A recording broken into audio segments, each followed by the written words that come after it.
HarperCollins presents The Killing Ground by Jack Higgins. Read by Jonathan Oliver.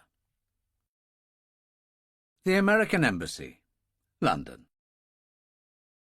Chapter 1. Blake Johnson was received with courtesy at the American Embassy in Grosvenor Square, as befitted President Jake Cazalet's most important security advisor, the head of a secret White House operation known simply as the Basement. An aide took him to the ambassador's office, a fine young Marine captain in dress uniform, bearing medals from Bosnia, Iraq, and Afghanistan. "The ambassador's hosting a cocktail party, mostly for those who weren't invited to Brussels for the conference." "And who would that be?" Blake asked. "The dregs of every embassy in London, Major." "I know the feeling. And it's not Major. Vietnam was a long time ago." "Once a Marine, always a Marine, Major. My dad was in Vietnam, and my grandfather was in North Africa and in Normandy on D-Day." "Well, they must be proud of you. That Navy Cross speaks for itself." "Thank you, sir. I'll alert the ambassador." He went out. Blake helped himself to scotch from a decanter on the sideboard and moved to the French window opening onto the terrace and looked into Grosvenor Square, the road shining in the street-lights, rain pounding down. He stood under the canopy, inhaling the freshness, savouring his drink, and the door opened behind him. He turned, and it was the ambassador, Frank Mars, a friend of many years' standing. As little more than boys, they'd served together in Nam. Mars shook his hand warmly. "It's good to see you, Blake, but also a bit of a surprise. I thought you were in Brussels with the President." "Well, at first I wasn't going, but the President decided that his meeting with the Prime Minister and President Putin might veer into my territory, so he decided he wanted me in Brussels anyway. I'm meeting Charles Ferguson tonight, and we're flying over together." Ferguson was the head of the group of special operatives often referred to as the Prime Minister's private army. Blake had run many operations with him, and the tempo had only picked up of late. Mars topped up their glasses, and they stood there looking into the square. "All the years I've known this place, and now I have to look down at those great ugly concrete blocks protecting us.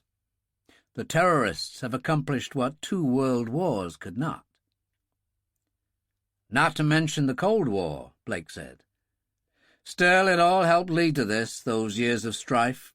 The atomic submarines, the cancer of communism, East versus West." "We got it wrong with Berlin in 1945, said Mars. "Allowing Russia to take the city. That's when they first sensed they could roll over us. I remember the first trip I made behind the wall in Berlin. It chilled the soul." Blake gestured to the left of the square, to the statue of Eisenhower on its plinth. "What do you think he'd make of it? After all, it was he, Roosevelt, and Winston Churchill who were responsible." "I'd remind you that Joseph Stalin had something to do with it," Mars pointed out. Blake nodded thoughtfully. "And now we have Vladimir Putin. Think the Cold War's on its way back?" Frank Mars put a hand on his shoulder. "Blake, old friend, it's not on its way. It's arrived.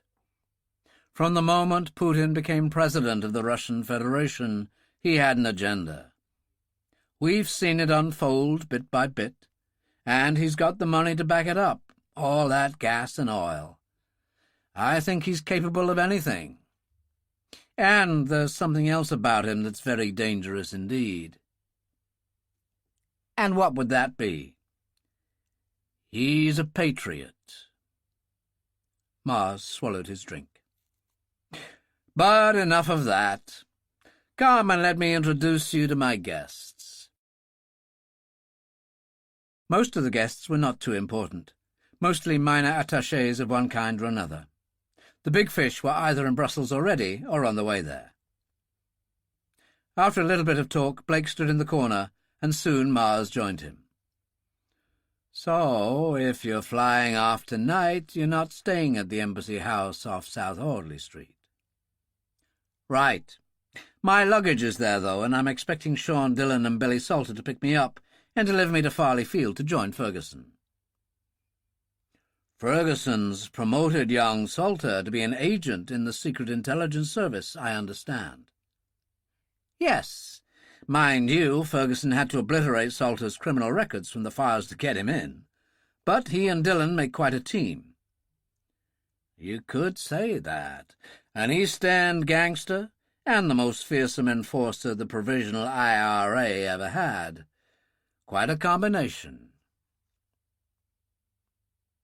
As they talked, Blake noticed someone observing them, a man with Slavic features, an excellent suit, and an eager smile. He was going heavy on the vodka, and as Blake watched, took another from a waiter's tray. Mars half-turned and murmured to Blake, "Colonel Boris Lushkov, senior commercial attaché for the Embassy of the Russian Federation. Of course, he's actually head of station for the GRU. They're all something else over there. Would you like a word?" "If I must." Mars waved. Lushkov gulped another vodka and rushed over, smiled ingratiatingly and shook hands. "A great pleasure, Mr. Ambassador." "Why, Boris, I thought you'd be in Brussels." "That is reserved for those more important than I." He glanced inquiringly at Blake. Mars said, "Mr. Johnson is on his way to Brussels this evening. It seems the President can't talk to your boss without him." "Blake Johnson? Mr. Johnson, your reputation goes before you." Lushkov shook hands. His hand was damp and shook a little. "Yes, well, just another day at the office," Blake said, and suddenly had had enough. "You'll excuse me. I must thank you for the offer of the Embassy House, Frank. I'll stop over another time." "Of course." Lushkov watched as Blake went to fetch his raincoat, then immediately went into a corner and called a number on his mobile phone. "He's on his way now to the Embassy House." "Yes. Do it now." He switched off and went down to the cloakroom. Blake refused a car and accepted an umbrella, went down the steps into the square and walked towards South Audley Street. He made a brief call on his mobile and was answered by Sean Dillon in the passenger seat of Harry Salter's Aston Martin. Billy was driving. "Where are you?" Sean demanded. "Moving down to the Embassy House. I felt like the walk, the rain, all that stuff. The romance of a great city." "You damn fool. You know you're a marked man." "Anybody special at the embassy?" "As a matter of fact, yes, a guy called Boris Lushkov. Station head of the GRU, apparently." "Idiot," Sean said. "You know the moment you landed here the GRU are on you, don't you?" He switched off. "Where is he?" Billy demanded, pulling his hat down. "Near the Embassy House. Make it fast. Pass him, in fact. Go straight up that little side lane, turn in there. Whoever's up to no good is probably parked by the house. I'll bail out fast and you can join me. Are you tooled up?" "What do you think?" Billy moved out to pass 3 parked cars, and then Blake, the umbrella over his head. They ignored him, moved into the turning by the house, and noticed a small sedan. Billy slowed, and Dillon pulled a Walter PPK with the silencer from his raincoat pocket, opened the door of the slow-moving car, and rolled out. The car carried on. He pulled open the door of the waiting sedan and menaced the 2 men waiting inside. One of them was just clutching the driving wheel, but the other had a Browning, which Dillon wrenched from his hand. Dillon arrived a moment later, opened the car door, and relieved the driver of a Colt 25 from his waistband. "Here, what is this?" the driver protested. It started, the usual bluster. "I hate people being stupid," Billy said. "Don't you?" "Absolutely," Dillon told him. And at that moment Blake turned the corner and approached. "What's going on?" he demanded. "Just go and get your luggage, and we'll be on our way, idiot," Dillon told him. "Get moving." "Did I have company?" "Ah, well, I knew I could rely on you too." Blake laughed and went to the front door of the house. "Assume the position, both of you," Dillon said, which they did with reluctance. Billy went through their pockets, did a quick check, and found a wad of £50 notes. 2,000, he said, counting. "Must have been more originally. Had to be." Dillon stuck his pistol in the first man's ear. "Who put you up to this?" "Get stuffed," the man said. He sounded cockney. The driver stayed silent. "Stupid and arrogant," Dillon said. "A lethal combination." And he shot half the man's left ear off. The man cursed and moaned at the same time, and Dillon said, "If you want the other one taken care of as well, that's all right with me." He slipped the 2,000 into the man's pocket. "You can keep this. Just tell me who it was." "George Moon," the man said, gasping. "Runs the Harvest Moon pub in Trenchard Street, Soho. Farms out work." "And pretty dirty work, too, if that old sod's still at it." "And who was he representing?" Billy said to the driver. "You might as well come clean." "Russian guy. Moon said he was called Luzhkov. He met us in a pub in Kensington across the High Street from the Russian embassy." "And the gig was to kill off Blake Johnson?" "Something like that." Dillon gave him his handkerchief. "It's clean. Now piss off and find a hospital." They couldn't get in the car fast enough. Billy said, "Nice and generous of you, letting them keep the £2,000. It helped grease the wheels, Billy. A little pain, a little reward." The front door opened and Blake came out carrying a couple of flight bags. He put them in the back of the car. "Anybody dead?" "We wouldn't do a thing like that." Blake said, "Who was it?" "Couple of small-time hoods, hired by Luzhkov." Blake said, "Interesting. He wouldn't have done that on his own." "Don't worry," Billy said. "We'll sort that lot out. It'll be a pleasure." They drove off. Dillon lit a cigarette and leaned back. "Foot down to Farleyfield, Billy. Ferguson won't be pleased if Blake's late." At Farleyfield, the rain fell relentlessly. Ferguson's pilots, Squadron Leader Lacey and Flight Lieutenant Parry, busied themselves with the aircraft, while the General drank coffee and a Bushmills whisky, and stood at the window of the small lounge, staring out at the rain. He was indeed not best pleased. "You're late."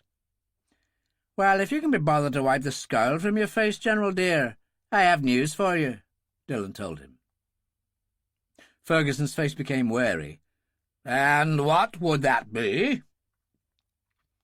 "A couple of gentlemen of evil intent tried to hurry Blake into a better world." "Explain." "Billy, I need another drink." He sampled the Bushmills and listened while Blake watched, amused. "What I want to know," said Ferguson, "is what's with all this bloody game playing? A third-rate colonel working for Russian military intelligence wants to shoot the president's key security man, and the best he can do is hire these incompetents. Somebody's head is going to roll." "All right," Billy said. "So where does that get us?" "Well, obviously we're going to have to look into whoever put Luzhkov up to it, but that'll have to wait until I return in 4 days. After Brussels, Putin visits Germany, and the Prime Minister and the President will be trying desperately to knock some sense into France." "I'll be glad to help with the France thing," Billy said. "Very funny. I've got something else for you to do. We've had a tip that some very bad actors may be flying in during the next 24 hours. Don't know who or from where, but it bears checking out. Sean, you know a lot of these people by sight. You and Billy go to Heathrow and haunt passport control. See who's flying in from nasty places. We've got other men there too, but they haven't got your experience. Dillon nodded. Meanwhile, Blake said, we have to be off. Coming, General. He boarded the plane, and Ferguson turned on the steps. I'll send the Gulfstream back in case of emergencies. Use it at your discretion if something comes up. You might also want to check in at the Holland Park safe house. Major Roper's just got in a new batch of satellite computer equipment. Very powerful stuff. You'll find it interesting. And Greta's there now. I thought it would be a good experience for her. He was referring to Major Greta Novikova, once employed by the Russian army in Chechnya and Iraq. Circumstances had made it seem sensible for her to transfer allegiance to Ferguson. The door closed. The plane started to move, and they walked back to the Aston and drove away. Dillon called Billy's father, Harry Salter, at his pub, the Dark Man. Are you on your own? Roper and Greta are here, that's all. Managing a state with all the trimmings, with Sergeants Henderson and Doyle eating fish and chips in a booth, in their best blazers and flannels, and trying not to look like military police. Can't say they're succeeding. Are you coming round? No, but you can do me a favour. Anything? Tell Roper that Lushkov was hanging around having drinks at the embassy. Ha! Light a match close to that one, and the vodka will explode. What a clown! Yes, well, that clown arranged for a couple of nobodies to take out Blake, who was rather foolishly walking down South Audley Street in the rain. Stupid, because he knows it's open season on him. Here, we can't have that. What's the game? Oh, Billy and I sorted it out with a little ungentle persuasion that left one of them with only half an ear. But it was Lushkov who laid it on, and our old friend George Moon who did the hiring. Paid them $2,000, apparently. He gave Harry the rest of the details. George Moon? I didn't realise he was still breathing. Had a nice little wife, Ruby. She was straight, he wasn't. Right, it's taken care of. Are you coming to the pub? No, Ferguson's got a job for us. Well, enjoy yourselves. Harry switched off the mobile and nodded across to his two minders, Joe Baxter and Sam Hall. I'll have a large Scotch, I'm thinking. Vodka, Greta? She was most attractive, wearing a black silk Russian shirt and trousers and knee-length boots. Her hair was tied at the nape of her neck. Why not? A large one. Is there any other one for a Russian? Probably not. What about a major? Roper sat in his state-of-the-art wheelchair, wearing a reefer coat, his collar turned up to his bomb-scarred face. He didn't get a chance to say no because Dora brought the drinks on the tray and distributed them. Good girl, Dora, Harry said. What are we going to do without you? She'll be leaving in a week. Australia. Got a daughter and 2 girls. Wants to test the water. Might never come back. Here's to her. Greta swallowed her vodka. Knock back that whiskey, she told Roper, because I know you're eager to get back to your machines. That's all he ever does, she said. Eats sandwiches, drinks a bottle of scotch a night, smokes, hardly sleeps, and plays around on those damn machines. Yes, Roper said, it's a wonderful life. Let's move it, gentlemen, Greta called to the military police. Take it easy, Harry. The policeman took the chair out to the special van, loaded it, and a few moments later drove off to Holland Park. Another one, boss? Harry shook his head. No, I've got a mind to see a bit of action. Remember George Moon? And his boyfriend, Big Harold, Baxter said. Couple of years ago, they tried to run Roper into traffic in his wheelchair." Sam Hall laughed. "I remember. The Majors shot Harold in the side of the knee and Moon through the thigh. The word to the police was they'd been attacked by muggers. The cops didn't have much sympathy. They would have been only too glad to do it themselves." "So, what's the point?" "On behalf of a Russian geezer who's no friend of Dillon and Billy, George Moon produced a couple of lowlifes who tried to take out Blake Johnson for $2,000. "Anybody damaged?" Baxter asked grimly.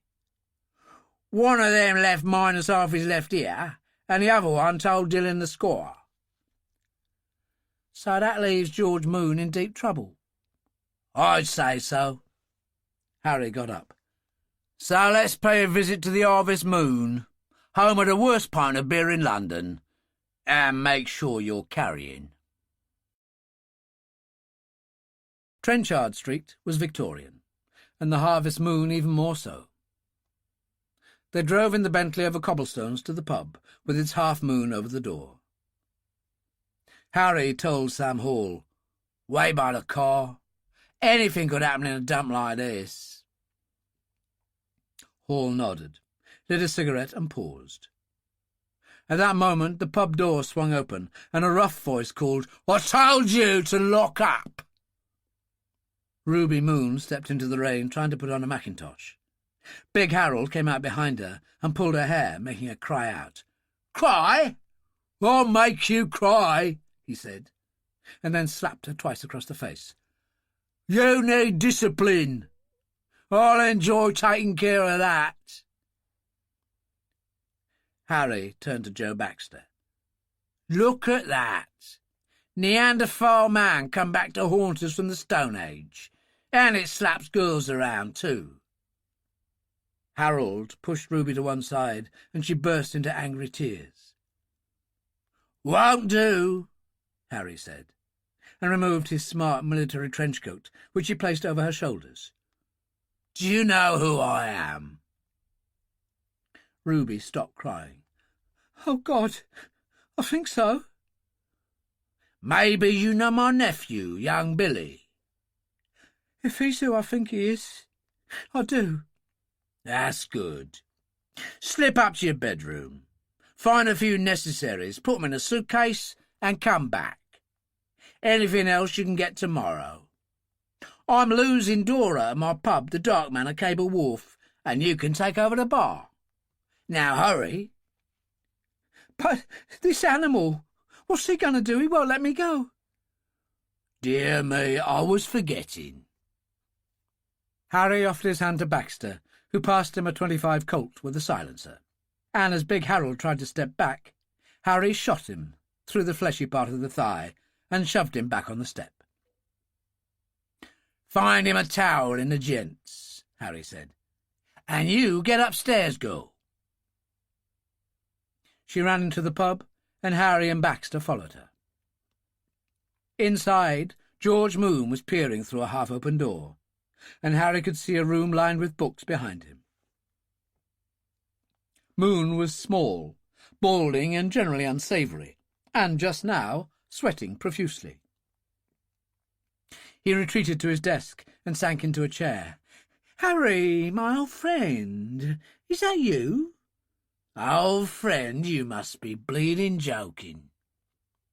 Salter put his gun on the table and walked to a sideboard. "Whiskey, a large one, and feel free yourself, Joe." "Certainly," Baxter said. Moon didn't have the nerve to reach into the desk for his gun. Harry said, "I'm in a hurry, George, old friend. A couple of geezers tried to knock off an actual friend of mine tonight, but Dillon and my boy Billy managed to turn things around." "On my life, Harry, I swear—" "Nothing. You pain me in my backside. Just confirm that a Russian named Luzhkov approached you for 2 hard men." "All right, it's true. It was for $2,000, and I gave him 2 men, good men. I was just brokering the deal." "For $2,000? That's rubbish money these days. Give me the truth. Harry slapped the Colt across the sweaty face. I'll do for you, I swear it. Christ, all right, I'll tell ya. They met me in a Daimler in Hyde Park. Lushkov was driving. The passenger was also a Russian, smoking a cigar, drinking vodka out of a flask, laughing all the time. He had a bad scar from his left eye down to the corner of his nose. He gave me a briefcase with 10 grand in it.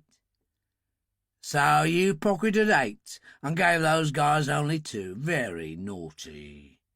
Harry, I wasn't sure what to do. He struggled for something good to say. I know who the other one was, though. I saw him in the Dorchester bar one evening and got his name out of a waiter. Max Chekhov. Yes, 10,000 quid would make more sense. Harry turned to Baxter. See if the safe works. Moon moaned. Oh, please, Harry. But the safe did work, and there was even a key in the door. Baxter held up a briefcase. The contents spoke for themselves. Excellent. Ruby can buy some nice things. Go and get her into the car. Yes, boss. Baxter went out. Harry made for the door and paused. Dear me, I was forgetting. Ruby is leaving ya. He shot Moon through the right thigh. Then he said, It would be wise to get some medical help for that. These days terrible things happen. Street robberies, guns. It's a shame. He shook his head. Get me? He left. The room was quiet. Then there was only the sound of the limousine driving away. Moon groaned and reached for the telephone. In the Bentley, Harry passed the briefcase over. You'll need a savings account. Ruby examined it. My God, this can't be happening. It is happening. You'll do a great job running the pub. I'm never wrong about people. Happy days, sweetheart. At Heathrow it wasn't busy, possibly due to the lateness of the hour, and though the customs and passport officers on duty regarded them with deep suspicion, they knew better than to object to Dillon and Billy's presence. They'd been there a couple of hours, with no one particularly interesting coming through, when a new entry on the arrival screen caught Dillon's attention. Well, look at that, Billy, he said. An old friend. Huzzah. Billy stopped smiling and shivered a little at the memory of the ordeals they'd gone through in that desolate Middle Eastern country. Dear God, Kate Rashid of blessed memory. Is that how you remember her? She was some woman. Billy shook his head at the thought of the woman who had sworn to kill them, and almost succeeded. If I never see that place again, I'll be only too happy. A long time ago, Dillon said. But thinking of her brings events flooding back. Enough to want to take a look at who's doing night runs from Huzzar these days.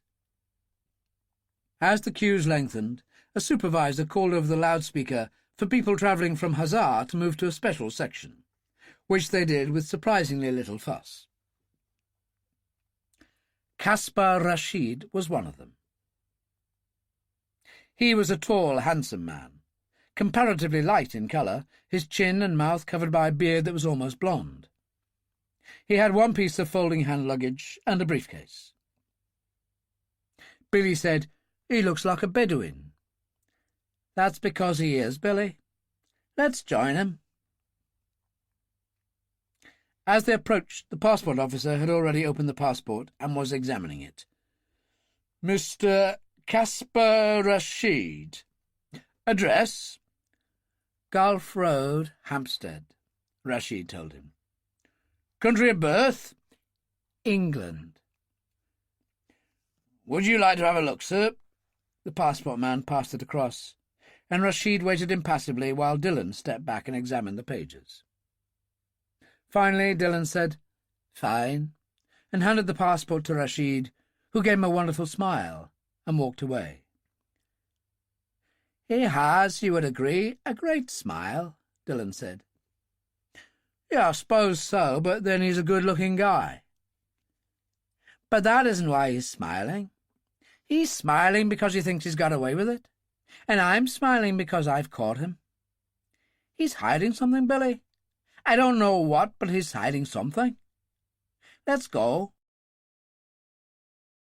Rashid was tired from the flight, and obviously beyond caution.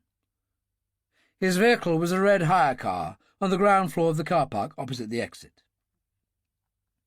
Rashid unlocked the door, including the luggage compartment. They were close enough to get a good look when Rashid heaved out the spare tire and started to lift up the carpet. "Get him, Billy," Dillon said. They moved fast, and Rashid turned to face them. Dillon produced his Valter. "Hands behind your neck. See what you can find, Billy." Billy struck gold straight away, lifting out a cloth in which were wrapped a few tools and a pistol. He held it up. "38 Smith & Wesson automatic. Loaded. Cough him." Billy did as he was told. "Do we take him in?" he asked. "No. He interests me." "Why?" "You didn't need to be Sherlock Holmes to know he was up to no good. His passport indicates that he arrived in Cairo last week by plane from London, took a train to Mombasa, then a ferry from Mombasa to Hazar. He didn't even stay a full day before flying back to London. Why did he do all that? Why not fly from London to Hazar and back?" "I see what you mean," Billy nodded. "Probably because he didn't want to be noticed. And there was a better chance of that by the roundabout route." "So, why didn't you want to be noticed, Mr. Rashid?" "Because," Rashid said, his face twisting with emotion, "I couldn't be. They might have killed me. They might have killed her. I had no choice." "Wait a minute," said Billy. "Who are we talking about here?" "Al-Qaeda and the Army of God." A chill ran through them at the mention of the two terrorist organizations. "What do they want with you?" asked Dillon. "They called me." The man spoke excellent English and perfect Arabic. "He told me I was under surveillance and could be killed at any time. He said I had to think of him as the broker. He gave me no connecting number, but said they wanted to talk to me in person. That's why I went to Hazar. That's why I took such a roundabout route. They told me no one must know. The gun was given to me in London. It appeared in my desk drawer, but I didn't know what to do with it. And I just wrapped it up in the cloth and stuck it in the car. I am not a terrorist. You must believe me." "But why did they call you?" Rashid's face contorted again. "To talk about my daughter. My beautiful 13-year-old daughter, Sara. They were brought in by my father. He is very wedded to the old ways, and when he told us he intended to marry Sara to a cousin, a person we had never even heard of, a 13-year-old girl, we refused. My wife and I. She's English, too, a doctor. We refused, and then he just took her away, and now Sara is in Iraq." "Bloody hell," Billy said. "Please, I don't know who you are, but you must be with the government in some way. Can you help me? I'm not a terrorist, but I've learned a lot about the Army of God. I can tell you everything I know, if you only help me get my daughter back. Please." "Take off the handcuffs." Dillon lit a cigarette. "Leave his car. We'll use the Aston Martin." Billy did as he was told. "Where to?" "To see Roper." London, Brussels. Chapter 2. At Holland Park, they were admitted by Sergeant Doyle, who was on night duty. "Unexpected guest," Dillon told him. Get Henderson out of bed. Billy, you stick Rashid in the interview room and wait. I'll see if Roper's still up. Which he was, roaming cyberspace as usual, Cole Porter sounding softly from a player. He was humming, perfectly happy, with Greta in a nearby chair, browsing through the New Statesman. "Come into the viewing room, both of you." They assembled quickly, watching through the glass, as Billy left Rashid alone in total silence. "This is Caspar Rashid, a doctor of electronics at London University. He's 42, born in London, and his wife Molly is a medical doctor. Hope you're getting this, Roper. I'd like a full floor analysis as you record details of the interview. Assist by all means." "Of course. Let's keep it friendly," Roper said, and brought the lights up on both sides of the glass, so Rashid could see them as well. "Dr. Rashid, we're a mixture of military and intelligence personnel. My name is Roper. The lady is Major Greta Novikova of the GRU. And Dillon and Billy Salter you already know." "I'm impressed," Rashid said. "We belong to a group personally authorized by the Prime Minister. Normal rules do not apply to us, so your complete honesty will be required." That was Dillon. Billy laughed. "The only rules we have are not to have any. It saves time." "I understand," said Rashid. Greta suddenly said in Arabic, "What nonsense is this? The analysis on Major Roper's flow machine fits no Arab I ever knew. It's there now." Rashid said in good Russian, "Oh, I'm Arab enough, although I prefer Bedouin. I'm a member of the Rashid tribe based in the empty quarter." He continued in English, "My father was a London heart surgeon from a wealthy family in Baghdad. Money meant nothing to him." "And you forswore your faith, renounced Islam?" Greta asked. "I can't believe it." "My parents moved back to Baghdad nearly 13 years ago. My marriage to a Christian was a terrible shame for them. Unfortunately for them, I'd been left a fortune by my grandmother, so I was independent. She'd even left me the Hampstead house I'd been born in." It was Dillon who said, "And all this without provoking any blowbacks from your fellow Muslims?" "Many, and often. I became what someone once called a Christmas Muslim. Once a year. The kind of electronic engineering I specialize in is linked to the modern railway. I'm well known in my field as an expert. I visit many Muslim areas. I've been subject to pressure from extremist colleagues on many occasions at the university and on my travels. I know of things happening in places that will probably disturb you." "Such as?" Roper said. "I will not say. Not until my terms are met. I will only say that 8 months ago, when I was in Algiers for a week and my wife was on a heavy operating schedule, my daughter was abducted from her prep school at lunchtime, driven to a flying club near London, and flown out of the country by agents of the Army of God, backed by Al-Qaeda. She was delivered to my father's villa at Amara, north of Baghdad." "Good God, there's a war on," Greta said. "Why would he be there instead of getting the hell out of it? A man like him." "He's seen the light. Is dedicated to Osama. He allowed Sara to speak to us on the telephone once, but said I would never see her again. Since then I've tried everything, and I've got nowhere." "So that's where we come in," Roper said. "No one in any official capacity can help. The place we call Iraq is an inferno," Rashid said. "I'm interested in why your father, a man of such wealth and influence, should stay in the war zone. The Major has a point.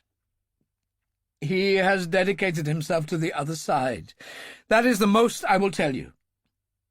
What I know about the Army of God during the past months, and related dealings with Al-Qaeda in many areas of the Middle East and North Africa, would interest you, Mr. Dillon, particularly as an Irishman. Now you got the pot boiling. What the hell's that supposed to mean? Not now. You know what I want. What about your wife?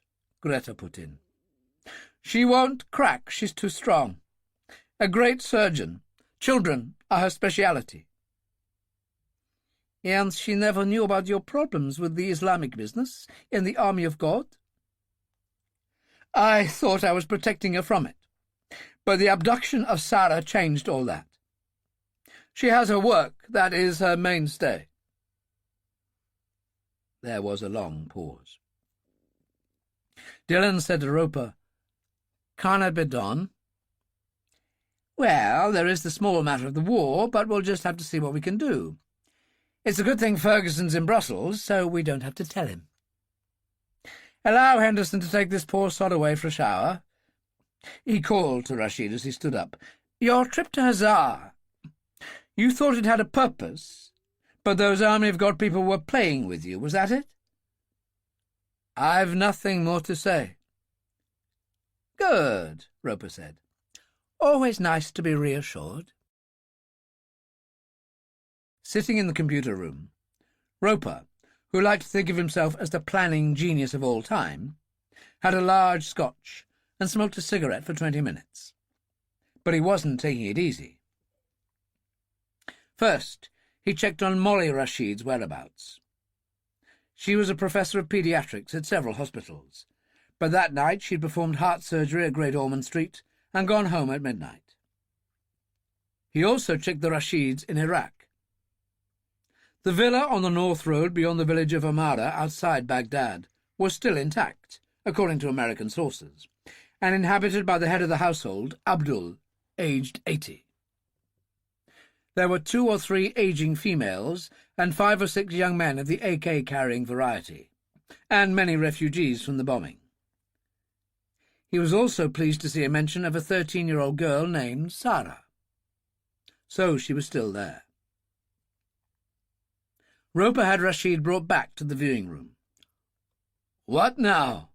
Rashid asked. "Dr. Rashid, we are now going to call your wife." "Can I speak to her?" Rashid had brightened. "I insist on it. I'm afraid it has to be on speakerphone, and I suggest you tell her everything, which I suspect you haven't." There was the heavily amplified sound of a telephone and a woman's voice. "Caspar? Is that you?" She was well-spoken, a timbre to her voice. Roper said, "Dr. Molly Rashid?" "Yes." "Who is this?" She was uncertain. "My name is Major Giles Roper." Before he could carry on, she said, "Good heavens! I once met you at a charity lunch for the Great Ormond Street Hospital. You're that wonderful man with all the medals for dealing with bombs." She paused, and Roper carried on for her. "The man in the wheelchair." "Yes. What on earth do you want at this time of night?" "Dr. Rashid, I'm here with your husband." Rashid broke in. "It's true. Back from my trip to Hazar. Listen carefully, Molly. These people may be able to help us get Sara back." When he'd finished talking, everything was quiet. The exchange had been full and frank. Roper said, "What do you think, Dr. Rashid?" "I'm astonished. I knew more than my husband realized of the great pressures he suffered from radical Islamic sources. He didn't want me to know about such matters, I'm sure, and I allowed him to think I was ignorant. It's what wives do. The abduction of Sara finished all that. The lack of any legal means to retrieve her from that dreadful war zone has been very hard. Your husband offers us a bargain. If we can retrieve your daughter, he will give us what he swears is incredibly valuable information touching on Al-Qaeda and the Army of God. Do you think I should believe him? Major Roper, he has never lied to me. He is a Bedouin. His honour is everything. It would mean him staying here in custody for the period the operation lasts. And you, Dr. Rashid, perhaps you would be better in protective custody too. We live in a hard and dangerous world. No, thank you. My operating schedule at the hospital would never permit it. After what your husband has indicated about the people he won't talk about, I think I could suggest a compromise, Dillon said. Major Greta Novikova, a valued colleague, is a highly skilled officer experienced in several wars. She could travel with you as security. Molly Rashid seemed to hesitate, and her husband said, "Take the offer, please, Molly." "All right. Can I see Caspar?" "Visit, by all means. Major Novikova will arrange to pick you up." He hung up. "That's it for this show. Take him to bed." Henderson took Rashid out. Afterwards they gathered to talk it out while Greta poured tea and vodka, Russian style. "So this is the way it looks to me," said Dillon. "Roper, you'll handle logistics from here. Henderson and Doyle will mind Rashid. I know they'll tell me they can't bear the sight of any other military police sergeants in this place anyway. Greta, you'll guard Molly Rashid." "I liked her," Greta said, handing out vodka. "Which leaves you and me, Billy boy, to go to Iraq," Dillon told him. "Saving the world again." "The job of all great men," Dillon said. "Now tell me how you see this gig going," he asked Roper. "Well, at some stage I imagine it would involve you or Billy kicking the door of that villa open, gun in hand." "Very funny, Roper." At that moment, Roper's Codex 4, his secure mobile phone, rang, and he could see it was Harry Salter. "Harry, what's up?" he asked. "Is everyone there?" "Not for long." "Put me on speakerphone and I'll tell you what's up." He waited a moment. "Remember George Moon and his thug, Big Harold?" "I'll never forget them," Roper said. "Listen and learn, children." Harry's voice floated out of the phone. By the time he had finished, everybody was up to date on the events at the Harvest Moon. At the end, Billy groaned. "Ruby? Ruby Moon of the Dark Man?" "She's safely tucked up in bed right now. It could be a lot worse, Billy. He'll make a manly old boy. Isn't that what they say?" "Not at a school I went to." "And it was one of the finest public schools in London, too. I wanted to make a gent of him, teach him how to behave. Look how it turned out." "Yes, you've created a gentleman gangster, a highwayman." Roper laughed. "It certainly suits Billy." "All right, let's have you on, Billy. I smell things happening over there. Make an old man happy and tell me all about it." "I'll see you in 20 minutes, Billy said and clicked off. He turned to Roper and Dillon. "So, what's the deal?" "We'll keep Ferguson out of it entirely," said Roper. "I'll arrange false papers. I think you'll play war correspondent again. I'll book a flight from Farley Field. Dillon takes the rap for telling Lacey and Parry it's an unexpected flight, highly secret and so on. The weapons will be supplied by the quartermaster at Farley. I know a firm called Recovery that'll help us in Baghdad. He'll just take a call to make sure. I can let you know tomorrow. Off you go." Christ almighty. Titanium waistcoats again. Billy left. Dillon walked Greta out and watched as Henderson let Billy out of the electronic gates. After he drove away, they went back inside. "I think I'll sleep in staff quarters," Greta said. And at that moment, Ferguson's voice echoed out of Roper's computer, and he sounded annoyed. "Isn't anyone there?" Greta jumped. Roper placed a finger on his lips, and Dillon poured Bushmills from a bottle on the corner table. "I'm here, boss. You know us, we never close," Roper said. "How's Brussels?" Dillon put in. "Bloody boring, but that's politics for you. As far as the Prime Minister is concerned, though, we're into another time of the wolf." "A second Cold War," Dillon said. "I think we've known that for a while. General Volkov never leaves Putin's side, and as for that fat fool Luzhkov at the embassy, we'll deal with him later. So, things are quiet at the moment?" "Absolutely, Your Honour, and boring with it." "The stage Irishman act is past its sell-by date, Dillon. All right, if that's all, I'll say good night. I'll check in with you tomorrow." He clicked off, and Dillon said, "I'm going to bed for a while. Knowing you're going to get started on the false papers. Nothing like a bit of forgery to pass away my lonely nights. It's like something out of Dickens." And Roper turned to his beloved computers.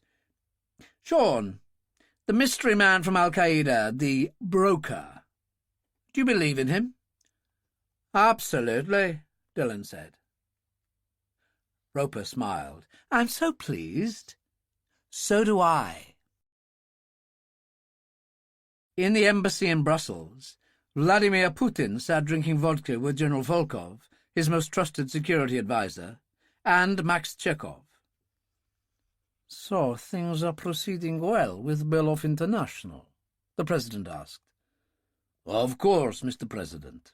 Thanks to Belov's untimely demise, we control oil fields and gas pipelines from Siberia to Norway and over the North Sea to England." Volkov shrugged. "And we can stop most of those pipelines any time we want." "Stop, go! Stop, go! Play with them!" Chekhov put in. "When you think of all the effort in the old days devoted to the threat of the atom bomb—" He shook his head. "Now we can achieve more than we ever dreamed of by just turning off a few taps." "Yes," Putin said. "It was a wonderful gift when Belov ended up at the bottom of the Irish Sea, thanks to Ferguson's people." "What's happened to Belov's Irish estate?" Chekhov said, "Drumore Place. I've visited it twice. It has been developed for light industry. There's a decent runway for light aircraft and a helicopter pad. A nice little harbour. All in all, a useful property for us to have." He smiled. "And if you ever want to visit and have a drink, there's a great pub called the George." Strange. Putin, once a KGB colonel, knew his history. King George was the man who oppressed the Irish peasantry in the 18th century for being Roman Catholic. They hated him for this, so I called their public house the George. Chekhov said, "I asked a publican, a man called Ryan, that very question. He answered that it was their pub and they liked it the way it was. And let me note, they may all be Catholic by persuasion, but the real religion is the Provisional IRA." "Yes." Putin sniffed at his drink. "Those former IRA men, so violent, and so useful for certain jobs. Well," he raised his glass, "let us drink to the future of Belov International." He nodded towards Chekhov, "and to its chief executive officer." The vodka went down, and another. Then Chekhov excused himself. Volkov poured another couple of vodkas. "What do you think of him?" Putin asked. "Of Chekhov?" said Volkov. "He'll be fine. He's got a good, tough army record. The kind who laughs and kills, you know? And he's so personally wealthy that he seems totally trustworthy from my point of view. He's unlikely to get too greedy." "Good. Now, Volkov, Concerning this sorry business with Blake Johnson, you need to check the quality of your staff. Taking on such a prestigious target is only worthwhile if success is certain. Failure is not an option. And I keep seeing that damn Dillon's name popping up everywhere. Oh, of course, sir, I understand. As for Dillon, he is an exceptional man. Are you saying we have no such individuals? Whatever happened to Igor Levin, for example? Volkov hesitated. He became unreliable, Mr. President. By the end of the Belov affair, he decamped to Dublin with 2 GRU sergeants, Chomsky and Popov. Chomsky, I believe, is studying law at Trinity College in Dublin now. It's difficult. You're wrong, Putin said. It's very simple. Tell them their president needs them and Russia needs them. And if that doesn't work, well, we have ways of dealing with people who decamp, don't we? As for Ferguson and company, I'm sick of them. It's time to finish it once and for all. Every time we make headway towards our goal, they interfere. Disorder, chaos, anarchy leading to a breakdown in the social order. This should be our aim. Cultivate our Arab friends. Let them do the dirty work.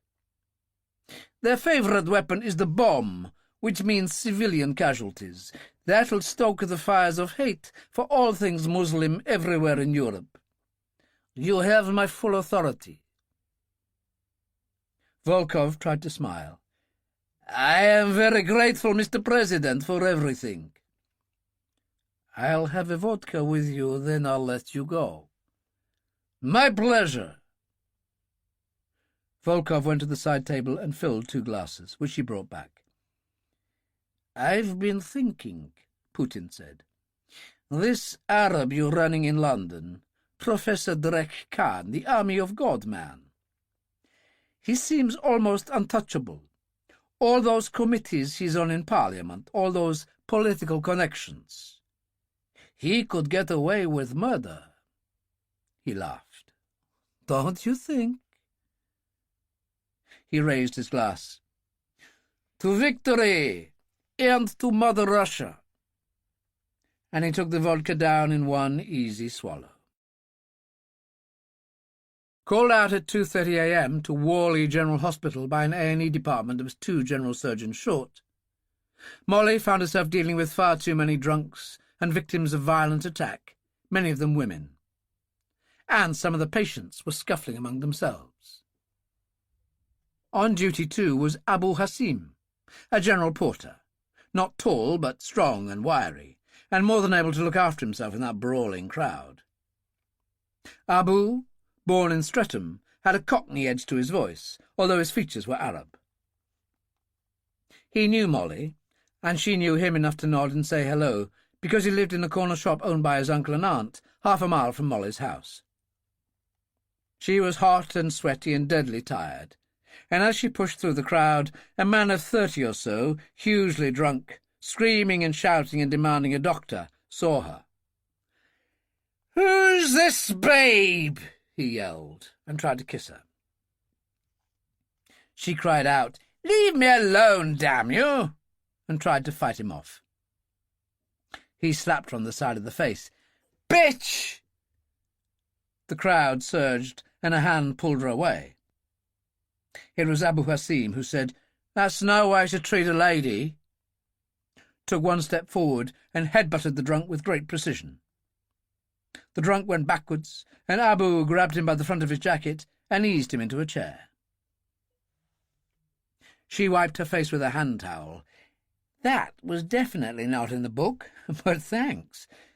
Abu Hasim, isn't it?" "Yes, Doctor, sorry about that. Good thing I was here." "It certainly was. But all in a day's work, I guess. Thanks again." "Don't mention it. I'll see you in the morning," he said. "Oh, not me. I've got the morning off." "Lucky you." He went out into a windswept, rainy road. There was no one at the late-night bus stop. He waited. In a few minutes, Molly drove out of the main gate at the wheel of a Land Rover. She pulled up and opened the passenger door. "Get in! It's the least I can do." "Why, thank you." And he accepted it with every appearance of gratitude. "I've seen you coming out of that corner shop in Delamere Road," Molly said. "My uncle and aunt own it." "Where are you from?" "Right here in good old London. I'm a Cockney Muslim." "I'm sorry." She laughed uncertainly. "Nothing to be sorry about. I like being what I am." She felt in deep water for some reason. "Your parents?" "Are dead," Abu said.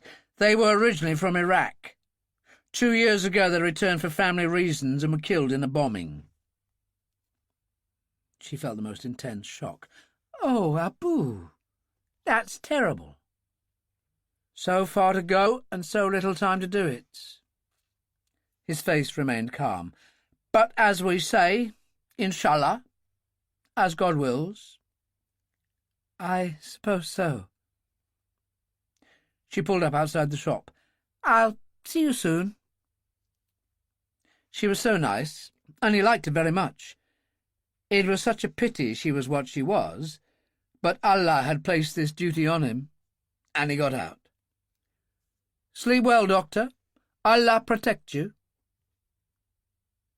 He walked to the side door of the shop, and she drove away more tired than she'd ever been. The electronic gate swung open, and she was home.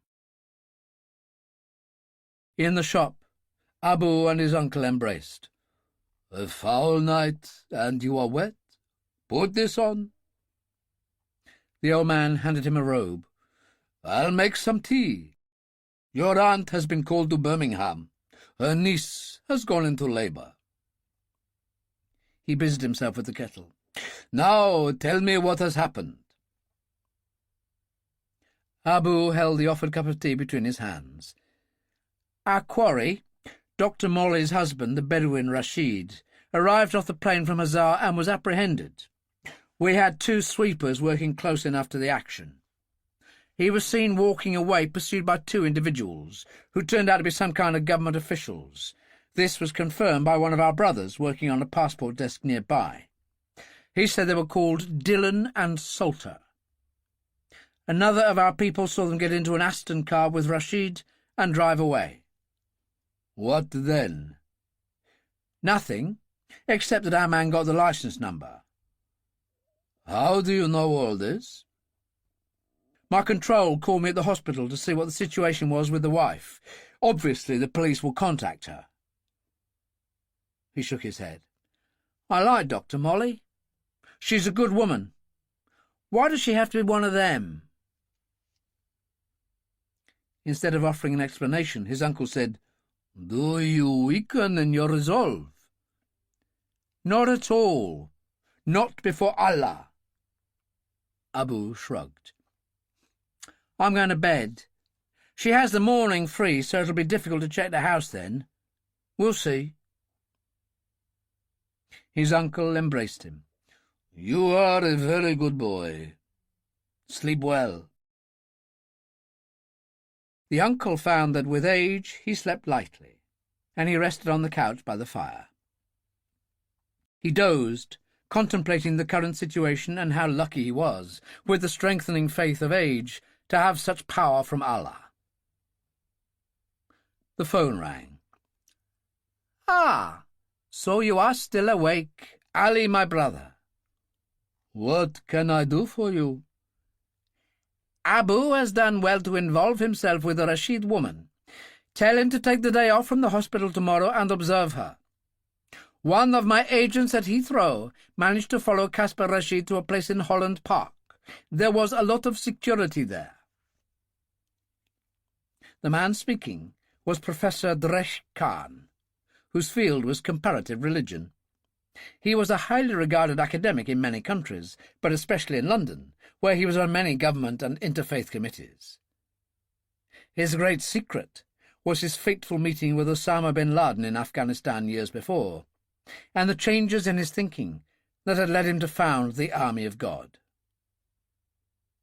"We'll find out what we can, but if I'm right, it will be a waste of time trying to get in.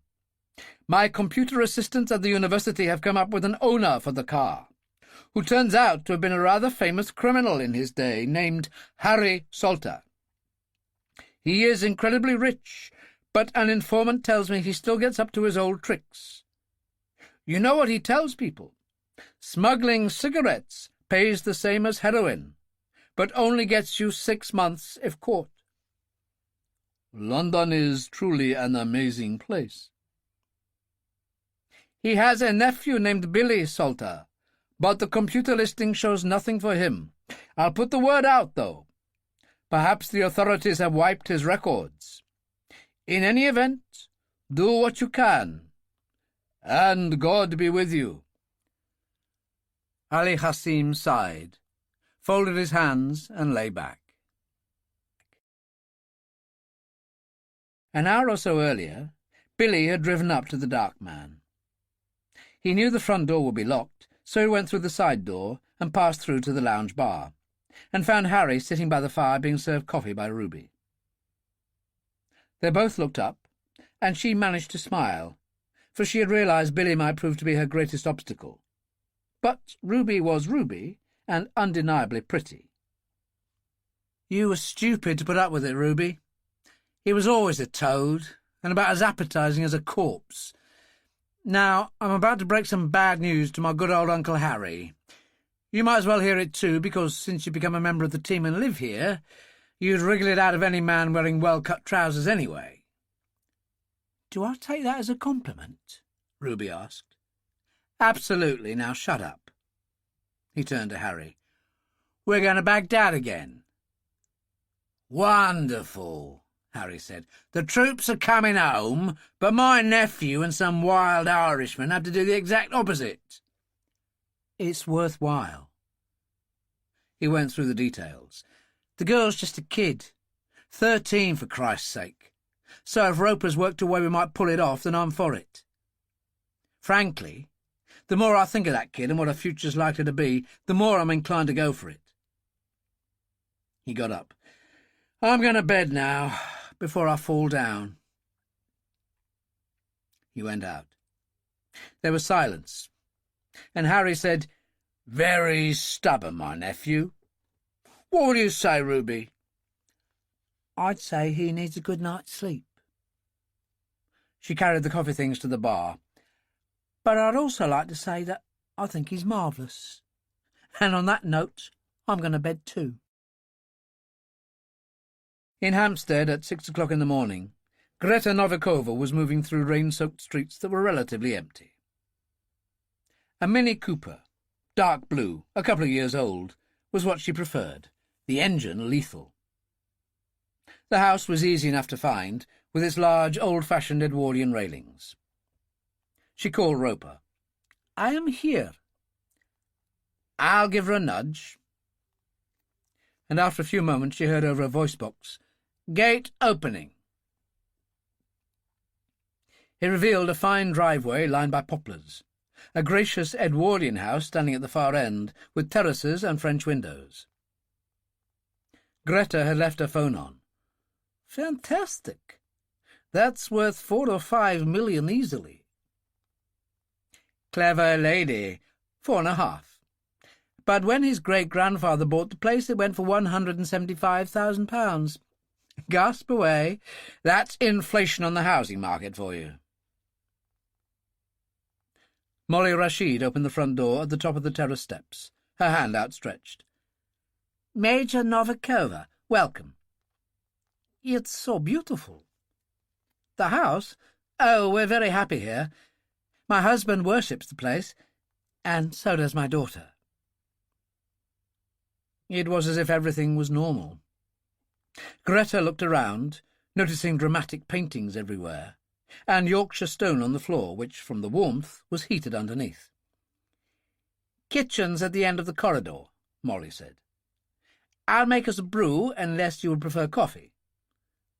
"I am Russian, remember, a tea person." It's so useful having a husband who is a Bedouin.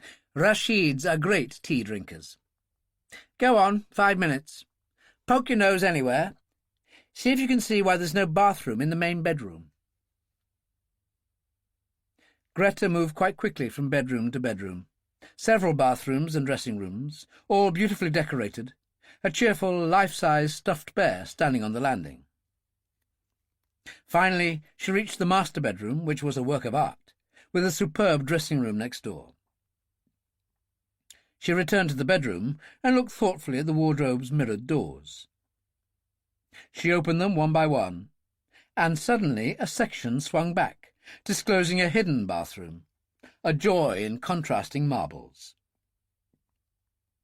She went downstairs to find Molly sitting at one of the bar stools dispensing tea.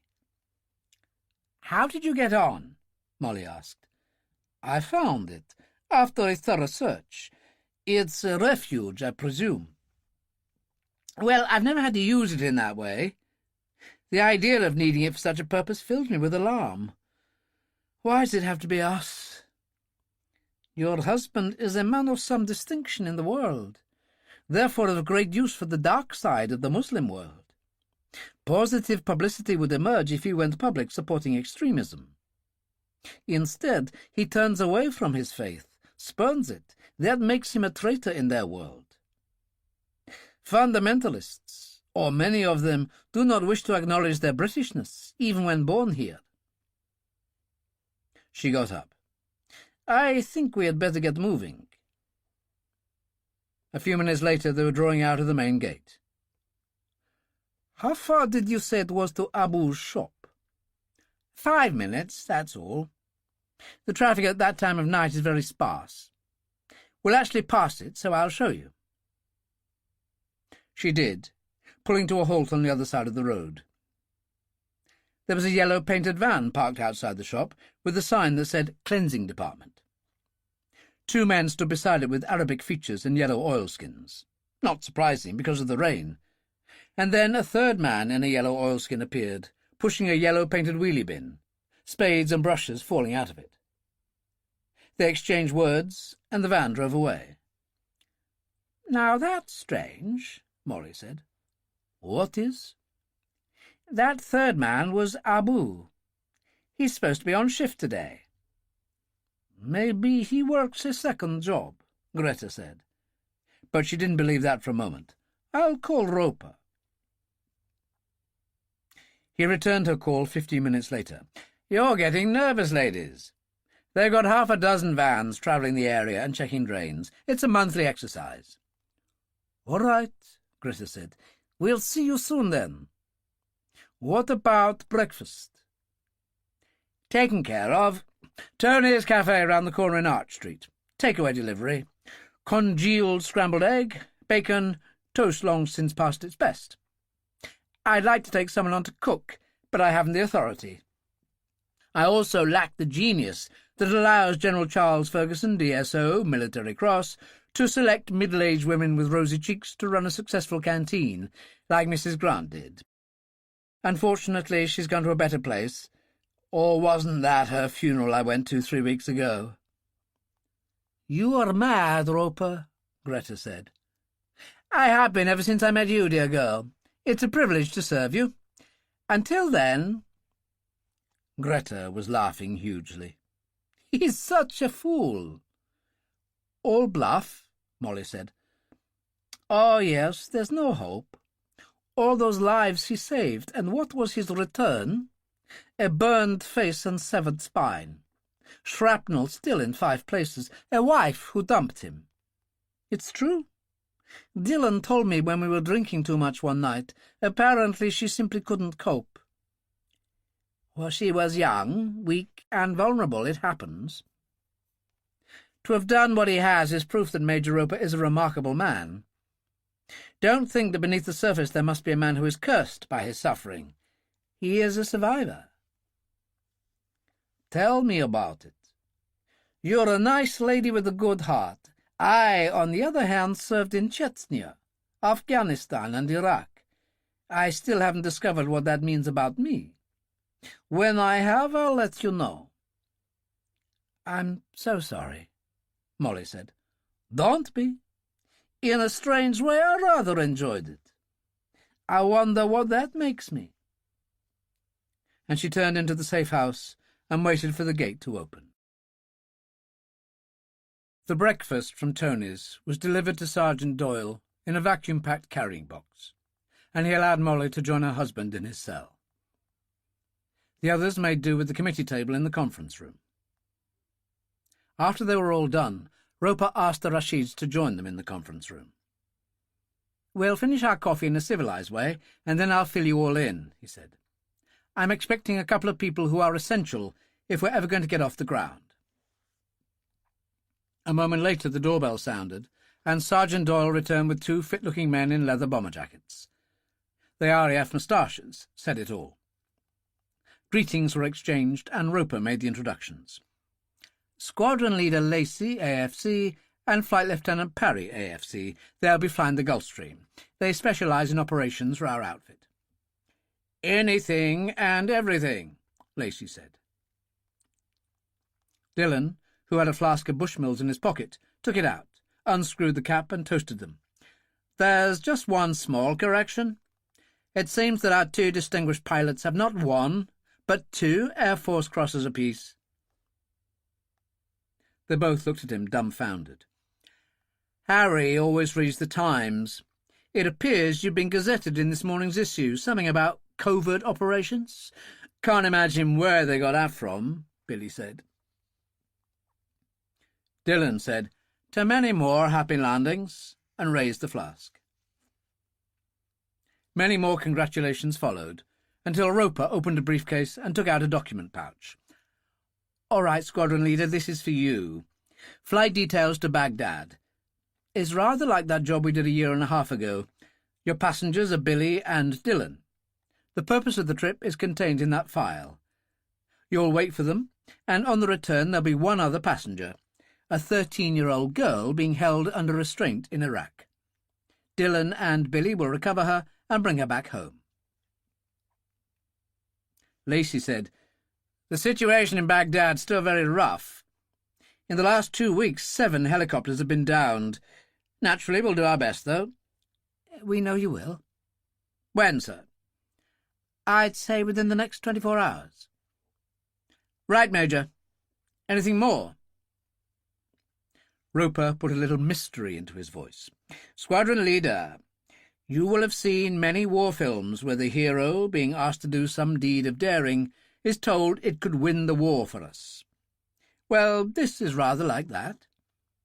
There are security repercussions that will be hugely favourable for us if we can pull it off." They took that very seriously indeed. "Just let us get on with it. We'll get straight up to Farley now." They took their leave. Dillon turned to Rashid. "Caspar, you should know that Billy and I had dealings with the Rashid tribe ourselves the other year. With Paul, the Earl of Lochdew, and his sister, Lady Kate. Both of them, in turn, the leaders of the tribe." "When they were still alive," Billy put in. Caspar stiffened. "Did you have anything to do with that? The events were a huge shock to the people." "It nearly cost them a railway bridge," Billy said. "You probably know it, the Baku. Spans a 500-foot gorge, constructed during World War II. The bridge almost got blown up." Rashid was most disturbed. "The Earl and his sister were killed. That was you." "My friend, you're not telling us your secrets, so why should I tell you ours?" "Incredible view from the bridge," Billy said. Molly said slowly, "Are you trying to tell us you executed them?" "Notice the interesting scar on Billy's face," said Dillon. "That was Kate Rashid, as well as 2 bullets in the pelvic girdle and another in the neck. I know the rights and wrongs of these things are difficult to handle, but that's the way it was. Believe me when I tell you they were very bad people. Perhaps you should retire to your husband's holding cell and try to come to terms with it." Roper said, "And we are the good guys, Doctor. Confusing, isn't it?" Doyle appeared to escort them, and Roper said, "You might as well sit in on this, Greta. The Rashid villa is north of the city in Amara, and thanks to the genius of my equipment, I can show it to you now. Amazing what we owe to the satellite. Look and marvel, children." The villa was obviously the home of a wealthy man. There was no sign of bomb damage. It was surrounded by palm trees in clumps, and there was a sizable orange grove, plus lemons and olives. Boats drifted along the Tigris. All very peaceful. "You'd never think a war was going on," Billy said. "Look carefully. Some women on the house terrace. Go through the orange and lemon groves. At least half a dozen male workers, and the main gate is fortified. 3 men down there, and I'll bet those rifles they're carrying are AKs. A few tents in the grounds."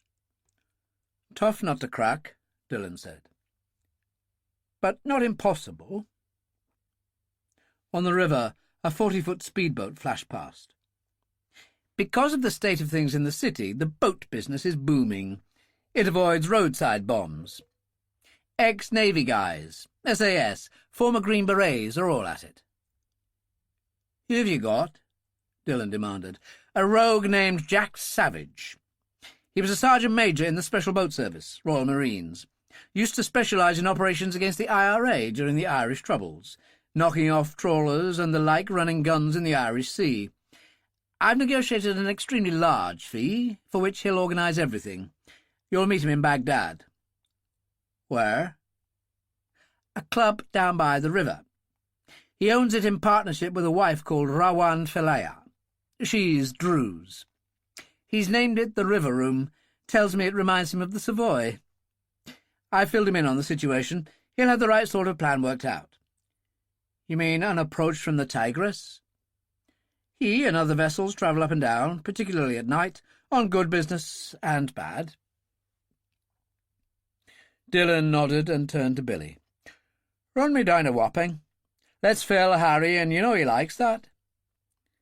"He'll try and come too," warned Billy. "He's done that before." "Tell me about it." Dillon said to Greta, "You'd better try to prize the good doctor from her husband." Greta went to their room, and Molly and Caspar rose to greet her. "Time to go. You won't be seeing each other again until this whole thing is over. How do you feel about that?" "As Allah wills," he said. "For a man who doesn't follow his religion, you reflect on Allah a lot." "You could be right, but we're all at the mercy of events. This will be a violent affair." "If things go right, it could go very simply." "And if they go wrong, people will die. Even Sara could die." "There are always risks. But let me tell you about the man you're dealing with, Sean Dillon. He was the most feared enforcer the Provisional IRA ever had." "And what went wrong?" "During the war in Bosnia, he flew a private plane into Serbia, carrying medical supplies for children. He was shot down and facing death when Charles Ferguson arrived. Ferguson blackmailed Dillon into joining his organization, and then did a deal with his captors." "What kind of people inhabit your world?" Molly Rashid asked in a kind of horror. "People who are prepared to do whatever is necessary. We must go. You said you were on call at the hospital." "Yes, I am." "Do you want to visit the house?" "No, not really. I have everything I need." "Good. I'll drop you off and then check to see that all is well. I'll see you again at the end of the afternoon. I have your mobile number." The rest of the journey passed in silence. At the hospital, Molly Rashid took the umbrella she was offered, opened it, and stood looking down. "You must have killed people yourself." "Many times," Greta said serenely. "I'm in the death business. But then so are you. I'd have thought you'd have got used to it by now." Molly Rashid smiled sadly. "I imagined I was in the life business, but it seems I was misinformed." She turned towards the hospital entrance, and Abu came out and down the steps. "Abu," she called, "where are you going? I thought you were on duty." He smiled at them both. "Ladies? No, I've got this afternoon off. A friend's picking me up." And at that moment the yellow van appeared, carrying just the driver, an Arab with a pock-marked face. "This is Jamal. I often help him in my spare time." Jamal, who looked like the kind of man who was permanently angry, nodded unwillingly. Abu climbed in beside him, and they drove away. Greta said to Molly, "I'll see you later," and followed them. The traffic was light at that time of the afternoon, and on a hunch she drove straight to the Rashid's house, parked in the garage, and locked the door. She went upstairs to the highest window in the house, and only a few minutes later she could see the yellow van stop across the road. Abu got out and came towards the house. The van moved away and parked under the trees. Greta nodded. Better to let Abu make a forced entrance. Information on Caspar Rashid, that must be what he was after. She listened to the sudden crash of a pantry window, then retreated to the master bedroom and concealed herself in the refuge. She could hear him moving around and finally entering the bedroom. Then he used his mobile phone and spoke in Arabic to Jamal. Thanks to her service in Iraq, she spoke fair Arabic herself. "There's no one here. No, wait for me. You have your orders. I'm going to search the study, see if I can find anything for Professor Khan. Just stay by the canal." Greta took her Walter from the waist holster and twisted the Carswell silencer on the muzzle. She stepped out into the corridor. He was towards the far end, a pistol hanging in his right hand. "Surprise, surprise," she said softly in Arabic. "Nice of you to call. Dr. Rashid is not at home, but I'm her minder." He swung round, thunderstruck, and for a moment seemed dazed. She continued in English, "Caspar Rashid isn't at home either. We've got him, which must make you Army of God people mad as hell. And who's Professor Khan?" His face contorted. His hands started to lift, and she shot him between the eyes. A dull thud, and he fell backwards, dead instantly. She followed procedure as she had been taught, got through to Roper on her Codex 4. "Where are you? What's up?" "I've got a disposal. I'm at the Rashid house alone. The Abu boy broke in armed. I'd no choice." "They'll be on their way immediately. He'll be 6 pounds of grey ash at the crematorium in a matter of hours." "Should I tell her when I see her at the hospital?"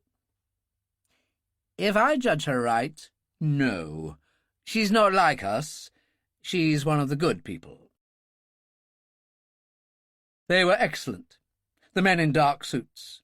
They might have been undertakers all their lives. Abu's head was wrapped, he was body-bagged, and one of the men cleaned the corridor, which luckily was varnished wood. "You'd hardly notice, Major." He produced a throw rug and laid it down. "There you are." She saw them out, then walked down the track beside the canal. Jamal was sitting behind the wheel of the yellow van. She leaned down. He started violently, and she tapped the Walter on the van. "Don't try anything," she said in Arabic. "The army of God is 1 man down. I've shot Abu dead, and my people have taken him away. If he's lucky, all those virgins are waiting in paradise. If not, you've all been sold a bill of goods." "But who are you?" he asked in English. "British intelligence. And I've got a message for you to deliver. Tell your boss, Professor Khan, we're on to him. His little army is out of business, starting today, or you'll all be following in Abu's footsteps. Is that clear?" Jamal said nothing, but his forehead was sweating. Greta turned and walked away. The engine started up behind her, and she heard the van race off, tyres squealing. Her codex went, and Roper said, "We're all set. We even replaced the window and swept up the glass, so there should be no sign of what went on. You okay at your end?" "Yes. Tell me, Roper, does the name Professor Khan mean anything to you?" "It certainly did to Abu and Jamal, the van driver." "No, it doesn't ring a bell." "I think if you put the Professor through the ringer, you might get the surprise." "I might just do that." When Molly Rashid came out of the hospital, it was close to 8 o'clock, and it was wet and miserable out. She slid into the car. "I'm absolutely bushed." "Odd day?" Greta asked. "Never stopped, one operation after another. Frankly, all I want is a sandwich and then bed. What about you?" "Oh, the usual kind of day. Bloody boring." Greta laughed as she drove away. "Come on, let's get you home." Baghdad. Chapter 3. The deal Roper had made with Jack Savage had been enough to make him sit up and take notice, especially as the payment would be in American dollars. They had known each other well during the Irish troubles. Roper up to his ears in bomb disposal work, Savage chasing gun-runners by night in the Irish Sea. When they had discussed Roper's requirements, Roper had told him of Dillon and Billy, of Sara Rashid, and their intention of spiriting her away. Savage couldn't care less what they were up to. The deal was so good there was no way he was turning it down. His wife, Rawan, saw things differently. A couple of years ago, Abdul Rashid had used his connections to spirit her parents out of Iraq to Jordan, after extremists had burned their houseboat on the river. She owed him one. When her husband explained what their guests would be doing when they arrived, she made it clear she didn't approve. "Listen," he said, "I'm not turning down a payday like this. And the connection with British intelligence is likely to be worth even more in the future. Just get that through your head." "Bastard," she said. "Money, that's all you care about. You can sleep on deck tonight." "I'm not missing much. This suits me fine." He grabbed a couple of rugs and a bottle of scotch and went on deck. The only major point that Roper had got wrong was that Sara Rashid wouldn't be running anywhere, because her grandfather had arranged to have her fitted with leg irons after her persistent attempts to escape. She'd been locked in a bedroom for most of each day. For exercise, she was given the chance to walk in the gardens and orange groves, but there were guards with her, armed with AK assault rifles, and her cousin Hussein, who one day would marry her, was always one of them. She was treated with due respect by the guards, in fact by all the servants, for her grandfather was not only rich, but powerful, his connections with Osama bin Laden and the Army of God well known. His love for Sara was genuine and very deep, especially since the death of his own wife, one of 72 other people killed in a car bombing in downtown Baghdad.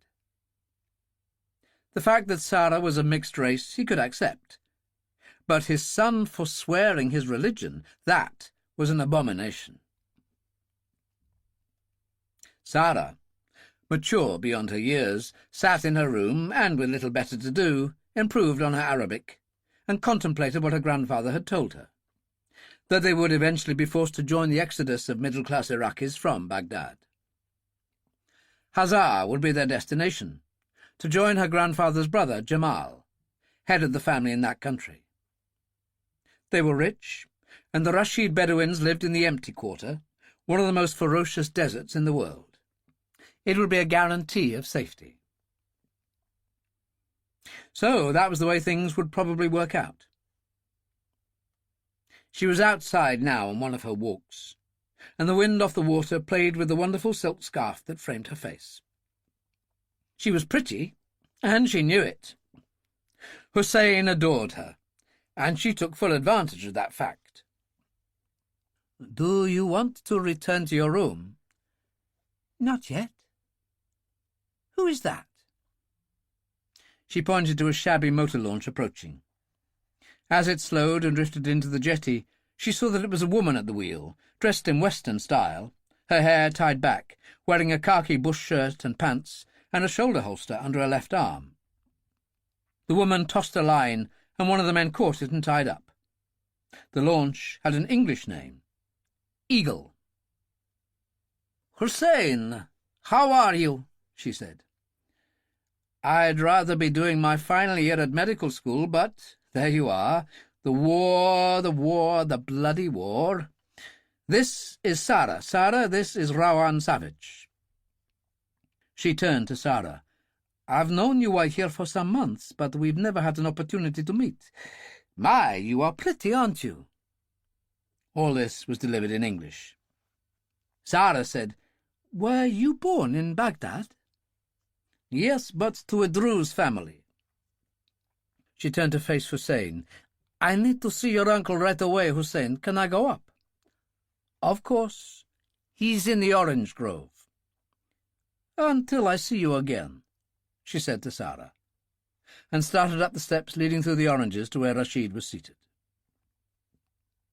Rashid greeted her courteously and leaned close to her while she spoke, and when she had finished, he placed his hand on her head in a blessing. She stood up and returned to the boat. He called to Hussein. "Wait for me here," Hussein said, and mounted the steps. "Uncle?" "See, Sara goes to her room, and I'll send women to help her pack." "Pack, uncle?" "I've prepared for this day for months. It is time for us to go. She'll need a woman. Take Jasmine. We'll need 2 Land Rovers, I think 3 of the men to assist with security. You are in charge." "But where are we to go?" "Kuwait. Only 400 miles by road. The instructions are in the briefcase I'll give you. My people there will make all arrangements for your onward flight to my brother Jamal in Hazar." "But why, uncle?" "Rawan brought me disturbing news. Her husband is engaged in a plot with 2 men from England, named Dillon and Salter, to kidnap Sara and return her to my son in London." "This cannot be," Hussein said. "I have made what I trust will be a suitable greeting for them.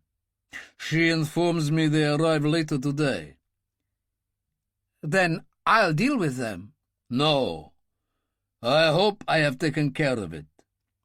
Sara is my most precious jewel. You are the only one I can trust. Swear to me you will guard her with your life, always." "In the name of Allah, I swear it." "Go now, and Allah go with you." And he turned and went in, content, for Hussein Rashid was no ordinary man. 23 years of age, dark hair but blue eyes, he could have passed as a Western European. He was slim but muscular and hugely intelligent, and when anger sparked in his eyes he changed, became truly frightening. The warrior few people realized he was. He'd been a medical student at Harvard when the Gulf War started, and had immediately packed his bags to go home, only to be arrested at Logan Airport in Boston. It was 6 months before lawyers succeeded in obtaining his freedom, and he had gone home to discover that his parents had been killed in a bombing raid 3 months earlier. His uncle had kept him sane during the bad time, had provided him with money, set up accounts for him in Paris and London, had provided him with addresses, the right people to see, people who would pass him hand by hand until he reached the camp in the Algerian desert. There they'd turned him into the man known as the Hammer of God, and it was there that he'd grown the luxuriant long hair and the beard that became his trademarks. He was not a religious fanatic, hardly religious at all, but he discovered his true calling there, to be a soldier. They taught him everything, and by the time he was finished he was an expert in weaponry, explosives, hand-to-hand fighting, vehicles, and the fine art of assassination. His medical training was just a bonus. They even taught him to fly. He had worked for what some people might call terrorist organizations in such places as Chechnya and Kosovo. But his speciality had been assassination, and he had become a master. In the mess that Iraq developed into, he had lived with his uncle, operating as a freelance sniper. His personal score was 27 American and British soldiers and Iraqi politicians. It was all the same to Hussein. And then his uncle had kidnapped Sara, and everything had changed. In London, Roper wished them well and grinned as Dillon and Billy made final preparations for departure. "Got everything?" he asked. "Of course," Billy told him as he zipped up an aircraft bag. "What will we bloody leave, for God's sake?" "There's always your Codex 4. "Very funny," Billy said. "Never mind, Billy, you're going off to war. And you know from experience there's nothing like a nice war. Try not to get your head blown off." "Yes, well, you got Ferguson to think about. What if he phones up and tells you he wants his plane?" "Oh, you mean I could get the sack?" "I doubt it," Roper smiled. "I inhabit a wheelchair, and I've got medals. As for the Gulfstream, didn't he tell Dillon he was sending it back in case of emergencies?" "So he did. Mind you, he might think Baghdad a bit of a stretch. We'll worry about that when we have to. Now get moving. Sergeant Doyle's waiting with the Land Rover. Try not to screw up." "As if we would." They left, and 10 minutes later Ferguson did come on the line. "How are things going?" "You mean at the coalface, sir?" "Is that a reprimand, Roper?"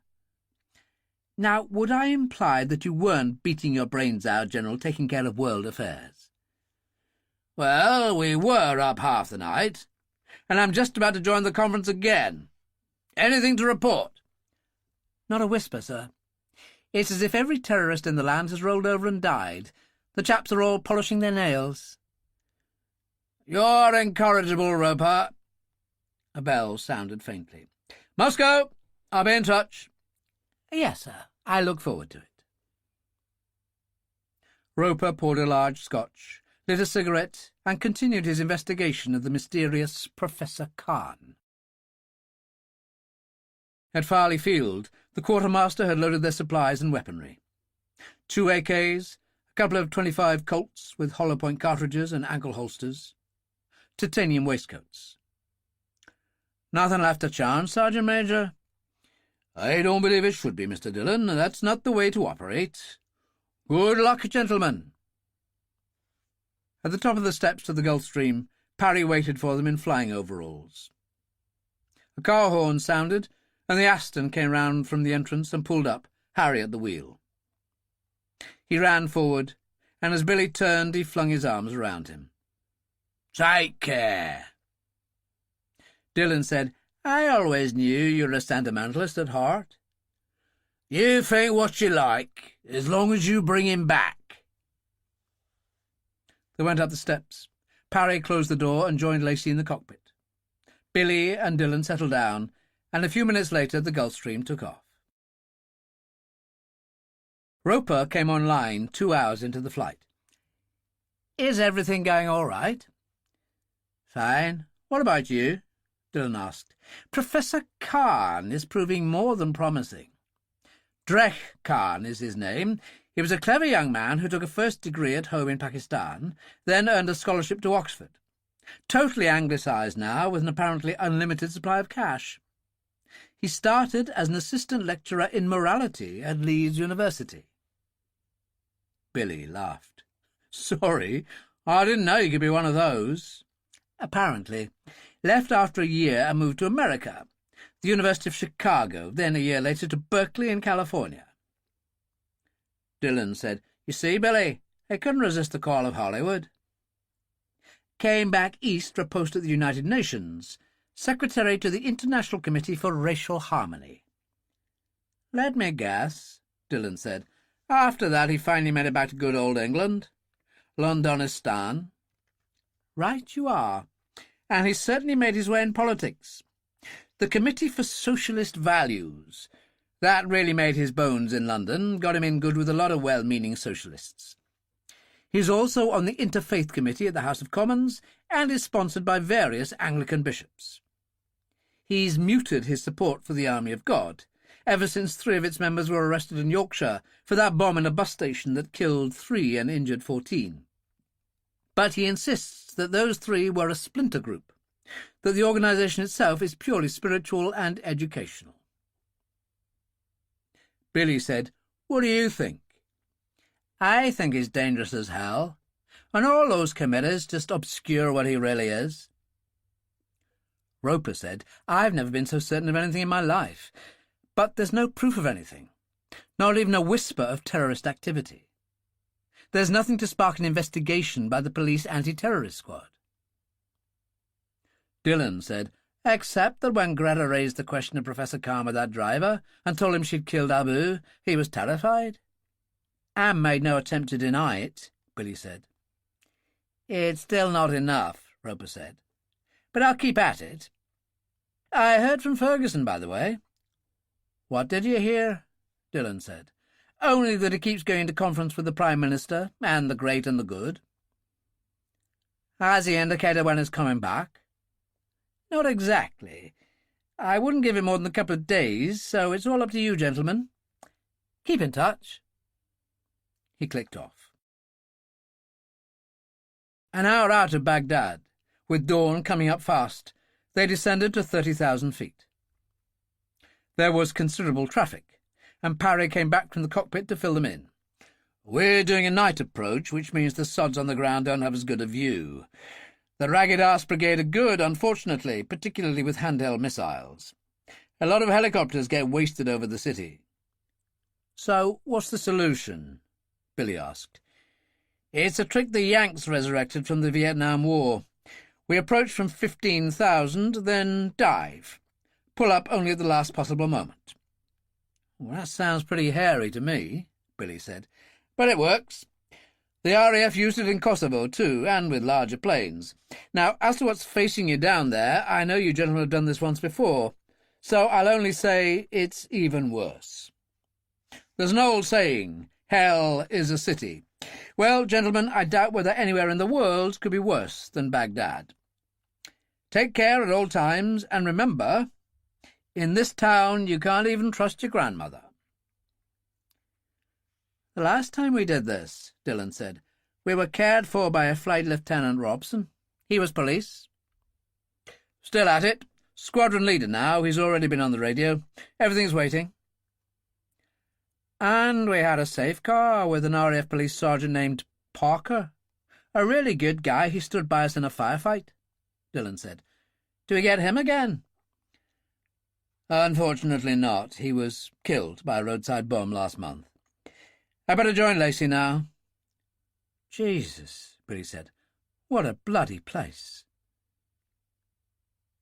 As he looked down at the city below, there was an explosion, a mushroom cloud of smoke rising from the damage. "Never mind, Billy, you've seen worse."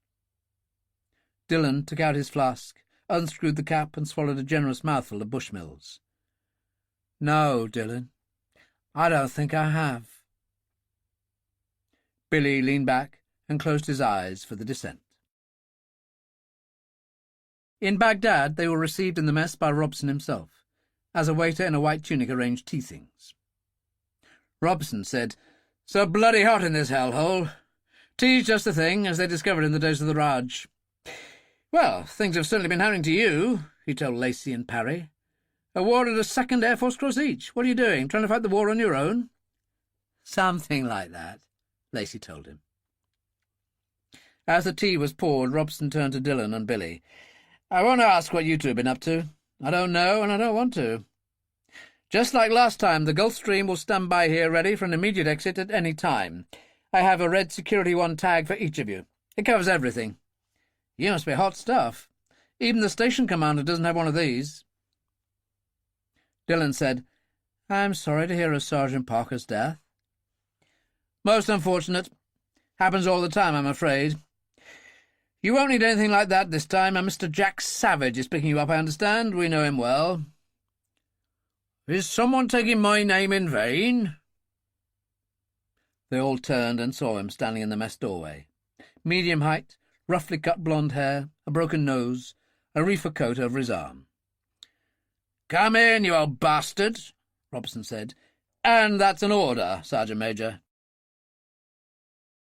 Someone once said that in Baghdad all the streets seemed to be some sort of market, although many of them seemed to be lucky to have any buildings left at all. And the peasants were still there, their donkeys carrying not just produce from the countryside, but everything from laptops to televisions, the detritus of war. They moved through narrow streets down towards the river, finally turning into a courtyard outside an old colonial house with a fountain that still worked. A sign over the door traced out "The River Room," with bulbs.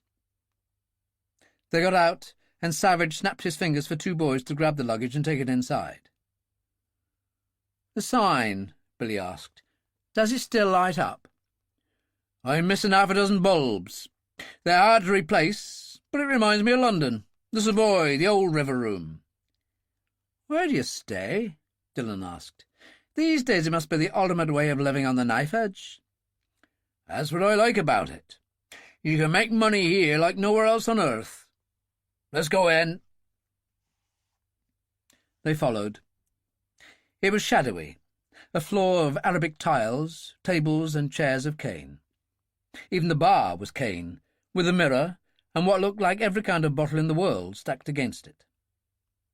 The bartender, who stood polishing glasses, was big and fat, wearing white shirt and pants, a scarlet belt of some kind around his middle. "What's your pleasure?" Savage asked.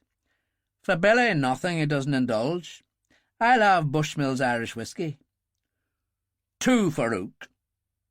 Takes me back to Northern Ireland in the Troubles. So you're the great Sean Dillon." "And you're the bad Jack Savage." Dillon turned to Billy. "He had a lovely racket going, chasing down gun runners on the one hand, then selling the proceeds to the Provisional IRA on the other." "But not while I was in the Royal Marines. Not while I was wearing the badge. That wouldn't have been honourable." "He's big on honour." Rawan Savage moved into the room. "I'll have a large vodka. Very large. God, it's hot in here." She walked out onto a wooden balcony, and they followed. A couple of minutes later, Farouk was distributing the drinks. "Cheers. To new friends?" Rawan raised her glass, and in a way seemed to swallow it whole, but that was only an illusion. She held it out to Farouk.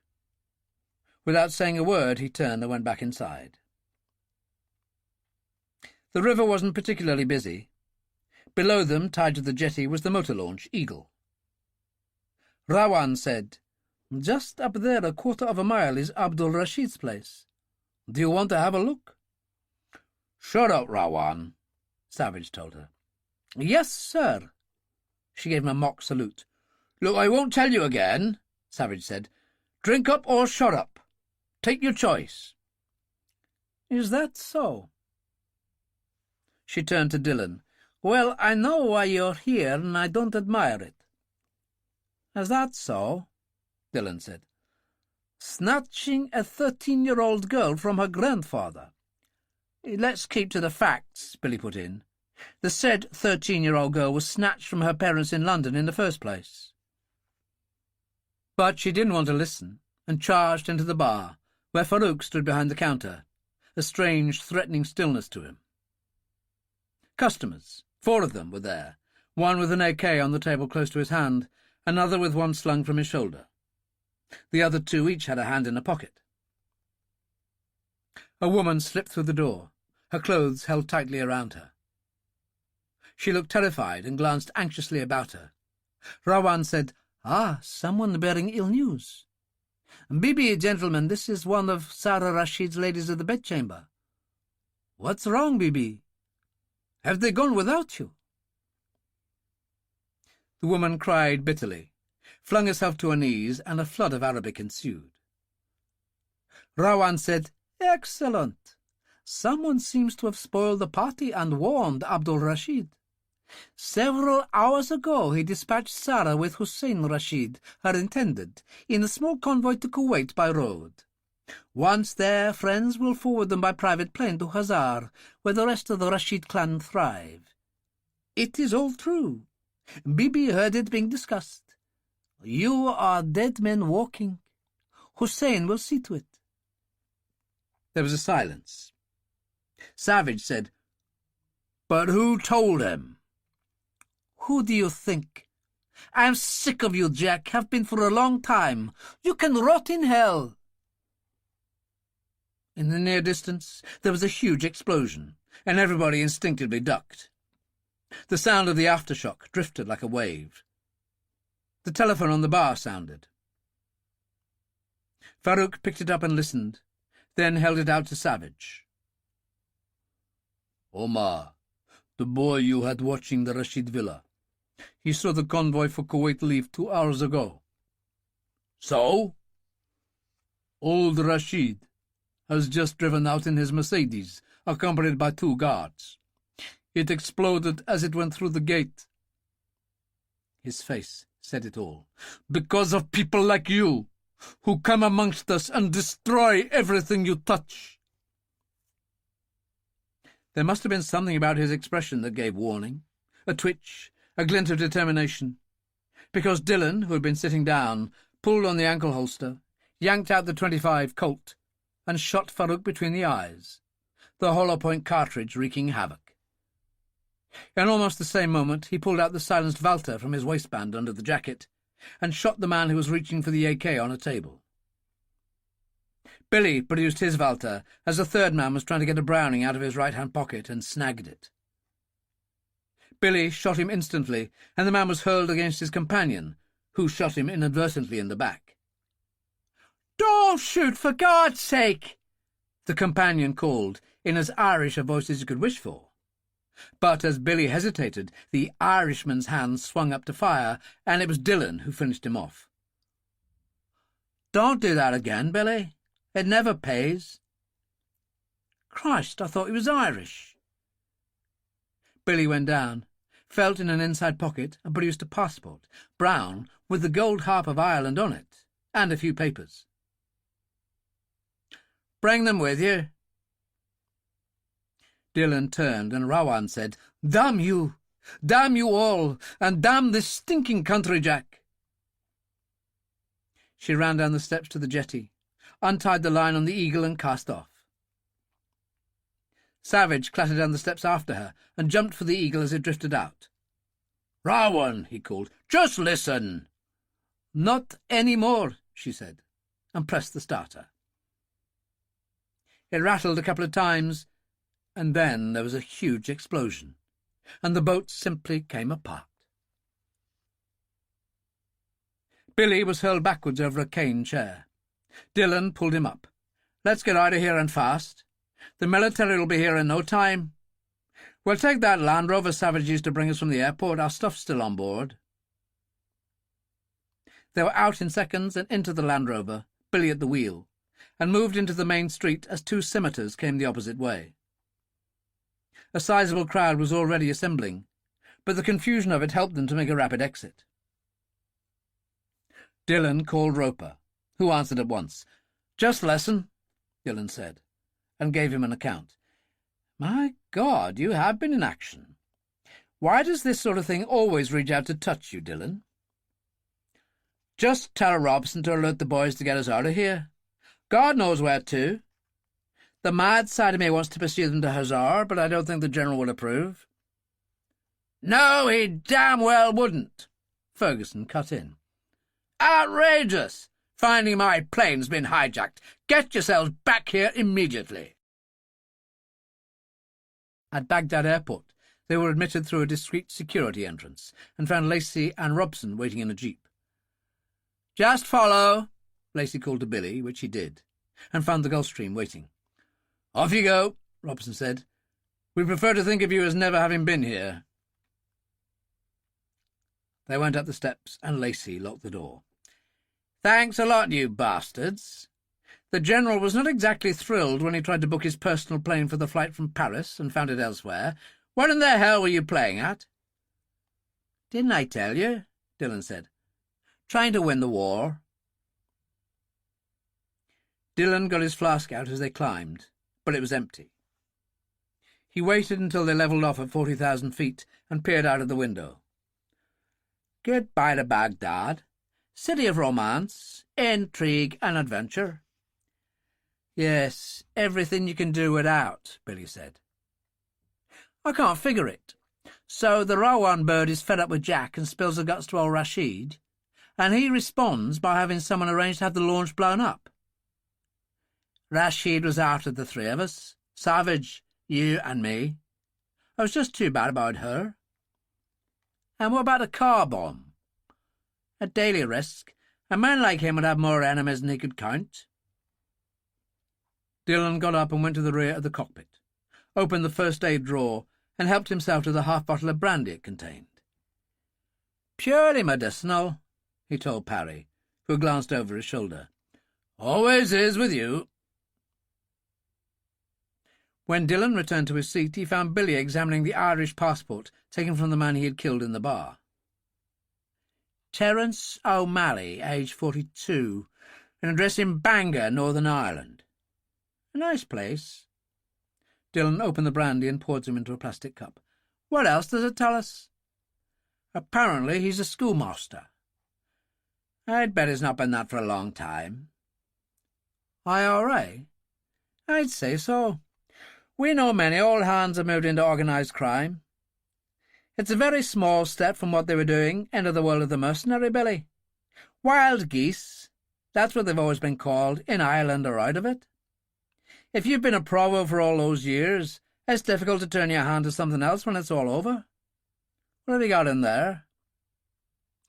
A monthly rental bill from Dublin, a letter from a man named Tom, a please come home letter signed Your loving mother Rose, address in Bangor, cash, 5 $100 bills, American. He looked up. What do we do? About his mother, I mean. I let her go, Billy. If she knows nothing, then it leaves her hope. Now I'm going to catch a little sleep. And he dropped his seat. On the road south from Baghdad to Kuwait, it was a macabre situation. A landscape of burned-out tanks and trucks and civilian vehicles dating back to the original Gulf War. The Highway of Death, they had called it. A landscape that also contained the remains of many thousands of refugees. And yet, all the way along the highway at suitable intervals, there were petrol stations open 24 hours. For fuel was the one thing they weren't short of. And places you could get coffee and short-order cooking. And the telephones worked. In the first Land Rover were Hussein's 3 henchmen, armed to the teeth, veterans of the streets, men who knew their business, which was proved by the fact that they were still here. In the second vehicle were Hussein, Sara, and Jasmine, another cousin of Sara's who was devoted to her. 50 miles out of Baghdad, the little convoy had pulled up in the car park of a petrol station. Hussein received a call on his satellite phone from the man he knew only as the broker. He had been allocated to him by Al-Qaeda for 3 years now. They spoke on occasion in Arabic, but in English when appropriate, and on those occasions the broker sounded like an Oxford professor. Hussein answered at once. "Where are you?" said the voice. Hussein told him. "Good. You were in an impossible situation. Other contacts covered events for me. One of Rashid's men placed the bomb in the savage people's boat." "And Rashid himself?" "It was a local Sunni group who got him. An old score. How has Sara taken it?" He sounded strangely paternalistic, and yet there was a certain concern in his voice. "I'm just about to tell her, but I've further information. The woman who told Rashid of the kidnap attempt said the men involved are called Dillon and Salter. Are they familiar to you?" No, but they soon will be. I'll call you when I know more. Take care of Sara. I've made all the arrangements in Kuwait. A hawk. You'll enjoy flying that. When Hussein returned to the group, they were waiting. "You could have gone for coffee and a bite to eat," he said. "Not in my leg irons, cousin. Must I endure further humiliation?" He didn't hesitate, extracted no false promises. "Forgive me, cousin. So much has happened." He produced a key and unlocked the chains, dropping them over the seat, and then said, "I have grave news from Baghdad." His words lingered. His people waited. So used to bad news, they knew this must be special. And Hussein put an arm around Sara's shoulders. "My uncle, Sara's grandfather, has been taken from us at the villa. It was a car bomb as he was leaving in his Mercedes." Jasmine gave a short wail, then started to sob. One of the men, Hassim, said, "Sunnis." "It would appear so." "May they rot in hell," Hamid joined in. "Cursed for 1,000 years." 2,000, said Khazid. Sara stood there, saying nothing. "Come," Hussein said. "We all agree, but we still have a long trip ahead of us. We must eat." She nodded, torn in her heart between her feelings for her parents and a stubborn old man who had wronged her terribly, yet loved her deeply. "Yes," she said. "Yes." She took Hussein's arm, and they walked to the cafe. London, Dublin, Kuwait. Chapter 4. At Farley Field, as the Gulfstream touched down, Dillon looked out and saw Ferguson standing under an umbrella smoking a cigarette. "What do you think? Trouble?" Billy asked. "Oh, I don't know. You might be surprised," Dillon answered. Parry opened the door and they moved out, followed by Lacey, who said, "Damn it, Sean. We don't like our time wasted." "I'm not sure that's a correct description. Savage and his wife were blown up in that boat on the Tigris. And some very unpleasant geezers tried to take us out in the bar at Savage's club. When we left, it looked like the Last Chance Saloon in a bad movie," Billy pointed out. "How many?" Lacey said slowly. "4, Dillon told him. "So your time wasn't wasted.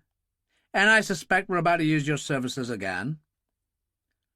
"Where to this time?" Lacey said. "You've been there before." "Hazar." "Christ almighty," Parry said. "You nearly left your bones there, Billy." "Well, I didn't, and I've no intention of leaving them there this time." They reached Ferguson, who said, "All right, gentlemen, get in the back of the Daimler and explain yourselves. Your body count is beginning to rival tombstones." After Dillon sketched in the events, he said, "After all, General, you did say we could use the Gulfstream in an emergency." "Yes, but I hadn't envisaged this." "And it all started with you," Billy said. "Last time you saw us, you suggested we go to Heathrow and haunt passport control." "Which, as well, we came up with Caspar Rashid," Dillon cut in. All right, all right." Ferguson was getting testy as they coasted through London towards Holland Park. "I'm the first to admit he could be very useful to us." "Have you told him we failed to get Sara?" "Not yet. I thought his wife should be considered too. She's operating now, but Major Novikov will tell her, and then bring her to us. 11 o'clock should be about right." "Great," Billy said. "Time for a full English breakfast." "We don't have a cook," Dillon reminded him. "Who says so?" Ferguson frowned. "All I had to do was telephone the civil service pool, and Mrs. Hall appeared almost straight away. Answers to Maggie. She's from Jamaica, though. I'm not sure about the full English breakfast. Oh, for God's sake, General, they probably invented it. That was Billy. So they failed.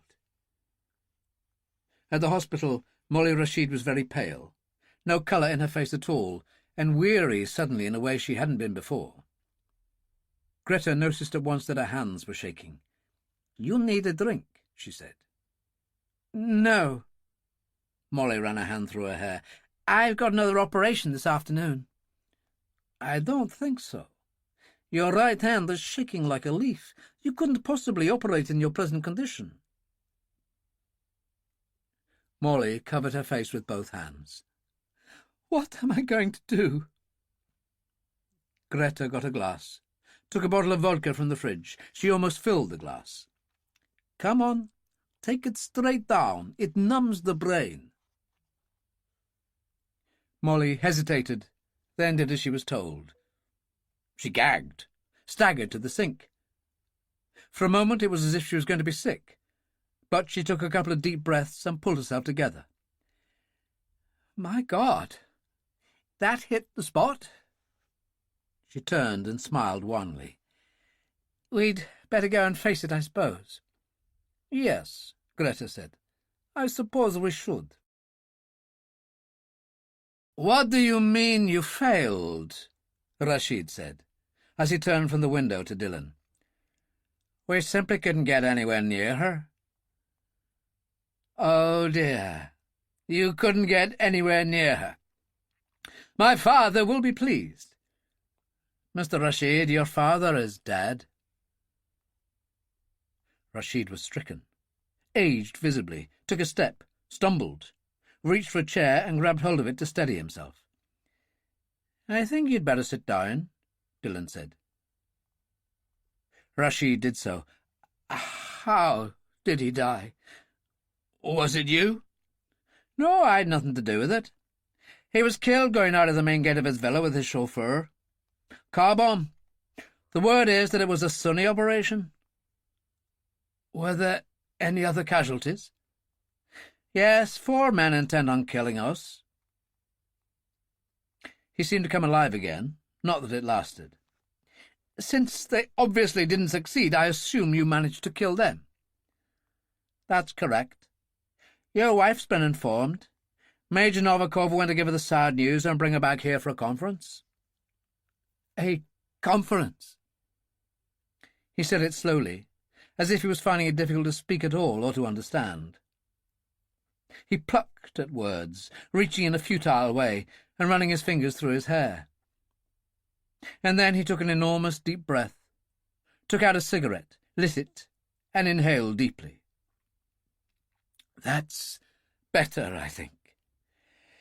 Let's get to it and see if there's some way of sorting this out."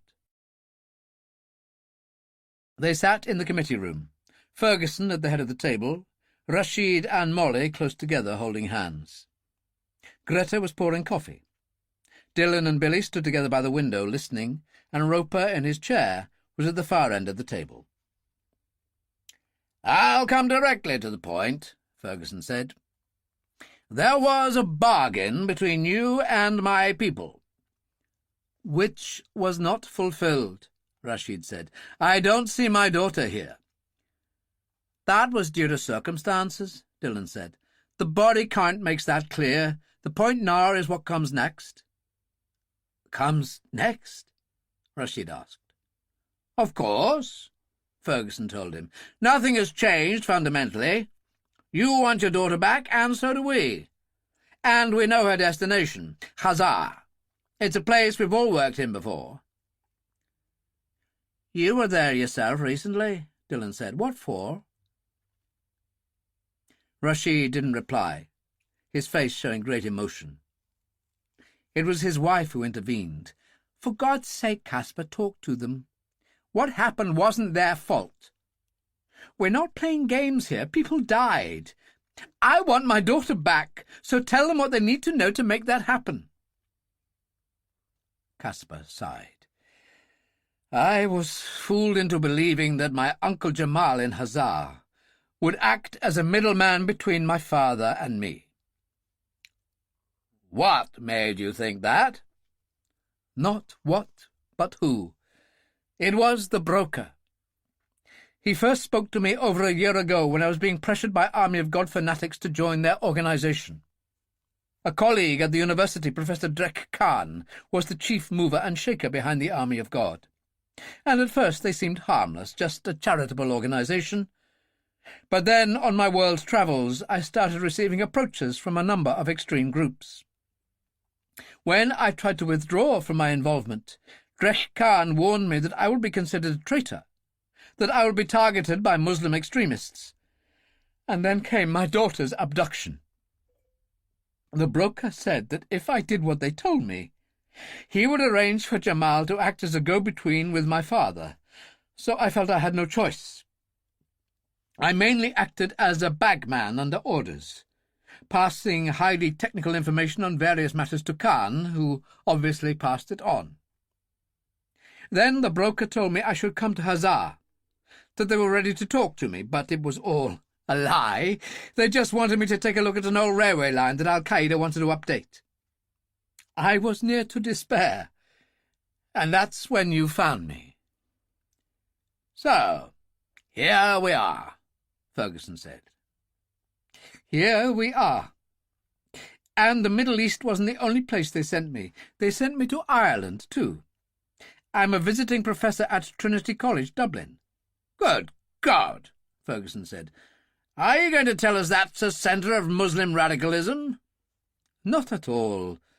But in my bagman identity, I had to act as a go-between for certain organizations there. Such as? Ferguson asked. Outfits claiming to be security firms.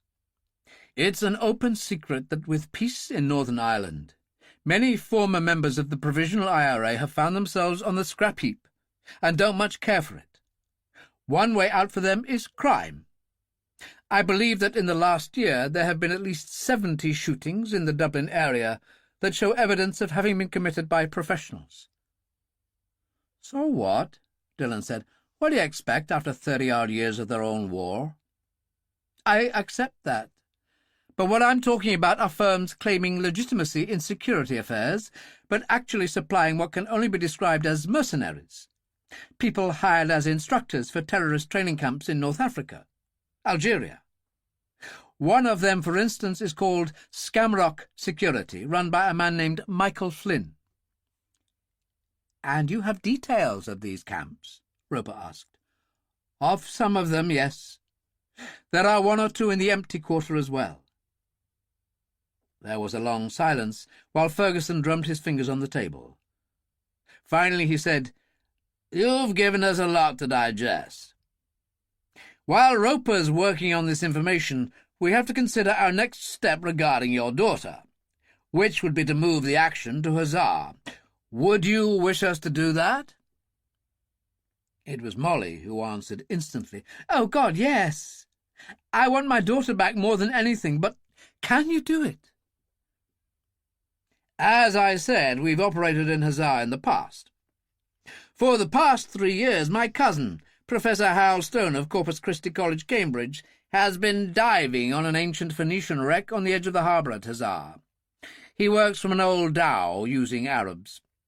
It's a shoestring operation, but I happen to know his diving season is soon to start. Dillon and Billy are expert divers themselves, and he'd welcome us, I assure you. We'd pass as a perfectly acceptable group of mad English archaeologists. Would that be acceptable? You could come with us. No, not that. She shook her head. I'm part way through some of the most important work of my life. She turned to her husband. Caspar? Of course, he nodded. I must. Isn't there the chance you'll be recognized? Billy asked. Caspar shook his head. I'll wear robes, a fold of cloth across my face, use the language. It will work. Suddenly he looked fierce, determined. It must work. Right, Ferguson said. Things to do. I must contact my cousin. You, Dr. Rashid, will oblige me by pouring your heart out to Roper. As for you, he said to Dillon, see to the plane. Molly Rashid stood up. I'll get back to the hospital. Ferguson put an arm around her shoulder. Don't worry, my dear. We'll succeed, I promise you. Greta said, I'll take you back. They went out, and Caspar waited until the door closed and said, There is something else of great importance I must tell you. And what would that be? Ferguson asked. Sara's cousin, the man who is to be her future husband when she is of age.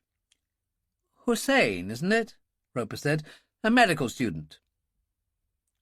Does the hammer of God mean anything to you? Not that I know of. When I last counted, his score was 27 Allied soldiers, and a handful of political assassinations in Europe. Good God, Ferguson said. Tell us about him. Which Rashid did. When he had finished, Dillon said trimly, Well, at least we know. He turned to Billy. Let's get moving. As they left, he said to Roper, Michael Flynn. Years ago he was IRA Chief of Staff till he ended up in the Maze prison. Look him up. Sitting in his suite in Paris, Volkov went over in his mind the last conversation he had had with Vladimir Putin.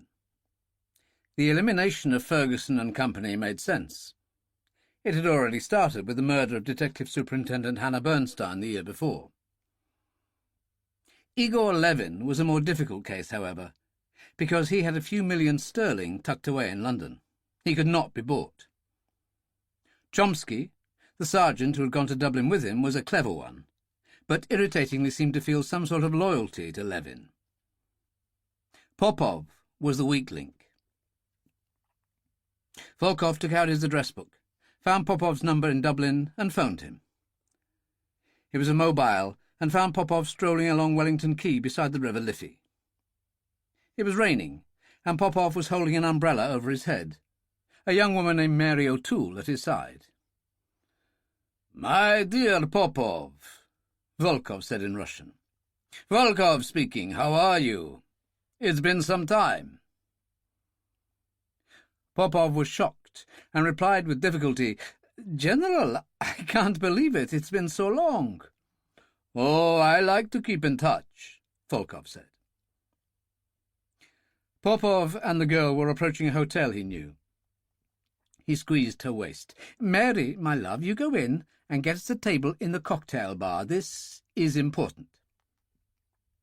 She went, and he reverted to Russian. "General, I don't know what to say." "Why, just say you're happy to hear from me. How's the job? Still at Scamrock Security? How is my old friend Mr. Flynn?" Popov swallowed hard. "My God, I didn't realize—" "That I got you the job? Oh, yes. Flynn and I go way, way back to the very early days of the Irish struggle. That he hasn't mentioned this to you shows how much he is to be trusted.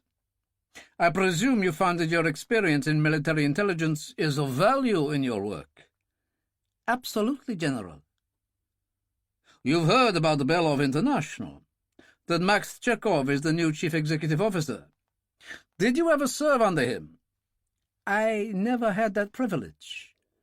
"You may have that pleasure to come. I trust that I can still rely on you." "Of course, General." "Excellent. How is Chomsky?"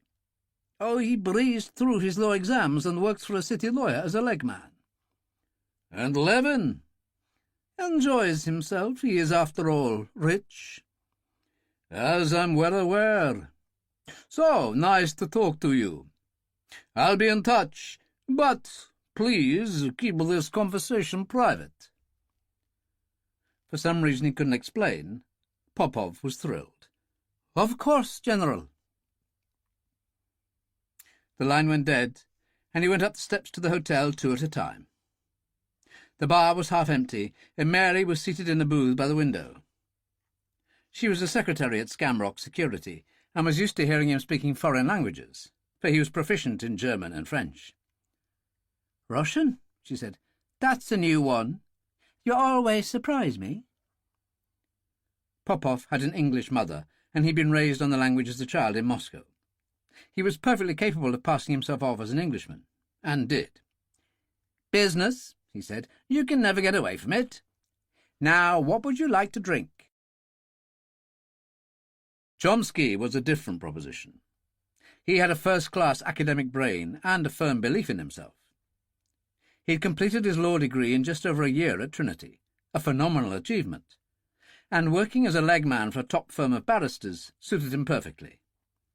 He much preferred to be out of the office, for he could handle himself, and had a medal for bravery in Chechnya to prove it. He was walking through Temple Bar, one of his favourite places in the city, with its bars, restaurants, shops and galleries, and was making for Crown Alley with its cafes and brightly painted shops.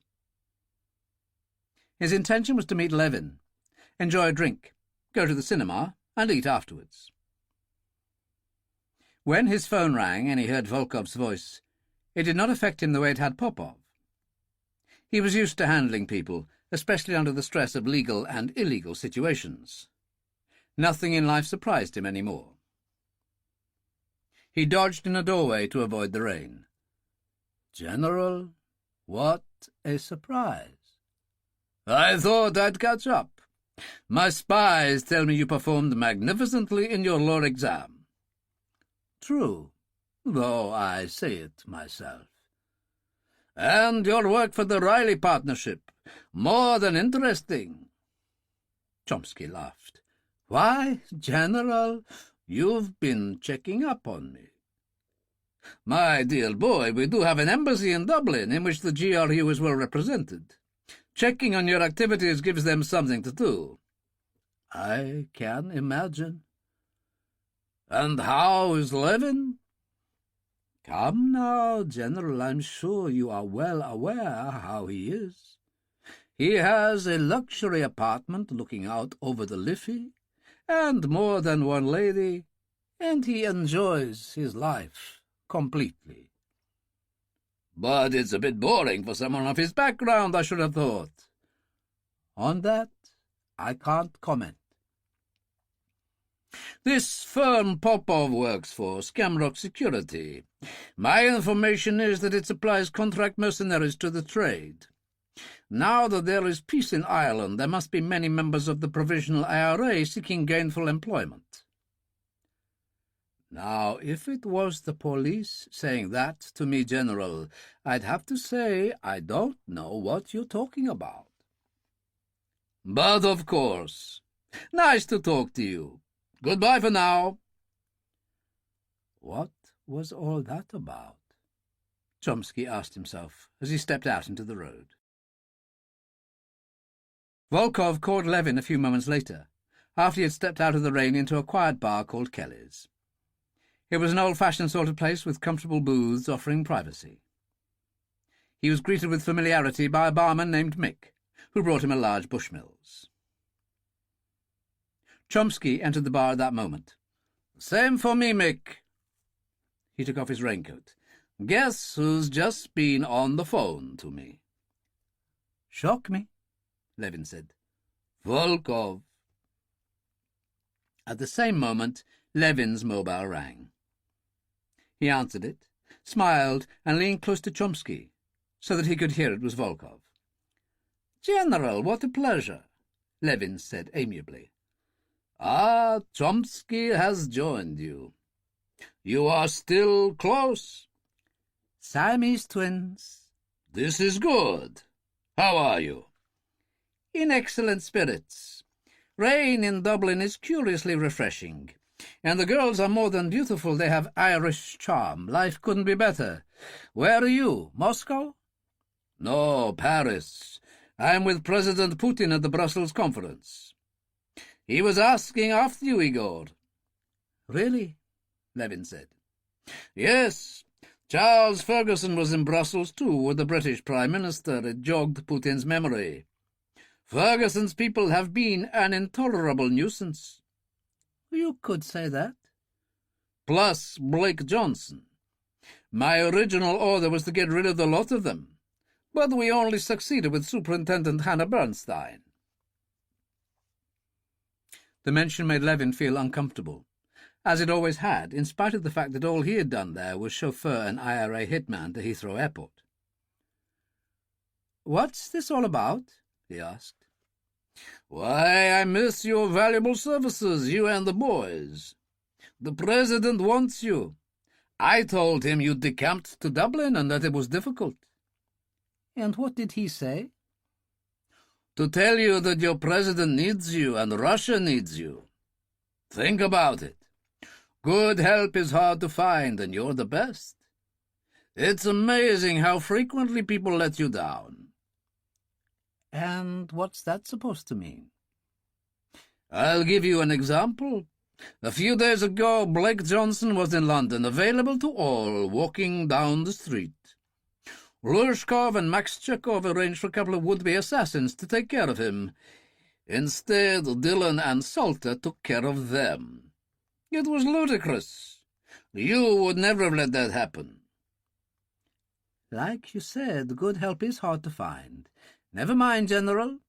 If at first you don't succeed, well, you know the rest." "My poor Levin, you must find life infinitely boring not being in the game. Just think about what I've said. We'll speak again." He rang off. "The old bastard," Chomsky said. He waved to the barman. "Same again, Mick." "Interesting, though," Levin said. "A piece of crap like Max Chekhov in charge of Belov International. I've been following that one closely." "Nothing changes, it would seem," Chomsky said. "I wonder, do you think he's called Popov?" "A good point. Don't tell Popov about our conversations with Volkov. Just see if he mentions his. In fact, why don't you phone him now?" Chomsky did, finding Popov still with Mary in the cocktail bar of the hotel. "Hello, it's me," Chomsky said in English. "I'm just having a drink with Igor, and then we're going to a show. Do you want to join us?" Popov didn't even hesitate. "Not tonight, thanks. I'm about to have dinner with Mary." "That's all right, then. So how are things with you? Anything new?" "No, just the same old thing." "Okay. Just thought I'd ask. Have a good time." He slipped his mobile in his pocket. "He is having dinner again with the girl from the office." "He's getting serious," Levin said. "No, I don't think so. Not if the way he's talked in the past is anything to go by." "But he didn't mention Volkov, did he? It's inconceivable that the General would have spoken to us and not to him." "Which shows he's stupid, then. Surely he would know that we'd assume that he had." Chomsky shrugged. "What does it prove?" "That maybe, just maybe, friend Popov is in Volkov's pocket. He has been since we left London. I knew one of you was. I'm satisfied it isn't you. Circumstances indicate otherwise." "Thanks very much. Is there any reason why it matters?" "I think Volkov's approach indicates that there could be. But enough." Levin got up. "The delights of James Bond await. We'll dine afterwards." Michael Flynn was in his early 50s, almost 6 feet tall, a powerful figure of a man in an excellent suit of Donegal tweed, his face strong and purposeful, the face of a man who didn't waste time on anything. His office at Skamrock Security had panelled walls of oak, dark green velvet curtains at the windows, green velvet carpet, the desk and furniture speaking of a successful man who liked to be exact. In the great days of revolution he had been, for a while, Chief of Staff in the Provisional IRA, although prison had followed that. Those days were far behind him. Now he was a successful businessman, head of a company offering its expertise in the field of international security. He looked out of the window at the rain, but he was in a cheerful mood. Business was good. The death business. With all the wars and rumours of wars, it was the kind of world in which his business could only thrive. He returned to his desk, took the stopper out of a cut-glass decanter, and poured whisky into a glass. And then his mobile sounded, the special one he kept only in his inside pocket. "Yes," he said. "Mr. Flynn, this is Volkov." "Sweet Jesus!" Flynn swallowed the whisky and poured another. "It's been a while since I heard from you." He sat on the edge of the desk. "So, what can I do for you?" "Oh, I just wanted to keep you informed. As you know, I have a direct pipeline to Al-Qaeda." "The broker, right." "Yes. He has informed me that an associate of mine, Abdul Rashid, was car-bombed in Baghdad. It was a sunny operation." "So how does this touch me?" "A man you supplied worked for him. His name was Terence O'Malley, a provo." "The schoolmaster. A good man, came from Bangor. What happened?" "He was killed in a firefight with a man named Sean Dillon and a London gangster called Billy Salter. Have you heard of them?" "You could say that. Dillon and I were comrades in the old days. Salter I know only by reputation. What was it about?" "A personal matter. Old Rashid had kidnapped his granddaughter from England, a girl of 13. Apparently Dillon and Salter were trying to get her back. A good deed in a naughty world." "That sounds like Sean Dillon. Mad as a hatter." "Anyway, I thought you should know." "I appreciate it. Listen," Flynn said, "the new company, Belov International, does it need security work?" "As a matter of fact, it probably does. Especially at the Irish end, Drummo Place. That's a good idea, Flynn. We'll speak about it later. Goodbye for now." Flynn sat there thinking about it. A pity about O'Malley.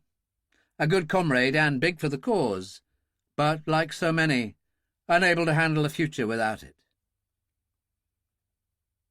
He poured another whisky and raised his glass. "Here's to you, Terence. Rest in peace." He emptied his glass, put on a trench coat, and went out. Kuwait. The Empty Quarter. London. Chapter 5. Kuwait was Kuwait. The oil wells working away, the visible signs of war no longer in evidence. Desert Storm had been a long time ago. Hussein had checked on the satellite phone, and before arrival had been given directions to a part of the airport some distance away from the terminals used for jumbos and other passenger planes. The Land Rovers moved through a number of parked cargo planes, and finally reached a place of separate hangars and private planes, parked with precision. The one on the end was an old Hawk 8-seater, and a man in stained overalls came down the steps from the interior. He was American from his accent. "My name's Grant. Mr. Rashid?" "That's me," Rashid said. "She's all yours. Are you familiar with this aircraft?" "I am familiar with many aircraft types. Have I anything to sign?" "No, everything's taken care of." He opened an envelope and took a document out. "I'll return your pilot's license." It was an excellent forgery, but Hussein made no comment on that. "My thanks. Flying down to Hazar, how long will it take in such a plane?" 2.5 hours, maybe 3. How experienced are you desert flying?" I've flown many times in Morocco and Algeria. This is the empty quarter. Winds of great force can come out of nowhere, so be careful. I have flown in the area south of here, and I'm familiar with the landmarks and the airport. Good. Anyway, I photocopied a section of the map for you just in case you need it. The route there and the airport between Hazar town and the small coastal village of Kafkar on the bluff overlooking it. Thank you. Right, let's get on board, Hussein ordered Jasmine and Sara. They went up the steps, followed by Khazid, Hamid, and Hasim. Hussein passed up the weaponry, several AK rifles, some Uzi machine pistols, and assault bags loaded with ammunition and grenades, and 3 or 4 shoulder-fired missiles. Are you guys expecting a war or something? I thought there was always a war of some kind in the empty quarter. That's true. My family is Rashid Shipping. As I'm sure you know, piracy is not unheard of. Tell me about it. If you just sign the manifest, you can be on your way. Hussein was the last to board, heaving up the steps and closing the hatch behind him. Jasmine and Sara had already discovered a large basket and were examining it.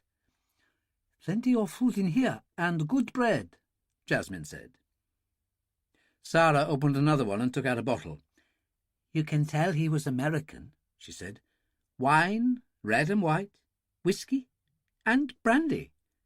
Hardly what the Prophet, whose name be praised, would recommend. I have always found the Prophet very understanding, said young Hamid, who had been an artist before taking up the gun. Well, each man makes his own arrangements. Hussein eased himself into the pilot's seat.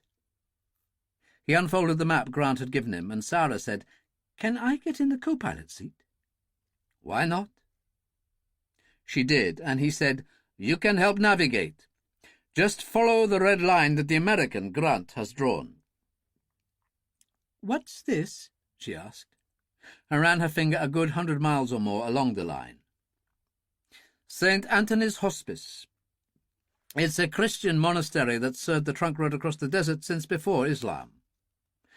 There are only 20 or 30 men there now, Greek Orthodox in strange black robes. 50 miles further on is the oasis of Fuad, with what's called St. Anthony's Well. In ancient times they served travellers of all religions. He pressed the starter, and the engines rattled into life, first the port, then the starboard.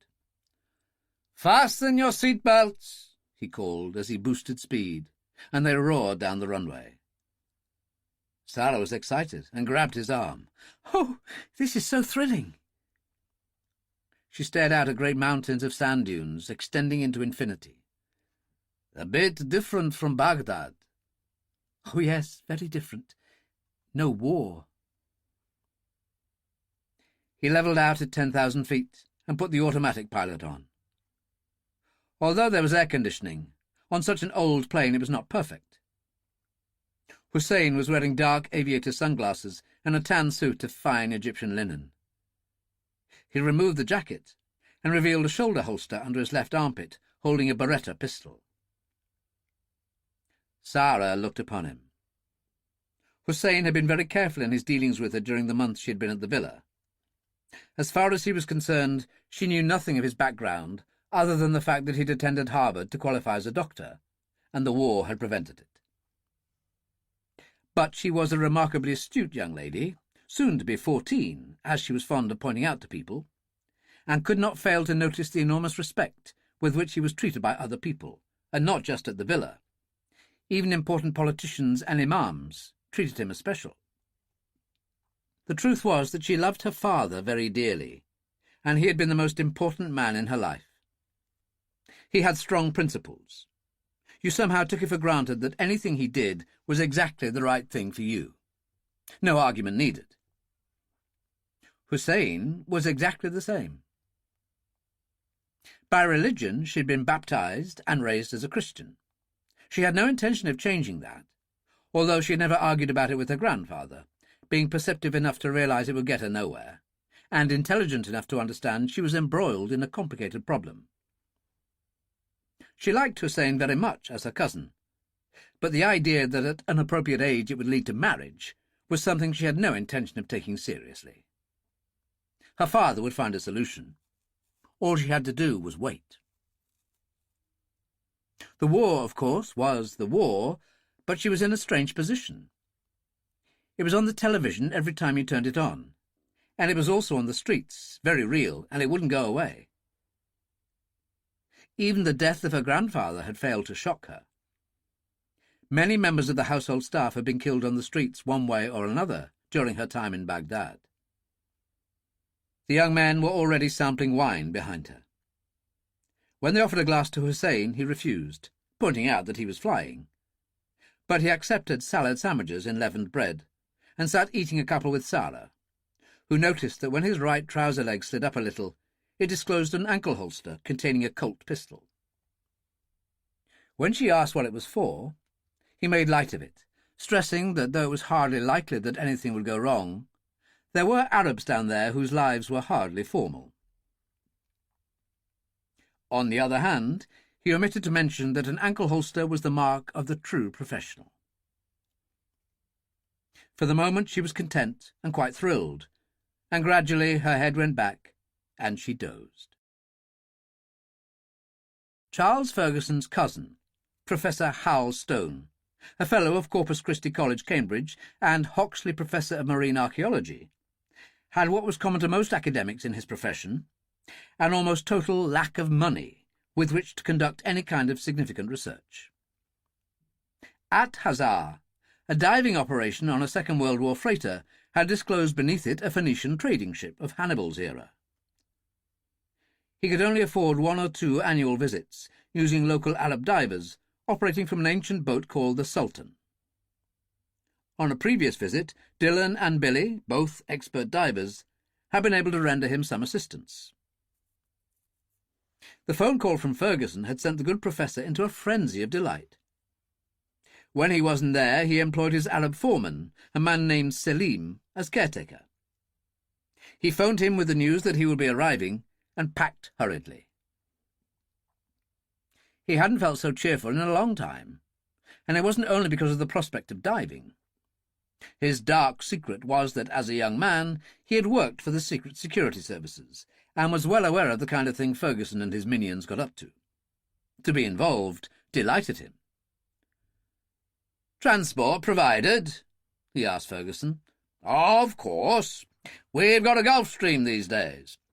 The boys will have to get rid of the RAF roundels. We'll call it a United Nations Ocean Survey. That sounds good."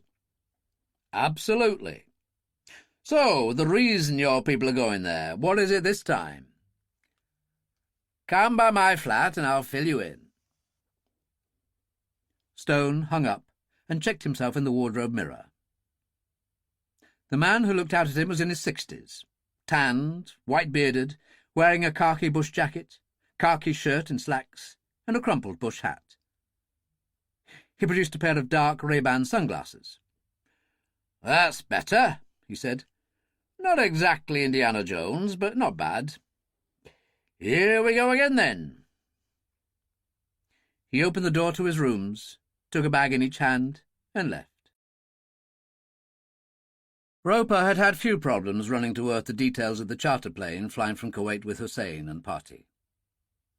The American, Grant, found himself visited by Captain Jackson of military intelligence at the British Embassy, who was delighted to do Charles Ferguson the favour. The fact that just on the corner of the hangar was a security camera, which on inspection proved to have taken several photos of the entire party, brought Jackson's visit to a more than satisfactory conclusion. In no time at all, everyone interested was able to examine them as much as they liked. "The photos of Hussein Rashid are a real bonus," Ferguson said. "What do you think of the girl?" Roper asked.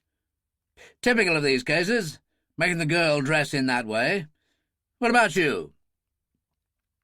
Roper poured a whisky. "She has a calm sort of face, a face that doesn't give a great deal away." "I'm not sure it resembles the father to any great degree." At that moment, Caspar Rashid hurried in with Sergeant Doyle. "What's all this about photos?" "Here they are," Roper told him, "fresh in from our contact in Kuwait." Caspar examined them carefully, shuffling the photos several times. Finally, he said, "It's amazing to actually have photos taken such a short time ago." "How do you think she looks?" Ferguson asked. "I don't know. I really don't. I know I might sound strange saying this, but it's the clothes she's wearing. They change her personality so much, or so it seems. Can my wife see these?" "Good heavens, yes. It's a real stroke of luck getting such excellent photos of Hussein and his merry men." Caspar examined a couple of them more closely. "You know, I barely recognize him. It's been several years, and then there were those 6 months in that American prison. I recall him as a very nice boy when young." Dillon, who had come in quietly and was looking at the photos, said, "People change, and circumstances change them even more. His mother and father killed in a bombing raid. That's 6 months in jail. It must have seemed cruel and heartless." He helped himself to a shot of Roper's whiskey. "God knows I had enough experience in Ireland during the Troubles to see how people can change fundamentally." "Well, you would know, Sean," Roper said. "This Hussein, though, he's no ordinary one. Judging by his score, he's almost as good as you." There was a heavy silence, for there was not much left for anyone else to say.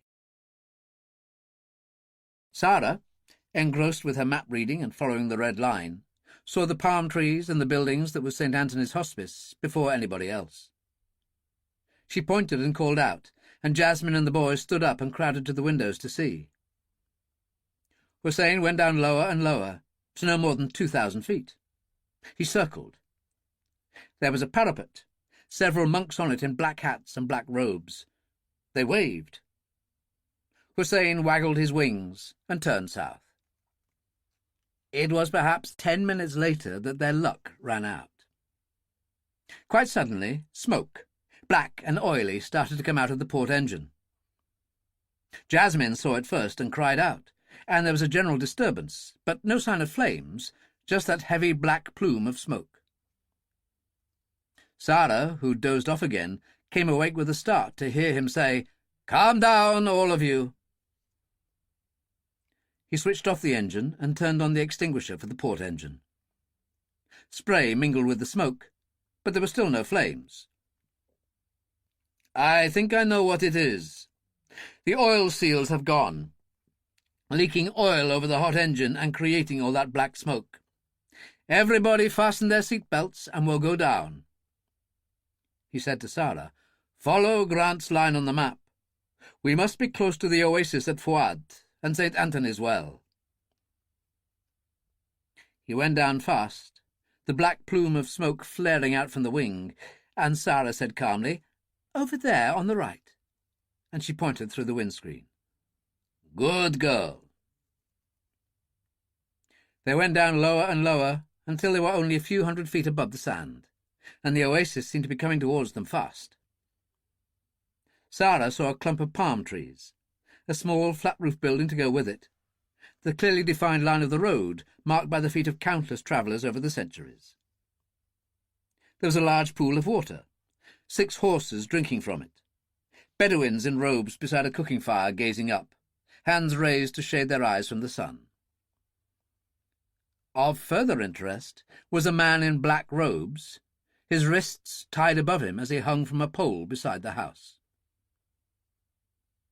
Hussein dropped the hawk down on the road and rolled to a halt some distance from the oasis. He said to his 3 men, "Out you go. Rifles at the ready." One of the men by the pool was holding a riding whip. He turned as if ignoring them and slashed it across the monk's back. The monk's robe had slipped from his shoulders, and they were already bloody. Sara said, "They can't do that. He's a priest." "Calm yourself." Hussein reached for his phone, which rang as his men disembarked, and discovered it was the broker. "Good," Hussein said. "I was hoping you'd be available." He explained the situation with the plane and detailed their position. "I'll contact the airport at Hazar and arrange a recovery," said the broker. "Probably by helicopter. I'll call you back when I know more." Hussein said, "Let's get moving, ladies." He smiled at Sara. "Pass me my jacket, will you?" As she handed it to him, she saw the maker's label inside, and it said Armani, and she thought it was the most beautiful jacket she'd ever seen, and suited him completely. "Be ready for anything, boys," he said. "Some bad bastards here, I think. Remember your blood Rashid before anything else." "As one, cousin, we are with you," Khazid said, and they started forward, Hussein with Jasmine on one arm and Sara on the other. The 6 men by the pool watched them approach, cradling their rifles, wearing black robes and black and white headscarves. The leader, tall and bearded, waited, the whip dangling from his right hand. "And who have we here?" he demanded. "Who asks?" Hussein asked, and moved to the right where a pole protruded from a wooden fence, and sat on it. "Mind your manners, pretty boy," the man said. "I am Ali ben Levi. I say who comes and goes here. I claim the well, and this one cannot gainsay me." He turned and slashed the priest across the shoulders again, and Sara cried out, "No!" "Learn your place, girl. He is only a Christian." "And I am Christian too," she said in Arabic. "Would you lash me?" She ran at him, and he grabbed her wrist and laughed. "To do so would give me great pleasure." He flung her to the ground and raised the whip. Hussein's hand fastened on the Colt 25 in the ankle holster, and he drew it and fired, catching Ben Levy between the eyes, the hollow-point cartridge propelling him backwards into the pool and blowing away the back of his skull. In virtually the same moment, one of the men opposite started to raise his rifle, and Hassim shot him with his AK. There was dead silence. Hussein gestured, the Colt still in his hand. "On this occasion I allow you to live," he told the rest of Ben Levy's men. "So take your dead and go. Go now." Hurriedly they collected their horses, tied the bodies of the 2 dead men over the saddles of 2 mares, and mounted. They waited for a moment, and Hussein spoke. "I am Hussein Rashid. I am the Hammer of God. I welcome any man of the Ben Levi tribe who seeks satisfaction." Which they did not, and left. Jasmine was trembling, but Sara was strangely calm. "I'll see to the priest," she said, and went to him. The satellite phone sounded, but there was heavy static. The broker shouted, "It's me! Is the static clearing?" "I am here." "They're sending a helicopter." "Is everything okay?" "A minor problem. It's been taken care of." "Good. We'll be needing you soon, Hussein. There's work to be done, you know that. Osama himself was inquiring about you when we last spoke. He sends you his blessing. Tell him I thank him. Goodbye for now." By the pool, Sara and Jasmine tended the priest, Sara washing his back carefully with a cloth from the house. "Are you truly a Christian, child?" he asked. "My mother is English, my father Rashid. I am baptized." "And yet you wear the clothes of a Muslim woman." Hussein and his men sat smoking and listening, and heard her say, "In the whole of the Koran there are only 2 mothers of prophets. The first, the mother of Muhammad, whose name be praised, and the second, Mary, the mother of the prophet Jesus. There is good in all things. I think this is true of the Bible and the Koran.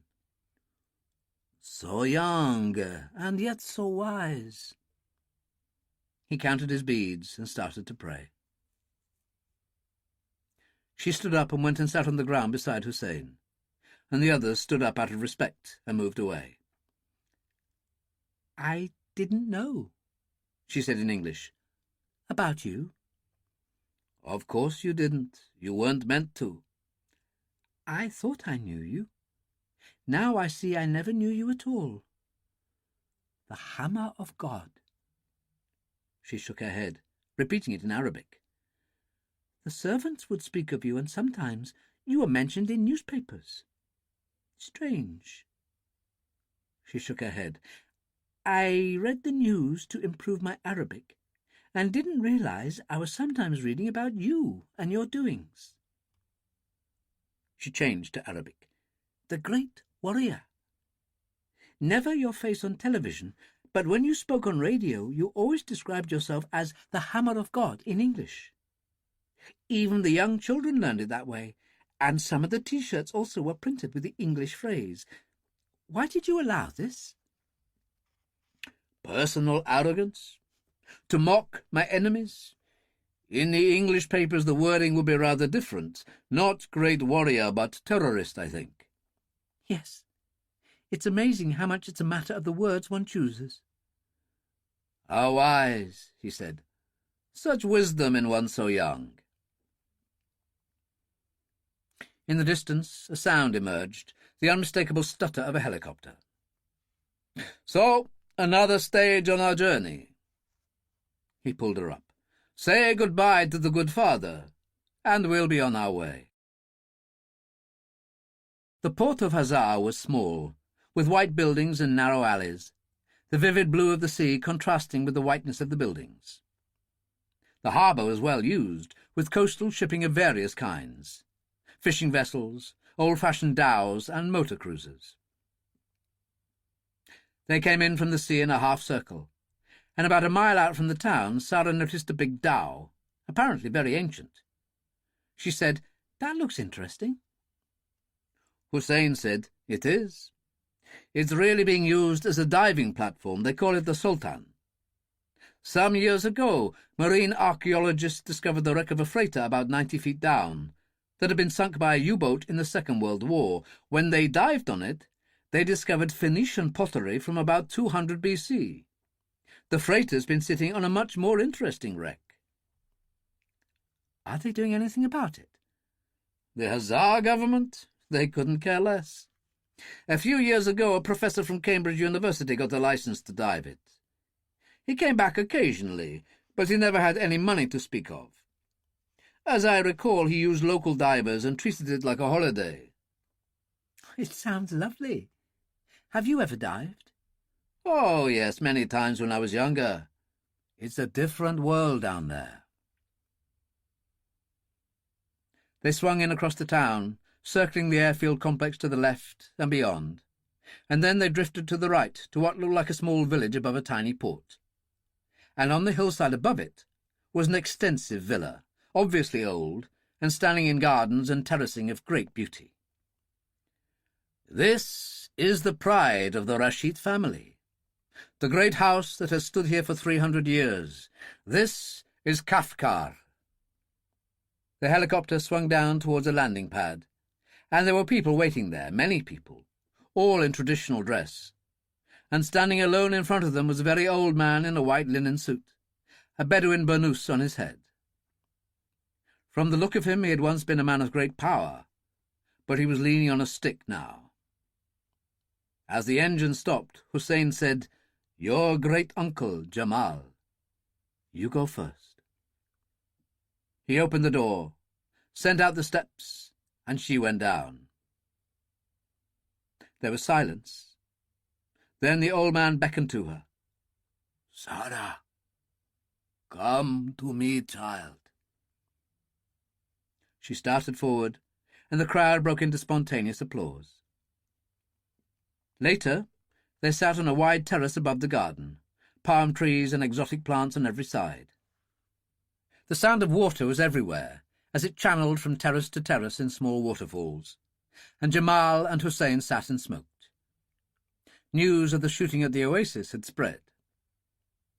Jamal said, "The Ben Levy business is nothing.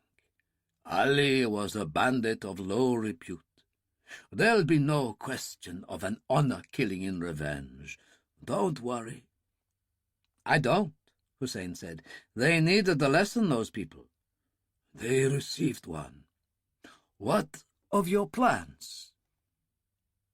"I shall stay a few days, leave Sara in your hands, and go. There is work for me to do, important work. I am in close touch with Al-Qaeda. Osama himself sent me a message only today." "Of course. You have been picked for great things, the chosen of Allah. The child will be safe here. What happened in Baghdad was a terrible thing. My brother's death was the will of Allah and the work of Sunnis. But the presence of these devils from London who would steal Sara, this troubles me." "And me."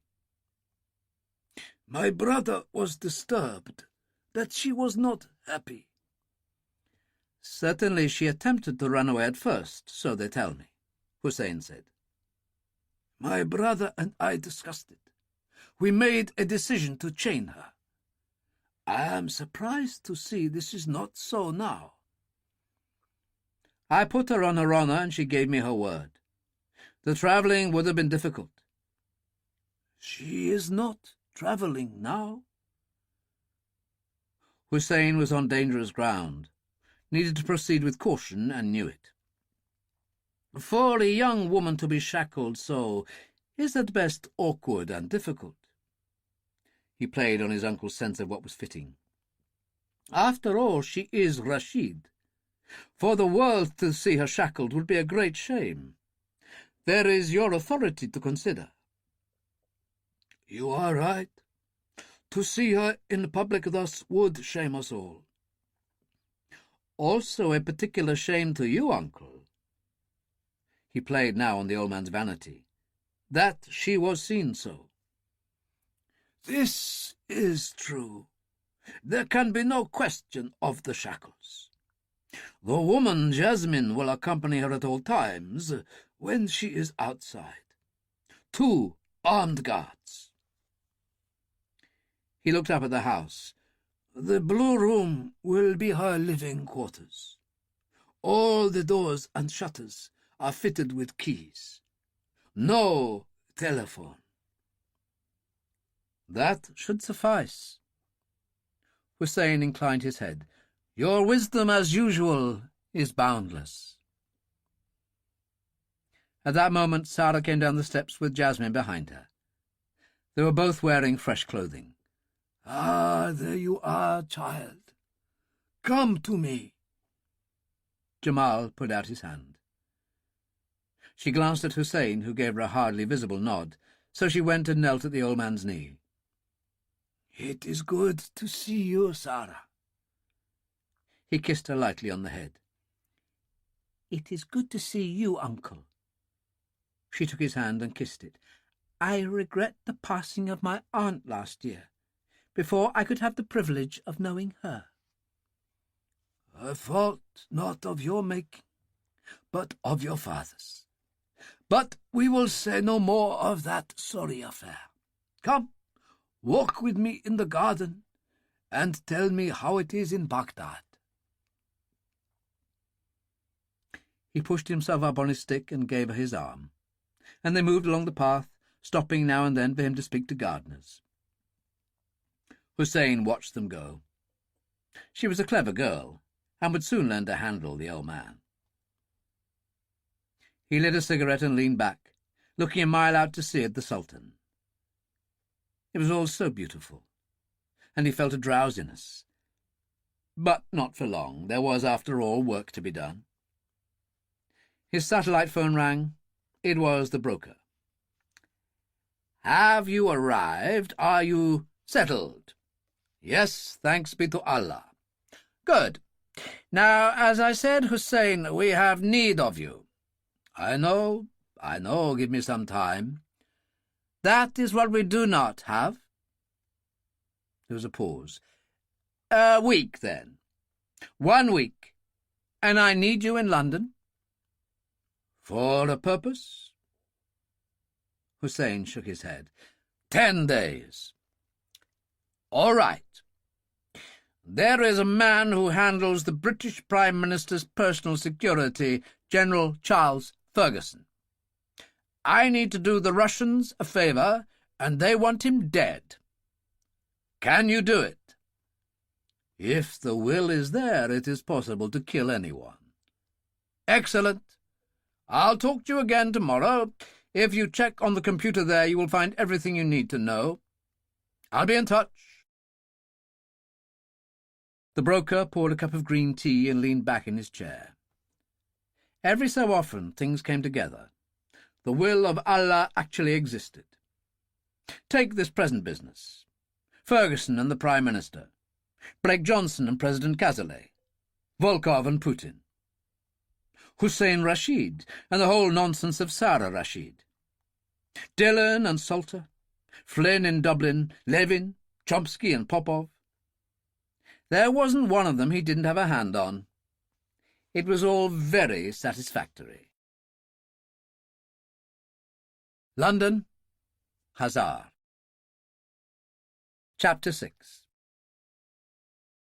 At Holland Park, they all met for a final briefing. The Rashids, Harry and Billy Salter, Ferguson and Hal Stone, Dillon, Greta, Roper, Boyd and Henderson, Lacey and Parry. "I'll turn you over to Roper," Ferguson said. "He's worked everything out." Roper swung round his wheelchair. "If this is going to work, the greatest thing in our favour is speed. You all know about what happened in Hazar, the narrow escape with the plane and so on. Computer records indicate that a Lear jet for Rashid shipping has been booked in exactly 7 days. I think it's a reasonable assumption it's for Hussein Rashid." "How can you be sure? It could have something to do with Sara," Molly said. "Not likely, my dear," Ferguson told her. "They've gone to such trouble to get her to a place of safety. Why would they disturb things now?" "But such thinking works in our favour," Roper said. "She's only just got there. Who in their right mind would imagine her spirited away so soon?" "So why are we wasting our time talking when we should be there?" Caspar Rashid demanded. He was restless, sweating a little. Roper said, "Our plane leaves at 5 in the morning. The flight takes 10 hours. "And you would rather I didn't come?" Ferguson cut in. "On the contrary. Having the girl recognise her own father in the midst of the confusion when we snatch her back has considerable merit to it." "And your suggestion that you could wear robes, a fold of cloth across your face, to pass as a desert Bedouin speaks for itself," Roper put in. "Obviously Professor Stone has to go, after all it's his gig. Billy and Dillon will pose as divers to explain their presence and give credibility to him. The 2 pilots will pretend to attend to maintenance on the aircraft." "What about me?" Greta asked. "Continue to act as minder to Dr. Molly, if you would, Greta." "Fine." Ferguson said to Rashid, "Satisfied?" Rashid, perhaps understandably, still appeared nervous. Roper said, "Let's examine the situation calmly. You aren't going to get your daughter back by presenting yourself at your uncle's house and asking for her. Frankly, getting our hands on her is likely to be completely opportunistic. Strolling in a garden, walking in the street, swimming off a beach. Who knows?" "I suppose so," Rashid said reluctantly. "He's right, darling," Molly told him. "All I can tell you is that when it does happen, it will have to be damn quick. That's why we'll have the pilots hanging around the plane for a quick departure." "That's about it, then," Ferguson told them. "Now, our new cook has promised an early dinner, so let's get on with it." Roper said, "Just one thing.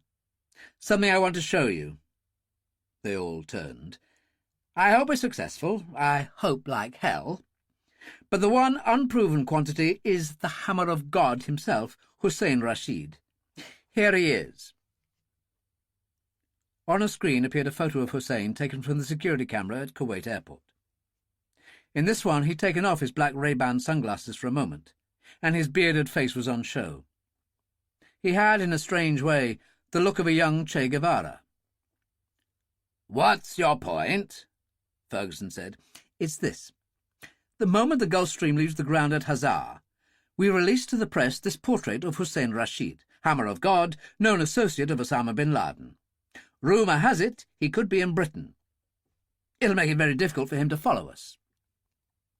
"My God, you wonderful bastard," Ferguson said. "How in the hell could he cope with that?" He turned to Molly Rashid. "And they just may be the end of your problem." The dinner bell sounded, and he offered her his arm. "Shall we go in?" In Hazar, the heat of the day was intense, and Sara was not happy. If things had been difficult at her grandfather's villa in Iraq, they were infinitely worse at the great house at Kafkar. To start with, her uncle had stipulated that not only Jasmine would have a bed in her room, but also 2 older family widows. Armed guards on the terraces made things no better. "It's intolerable," she told Hussein. "I feel as if I'm being swallowed whole." "Let things settle down," he urged her. "After everything that's happened, he's feeling a bit paranoid." "I'm not even allowed to eat with you. I'm consigned to the women, and most of them are old enough to be my grandmother. I can't go for a swim in the pool unless I dress for it the way Muslim girls do. It's like going swimming at Brighton in Edwardian times." "But you are a Muslim girl, and before you waste my time arguing the point, I will remind you that your uncle is very old-fashioned." "Tell me about it." She was furious, and gestured down to the private beach and the sea beyond. "It looks so normal down there. Tourists, water-skiing, jet-skis, speedboats. And up here it's armed guards, a parallel world." "What nonsense." "Even you leave me for most of the time." "I have important matters to attend to." "I can imagine. Back to the war or something. Everything a discussion. I've seen you. Constantly on that satellite phone, arranging things with your friend, the broker." He was shocked. "What's this?" "The pool at Fouad. I heard him shouting at you on the phone when the static was bad." He shrugged. "He's simply an investment counsellor, a broker, just as I said." "Can I at least go shopping in the town? Or out on the bay in a motorboat?" "We'll see." He stood up. "Or go to town to visit the mosque. Even your uncle can't say no to that." He smiled, aware of how much of a child she was when she chose, and was suddenly acutely aware of what he had promised her grandfather. "It's all for your own good, it really is. I'll see what I can do." "And let Hassim and Hamid guard me. At least they're friends, as is Khazid. They know what war's about, not like the people here. Not like you." He was touched. She couldn't have pleased him more, which was exactly why she'd said it. "I'll do what I can. Be a good girl." And he left her to Jasmine and the other 2 women who'd been seated some little distance away. Sara moved to the balustrade at the edge of the terrace and looked down towards the harbour. There was a life down there. Things were busy. The old dhow, the Sultan, was picturesque and fitted the landscape. There was activity on deck. They were unloading a large rubber boat with what looked like gas cylinders. It was difficult to see at this distance. However, at that moment Hamid appeared with Hassim. They both wore camouflage trousers, green T-shirts and sunglasses, and carried AK rifles. There was no doubt they looked good and were much admired by the female staff. Hamid said, "Hussein has sent us, little cousin. He says you are bored." He delivered this in English, for he was trying to improve it, and she knew that. He had a pair of Zeiss glasses slung around his neck. She said, "Excellent. You can start by letting me have your glasses. He handed them over. She raised them to her eyes, focusing on the dhow. There was an Arab on deck, and another, a desert Bedouin, very dashing in black robes and black and white turban, a fold across his face, leaving only the eyes uncovered. Although she did not know it, her father was helping Selim, the caretaker of the Sultan, pull up air canisters as they were passed from the rubber boat by Dillon and Billy. At the same moment, Hal Stone emerged from the wheelhouse. "What are you looking at?" Hamid asked. "The big dhow. Hussein told me all about it. It's used by a Cambridge University professor as a diving platform. There is a very ancient boat down there, Phoenician, I believe. You know about that?" "Sure I do," Hamid said. "I learned about the Phoenicians in school. Let's look." She gave him the glasses, and he raised them. "Yes, that's diving equipment they're taking on board. It must be fun. I'd like to try." He passed the glasses to Hassim. "If we were allowed to go out in a boat, we could take a look," she said. "That would depend on your uncle." He accepted a cigarette from Hamid, and they sat on a bench and smoked. The Gulfstream had managed an uneventful trip, with no need to refuel. They had discussed things over and over again. Caspar Rashid's recent trip to Hazar had been his first since boyhood. His face was not a familiar one, certainly not to the caretaker of the Sultan. Each of them had photos provided by Roper. First, one of Sara in her school uniform with her mother and father, taken earlier that year. Then group photos of Dillon, Billy and Hal Stone, taken with Molly and Caspar. These were all obviously to establish credentials with Sara, though they provided no solution as to how they could make contact. The first situation they encountered had to do with Selim. There had been a family death up country in the empty quarter. It required his presence, and he needed 5 days for the trip. If anything, this made things easier, though, particularly regarding Caspar. Hal Stone provided Selim with his blessing and $100, checked that he'd stocked up on everything needed in the galley, and ran him across to the jetty in the early evening. While there, Dillon and Billy hired jet skis from a hire shop, plus a battered station wagon, and returned to the dhow, where they found Hal Stone and Caspar looking across to the Rashid house through glasses. There was plenty of tourist traffic around, and Hal said, "The jet skis made sense. There's a lot of that kind of stuff over there. You can blend in." "That's the idea," Dillon said. "Get a diving suit on, Billy, and we'll take a look." "Hello." He stiffened. "There are 2 guys walking along a terrace over there with slung rifles." He paused. "Yes, 2 more, and a third above." "Place is a fortress," Billy said. "Come on, let's take a look." "OK, and remember we're just tourists. Do what everybody else is doing and nothing more." At the airfield it was bakingly hot, but as a shabby, unshaven police lieutenant had told them, it wasn't a busy time of year for them.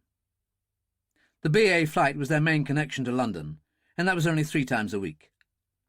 The rest of the traffic was made up of smaller aircraft, private jets owned by the rich or local firms.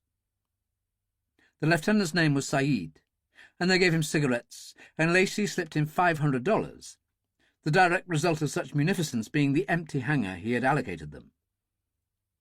It was a damn sight cooler than being outside, and there were even crew quarters with 4 truckle beds, a shower room and a toilet. Everything was broken down and shabby, but as Lacey had said, with luck it wouldn't be for long. The first task was to refuel, which they did, and then they returned the Gulfstream to the hangar and removed the port engine's cowling. Saeed appeared and watched them for a couple of minutes. "Are you sure you want to sleep here? I could send you to a good hotel. My cousin—" Lacey cut him off. "This engine wasn't its usual happy self, so we're going to check it out." "Working for the United Nations is good," Parry told him. "We not only get excellent wages, but very good expenses. We'll spend it later in a better place, Dubai." "Or the south of France," Lacey smiled. "You get a better class of girls there." "I see your point. I see from the files that you were here before." "A couple of years ago," Lacey said calmly. "The United Nations again." "Well, for Professor Stone, really," Parry said. "The United Nations Ocean Survey funds him." "All for the sake of some old boat 90 feet down. In the old days there were sponges down there. As a boy, my father was one of those who dived to the boat. He and his friends jumped holding big rocks, and the weight took them straight down." "Jesus," Parry said. "Hadn't they heard of the bends?" "They would snatch a sponge and go straight back to the surface. Such youths were much admired for their bravery." "Well, they would be," Lacey said dryly. "The cafe in the terminal keeps going even when business isn't good. Her cooking is to be recommended. She is a cousin of mine on my mother's side." Lacey said, "I'll see how the engine goes, but I'll need to test fly it. Will that be okay?" "Of course. Whenever you want, you can see what it's like here, the graveyard." He turned and walked away. Lacey said, "I think you can say that's sorted. I vote we check out the cafe." Parry gazed out over the single runway, everything shimmering in the great heat, the mountains in the distance lining the empty quarter. "I know one thing," he joined Lacey. "This has to be the last place God made." "You can say that again." "I wonder how they're doing on the Sultan." "I'll call them later. Give them time to settle in." They entered the small terminal, where there were no passengers to be seen, just Arabs here and there who were obviously staff. The restaurant was open, and the smell was appetizing. "My God, that does look good." "Let's give it a try." Lacey led the way. The wind was blowing in from the land, warm and musky, with a certain amount of sand in it. Dillon and Billy sat among the diving equipment and got ready, and Billy was so eager he was first. He was wearing a green diving suit and clamped a tank to his inflatable, and an Orca computer to the line of his air pressure gauge. He spat in his mask and pulled it on, made an OK signal with a finger and thumb, and went over the rail backwards. Dillon went after him, the complete bliss of it enveloping him, the great blue vault of the sea, the myriad of fish. He checked the dive computer, which told him his depth, how long he'd been down, how long he could stay. The old freighter was clear below at 90 feet, covered in barnacles and marine growth of all kinds, fish passing in and out of portholes. Billy ventured inside, through the jagged hole the German torpedoes had left, and Dillon followed, and they played a kind of hide-and-seek in those dark, sunken passageways, emerging by the stern and hovering over a mixture of sand, seagrass, and detritus that was what was left of the ancient Phoenician trading ship. Billy had found a figurine there once, a temple votive figure of a woman with a swollen belly and big eyes. In Hazar he'd come as close to death as a man could, but he'd made it through because in his pocket was Sam, the name he'd given the votive figure. She was his good luck piece, and yet, when an old boy at the British Museum had gone potty over her, Billy had handed her over. Still, he knew the glass display case she lived in, could see her whenever he wanted. He turned away and pointed, a gloved hand on a rail. Dillon beckoned to him, and they started up towards the keel of the Sultan, and the diving platform at the bottom of the boarding ladder. As they surfaced, a large rubber boat swept past. Hamid was at the tiller, Hassim in the bow, an AK across his knees. Sara was seated in the centre beside Jasmine. It had not been intended, the excursion round the bay, but Hussein and old Jamal had been called to what was called the South Port along the coast, from where the freight ships for the Indian trade operated, the terminus for the single-track steam railway and the oil pipeline. They were late for an appointment, and when Sara asked if they could cruise the harbour, the old man, half-deaf, was in a fuss and under pressure and relented, telling Hamid he had full responsibility and not to go far. On Wednesday morning, I'm taking you to the mosque to meet the Imam. Don't forget. Study your Quran. I want him to be impressed with you, he told Sara. Of course, Uncle. The truth was that the business at Southport, in which he and Hussein were mixed up, was very delicate, and involved arrangements for various illegal cargoes to be transported north to militias in Iraq.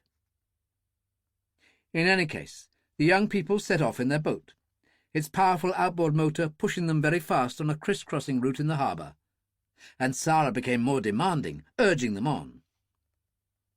She had observed the Sultan, the people on deck, and those entering the water. "They're diving," she said. "Circle around."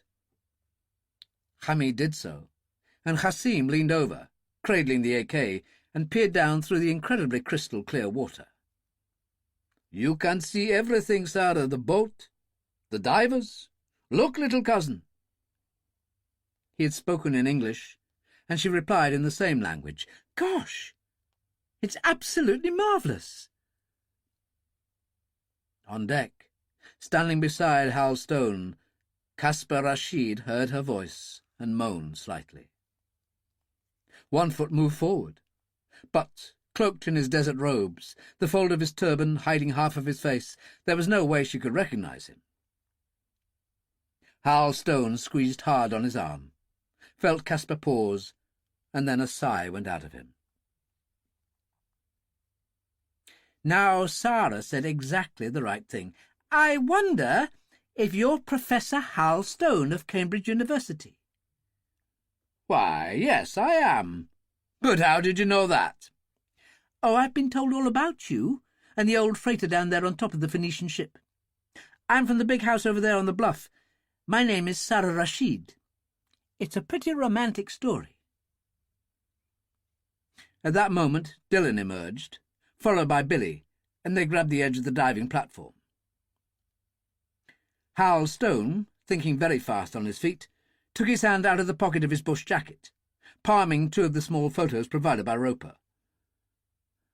"Fancy you knowing all that. Of course, it's not quite true. I am a professor at Cambridge, but home is 15 Gulf Road in Hampstead. It's awfully nice to meet you." He leaned down, dropping to one knee, and pressed the palmed photos into her right hand as he shook it. She frowned, and for a moment might have ruined everything. But it was only a small moment, and Hal carried on. "We'll be here for a while. Perhaps you could visit us properly. But what am I thinking of? I've offered you no hospitality. Caspar, iced water for our guests." Caspar Rashid responded with a nod, turned as if to go, and the strangest thing happened.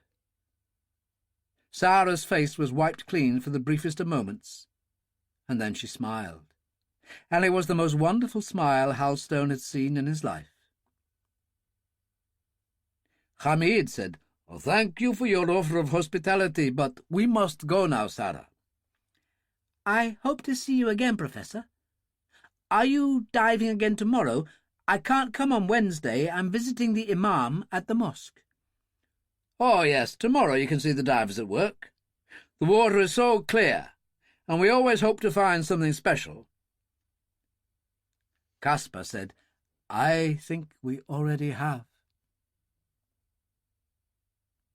The boat turned away, Sara slipping her hand into her pocket. Her heart was beating furiously. She had to swallow hard. She said to Hamid, "The Arab? Who was he?" "A Bedouin by his robes. Obviously the boat's caretaker. A real country boy from the look of him, from the empty quarter. Are you okay?" "Fine. Just fine, but I'm tired and I've had enough. Take me back." They did, and returned to her suite, where she took refuge from her women in the sanctuary of the bathroom. There she examined the photos. The first was the one of her in school uniform, taken earlier in the year with her mother and father.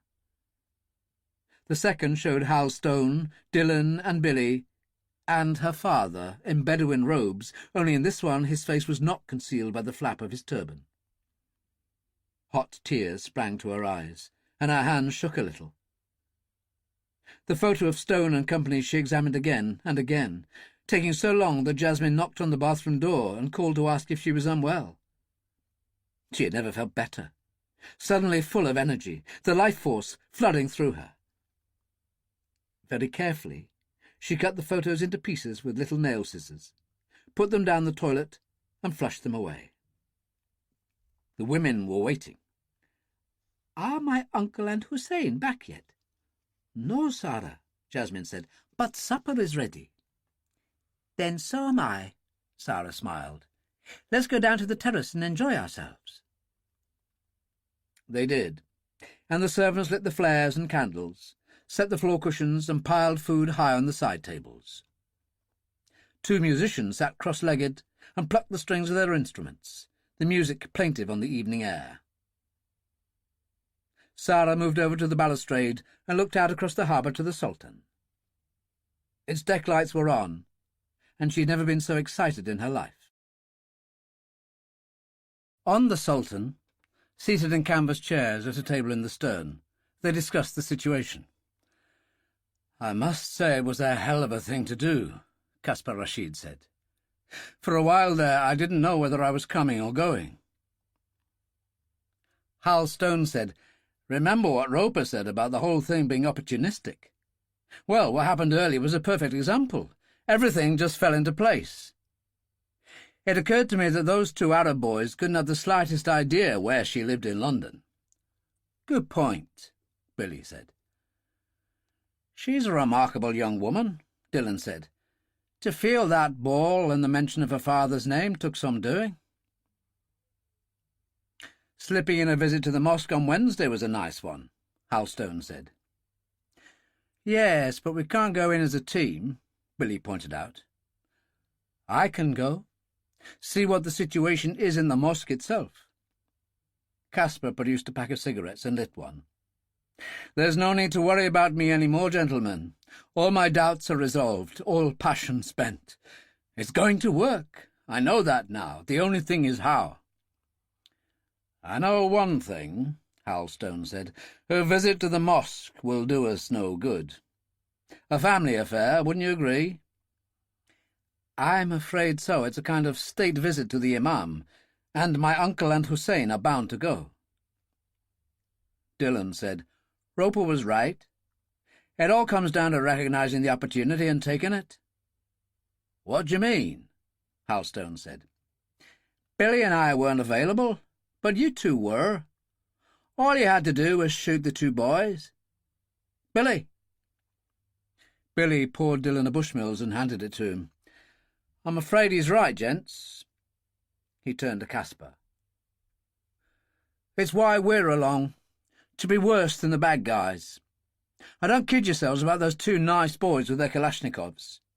They've accompanied her from Baghdad. They've done their share of killing." Caspar took a deep breath. "How would it be done?" "We keep a lookout and hope for an approach. Billy and I can be in the water just in diving jackets. Silenced Walters are just as good in water." "And the woman with Sara?" "Straight down the companionway and lock her in the cabin." He looked across to the jetty. "Turn up the speed and we're there in 15 minutes. Warn Lacey we're on our way. Pile into the station wagon and it's the airport next stop. If by some odd chance Hussein turns up, we'll kill him too. I'm going to the stateroom to call Lacey and Parry and bring him up to date. Then Ferguson. Then bed. See you all in the morning." Ferguson was himself in bed, reading defence papers and having a brandy nightcap. Dillon brought him up to snuff. "You really think you can pull it off?" Ferguson asked. "If they visit us again like they did today, yes. I'll tell you one thing. Caspar Rashid is no ordinary 13-year-old. My dear Dillon, go to Shakespeare. Juliet was 13. Jesus, General, that's all right then, we're home and dry. Good night to you, as they say in Belfast. In a sense, the broker was going to war. Ferguson would fall to Hussein Rashid. Now it was time to settle scores elsewhere. The Salters, both Harry and Billy. He knew all about the events involving Harry Moon and Big Harold, so he also knew Ruby Moon now ruled the bar The Dark Man. He brooded for a while. Besides The Dark Man, Salter had opened a highly successful high-end restaurant, he recalled, the kind of place that attracted only the best people. Trouble there would hit Salter hard. He looked in his book and found Chekhov's number. "Who is it? I'm in bed and not alone. It's too damned late." "The broker." Chekhov was suddenly all attention. The broker heard him say, "Get some clothes on and get the hell out of here. I'll give you a slapping." He was back to the phone in a minute. "What can I do for you?" "You know Harry Salter and his nephew Billy." "Who doesn't? He's a hard old bastard, that one." "Why, what do you want?" "I want them permanently removed. He and his people have caused serious distress to General Volkov and the President." "Well, we can't have that." "No, I think this is work for Stransky. Big Ivan. You know that fancy restaurant of Salter's?" "I've been there. Harry's place." "Destroy it? You know what to do." "And?" "Salter started life as a river rat. Let him end there. Put him in the Thames along with his nephew and his hard men." "What about Dillon?" "What about him? He and the Salters are like brothers." "Then let them die like brothers." Chekhov took a taxi to the Dorchester Hotel, where he knew he would find many members of the Russian community. Many of them were millionaires and some billionaires, and they were a hard-drinking lot. When they wanted to avoid trouble of the violent or disruptive sort, they brought in Ivan Stransky. He was 6'4", built like a brick wall, his hair cropped, and half his left ear was missing, left in Chechnya, where he'd served in the Guards regiment. He was standing at the end of the bar, a black leather coat straining at his shoulders, a cigarette between his fingers, and saw Chekhov at once. A waitress was passing, and Chekhov said, "Scotch whisky, my lovely, 2 large ones, and make it the cheap stuff." He took a seat in the corner, and Stransky sat beside him. "What can I do for you?" said the big man. "What do you know about Harry Salter?" Stransky smiled without humour. "A major gangster who's gone legit, they say. Warehouse developments, casinos, apartment blocks. They say he's worth 400 or 500 million. But I bet he hasn't entirely given up his old ways, has he? Of course not. Action is the juice of life to a man like him. It's the game that appeals. He's not rubbish. He's got balls and brains, and in his time he's killed. He's got a nephew, Billy, who's a younger version. So, what about him?" "I want you to start giving Salter a bad time, as a favour to a broker friend of mine. Eventually we're going to eliminate him, but we're going to work up to it. Let him think about it a bit. We'll start with that fancy restaurant of his, Harry's place. A lot of rich people go there. They wouldn't like it if their cars got messed up. It would be very bad for business. You know what I mean." "When do you want this?" "Right now. Sudden blitz, so that he knows whoever did it means it. The hunting party will do 5 or 6 top men." "My pleasure." Chekhov finished his whiskey. "Have another?" "No. I'd rather get moving. There are people I'll need to talk to." "Good." They hadn't mentioned money. It was not necessary. Stransky went out, and Chekhov called the waitress over. "Large whiskey, my love. I'll have the expensive stuff this time. The Highland Special that's £800 a shot." Outside the hotel on the left-hand side, private limousines were waiting, their chauffeurs chatting beside them. And Stransky's own Mercedes was there. His driver, a hard-looking young man called Bykov, standing by it smoking a cigarette. "Get in." Stransky opened the rear door. "What's up, boss?" Bykov demanded. "Café Rosa, quickly. Will Makeyev and the boys still be there?" "Sure, they're having a card school tonight." "I need 5, maybe 6 of them." "Trouble?" "No, to make trouble. You know Harry Salter?" "Of course I do." "That restaurant of his, Harry's place. Chekhov wants it messed up good. Let's see if Makeyev and his boys are interested." "For Chekhov? You won't have to ask twice." Behind the bar at the Dark Man, Ruby called to Harry, who was sitting in a booth. Joe Baxter and Sam Hall were propping up the bar behind him. "It's thinning out a bit, Harry. We can go if you like. Rita can close up." Ruby came round the bar in a demure white blouse and a black velvet skirt and shoes to die for. "Bleeding marvellous," Harry said, and turned to his minders. "Isn't she?" "Absolutely, Harry," they chorused. "Right, let's check how things are going at Harry's place. Leave the Aston. We'll go in a Shogun." He handed Ruby in and followed her. "I'm really looking forward to this," Ruby said. "I was beginning to think you were going to ask Hamid to take me." "Don't be silly, girl. We just haven't had the opportunity. Anyway, you look like a princess. Doesn't she look like a princess, boys?" "A queen, Harry," Baxter said. "Get stuffed," Ruby told him and leaned back. "I wonder how it's going in Hussar." "We'll know soon enough, girl. But one thing's for sure. If anybody can handle it, Dillon and Billy can." He leaned forward and said to Baxter, "Are we tooled up?" Baxter dropped a hidden flap. "The Colt 25s, just like you said, boss, 2 of them." "Guns, Harry?" Ruby was shocked. "Is that necessary?" "There are funny people around these days, love. Russian mafia, Albanians, 14-year-olds in knife gangs will stick a shiv in you as soon as look at you. I've got mates who are Italian mafia, and they're the good guys now." Sam Hall pulled in outside the warehouse. Salter had transformed into Harry's place.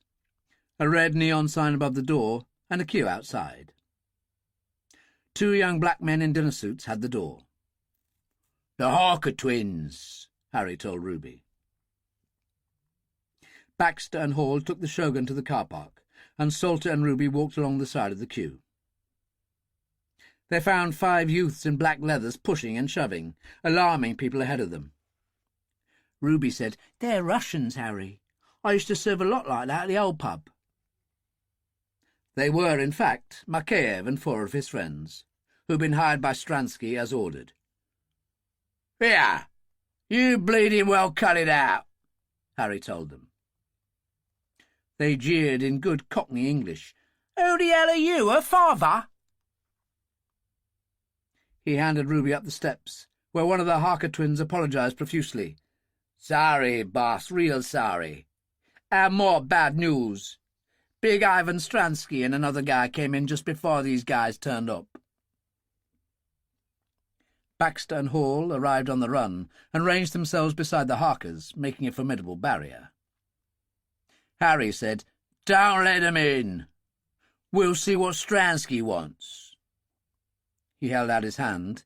Baxter slipped a Colt 25 in it, and Harry took Ruby's arm as Fernando, the head waiter, appeared, full of apologies. "Not needed," Harry said. "This is Mrs. Moon. Take us to my table." He added to Baxter and Hall, "You come with us." The place was rather pretty, in an Art Deco style, with a cocktail bar, small intimate tables, a dance floor, a trio playing music of the Cole Porter variety. Harry's table was in a booth with mirrors behind it, and Baxter and Hall stood one on each side. A waiter in a white waistcoat with brass buttons, who had responded to Harry's nod, brought a large brandy and ginger ale for him and a champagne cocktail for Ruby. I thought you should have a champagne cocktail on your first visit." "It's lovely," she said. "What's that?" "Brandy and ginger ale. They call it a horse's neck." "I wonder why." "Doesn't really matter, Ruby. It's a British thing. We're funny that way. Here's to you. You look lovely." He took his drink straight down and nodded to the waiter, then folded his arms as Stransky, Bykov behind him, came down the steps from the bar and crossed the dance floor towards them. "Nice little place you've got here, Harry," Stransky said. "Mr. Salter to you. Now, what can I do for you and the fairy prince here?" Bykov's hand went in his pocket. His face tightened, but Sam Hall stepped close and slipped his hand in the same pocket. "God bless me, but someone's got a big one." He produced a Smith & Wesson Banker Special and put it on the table in front of Harry. "A little old-fashioned," Harry said. "Bloody rude bringing it in at all. Ladies present and so on." Stransky looked around. "Ladies? I don't see any ladies." He smiled at Ruby. "Of course, I don't count the whore here." "She's got more class than you any day, you fat pig." Stransky stopped smiling. "You'll be sorry you said that, Salter. And when you're gone—" He laughed out loud, reached over and patted Ruby's face. "We'll see." "Outside," Harry told him. "Was an excellent idea. Come on, Bykov." And they went. "What do you think, boss?" Baxter said. "They'll be up to no good outside with that bunch he brought along." He sighed. "I'm really getting too old for this. Let's go out and see what they're up to. You stay, Ruby, love." "Not bloody likely." "All right, then stay by the door. Just be a good girl. I told Billy I'd look after you." "What a liar you are, Harry Salter." She took his arm and the whole group left. "There was a story about you going around the year before last, when the Franconi twins were running wild over half of London. The word was they got an IRA expert to put a bomb in your Jaguar." "God was on my side," he told her cheerfully. "The guy got the timer wrong, and it blew up before Billy and I got there." "And is it true the Franconis are in cement on the North Circular Road?" "Ruby, love, do I look like I'd do a thing like that?" Outside the queue had gone, and it was quiet. Only the sound of the trio playing Night and Day drifting out. "What's happening?" Harry asked the Harkers. "The Russian punk's cleared off as far as I know, and Stransky and his driver went off to get his car." But Harry didn't believe it, and with Hall and Baxter he walked to the car park. Suddenly the Russians appeared, 3 of them with baseball bats, swinging sideways into the cars, smashing windows, denting bumpers. Harry didn't hesitate, took the Colt from his pocket and ducked under Makeyev's flailing baseball bat, stuck the weapon against the Russian's right kneecap and pulled the trigger. The others, shocked, wavered, and Baxter picked up the baseball bat Makeyev had dropped. He swung it sideways, fracturing the side of a man's face, and then the other way, fracturing an arm.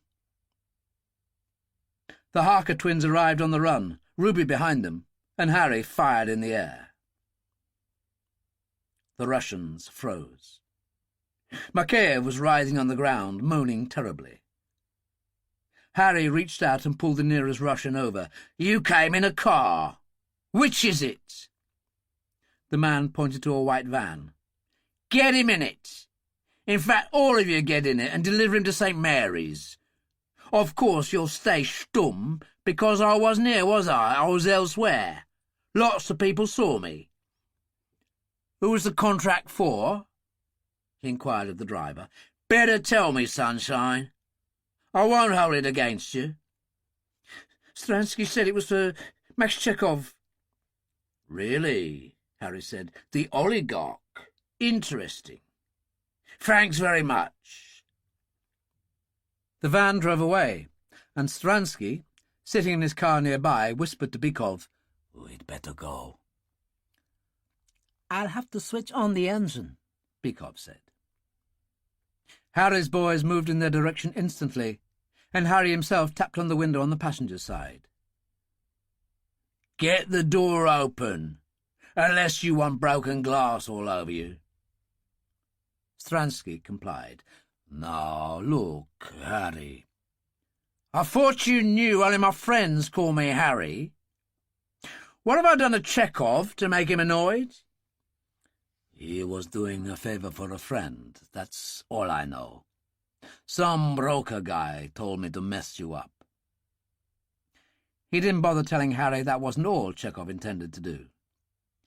"Bizarre," Harry said, "but I like it. London's everybody's favourite destination these days. Capital of the world, even for the gangsters. I feel it might be necessary for me to keep up the reputation of the British gangster." He reached inside the car, prodded Stransky's left kneecap, and pulled the trigger. He couldn't tell what Stransky said because it was in Russian, but the man howled like a werewolf. "Go on, get out of here," Harry said, and Bykov put his foot down and drove away. Baxter and Hall applauded as he offered his arm to Ruby. "God, you're a hard man," Ruby said. "I never realised." "Well, let's go back inside. Champagne for everyone." The following morning, as Chekhov was getting out of the shower in his sumptuous apartment off Park Lane, the front doorbell sounded. Chekhov cursed because the maid didn't come in until 9 o'clock.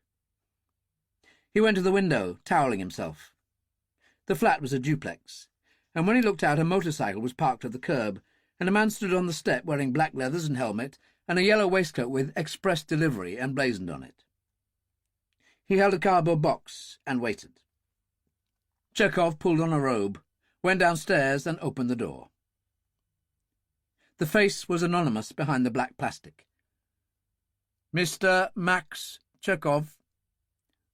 "That's me. What have we got here?"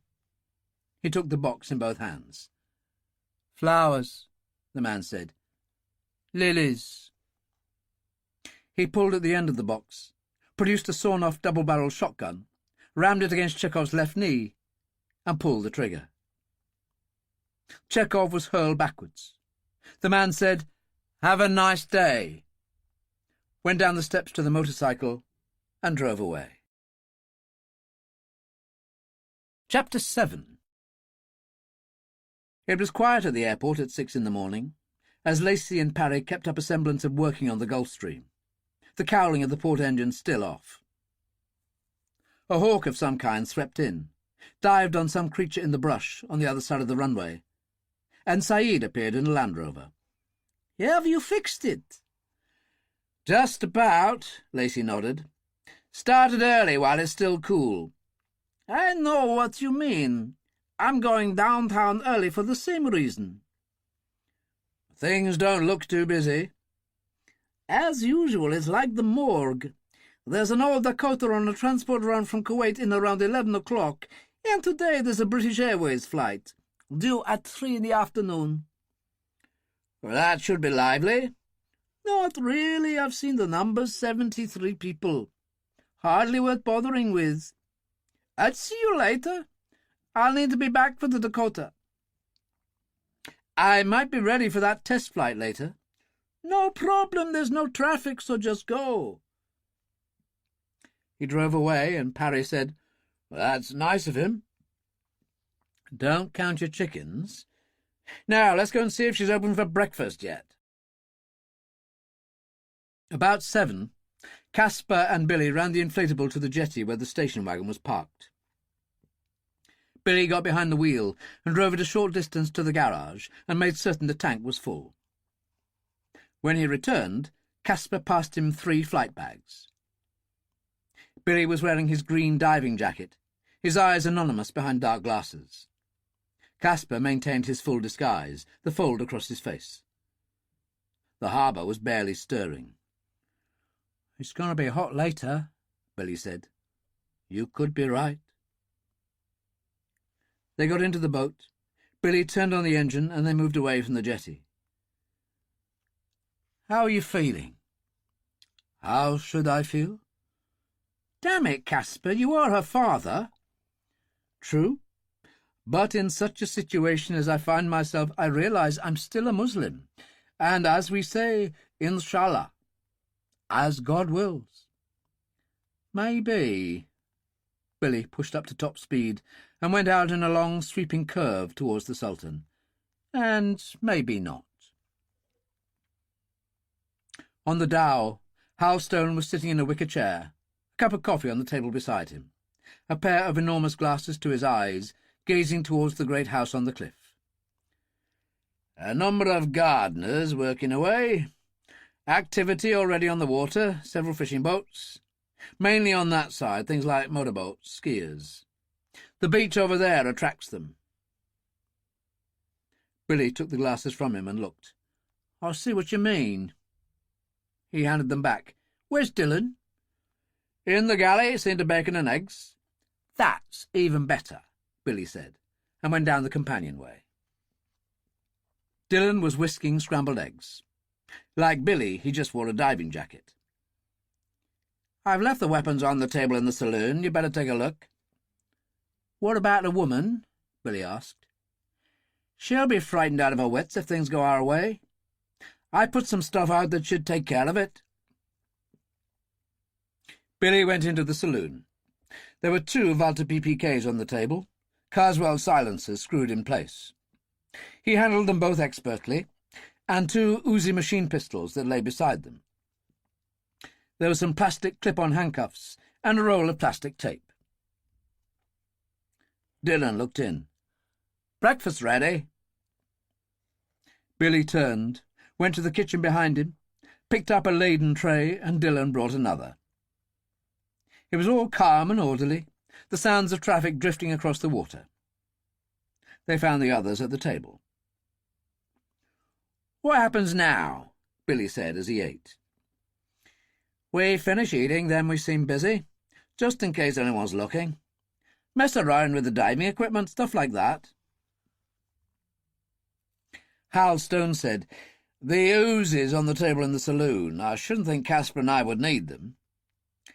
"Nice weapon. Always liked them," Dillon said. "If you drop one, it stops automatically." "I remember very well," the professor said. "It's just that it's been a long time. What about you, Caspar?" "My experience with any kind of firearms has been severely limited," Rashid said. "So, if things go according to plan, the woman with Sara will be handcuffed, dragged below and locked in a cabin." "Better than a bullet, which is what you get from some people. They'll find her whenever they come looking for Sara and the others." "A lot of places to look," Halstone said. "I think you'll find the women of the house have already heard about yesterday's visit." Dillon shrugged. "Hussein Rashid is a special kind of man. Every sense in him is sharpened like some jungle animal. He'll work out what's happened here quickly. That's why we got to move very fast indeed." There was silence. Billy went to the side table, got a bottle of Bushmills whiskey, poured half a glass and brought it to Dillon. "Oh, if only I didn't hate alcohol. But here's looking at you." Dillon toasted them and emptied the glass, then got up. "Let's look busy, Billy." "I'm with you." Caspar loaded the tray. "I'll get rid of this." Halstone said, "Better bring the weapons back with you." And as Dillon went over the side, he picked up the glasses and focused them on the house on the bluff. They didn't know it, but nobody at the house except Sara even wanted to go to Southport that morning. Sitting at a table on the terrace and reading an Arab newspaper, Hussein was enjoying a coffee after breakfast. His uncle had just been called away. Sara, with Jasmine, stood on the upper terrace looking down on him, Hamid and Hassim behind them, smoking and talking. Sara turned to them. "Do you know if he's going to Southport this morning?" "Well, he doesn't look like it," Hamid replied. "He hasn't said a word." She tried to stay calm. "What a shame. I'd hoped to go and see them diving again." "I don't think so." At that moment, relief came from an unexpected quarter.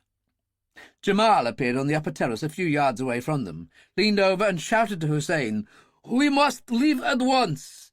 I've had a message from Southport. The loading of the Kandera has been disrupted." Hussein rose and started up the steps. "What happened?" he called. "The train was coming down from Baku with the last load 2 hours ago, when one of the freight cars was derailed on that bend by Stack 4. "How bad is it?" "It could mean the Kandera's departure being delayed for some days." "That would be unfortunate. Our friends in Iraq need those weapons for the big push in Basra next month." "We must go at once. See if anything can be done." "Of course." Hussein turned to Sara and the young men. "You heard that? Bad trouble. We must get moving. Behave yourself, Sara." "Can we go out in the boat?" "All right. The harbour only, Hamid." He took his uncle's arm and helped him up to the entrance to the living room, and they vanished inside. "So, the boat it is." Hamid looked through the Zeiss glasses at the Sultan. "Yes, they're on the deck, the Bedouin and the old professor, and the 2 divers are getting ready to go down, from the looks of it." "We'll go and take a look." Now that the moment had come, Sara was intensely nervous, her heart beating. If anything, she felt a little sick, but she tried to pull herself together. "Come on, Jasmine. Let's get going." She picked up a parasol one of the women had left on a bench and led the way down to the inflatable, tied up at the small jetty on the beach below. Hamid handed her in, then Jasmine. Hassim sat in the prow, his AK across his knees, and Hamid untied the line, stepped in, and sat in the stern. Sara opened the parasol. Jasmine smiled, and Hamid pressed the starter on the huge outboard motor. On the Sultan, Hal Stone said, "They're coming." "Sara's the one with the parasol. Her companion's the same one as yesterday. The boys are the same. How do we handle it?" Dillon and Billy had discussed this already. They came up from the diving platform. Dillon pulled the zip of his diving jacket down and slipped one of the Valters inside. Billy did the same. "Caspar, you stand on the diving platform to take their line. Billy and I will jump into the sea on the other side when they're closer. Swim round underwater and deal with the boys. Hal, you just be ready for anything." Caspar said desperately, "God forgive me, but it's as good as murder." "You want your daughter back, don't you?" Dillon said harshly. "So pull yourself together. Come on, Billy." He dodged round the mast to the other side of the deckhouse. The sound of the inflatable's engine was somehow very loud, and then it died. Sara's voice sounded. "Good morning, Professor. Here we are again." Dillon and Billy dropped over the side, went 4 or 5 feet under the water, and swam past the prow and towards the diving platform on its line, the inflatable beside it. Dillon gestured to the stern and went up, and Billy made for the prow. Hassim was leaning over. "It's so clear. I can see the ship," he said, and Billy's hand, clutching the silenced Valter, emerged. The first round caught the boy in the throat, the second between the eyes, hurling him back against Jasmine, who pushed at him with a shrill cry, sending him over into the water. Hamid was quick, but not quick enough, for his AK was propped against the seat beside him. Realizing how hopeless it was, he flung himself over the stern as Dillon appeared, tearing at Dillon as he did so, leaving Dillon with no option but to pull the trigger several times. Jasmine cried out again. Hal Stone leaned down at the side of Caspar and pulled her up. "Oh, my God!" There was absolute horror in Sara's voice. Caspar pulled the fold away, revealing his face. "Sara! It's me!" Dillon and Billy hauled themselves out of the water. Hamid floated up, rolled over, but there was no sign of Hassim. "Daddy, it is you!" "We've come for you, my darling." He got down beside her in the inflatable. "In a short while we'll be flying back to London in our own plane. Your mother's waiting for you." There was a vacant look on her face as Hal Stone appeared and piled into the boat. "Jasmine?" she asked. "Where is she?" "Quite safe in the cabin below, love," Billy said. Dillon nodded. "When Hussein comes searching for you, they'll find Jasmine." He pressed the starter. The engine coughed into life, and they raced towards the jetty. "But not Hamid or Hassim," she said dully. "Was that necessary?" "I'm afraid it was, my dear." Hal Stone took out a bottle, shook a couple of pills into his palm and offered them. "These'll help to calm you, Sara." She turned to her father. "Daddy?" "Take them, darling." She did so. He put an arm around her, and she nestled against him, and a few moments later they swerved into the jetty and disembarked. As they drove off in the station wagon, Billy at the wheel, Dillon called Lacey. "On our way. 15 minutes, no more. Couldn't be better. Saeed isn't back yet, and I got his permission to do a test flight. Drive straight in the hangar. Parry will stand outside to show you which one. We'll load inside. Shall I notify Ferguson?" "No, I'm superstitious. I'll do that when we're clear and on our way." It was so strange that the end of something which had been so difficult and painful seemed so simple. Minutes later they were loading the flight bags and boarding the Gulfstream. Parry closed the hatch and went and sat beside Lacey. A quick word with an English-speaking Arab in the control tower who knew all about the test flight, and they were taking off. Lacey climbed steadily to 50,000 feet, then turned to Parry. "Done it again, old boy. You take over, and I'll go back and see how things are." So high in the incredible blue of that sky, Parry felt serene. He smiled as he veered to port to pass over distant Egypt and the Mediterranean beyond. Caspar Rashid had taken off his robe and wrapped his daughter in it. She was very sleepy now, the pills taking their effect. At one moment, nestling in his arms, she said, "What about Hussein? When he knows I'm gone, he'll be terribly angry. Hamid and Hassim were his men. It's a matter of honour." "He can do nothing," Caspar said. "Not now." "Some people would say he can do anything. He is the hammer of God, and he has killed 27 soldiers. He has his friend, the broker, to help him." And then she was asleep. They looked at each other. "You have to admit the man's got an impressive track record," Hal Stone said. "Especially for somebody who was training to be a doctor before the war," Dillon added. Hal Stone frowned. "I wonder who the broker is." "A mystery man associated with Osama bin Laden," Caspar said. "When I was first approached, he was the man. A voice on a satellite phone, the kind you'd expect to hear at high table at any ancient Oxford college." "I'll let Ferguson know the good news." Dillon went and closeted himself at the other end of the cabin with his Codex 4. To say that Ferguson was over the moon was an understatement. He demanded chapter and verse. "Come on, everything, Dillon. The child's mother is going to be ecstatic. Never mind Roper and Greta." So Dillon told him, leaving nothing out. "It was a rough ride for Sara. especially being party to the shooting of the boys, but there was no other way. I agree. A hell of a shock for Hussein Rashid. You can say that again. Don't forget you're going to see his face plastered in every paper in the UK. And every police station. By the time Blake Johnson's finished with him, the States will be off limits too. I wouldn't think his chances in Iraq would be very good.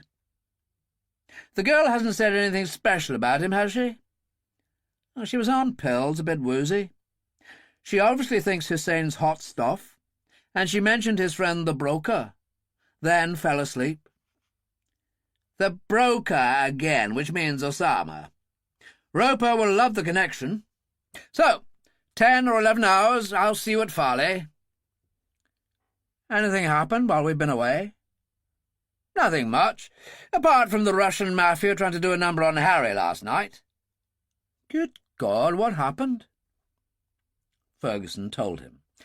There's life in the old dog yet.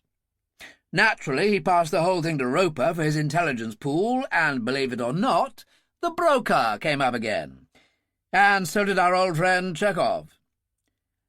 Maybe something should be done about that. Taken care of. Harry sent an express delivery man round on his motorcycle with lilies. Oh, dear. Oh, dear, indeed. I'll leave you now and spread the good word. Which he did. He told Greta first because, as usual, Molly was in theatre. I'd like you to pick her up and bring her back here. It's going to be about midnight when they get in. She'll want to see her daughter. Leave it to me. Ferguson went into the computer room and found Roper. I think we deserve a drink together. I agree with you. Roper poured very large scotches. To the team. Great stuff once again. And Harry didn't do too badly last night. He's dealt a sharp blow not only to the Russian mafia in London, but to the broker. That bastard is mixed up in everything. Trouble is, we all know that, but we don't know who he is. Nobody seems to. Well, I'd say it's about time we found out. Oh, by the way, I think you'll approve of this.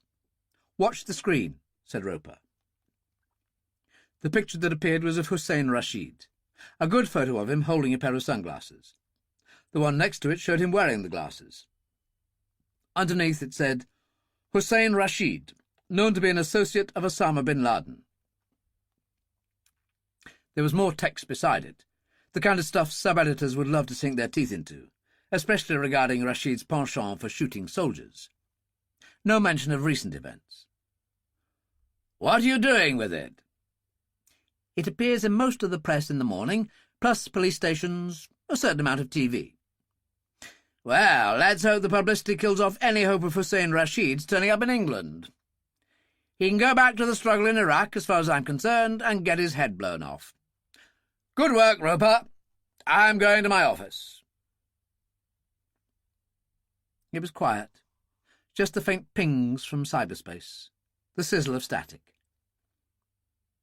Roper poured a scotch, and then he lit a cigarette and sat there, looking at the man on the screen. You bastard, he said. You're probably already on the way.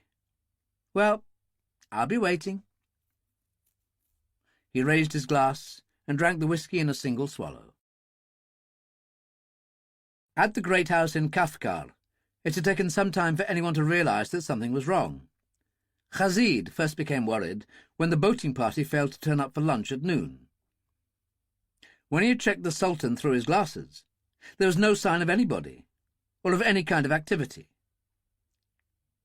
He immediately called Hamid on his mobile phone. It didn't ring.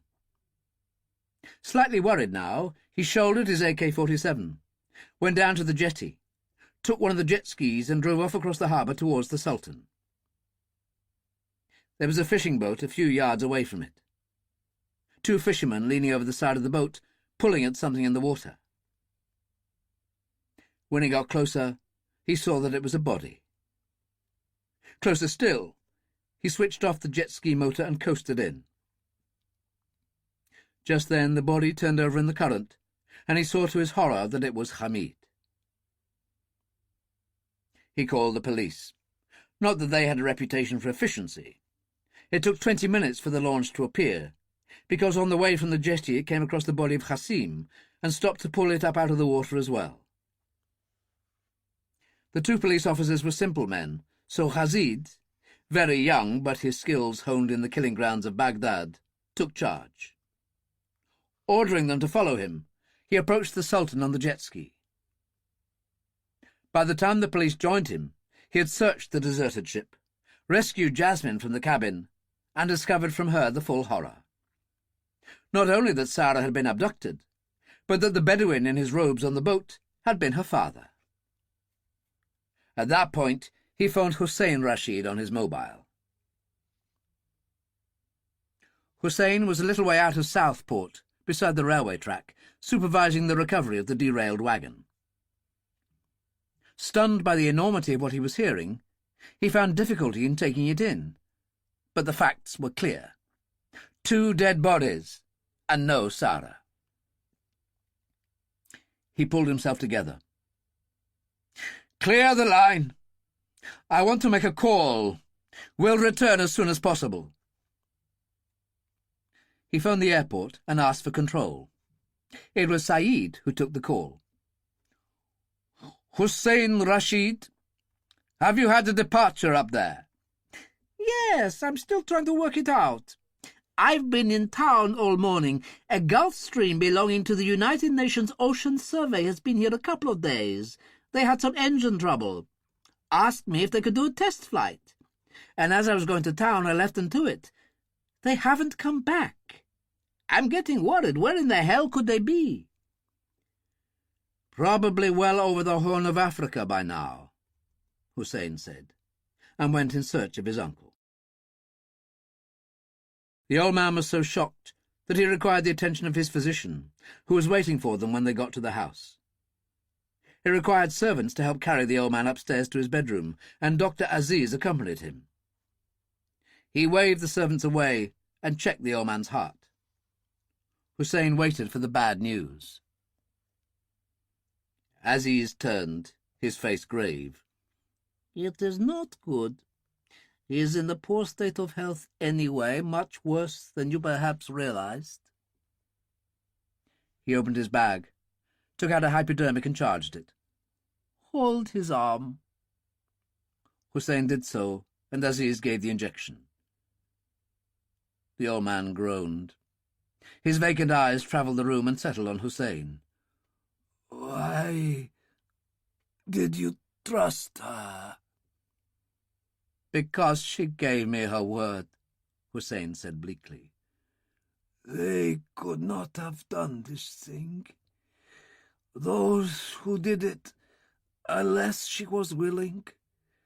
Her father, right under our noses." "The men from Baghdad, Dillon and Salter, it must be their work."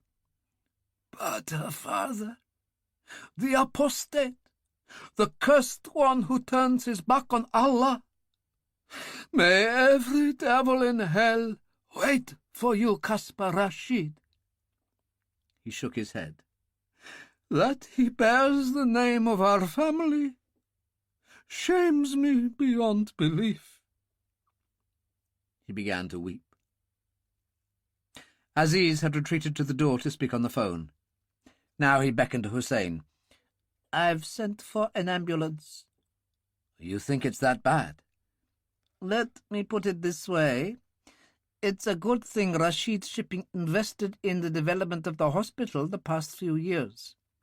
We've got the equipment to at least give him a fighting chance." He put an arm around Hussein's shoulders. "It's also good that your doctor is Indian, and so are his nurses. There will be no Muslim stupidities to make things difficult." "I think we've seen enough Muslim stupidities for one day," Hussein said. "Two friends to bury. Lads I soldiered with." He shook his head. "Why did she betray me?" "That's how you see it." "She was in shackles. I freed her. When a dog named Ali Ben Levi laid a hand on her, I killed him. But more than that, I swore, a hand on the Koran, that I would prove a true husband to her in thought and deed when she came of age. And no more than a couple of hours before his death, her grandfather put her welfare in my hands when he placed her in my care for the journey to Hazar. On my honor, I swore to him to protect her always. Can you be certain, my friend? It is not just your pride which has been hurt. Pride? Hussein shrugged. What has this miserable affair to do with such a shallow emotion? An approaching siren outside heralded the ambulance. Aziz went out to meet 4 porters in green hospital overalls carrying a stretcher, followed by 2 nurses in saris. Within a few moments, the old man was manoeuvred onto a stretcher. Drips were inserted, bottles held high as he was lifted. "I'll come with you," Hussein said. "I'd rather you left it till later." The little column descended the stairs, accompanied by weeping women of the household, the servants visibly upset below. Hussein went down and moved among them. "Pray for him. Pray hard. Now attend to your work." Khazid stood by the open window, his AK hanging from his left shoulder. He looked sombre. They went outside on the terrace. Hussein took out a pack of American cigarettes, gave him one and a light. Khazid said, "The look on Hamid's face, I think it was surprise." "Well, it would be. Come on, little brother, you've seen enough of death to recognize it any way it comes. No shock there. Not any more." "Well then, you've been in touch with Saeed at the terminal. What did he have to say?" "The Gulf Stream, as you know, was UN. He turned up the other day 2 pilots, this Professor Halstone, the archaeologist who has worked on this wreck in the harbour, and 3 men with him. One was your cousin, Caspar Rashid. 2 were logged in as divers. Interestingly, the pilots had been here before, the other year." "And Halstone?" "It would appear so. He came several times.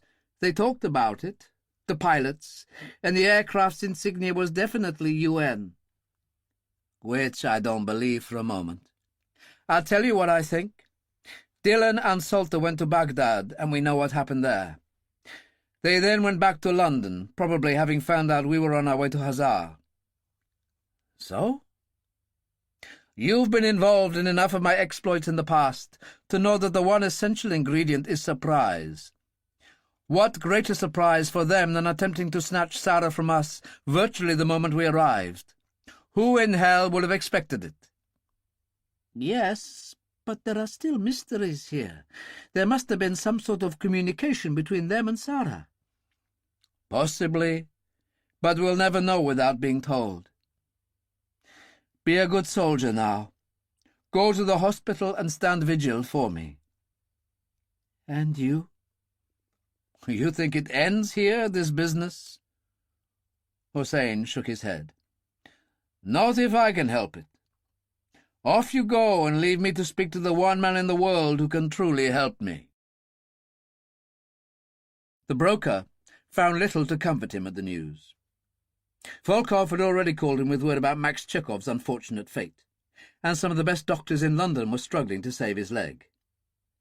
"What the hell is going on?" Volkov wanted to know. "This could have a huge effect on our future plans." "You hardly need to make the point," the broker said, "but it confirms what I suspected. Salter and his associates are totally ruthless men. Together with Dillon and Billy Salter, they pose a real threat." "Then I suggest you do something about it," Volkov said. "It's hardly the kind of news that will please President Putin." And he ended the conversation. The broker sat there, brooding. An important kill was what was needed.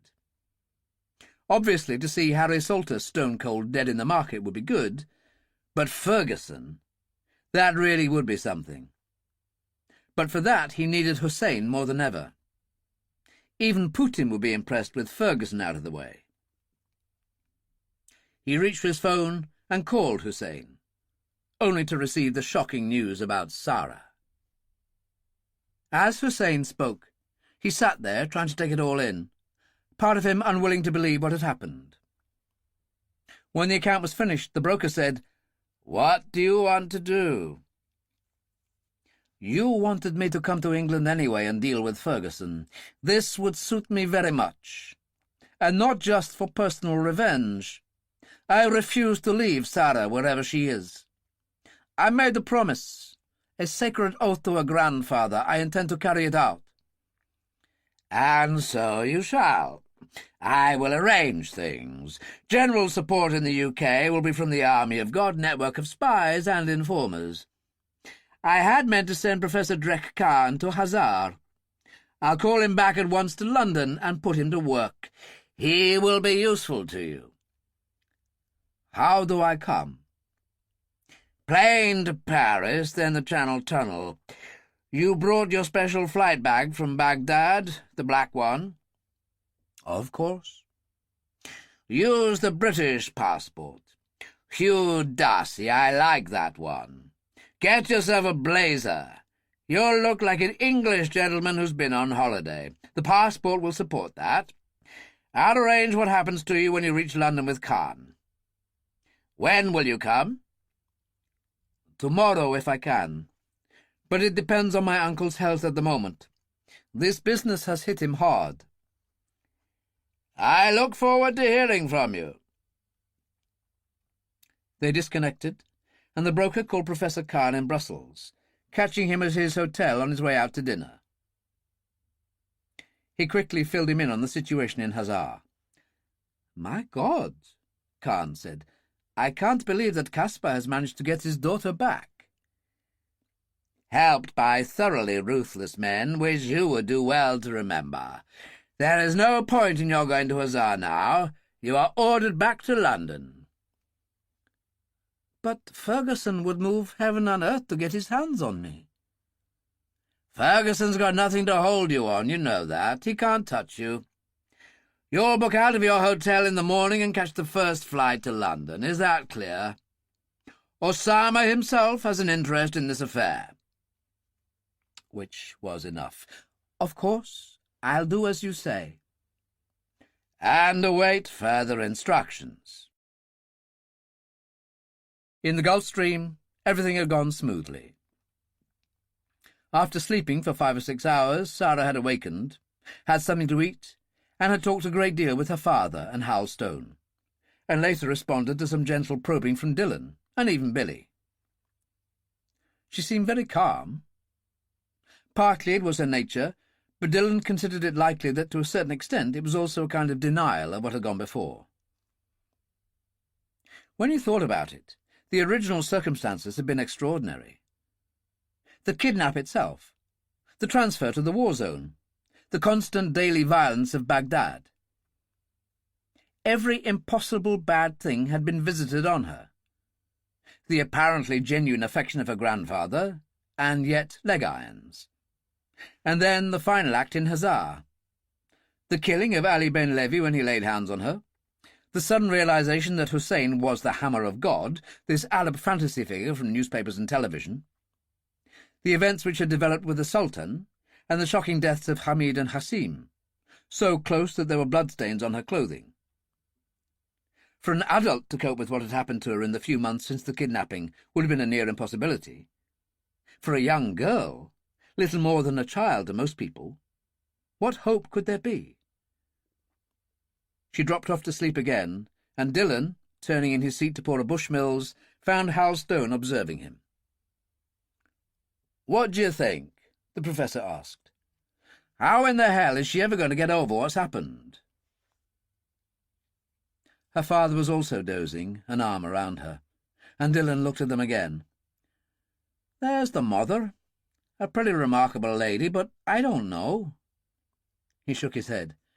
"She's got a lot to cut free from." "Hussein Rashid, for one thing." "Oh, him most of all," Dillon said. Hal Stone nodded. At least there's a few thousand miles between them, and little likelihood of her ever having to see him again. Let's hope so, Dillon said. Lacey's voice over the intercom announced, Farley Field in 15 minutes. It's midnight right now, so that means we're moving into a new day. And if you're listening, Sara, God bless and welcome home. She sat up next to her father, slightly dazed as the plane coasted down. What happened next was all a strange confusion, in which everything happened in slow motion. The Gulfstream landing, Parry opening the door, people outside, rain falling quite hard, then going down the steps ahead of her father, and her mother crying out her name and throwing her arms about her fiercely.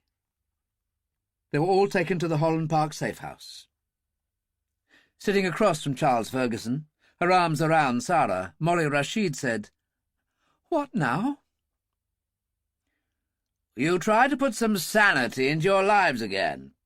At least you've nothing to fear from this man any more. We've seen to that. Here's the early edition of the Times. There was the photo of Hussein without his sunglasses at the bottom of the front page in the left-hand corner. The text read, Known associate of Osama bin Laden. Sara said, But that's Hussein. There was panic on her face. Ferguson said, You've nothing to worry about. With this photo in all the papers, he'd never dare come to England. Hussein Rashid, Hammer of God. Sara's voice was suddenly very small, and she buried her face against her mother. Several thousand miles away in the hospital at Hazar, Hussein and Hazid stood smoking on a balcony. The glass door opened behind them to a corridor. Two nurses sat at a small table opposite, sipping tea, ready to provide backup if necessary. A door opened. Aziz came out, and there was a glimpse behind him of Jamal, festooned with cables and tubes, two more nurses at his bedside. "How is he?" Hussein asked. "We are in God's hands," Aziz told him. "That's all I can say." At that moment, an alarm sounded. Jarring, ugly, frightening. Aziz ran back in the room, followed by the two nurses in the corridor. The entire crash team was at work in seconds as Hussein and Hazid watched at the door. Not that any of it did the slightest good. Time of death. Immaterial.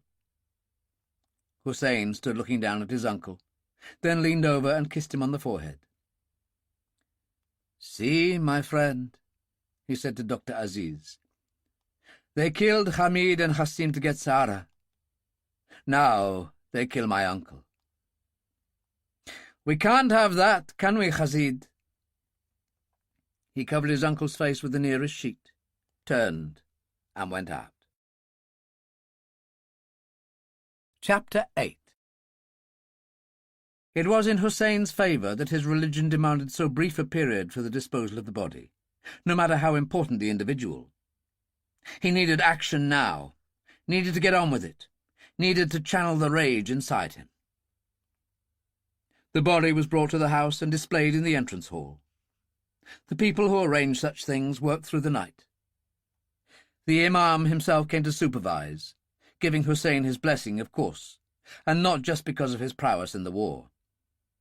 He was, after all, not only the head of Rashid shipping now, but of the clan itself, the possessor of great wealth, and his importance was shown by a new deference to him.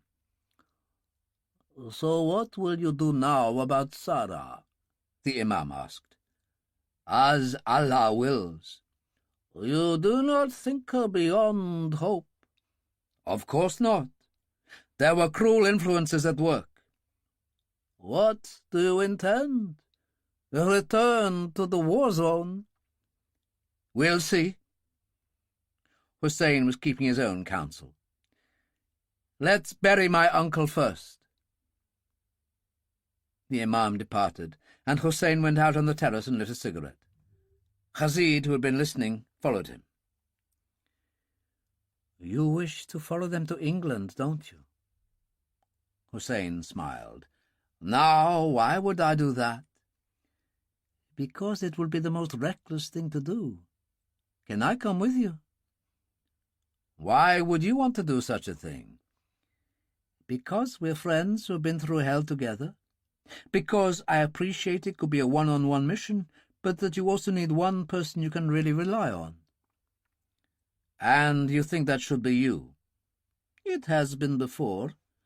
How do you plan to go?" "Paris. Train to London." "I have both French and British passports, both excellent forgeries, and I speak French. Your alias?" "Hugh Darcy. What the English call a toff. I used the passport last time I was in London and found the regimental tie of an English Guards officer tucked in my briefing case. It was the broker's joke. The English still can't help touching their forelocks to a gentleman." "The Queen's grandson himself has served in such a regiment in Afghanistan," Rashid said. "There you are, then. Okay, my friend, you can come as far as Paris. I'm not promising anything more. Now go and lie down. It'll be dawn soon, and we have 3 men to bury."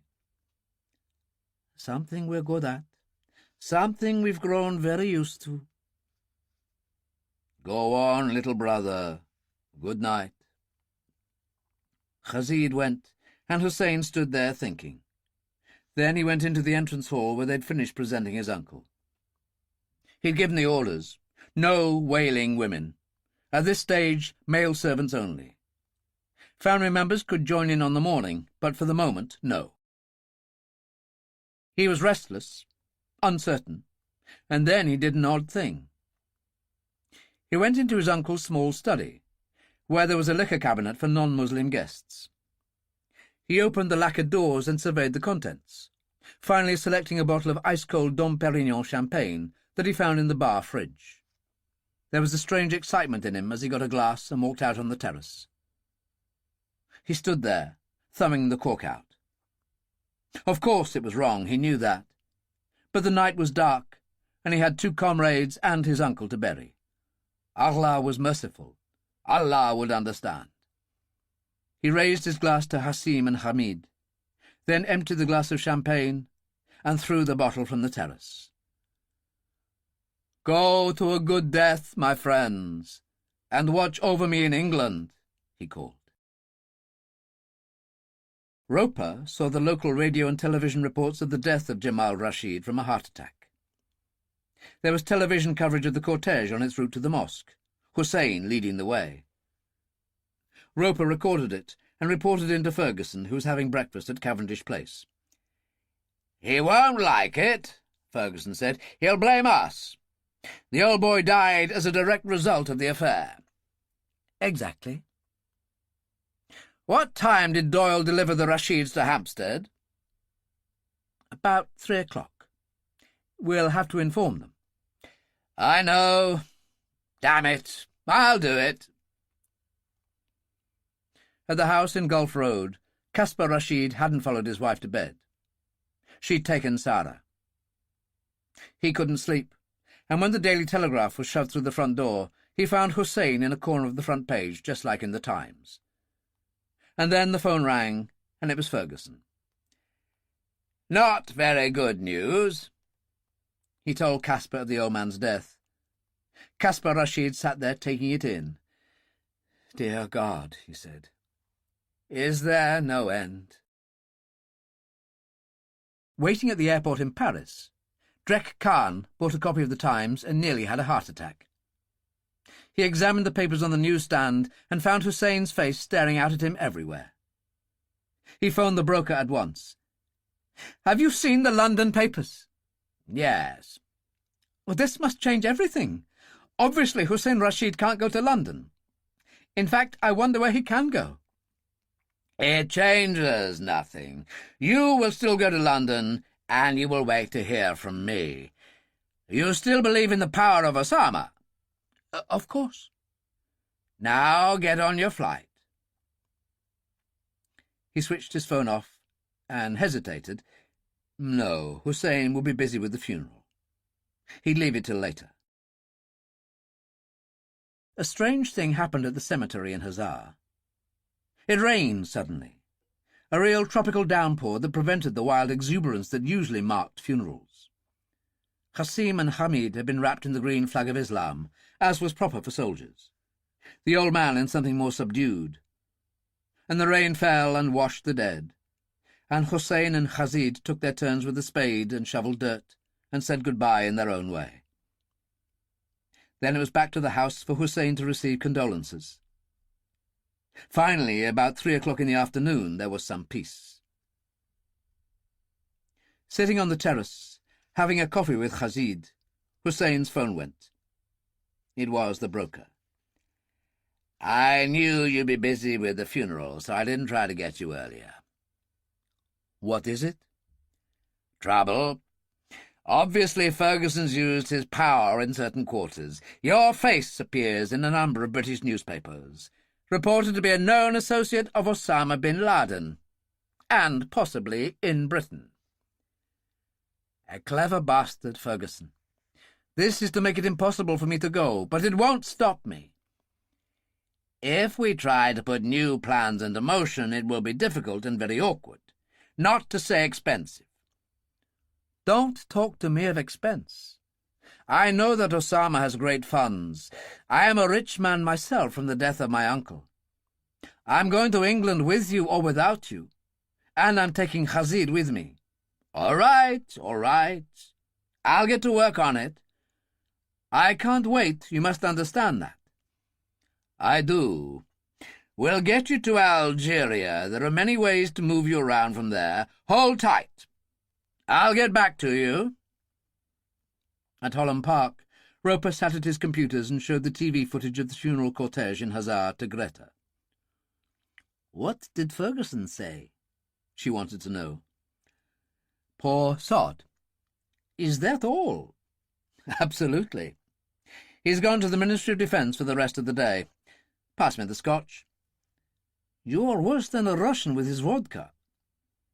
"We drink for different reasons. What do you think?" "About Hussein, surely he's all washed up. Never mind coming to Britain. If he puts foot on the Baghdad street, he's a dead man." "You think so?" He lit a cigarette. "I'm wondering. After the Hannah Bernstein affair last year, when Igor Levin dumped his Russian masters and legged it to good old Dublin with his 2 sergeants, he phoned me and gave me his number." "A sort of challenge." "In a way. We couldn't track him legally in Dublin. I've spoken to him on the odd occasion, late at night, feeling cheesed off." "You never said." "I didn't think Ferguson would like it. The point is, I've told him about our current experience with our Russian friends, and he's obliged me on occasion with his personal opinion. He knows quite a bit about what's been going on, with the broker and all that." "Does he know who the broker is?" "I've told you, nobody does." "Does he know about Chekhov?" "Not from me, but I feel like telling him." "Well, don't stop because of me." And she went and got herself a vodka. Levin was sitting in the corner of Kelly's bar, waiting for Chomsky, when his mobile went, and Roper said, "It's me, homing in like Spock from cyberspace." "Tell me what happened in Baghdad. Did it get anywhere?" "Well, let me give you a quick recap." When he had finished, he added, "What do you think?" "I think you've got trouble, my friend. He'll be on somebody's doorstep before you know it. It's good to know Dillon and Billy can still cut the mustard." "More to the point, so can Harry. Greta's standing right next to me. Let her tell you." "Hey, lovely," he said. "So you're speaking to me." "I didn't know I could, you rogue." "Do you still love me?" "Naturally." "So, what's this about Harry?" She told him, and he was thoroughly amused. "Chekhov on sticks. So much for the Moscow Mafia in London. Chomsky has just joined me. He sends his best." Roper had put the call on the speaker, Dylan and Billy aren't here. They've gone to see Harry at the Dark Man. He's put Ruby Moon behind the bar. Remember her? How could I forget? Now, I've got something interesting to tell you. Remember friend Popov? He now works for Michael Flynn at a firm called Scamrock Securities. Yes. Used to be Chief of Staff of the Provisional IRA years ago. Bit of a bruiser. What's your point? This broker, the mystery man who fronts for Osama, is apparently also heavily involved with Michael Flynn, who it would seem is in the mercenary business. Well, I could have told you about the mercenary bit. But not the broker, who is involved with Volkov. I don't know what's going to happen at Drumore with Belov International, but they will need a decent bunch to keep our soldiers out. The decent bunch being ex-provos. I think you'll find Flynn is after the work. Interesting. And I happen to know that Volkov got Popov the job at Scamrock, and as we've said, Volkov means the broker, and the broker means Osama. Did Popov tell you he got the job from Volkov? Chomsky's voice was heard over the speaker. No, he didn't, the bastard. I've got my ear to Igor's phone, Roper. I'll deal with Popov. It was Greta who cut in. No, don't be stupid, Chomsky. You wait. See just what his involvement is before making a move. Sorry, Major, Chomsky said. You were right. Of course she is, Levin said. Take care, my friends. And call again. Roper switched off. Well, that was interesting, you must admit. Yes, very much so, Charles Ferguson said from the doorway. The things the help gets up to when one's away. Oh, dear, Roper said. Well, it could be. Charles Ferguson smiled. But I always wanted to get my hands on Levin, as you well know. He's too good to be sitting around on his backside. Well, there you are, then. As for me, I need a break. If Sergeant Doyle is available, he can run me to the Dark Man. And I'll go with you, Greta said. All right. You talked me into it. Doyle phoned ahead, and when they got to the pub, there was a booth waiting for them. They crowded round 2 tables, Ruby supervising things, Baxter and Hall, as usual, propping up the wall. My goodness, you did well in the car park affray, Ferguson said. For you, Harry, it's a return to your old form. He never went away, Billy said. It was just like the old days. Yes, I was a very naughty boy in my youth, Harry said. Let's have a drink, my love. Champagne all round. He made as if he would slap Ruby's bottom, but managed to stop himself in time. She smiled.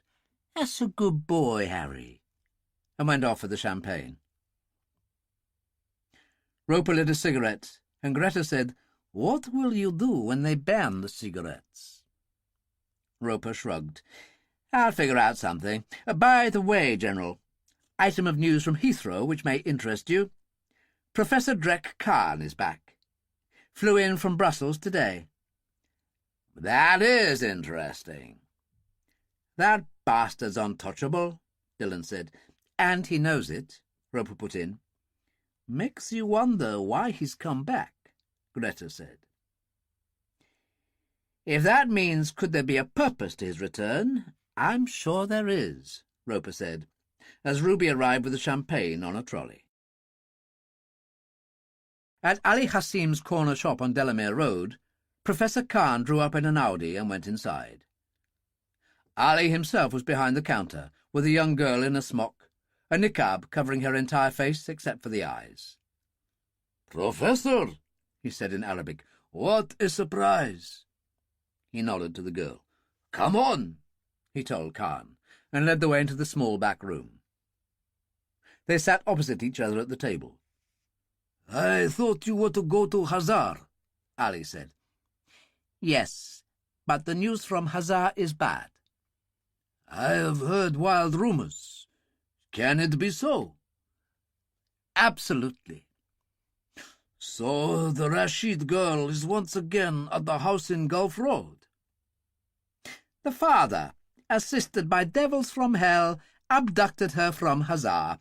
She'd gone there with her cousin and future husband, Hussein Rashid.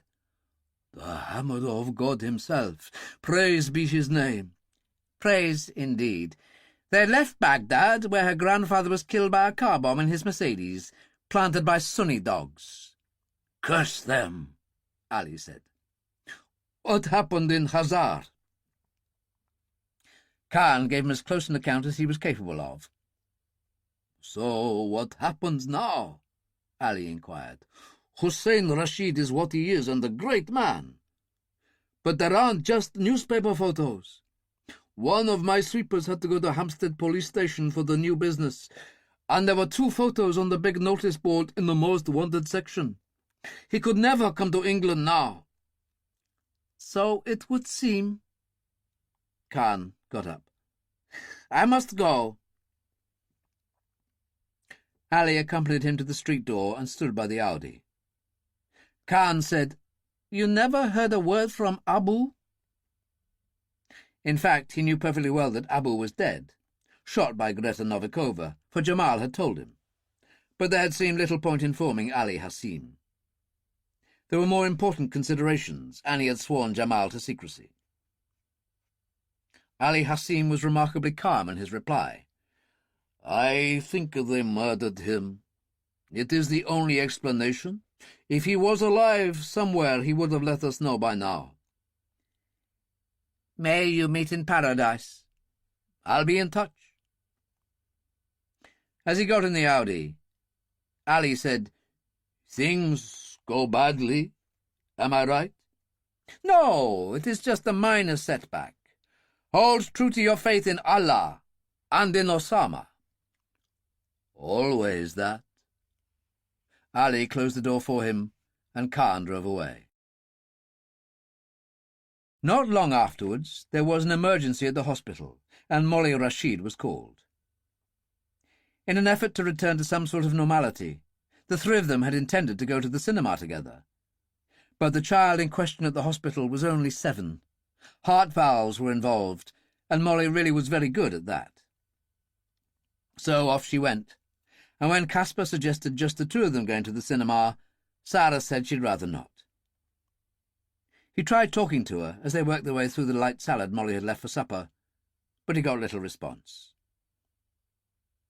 Later, in the main drawing-room by the fire, he tried to make conversation, and failed miserably. When he tried to discuss the future, it had disastrous results. His hesitant mention of school drew a totally negative response. She actually came alive. Do you really think that would be appropriate, Daddy? School blazer? Jolly hockey sticks? But look, love, you'll have to go to school. The law demands it. The law? There was a kind of fire in her eyes. What's that? All I saw for months were people shot. Saw it on a regular basis. Your mother was killed along with 72 people in a market bombing in downtown Baghdad. Your father in a car bomb by Sunnis. I know, darling. He tried to take her hand. She pulled away. You say Sunni as if you hate them. Why not? At the villa, including servants, we had over 40 people, because those who lost their homes brought their families. People lived in tents in the grounds, and every week without fail somebody was killed. There were always 3 or 4. One week was bad, 10 in another market bombing. She shrugged. And the dead were replaced by more refugees. It was a cycle, it never stopped. There was no time for school. I don't think I'll ever find time for it again. Don't talk like that. She said, I think I'll go to bed.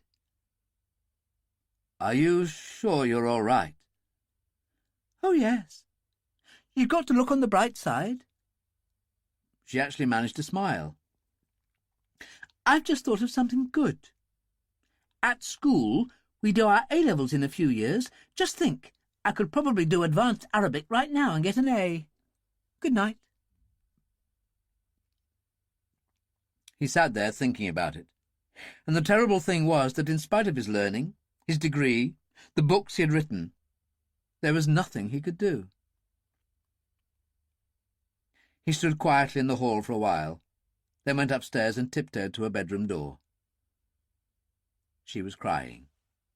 He could hear that well enough. As he went back downstairs, he never felt so helpless in his life.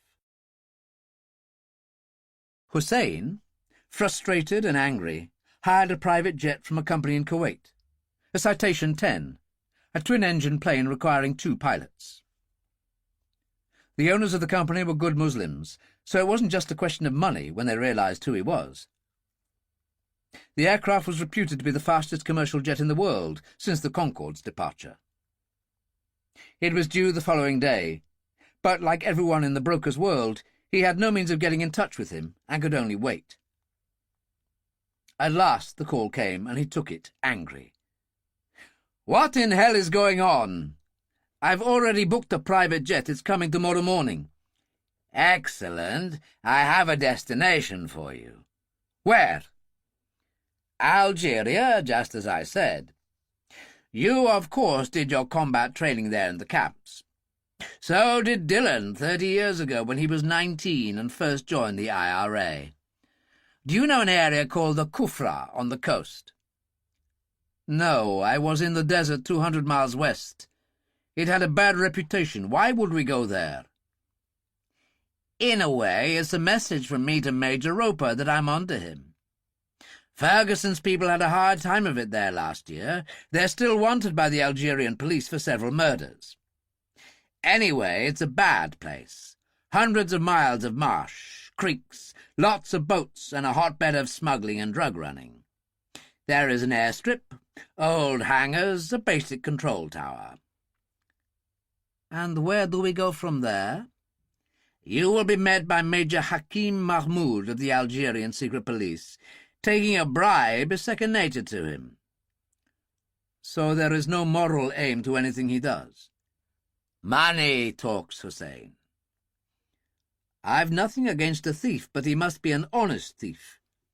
I have no time to find this out by experience." "Well, my experience has been satisfactory." Hussein thought about it. "Another thing, this business of leaving all communication on your side has to stop. I need to be able to communicate with you if things go wrong." "No.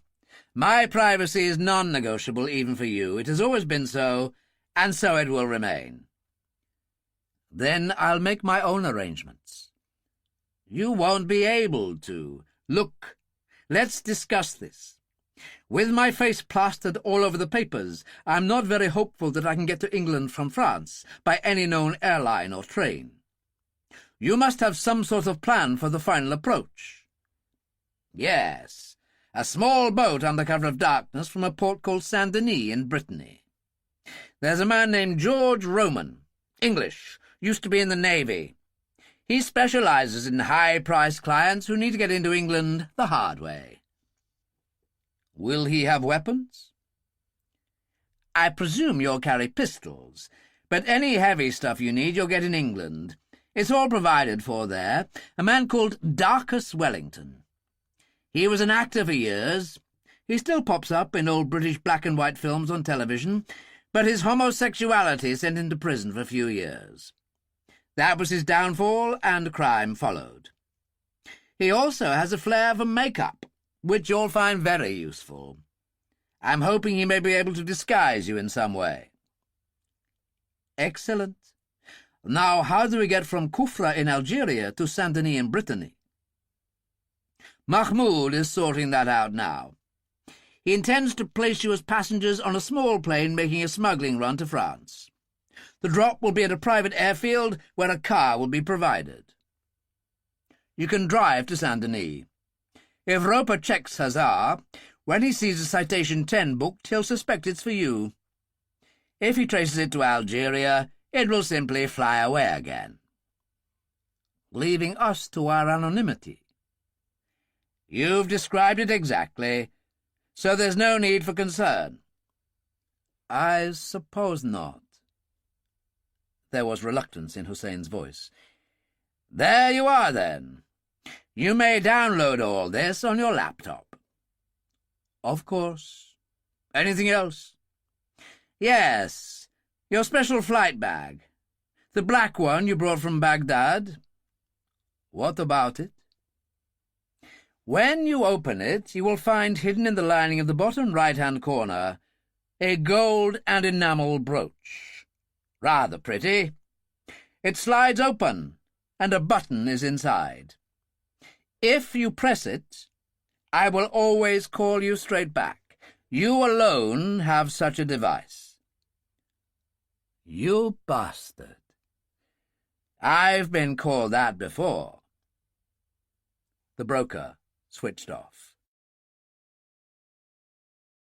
Algeria, France. Chapter 9.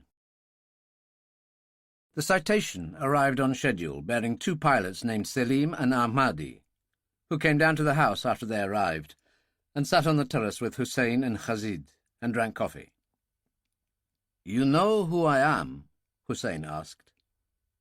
Selim did the talking. "Yes, we are here to serve you. It is an honor. Are you familiar with the plane?" "No, but I hear great things about it. I am a pilot myself." "Excellent." Eager to please, Selim added, "You could try the controls. It's an experience flying this plane, I can tell you." "I'm sure it is, but there's no time to play. Your job is to get us to our destination. Drop us off, and then you clear off. Is that understood?" Ahmadi, the younger one, looked disappointed, but Selim was all business. "And the destination?" "Algeria." Hussein opened a file on the table. "All the details are there. I'll leave you to work out your flight plan." He walked away, Khazid following him. They went in the study, sat on either side of the desk, and Hussein opened a drawer, produced a couple of Walters plus silencers, and pushed one across. 2 Colt 25s followed from the drawer, and they started to load them. "You said you would promise me nothing beyond Paris," Khazid said. "So I did. Now my future seems an inevitability." Hussein had downloaded his laptop and discussed everything with him. "So it would appear. Is there a problem?" "Not at all. I am proud to serve." Khazid finished loading one of the Colts. "But I was thinking ahead to England and heavy artillery." "I've given you all the details. This Darcus Wellington will be taking care of our needs." "Darcus Wellington, such a ridiculous name. I marvel that such a person could involve himself in someone like the broker's business." "Oh, I don't know. In a way, it's rather like his play-acting in films, I suppose. Only in this case, it's serious business." "And real bullets." Khazid slammed the magazine into the butt of the Walter. "What next?" "Finish your packing. Travel light. I'll have a word with the pilots. Let's say we leave in 1 hour. Does that suit you?" "Absolutely." They walked out into the great entrance hall. "Here we go. Into the war zone again," Khazid said. "Why us?" Hussein put an arm about his shoulder. "Because, little brother, Allah has ordained it. Though, to be honest, I can no longer look at religion in the same way I once did. It provides no solace for me." "So the business of war, why do we take part in it?" "Because it is our nature." "And is that all?" "I'm afraid so. Now go and get ready." At his computers, Roper had inserted a trace element on aircraft movement at Hazar, though it was no big deal since traffic was so light. He was being served bacon sandwiches and tea by Sergeant Doyle when the signal sounded. "Get Dillon for me," he said. "He's in the dining room with the Major." Doyle cleared off, and Roper checked into a series of screen images. Dillon and Greta appeared. "What's the good word?" Dillon demanded. Citation 10 left Kuwait under charter to Rashid Shipping, landed at Hazar 3 hours ago. It's departed under a flight plan taking it to Kufra in Algeria. Not that dump. What in the hell's he have to go there for? Let's look at this. If he's on his way to anywhere, you can bet the broker has organised it. Chartering the Citation was a way of Hussein saying, "It's me, what are you going to do about it?" Because he and the broker know we must be watching. But why Kufra? Greta asked. Look what we went through there last year. Well, the broker knows that, and he knows I'm monitoring him, so it's his way of mocking me. And I know that you know that kind of thing. Kufra, by its nature, is a hotbed of smuggling and drug running, by boat as well as air, and it's a perfect place for Hussein to drop out of sight. My bet is the Citation leaves him there. And what happens to him? Greta asked. Across the water, Spain is convenient. Who knows? One thing is certain, she said. He can't be coming to England, not with his face plastered all over the place. Well, he isn't going to stay in Algeria. There wouldn't be any point. As for France, that's a possibility. Actually, some of the papers on the continent picked up the picture too, Roper said. He tapped some keys, and page 4 of the previous day's Le Monde appeared, with Hussein's photo. There you are. Page 4, but it's enough. So, what's his next move? Dillon asked. I think he'll keep his head down, Greta said. No, Dillon said. There's one thing I'm sure of. Hiring the Citation, flaunting it with the trip to Algeria. It has to have reason to it. He has a purpose. And sooner or later it's bound to become clear what that purpose is. We'll just have to wait. At the Hampshire house, Molly and Caspar in the kitchen discussed Sara. They could see Sara in the garden on a bench on the terrace reading a book. She's pretending, Caspar said. You can tell. Have you discussed school with her again? Molly asked. Oh, for God's sake, it's far too soon for that. She need a new school anyway. Fresh faces, another environment, perhaps a boarding school. Whatever it is, it's got to be faced, this situation. Molly reached for the coffee pot and poured another cup. And appropriate treatment found. You're talking about her as if she's a patient, Caspar said. But that's what doctors do, I suppose. Personally, I think we need to make a firm decision. And what's that supposed to mean? Tell her we've decided she needn't go back to her old school, and needn't go back to any school for 6 months. Let her vegetate, find her own feet. Beyond his wife through the window, he saw that Sara had gone from the bench. She was, in fact, in the hall, but he didn't know that. Molly said, I don't think that's any good at all. To be frank with you, I had a long chat on the phone this morning with Professor Janet Hardcastle. She was very interested in the case and has offered to take her on.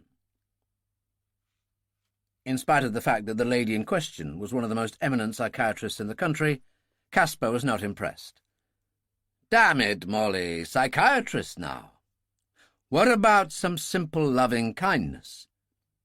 We should stop trying to understand until she understands herself, because she is capable of that. She's a hugely intelligent girl.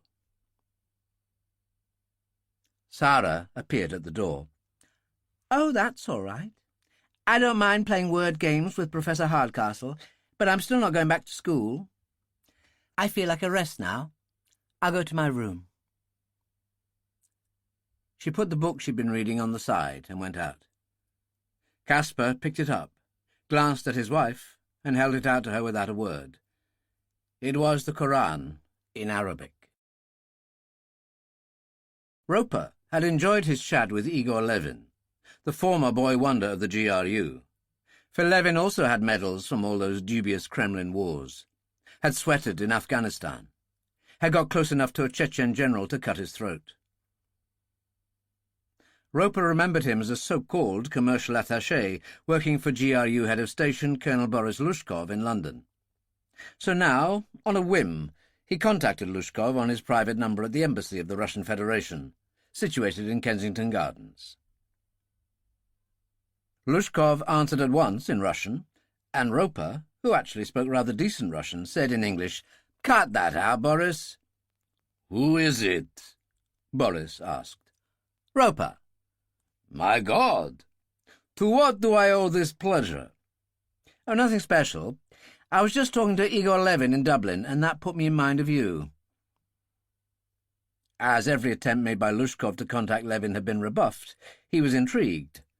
"How is Igor?" "Oh, just enjoying life. As for his pals, Chomsky works for lawyers and Popov is with a security firm. But then you know this." "Do I?" "The thing is, I'd have thought that futile attempt to knock off Blake Johnson would have taught you Russians a lesson. So what was all this nonsense with Stransky and his goons at Harry's place? And Chekhov, I'm shocked.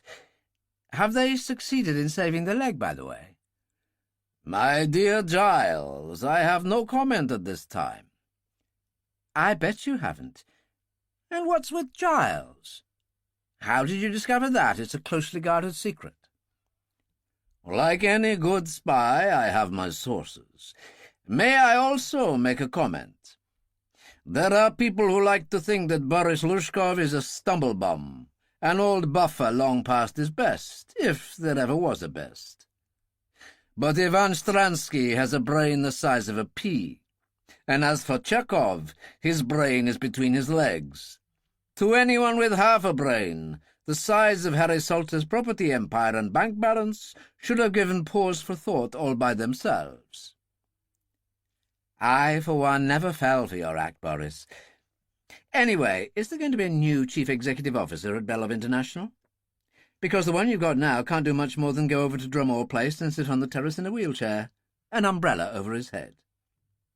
Mind you, he'd be all right for the weekends. It only rains 5 days a week in Ireland." Lushkov finally managed to stop laughing. "God, but you've cheered me up." "So, who's going to run the show? You can tell me." "Of course. They've managed to save Chekhov's leg, but real recovery will take a very long time. I might as well tell you, because you'll find out anyway. General Volkov will assume command for the moment." Surprise, surprise. The president's right-hand man. "Exactly. Anything else?" "Yes, for Volkov's ears, and perhaps for his friend, the broker." Lushkov's voice changed slightly to careful. "Yes?" "You've seen the press releases in the newspapers on Hussein Rashid?" "I could hardly miss them." "How about the full story on the other Rashid? The 13-year-old daughter kidnapped by Army of God fanatics for the grandfather in Iraq. It's Hussein who's supposed to marry her when she comes of age." "I've heard certain whispers." "Well, Hussein took the girl down to Hazar, and Dillon and Billy and the child's father swooped down, stole her from right under his nose, and flew off to good old Blighty, leaving 2 of his best men dead." "Oh, dear. Let me put my supposedly stupid mind to this. These photos in the newspapers, they are supposed to keep Hussein out of Britain." "Something like that, just for the moment, and to make the family feel secure." "I'm not so sure it will work." "Why not?" "Because he's the hammer of God. He won't want to let his audience down." "That's what I think, too," Roper said. "Do you mind if I share all this with Volkov?" "That's why I told you." At that moment Greta came in. "Greta sends her best. She's thriving." "My God, how I miss that girl. Such a beauty." Roper switched off, and Greta said, "Who was that?" "Lushkov." Roper smiled. "I was feeling lonely." The Citation crossed Saudi Arabia, Egypt, then northern Libya. following the coast at enormous speed and most of the time at 50,000 feet. Selim invited Hussein to take the controls when they were over Libya, and, changing his mind, Hussein did so for a while, revelling in it. Later, as they approached their destination, Selim came back to consult him. "I am worried about fuel. Oran is only a couple of 100 miles away from Kufra. I think we should stop and refuel there." Hussein thought about it. Private planes like the Citation were used only by the rich and always received preferential treatment. They should be safe enough. All right. So Oran it was.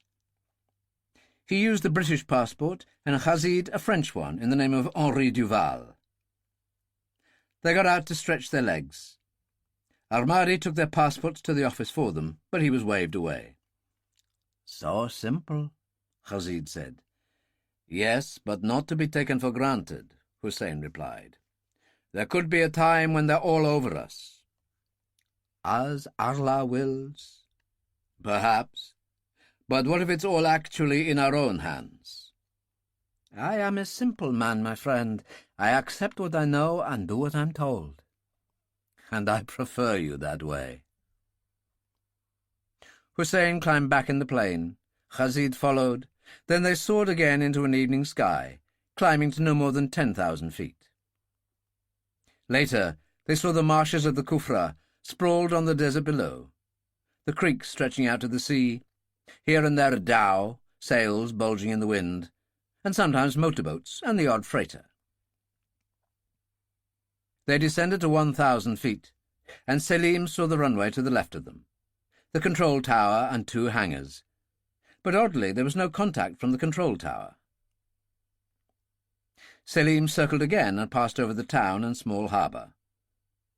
There was a jetty at one point, an old Eagle float plane tied up beside it. Selim said, "An Eagle amphibian. You can lower the wheels beneath the floats and taxi out of the water onto shore. Years old, but sturdy. They were built for bush flying in places like Canada."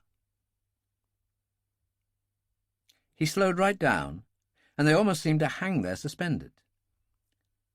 "Strange, still no response from the tower," Hussein pondered, every sense alert. "This is what you do. Land, go to the far end of the runway and turn for your takeoff. We'll get out. Ahmadi closes the hatch, and we wait. If the right people are here, they'll come for us. If there is a problem, I fire a shot, and you get the hell out of here." Selim immediately protested. "We can't leave you. It would bring great shame upon us." "I order it, my friend. This is our business." He put an arm around Khazid. "We're very good at it." "Then I obey you with deep regret," Selim said. They circled the runway, but nothing moved. It was strange. The 2 hangars with doors open, but no sign of life, and it was getting darker by the minute. "Down we go," Hussein said. "You take both flight bags." "Good thing we travel light," Khazid smiled. "You need a suit, you buy a suit. That's my motto. Here we go again, little brother." The Citation dropped in and rolled along the runway. It turned at the far end, the reeds around the airstrip turbulent in the jet stream. Armadi turned the handle, thrusting the hatch out as the steps fell. Khazid went down, crouching in the blast. Hussein followed, turned to glance up at Armadi, and there was a roar as 2 Land Rovers emerged from one of the hangars at full speed and turned onto the runway. "Close it!" Hussein called, and Ahmadi did as he was told, slamming the hatch shut. Hussein pulled out his Walter, firing into the air. Selim boosted power and roared down the runway, forcing the Land Rovers to swerve to each side. The Citation rose and lifted in the air at the end of the runway. Khazid was preparing to shoot. Hussein ordered him, "Into the reeds! Go now! Keep in touch with your mobile. I'll hold them off." He took careful aim and shot the front offside tyre of the leading vehicle. It swerved violently, throwing the man next to the driver out. The other swerved past and came on, 4 men in some kind of khaki police uniform. Hussein fired again, this time at the second Land Rover, splintering the windscreen. He turned and plunged into the reeds, and immediately fell foul of a rusting cable hidden in the undergrowth. He went headlong, and they were all over him, boot and fist everywhere. He was pulled to his feet, and someone found his Walter, but not the Colt. He had left that in his flight bag with Rashid. An overweight, bearded captain appeared to be in charge. One of the men gave him the Walter. "Nice one. I appreciate your gift." "Ah, a cool customer. You are here to see Major Hakim Mahmoud of the Algerian Secret Police." "If he's available." "Oh, yes. You must be an important man. That was a wonderful plane." One of his men emerged from the reeds. "Any sign of the other one?" "No, he's gone, Captain." "Never mind." The 3 men in the other Land Rover were fitting the spare tyre. "I'll be in the office, but hurry up. I want to get back to the fort. They say it's going to rain." He turned to Hussein. "I am Captain Ali. I'm sure we'll get along." He patted his face. "You are a handsome young man." Hussein got in the Land Rover between 2 policemen, and they drove away. Behind them, well hidden in the reeds, Rashid had heard everything and watched them go, leaving the 3 men wrestling with the damaged tyre. One of them was a sergeant, the one who had been thrown out of the vehicle. Rashid got his Walter out, unzipped his case and found a Carswell silencer. Quickly, he screwed it in place, just as the 2 men on the tyre had it fixed. "Good," the sergeant said. "Let's go." Rashid put down the flight bags and stepped out of the reeds, Walter in hand. He whistled, they all turned, and he shot the sergeant between the eyes. The other 2 were completely shocked. "The captain said he was going to the office." "Where is that?" "The bottom of the control tower," one man said. "Excellent. Now this fort he mentioned." The second man was shaking with fear, so it was left to the other again. "The old Foreign Legion fort, 1/2 a mile down the road, to the left." "Thank you." Rashid shot both of them dead, not because of any conscious cruelty, but because he had no choice in the matter if he was to rescue his friend in one piece. He put the flight bags in the passenger seat, pausing only to pull up the canvas roof of the Land Rover, because it would give him some sort of cover. He drove along the runway towards the control tower, taking his time, but when he got there the other Land Rover had gone. It was dark now, with no need for caution. The door was unlocked. He opened it and found a light switch. It was a reception area. He went behind a counter, opened the door marked Office, and turned on the light. The man behind the desk was seated in a swivel chair, and from the state of him had obviously had a bad time of it, his hands handcuffed behind his back. His final end had been a bullet in the head. He was presumably Major Hakim Mahmoud. He looked around him. There was a large torch on the table, which worked when he tried it.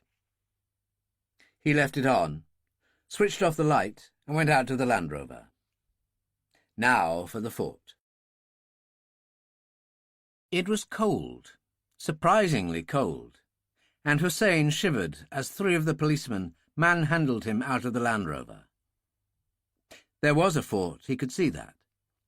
The green and white flag with the red crescent and star, the flag of Algeria, flared in the lights from the battlements over his head, and there were 2 lighted braziers on either side of the gate they passed through, a sentry with a rifle beside each brazier. They paused at the bottom of some steps leading up to the battlements and got Hussein out. Captain Ali was seated on a stone bench, drinking whiskey. He was obviously that kind of Muslim. Hussein felt only contempt. The man resembled a disease he wanted to stamp out. Major Hakim Mahmud was a bad man, an evil man. He traded with drug dealers, all things evil, always his hand out for money. So, if you dealt with him, you must be both very wicked and very rich. Not really. I want to know who you are, and who are your companions. It's against the rules. Rules? So you want to play games? You think you must now brace yourself to bear some physical force, don't you? Well, it's not necessary. In the old days, they trained foreign legionnaires here, hard men who needed to be controlled. But the French were very practical people. They had the hole over by the wall there. Very uncomfortable. I'm sure it is. I mean, rats. You either like them or you don't. Very intelligent creatures, rats, Hussein told him. Above the hole was a windlass, coiled with rope, and a turning handle. One of you bring a light, and we'll let him see what he's up against. Another policeman was already holding a robe. They made Hussein put his foot in a kind of stirrup and lowered him. It was cold and damp, and he landed in 2 feet of water. It was raining, and water was running down the sides of the hole. They tossed the robe down to him, and he put it on.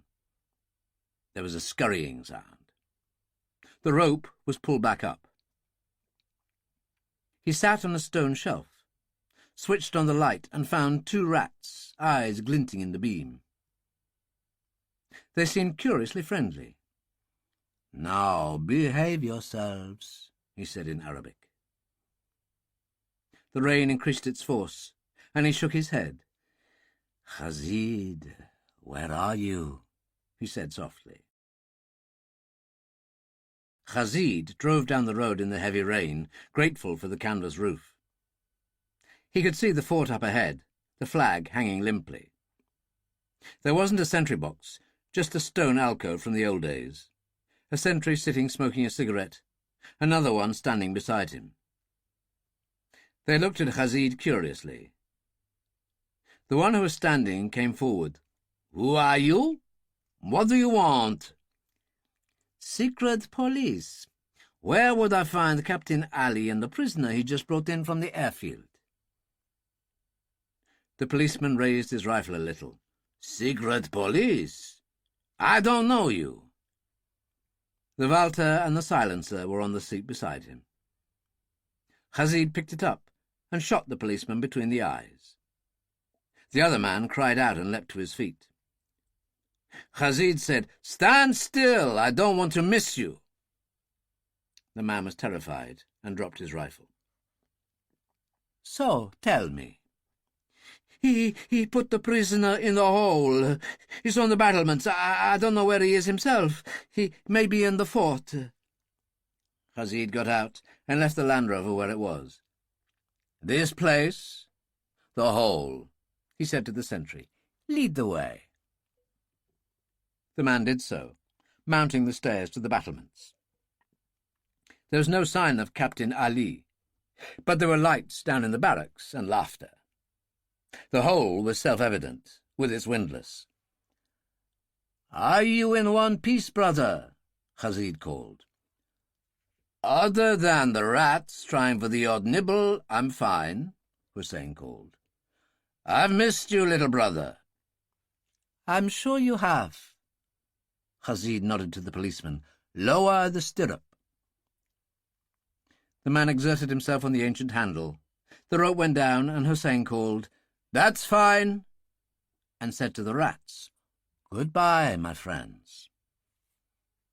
The windlass creaked again, the man pushing against the weight, and Hussein emerged. "I stink like an old sow." "But you're in one piece, which is more than I can say for the late Major Hakim Mahmud."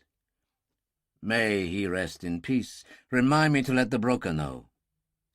He should have known. A door banged. A moment later, there were footsteps at the other end of the battlements, and Captain Ali appeared, looking rather incongruous, an umbrella over his head. He was humming to himself and looking down, but not for long. "It's you," he said stupidly. "Yes, it is." Hussein patted his pockets and found the Walter. Strangely enough, Fat Ali didn't show fear, although that could have been because of the bottle of whiskey in his left hand. "I knew you were somebody special, just from that plane. If you're going to shoot me, at least tell me who you are." "My name is Hussein Rashid. They know me in Baghdad." "Merciful heaven, they know you everywhere in the Arab world." "I should kill you, but I was trained in Algerian camps." "Which makes us brothers in a way," Ali said eagerly. "Anything but. Down you go. The rats are waiting." "Oh, my thanks. You are a great man." Ali stuck his foot in the stirrup. It took all the policeman's strength to control the weight, and Khazid had to help. Ali's voice echoed up. "I see what you mean. I don't know what you are up to, but go to a good grave, my friend." "Let's get out of here," Hussein said to Khazid. He nodded at the frightened policeman. "Bring him with you." They went down to the Land Rover. The policeman was terrified, expecting death at any minute. Hussein said, "Which way to town?" The man pointed. "There's been enough killing for one night." "Run like hell," Hussein said, and the man took off. Khazid said, "I'd say we're in a bad fix. We need to get out of here fast, and Brittany is a hell of a long way off." Hussein got in beside him. "I've had an idea. What about flying out?" Khazid started the engine. "But we haven't got a plane." "Who says we haven't?" They drove quickly away. There was a board on a building at the end of the jetty which said Can Air, whatever that was supposed to mean. But no light showed at any of the windows beneath it, and everything was quiet. Here and there was a light in some of the craft moored in the harbour, and occasionally the sound of faint laughter drifted from the cafes in the web of narrow streets. But they didn't care about any of that. Khazid had the torch he had taken from the control tower, and they used it to examine the pod enclosing the fuel tanks. It was so old-fashioned there was a dipstick. It registered about 2/3 full. "Not bad," Hussein said. "You still haven't told me where we're going." "The Balearic Islands. Mallorca, the largest, would be best. The airport at Palma operates international flights. Dozens a day awash with tourists. There are flights to almost anywhere." "Are you saying we take a chance on a direct flight to England?" "No, that would be too much of a risk. But there are plenty of flights from Mallorca to France, crammed with holidaymakers going home. That's a different proposition."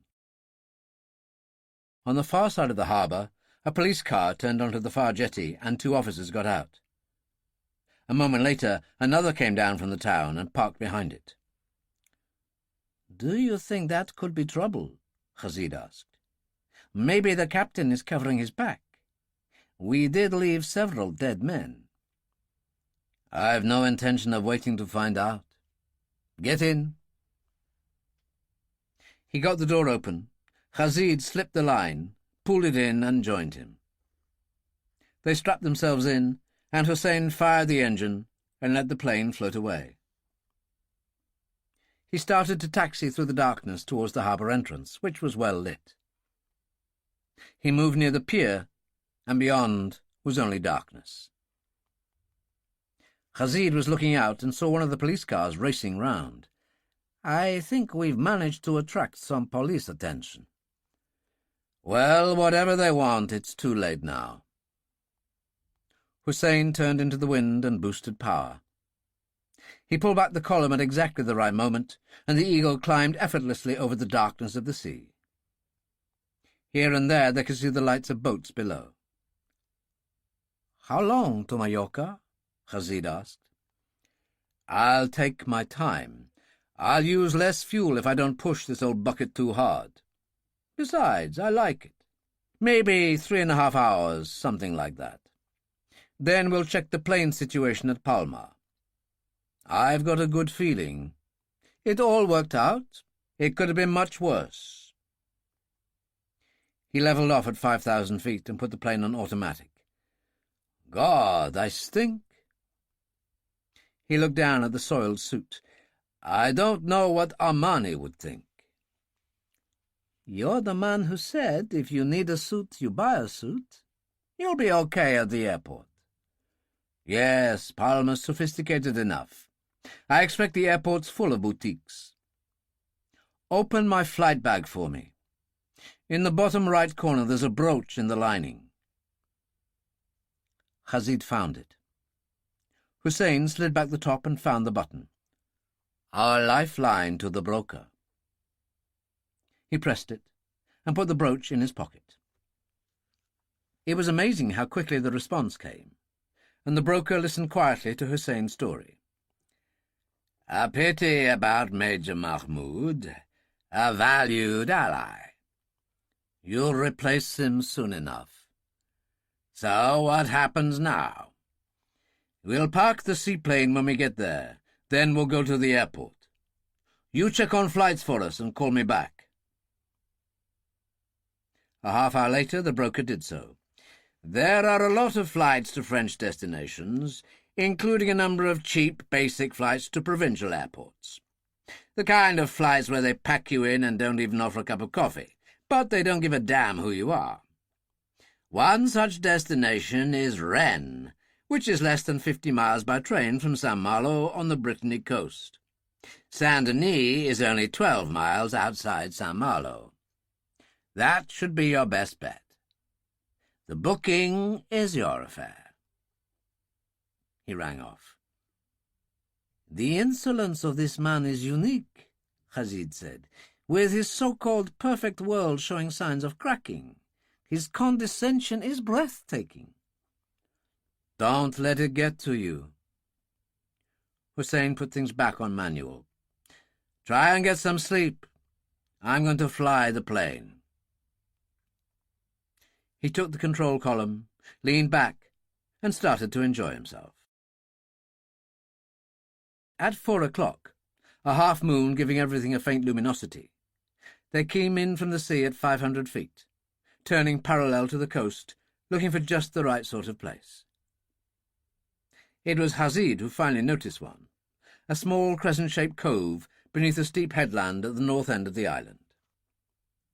There were many opulent villas on the coast on either side of it, and a lonely jetty, no boats tied up. "I think people will think an item like a private aircraft properly belongs to somebody in a rich man's area like this." "It does have a certain logic." Hussein landed on the sea beyond the cove and taxied in, his engines reduced to a muted rumble. They coasted in, and he cut the engines, allowing small waves to edge the plane against the jetty, then opened the door and got out, followed by Rashid, with the curved rope of the line in one hand. He tied up, then got the 2 flight bags, passing his to Hussein. There was a line of steps and a decent path beyond.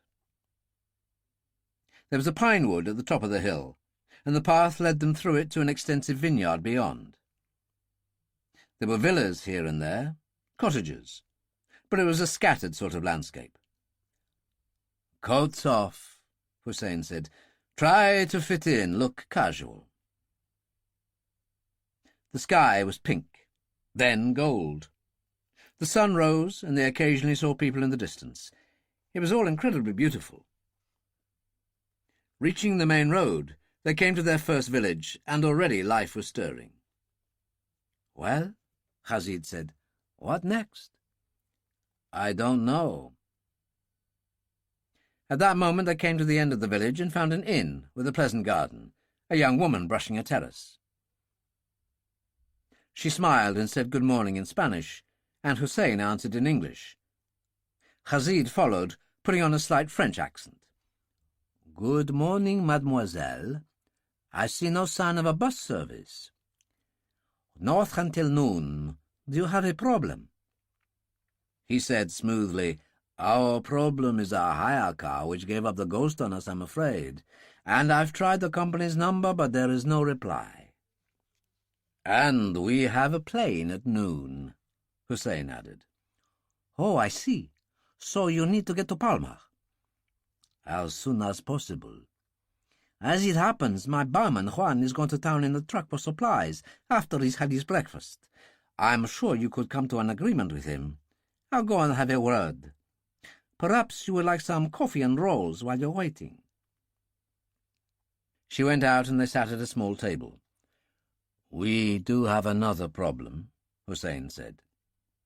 "The plane we didn't get, the one doing some sort of drug run from Kufra to France, was going to drop us off illegally, which meant that we could still keep our weapons." "So no guns," Rashid said. "And none from Roman. Everything we need will be provided by Darcus Wellington. That's what the broker said." "Okay, let's get it over with." Rashid transferred the 2 Valters and the Colt 25s into his pockets. "It breaks my heart, but if it must be done—" He shrugged. "I'll go and find a drain." He moved into the vineyard beside the garden and disappeared. The girl returned with coffee, rolls, and marmalade. She wrinkled her nose. "What happened to you?" "I was trying to fix the car and fell into a ditch beside it."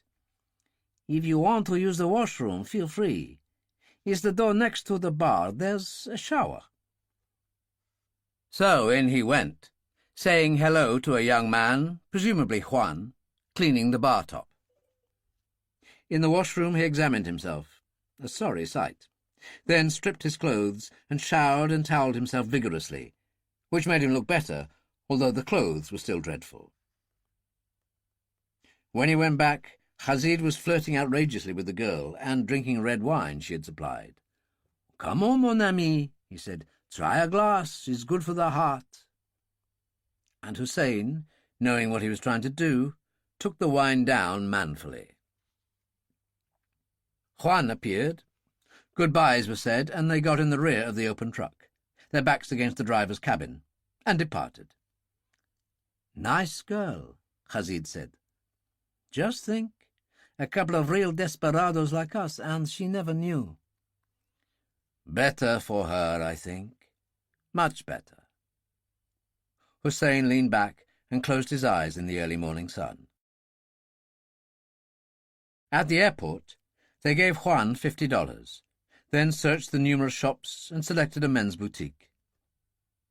Hussein kept his flight bag, but gave Rashid his British passport on the off chance they'd allow him to get both tickets. No one knew better than he did how slipshod matters of security could be, especially when dealing with large numbers of people. In the boutique, the proprietor and an assistant, who was obviously his boyfriend, tut-tutted when he explained about the accident, and set about clothing him from head to toe. Underwear, socks of silk, shirts white and blue, an expensive tan summer suit from Armani, and tan brogues finished things off. He stood and examined himself in the mirror. Yes, it would do for now. He noticed a khaki trench coat on a rail, bought that too, and was just paying for it all when Rashid returned. "My goodness, but you look stylish," he said. "Flattery is the last thing I need. What about the tickets?" "Easy. The girl was French, and I do French well. 2 tickets in row E, taking off for Rennes at 11:30. We are returning holidaymakers." "Good. Hide those extra passports in the special compartment in your flight bag. We'll buy a suitcase and put both flight bags inside, so they can go in the hold. I'm going to speak to the broker. Which he did, calling him in with the panic button, sitting in the corner of the airport lounge when they spoke. We had to dispose of our guns, an unlooked-for problem. There's nothing I can do about that, but you'll be all right when you reach England. Dark as Wellington may surprise you. You'll confirm to George Roman we're on the way. All taken care of. The broker departed, and Hussein said to Hazid, A decent meal, I think, is what we need now. I couldn't agree more. They made their way to one of the restaurants. Ireland, London. Chapter 10. It had been the previous day, 24 hours before Hussein and Hazid reached Mallorca, when Roper had astonished Boris Lushkov with his candid conversation. Obviously, Lushkov couldn't speak to the broker, but Volkov was a different matter. Lushkov phoned him on his secure line at the Kremlin. I have got something for you. Rather interesting. Well, that makes a change. I've just had a conversation with Roper at Holland Park. Have you, by God? Tell me everything. It couldn't be quite everything, for at that stage of the game Hussein had just buried his uncle and his two friends. Admittedly, the photo planted by Roper in the British newspapers had just appeared, but the broker hadn't made any mention to Volkov of Hussein's determination still to travel to England. What do you think? Lushkov said. Is Roper a loose cannon? No, everything he does has a purpose, replied Volkov. So he tells you Greta is working for Charles Ferguson. We suspected that anyway. He talks of Levin in Dublin. We know very well that Levin is in Dublin, and his sergeants. This Rashid business, the girl in Hazar, is interesting, though hardly surprising with Dillon and the wretched Sultan involved. Personally, the idea that Hussein would for any reason come to England now confirms to me that it would be stupid. In my opinion, any hopes of using his services for any of our own problems must go out of the window. But we've still got to do something about Ferguson. This unholy alliance with Dillon and Harry Salter and all his criminal connections is unacceptable. And so we see even the Moscow Mafia confounded.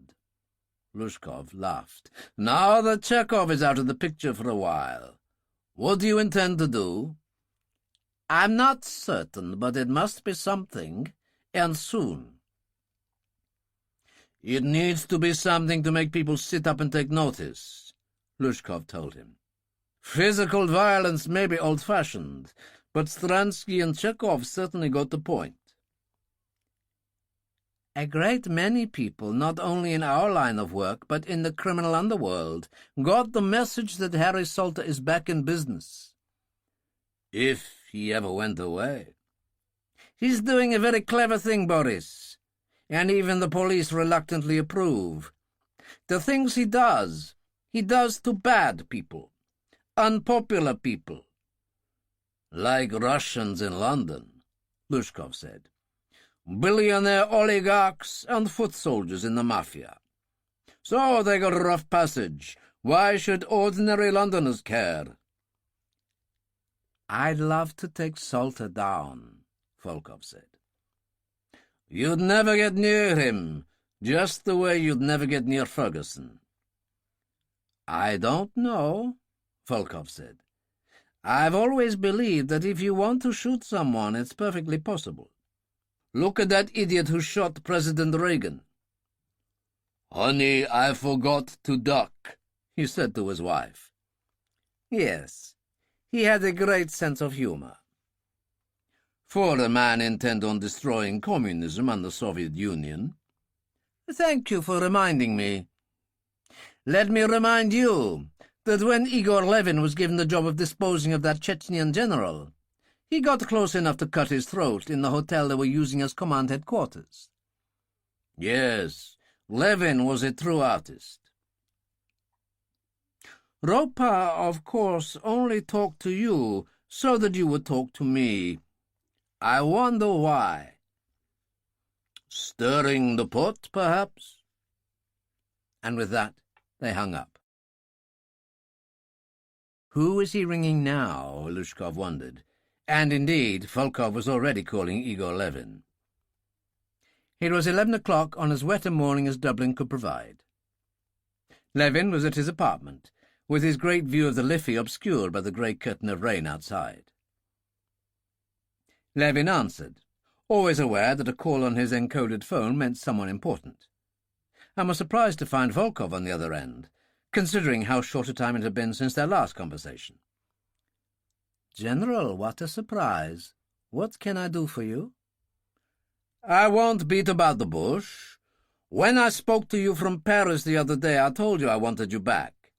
I also said I'd spoken to President Putin, and he told me to tell you that Russia needs you, and that he needs you." Levin burst out laughing. "What a load of balls! Who do you want killing?" He laughed again. "There are plenty of killers in Dublin. Shall I find you one?" Volkov was furious and frustrated. "You Jewish ingrate!" he shouted.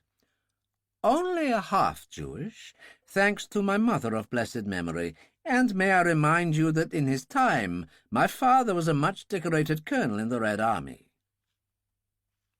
He wasn't seething at the slur. He wasn't even angry. "Hey, General, I've served Russia well."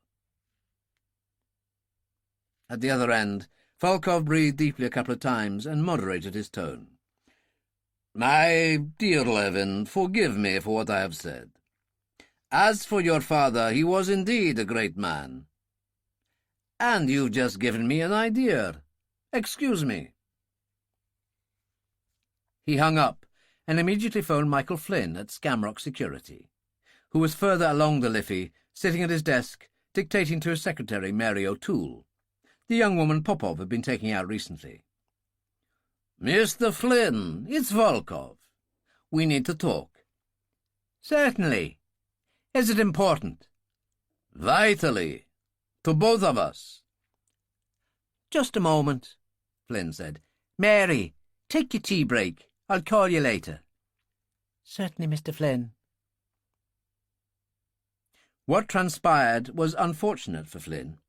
Mary had received the kind of attention a man in his late 50s may well give a pretty girl in her 20s. As usual, the affair hadn't lasted, leaving Mary, as girls often will in such cases, feeling aggrieved, especially as she was from a Fenian family and had been proud of her association with the pillar of the original Provisional IRA. Being a security specialist, Flynn had a number of recording devices servicing the room. Some operated from the secretary's office outside.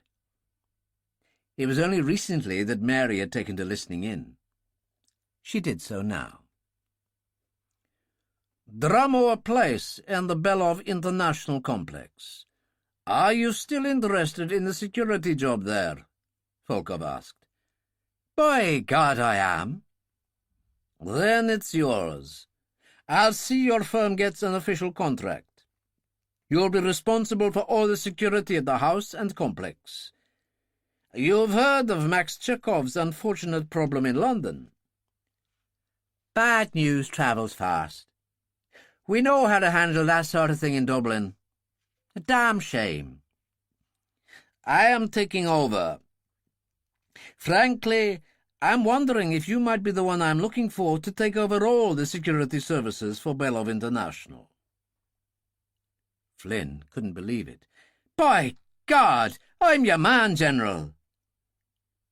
"You are, of course, able to recruit old comrades from your days in the Provisional IRA?" "You mean you're after mercenaries?" "Call them what you like. Men who are used to the gun and won't flinch at using it. Don't let's beat about the bush. You know exactly what I am, and I know what you were. Say I had work for you in London. Would you be able to provide suitable people?" To do what? There's a General Charles Ferguson who heads a special intelligence unit and is a great thorn in my side. I know you're already familiar with some of his associates, like Sean Dillon and Harry and Billy Salter. I've known Ferguson for nearly 30 years. Dillon as well, though differently in those days. A good comrade, but if he got in my way now, I'd shoot him without hesitation. Where is all this leading?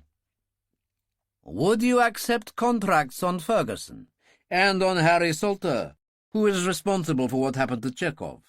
Volkov asked. Absolutely. Believe me, there are old IRA hands in London who can still do the business, bomb or bullet. The Irish quarter, Kilburn, never goes away. You want sleepers working in the city or in publishing or on some newspapers. I can supply them. The Muslims think they invented it. They only discovered it. When do you want it sorted? Tonight would be fine. Good God. But not absolutely necessary. There is one thing you could do as soon as you like. Kill someone in Dublin. He's an ex-agent of mine called Igor Levin. Your man Popov was his sergeant. I should warn you, he's a highly dangerous man. We eat dangerous men for breakfast. Terms to be agreed in all cases. Levin will be my gift to you, General, this very day. I expected nothing less. We'll do great things together. Flynn hadn't been so excited in years. He spoke on the intercom to Popov and called him in. Mary watched the Russian brush past her, face flushed, and continued to listen. I'm taking over all security services at Belov International, so you'll be working for General Volkov again. He's in charge of things now. Max Chekhov had an unfortunate accident. That's marvellous. The General, I mean. Is there any way I can be of help? You can help right now. This friend of yours, Igor Levin. Ah, yes. We work together in the GRU. I'd like to have words with him. It's a confidential matter. I might be able to throw a bit of work his way. I don't know about that. I should tell you he's quite rich. A bit difficult. Well, you know what they say in the Mafia. I'll make him an offer he can't refuse. Popov agreed reluctantly. What do I do? Tell him I'd like to see him on business. Take him down to Riley's bar in Crown Street by the river. It'll be closed, but just knock on the door and tell him I'll be waiting. Leave him there, and you clear off. Say you'll be at the cafe at the end of the street. Call him now. Go, use your mobile. I'll see you later. I've things to do. Popov gone, he murmured into his own mobile, That's you, Riley. I'm sending a disposal. Deal with him. The usual people will pick the body up. Alone in the computer room, Flynn called the Green Tinker, a good Fenian pub in Kilburn in Irish Lane, run by Jimmy Nolan and his cousin Patrick Kelly, both comrades from the old days, who'd served time with Flynn in the Maze prison. He enjoyed a business-like chat with Jimmy, which was received with great enthusiasm. We know that bastard Ferguson from the old days in Belfast. Dillon, too, though what the hell he's doing mixed up with Bowsers like Ferguson I'll never know. Salter's your average gangster. He probably started off sticking up off-licenses as a kid, then graduated to a gun in his pocket and thought he was a big man. People like that are criminals, Michael. Not like us at all. I'm just tapping some photos and background info into your computer. There you are. Call me when you come up with something. There's real money in this. £100,000, my word on it. Don't screw up, Jimmy.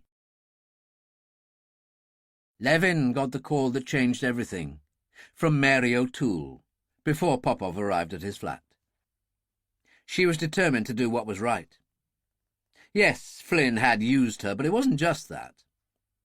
From a fiercely Irish Republican family, Her father shot dead by British paratroopers when she was 7 years of age. She was proud of her connection with the IRA.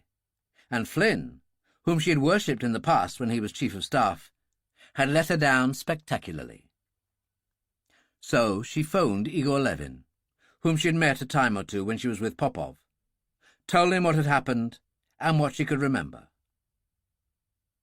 Levin was not only grateful, he believed her. He immediately phoned Chomsky, found him in his car in the city centre, and told him everything. "Are you going to go? You're being set up, that's obvious. And this stuff she's told you about, Dillon, the Salters, Ferguson, this is serious business," Chomsky told him. "As we who served in Afghanistan and Chechnya know, Sergeant. And isn't it great? I've been sitting on my backside too long." The bell went for the front door. "Sounds like Popov now," Levin said. "I'm in my car only 5 minutes away. I'll crash the party." Levin opened the door, expressed surprise on seeing Popov, and listened to his story with simulated interest. "I wonder what he wants. Maybe it's something to do with the job in the firm." Popov said, "I told him I didn't think you'd be interested. I mean, not with your money." "Come in. Let me finish dressing." Levin led the way into the sitting room. "Get yourself a drink."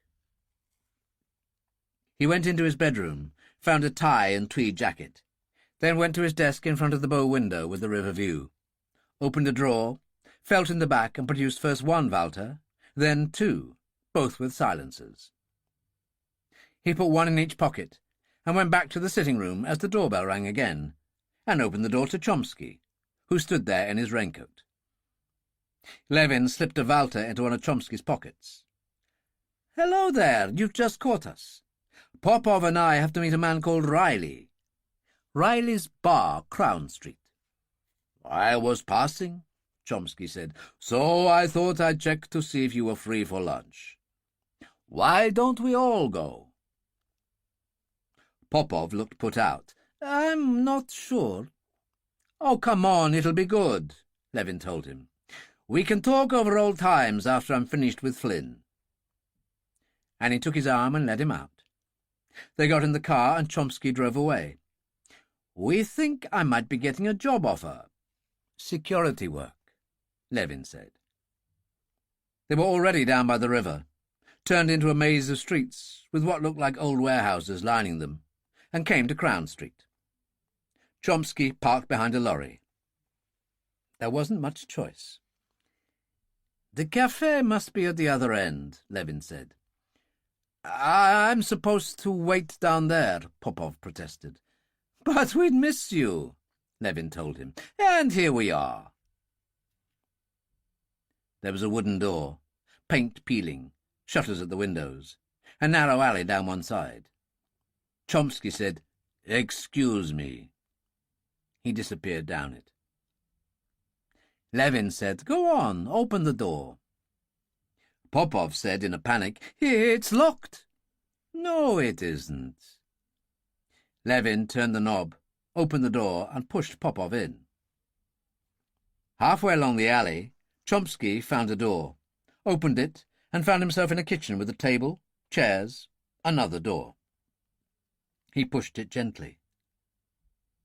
Further along, at the bottom of some stairs, a man in blue overalls was holding a silenced pistol and looking towards a green curtain at the far end. There was the sound of a voice, and the man fired twice, a dull thud each time. Popov came through the curtain headlong and fell on his face. Chomsky shot the man in the left shoulder, spinning him around, then shot him in the heart, and he went down. He jerked twice, then was still. Levin checked Popov. "Our old friend seems to be dead." "No old friend of mine. This bastard's had it too. What do we do?" "Unfortunately, shootings are common occurrence in Dublin these days. People think it's because of old IRA hands who can't get out of the habit. So this, alas, will be just 2 more. Off we go, nice and steady up the streets and away. It was absolutely pouring. They got in the car and Chomsky drove off. Now what? Back to my house to pick up a few things and dispose of the weapons. Why? Well, we can't take them to London. I mean, the security people don't like that these days, even if you fly in privately. Is that what we're going to do? I'd say so. There's a flying club I know at Killeen. Executive planes, just right for millionaires like me. We'll call it your place, too. Don't forget your passport. And he leaned back. Roper received the call from Killeen at 1:30. He was having a conference meeting with Ferguson, Dillon, Billy, and Greta. Doyle and Henderson stood against the wall. Ferguson had just said, "Right, people, I want to bring you all up to speed on the present situation." The phone went, and Roper flicked it onto open transmission. Levin said, "Roper, it's me, Levin. Can we talk?" "If you don't mind the entire firm hearing, everybody's here." "Fine by me. Very convenient, actually. Volkov tried to stitch me up royally, with the assistance of Michael Flynn." "Stitch you up? How?" Ferguson demanded. "Oh, the coffin lid being slammed down firmly. Would you be interested to know that Flynn is going to take over all security services at Belov International?" "Yes, I damn well would," Ferguson replied. "Tell me more." Which Levin did. Everything that Mary O'Toole had told him. The Popov betrayal, the shootings at Riley's bar. Dillon broke in. "So you've 2 bodies lying there. Does that give you a problem?" "No, it seems that in Flynn's original discussion with Riley, Flynn told him the usual people would pick my body up. Now they'll have 2. I always thought Popov would come to a bad end." "Damn Judas," Dillon said. "Where do you think Mary O'Toole told you everything?" "Interesting, that. She said that for a man who had been Chief of Staff of the Provisional IRA, he was a disgrace. Then I recalled Popov telling me once that her father was IRA, killed in a gunfight with Brit paratroopers in Ulster. God save us, but that kind of Fenian female can be harder than an Orange Presbyterian. Make sure she's safe. You owe her big time." "I will, be sure of that." Roper said, "So where are you now?" "A flying club at Killeen outside Dublin. Under the circumstances, Chomsky and I have decided to come over." It was Greta who broke in now. "Does that mean what it sounds like?" "Greta, my love, I am bored. Dublin is totally charming, one of the world's great cities, but I pass my days in idle pleasure." "I would say that sounds unlikely, based on what you've told us," Ferguson said. "But if what you're trying to say is that you and Sergeant Chomsky are seeking employment, I welcome you with open arms." "Are you sure of that, General?" "All sins forgiven. You're booking a plane from Killeen?" "That's right." "Do bring your British passports. I know you have a selection, but I'd prefer it. And tell your pilot to call his details ahead, and he'll be welcomed at Farley Field." "We'll see you soon, General." The deaths of Riley and O'Toole had not yet become known, and Flynn had not returned to Skamrock Security. Mary O'Toole pulled on her coat, picked up a handbag and made for the door, when the phone rang on her desk. She picked it up. "Mary O'Toole? It's Levin." "I was just leaving. Flynn's not back." "I trust you're leaving for good. You saved my life, Miss O'Toole. But as long as you've disposed of any evidence of your involvement, you should be safe enough." "I've left my notice on his desk. To be honest with you, I think he'll be glad to be shut of me. We had an affair. I was his leavings. But that wasn't the reason I did what I did. When I thought of my dad and what he stood for, and Flynn and his scheming and rottenness, I had to tell you. Very quickly, do you live alone? Yes. I rent a flat only 15 minutes' walk from the office. Do you have a passport? Of course I have. You have done me the greatest favour in my life, and I must repay the debt. I'm at Killeen, 20 minutes outside the city at the Aero Club. Chomsky and I are going to fly to England in a private plane. I think you'd be better out of things for a while, just in case. You're perfectly welcome to join us. London's a big place. Easy to lose yourself. Do you really mean that? Absolutely. Do you have money for a taxi? Of course I do. There's a rank outside the office. I'll get a driver to take me home and wait for me. Levin put his mobile away, and standing at the counter of the small bar, Chomsky ordered 2 vodka shots. He raised his glass. To a nice girl called Mary O'Toole, who did the right thing. And thank God for it, Levin said. They moved out into the entrance and found McGee, the chief pilot, standing under the canopy out of the rain, smoking a cigarette and chatting to a young pilot named Murphy.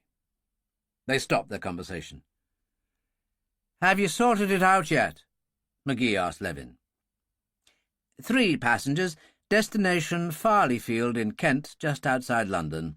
It's all fixed up. We're expected. I don't know that one. Check it on the screen, Murphy. Murphy returned in a few moments. It's there, all right, and classified restricted. Did you send our names? Chomsky said, the efficient sergeant taking over. Look again, I'll come with you. And it was there on the screen, Captain Igor Levin and Sergeant Ivan Chomsky. McGee said, My God, you must have some pull for a place like that. I think I'll do the flight myself. You can come with me, he told Murphy. A couple of nights in London will do us good. We'll take the King Air. He turned to Levin. Turboprop, but it gets you there nearly as fast as the jet, and the seats are bigger. What about the other passenger? A lady. She'll be here soon. Is she on the classified list? Thanks for reminding me. Are you? Well, as we both served in the RAF, I expect so. Roper answered at once. Levin said, The girl, Mary O'Toole.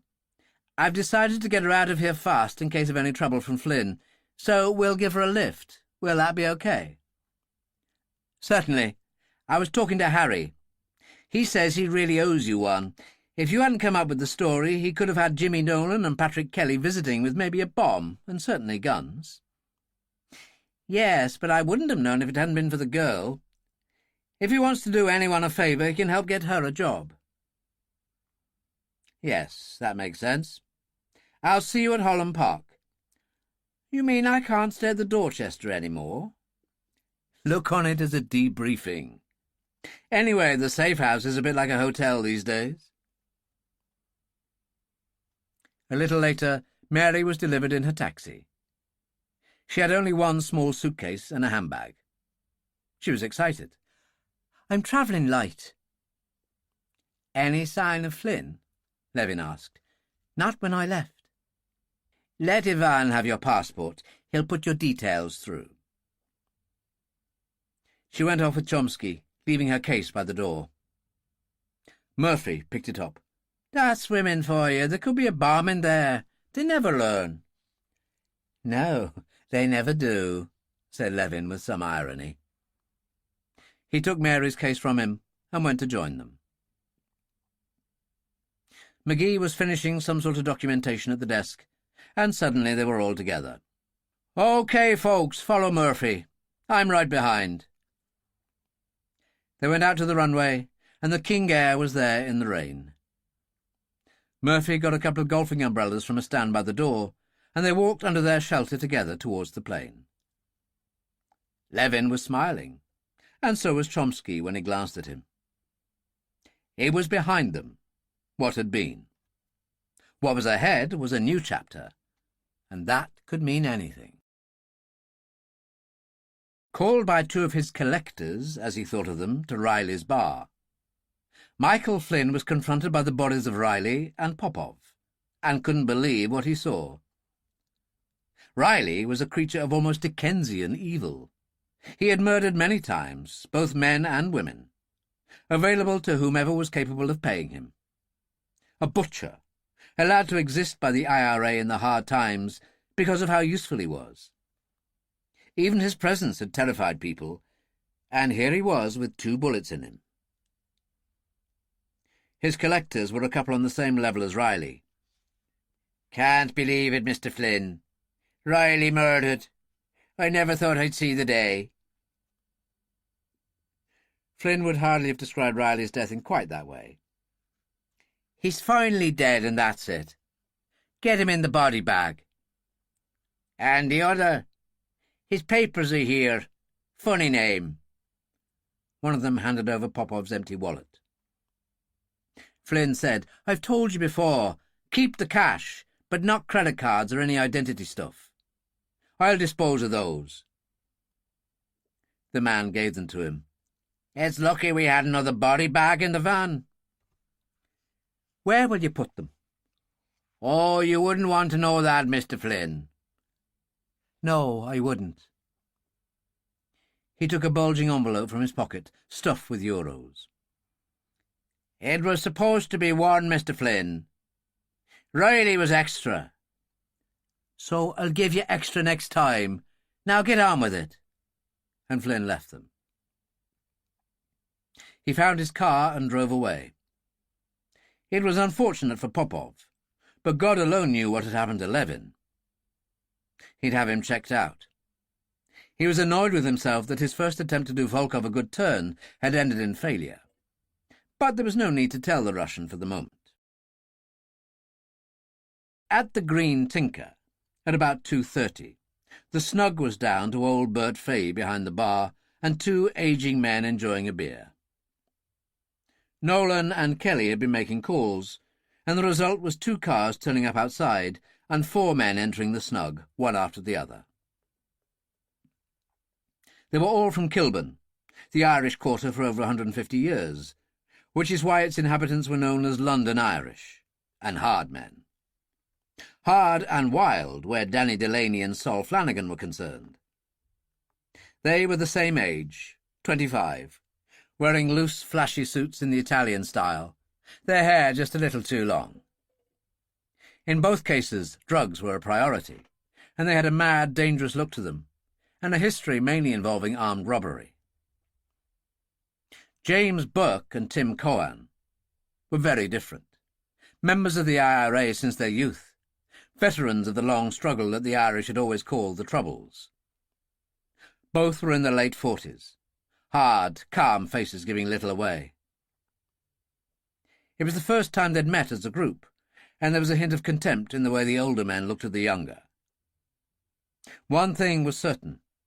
The days of the IRA holding London in thrall were over. There was no disguising that by brave talk. Danny Delaney said, "Jimmy Nolan told me he was bringing you in on this. Burke and Cohan."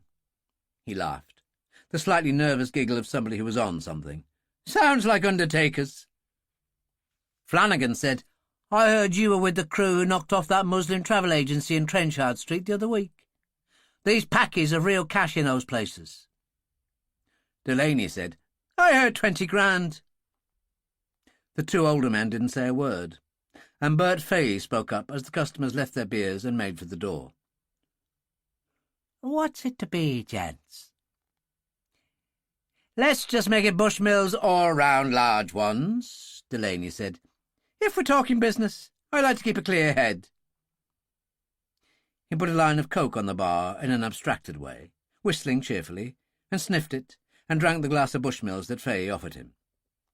"Now that's what I call good stuff, man. Go on, have a go." Flanagan did, also pausing to down his whiskey. "That's so great, man. Let's do it again." Burke looked on with obvious disapproval. Rots the inside of your nose, I hear. If you indulge enough, Cohan observed. Delaney was really on a roll. Your travel agency. Reminds me of that packy store we turned over the other week in Bayswater. Big bastard with a beard. Wouldn't open a safe. Young girl was wearing one of those things on her face with only the eyes showing. I pulled it off, the veil. Real good looker. I mean, I'd have given her one if I'd had time. He took a pistol from his pocket, a silencer on the end. Put her over the counter and shot her in the right bum cheek. She never even screamed. That was shock, you see, Flanagan said. But he got the safe open bloody quick after that, Delaney said. And there was only 800 quid in it. Must have been to the bank. I'd have given him one too, only we had to get moving. Buck turned to Cohan. The great days are behind us indeed, Tim, if this is what we've come down to. So it would appear. You wouldn't know how to have a laugh if you saw one, Delaney told him. And you wouldn't know how to handle serious business if it hit you in the face, sunshine. Delaney giggled again. Last of the old brigade. A sort of Dad's army of the Provisional IRA. Buck grabbed him by the lapels. Don't take the piss out of the IRA, boy. I did a stretch at Long Kesh, the Maze prison itself. In 5 minutes you'd have been on your knees in the shower room begging. And I've got one of these too. He produced a silenced pistol from his pocket and held it up. Delaney pulled away, higher than ever. But is it as big as mine? The door to the office opened, and Nolan appeared.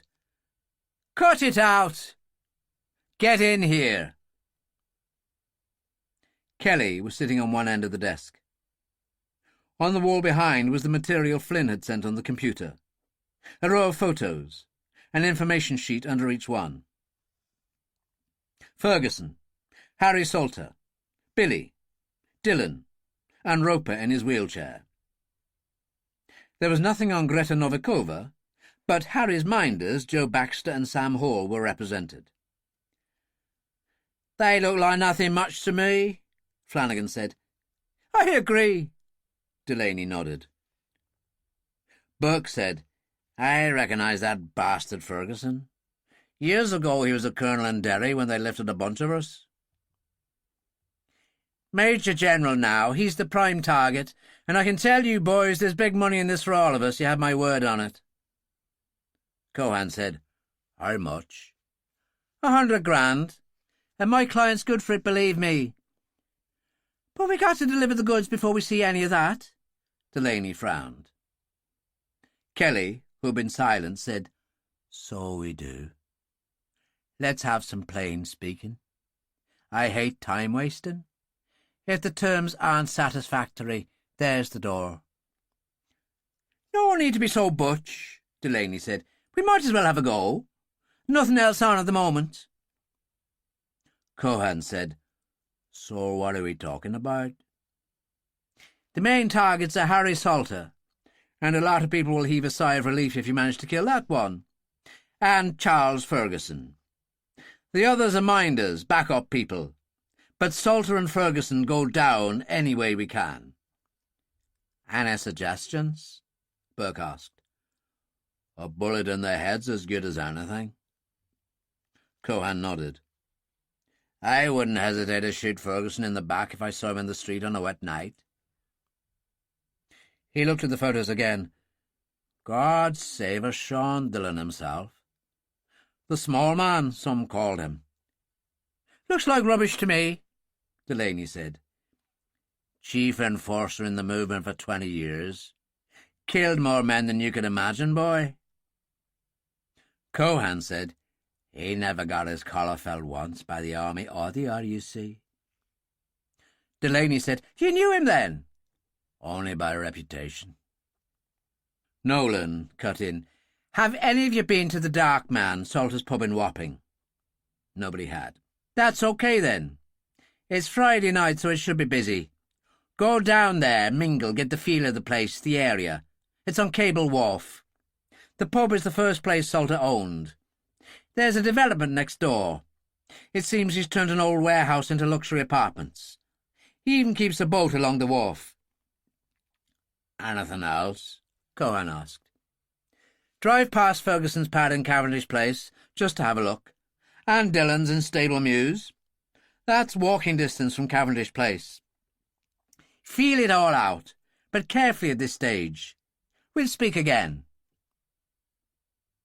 Delaney said impatiently, "So what's the point?" Burke said, "To use the military term, so you're familiar with the killing grounds, stupid, and know what we're talking about." "All the people on the board meet at the Dark Man on a regular basis. I'm betting most of them will be there tonight," Nolan pointed out. Kelly said, "And so will we. See that you are. Now away with you." "Oh, thank God for that," Delaney said. "Come on, Sol." And Flanagan followed him. Cohen said, "Are those two for real? Is this what we've come down to? Working with scum?" "They kill without hesitation," Nolan told him. "It's the only point in their favour." "And have to be drugged up to the eyeballs to be able to do it," Burke said. Cohen shook his head. "Not Delaney. He is naturally evil, that one, and born that way." As he followed Burke out, he paused at the door. "Christ, is this what it was all about? The great days we knew, and it comes down to this." "Those days have gone," Nolan said, "and won't ever come back." "Enough bloody nostalgia," Kelly put in, then opened a drawer in the desk, took out a pistol and silencer and 3 clips, which he pushed across to Nolan, then took out the same for himself. "We'll go for a drive. Check out Ferguson's gaff and Dillon's." Nolan loaded his weapon, a Colt automatic, and Burke and Cohen watched him. "That sounds sensible. Do it like the movies." "To hell with that. I remember when we were the movies. The biggest bombing campaign seen in London since the Luftwaffe," Burke said. "The Boyses had to virtually wall off the city.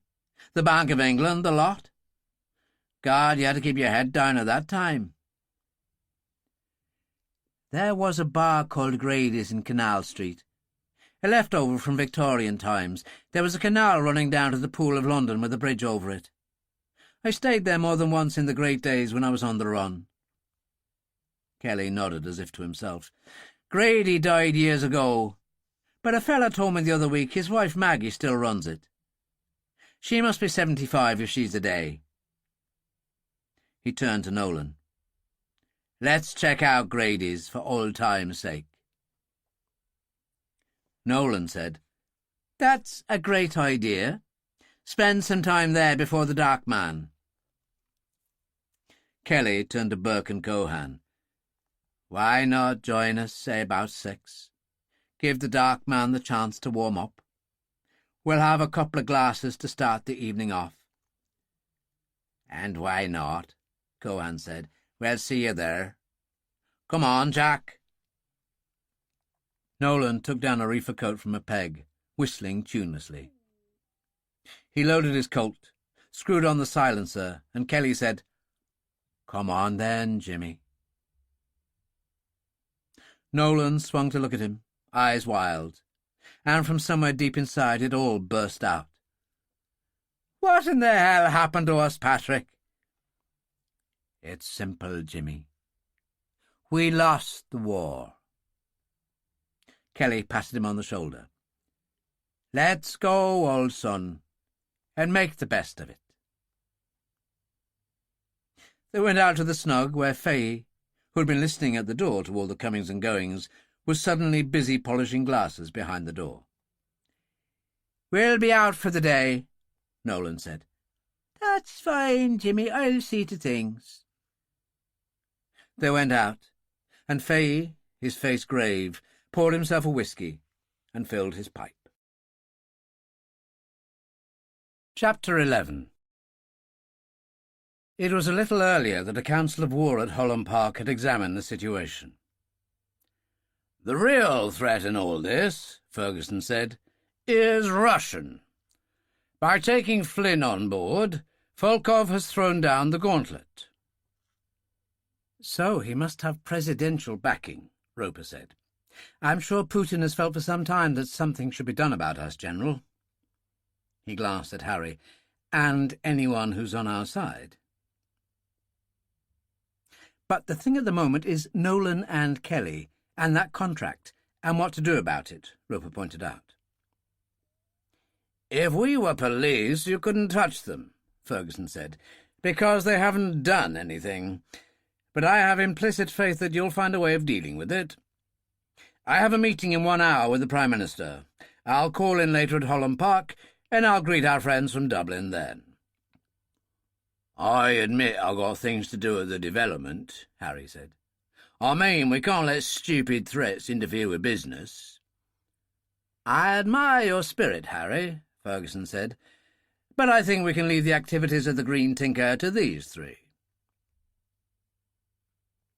He and Harry went out. Dillon said, "Where's Greta?" "She was going to call in at Gulf Road, see how the Rashids are coping. Hal Stone has hit the highway this morning for Cambridge and the halls of academia," said Roper. "My God, the students would flock to his lectures if they knew only half the things that fellow gets up to." "Do you think Hussein will come?" "Only time will tell. But now to the matter at hand. Jimmy Nolan and Patrick Kelly, his cousin. They own the Green Tinker pub in Kilburn, both active in the Republican movement and not only in Ulster. Nolan was down as the suspect for that mortar attack on John Major's cabinet during the Gulf War, but we discovered it was someone else." Billy looked at Dillon.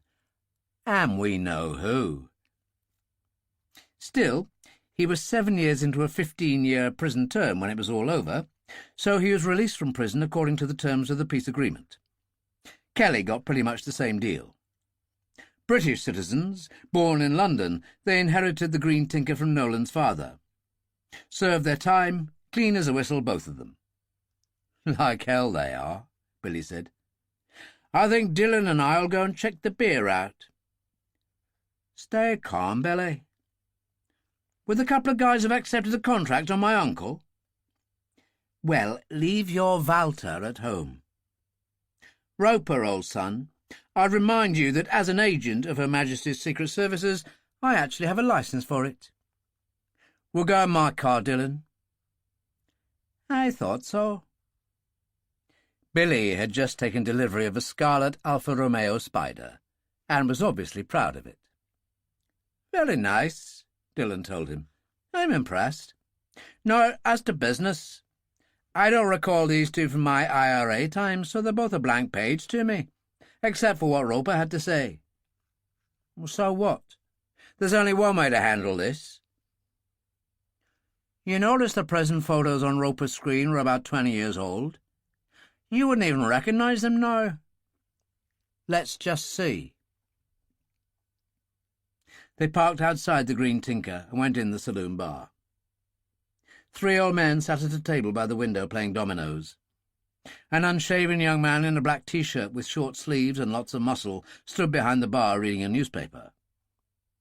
The snug door was open, and old Fay was filling a pipe. He took one look at them, and an expression of horror appeared on his face. The barman glanced up. He wore a black patch over his right eye. From the expression on his face, he wasn't impressed by what he saw. "Yes." "I'll have half a bottle of still water," Billy told him. "And a glass of your strongest for me," Dillon smiled. "Bushmills, if you have it."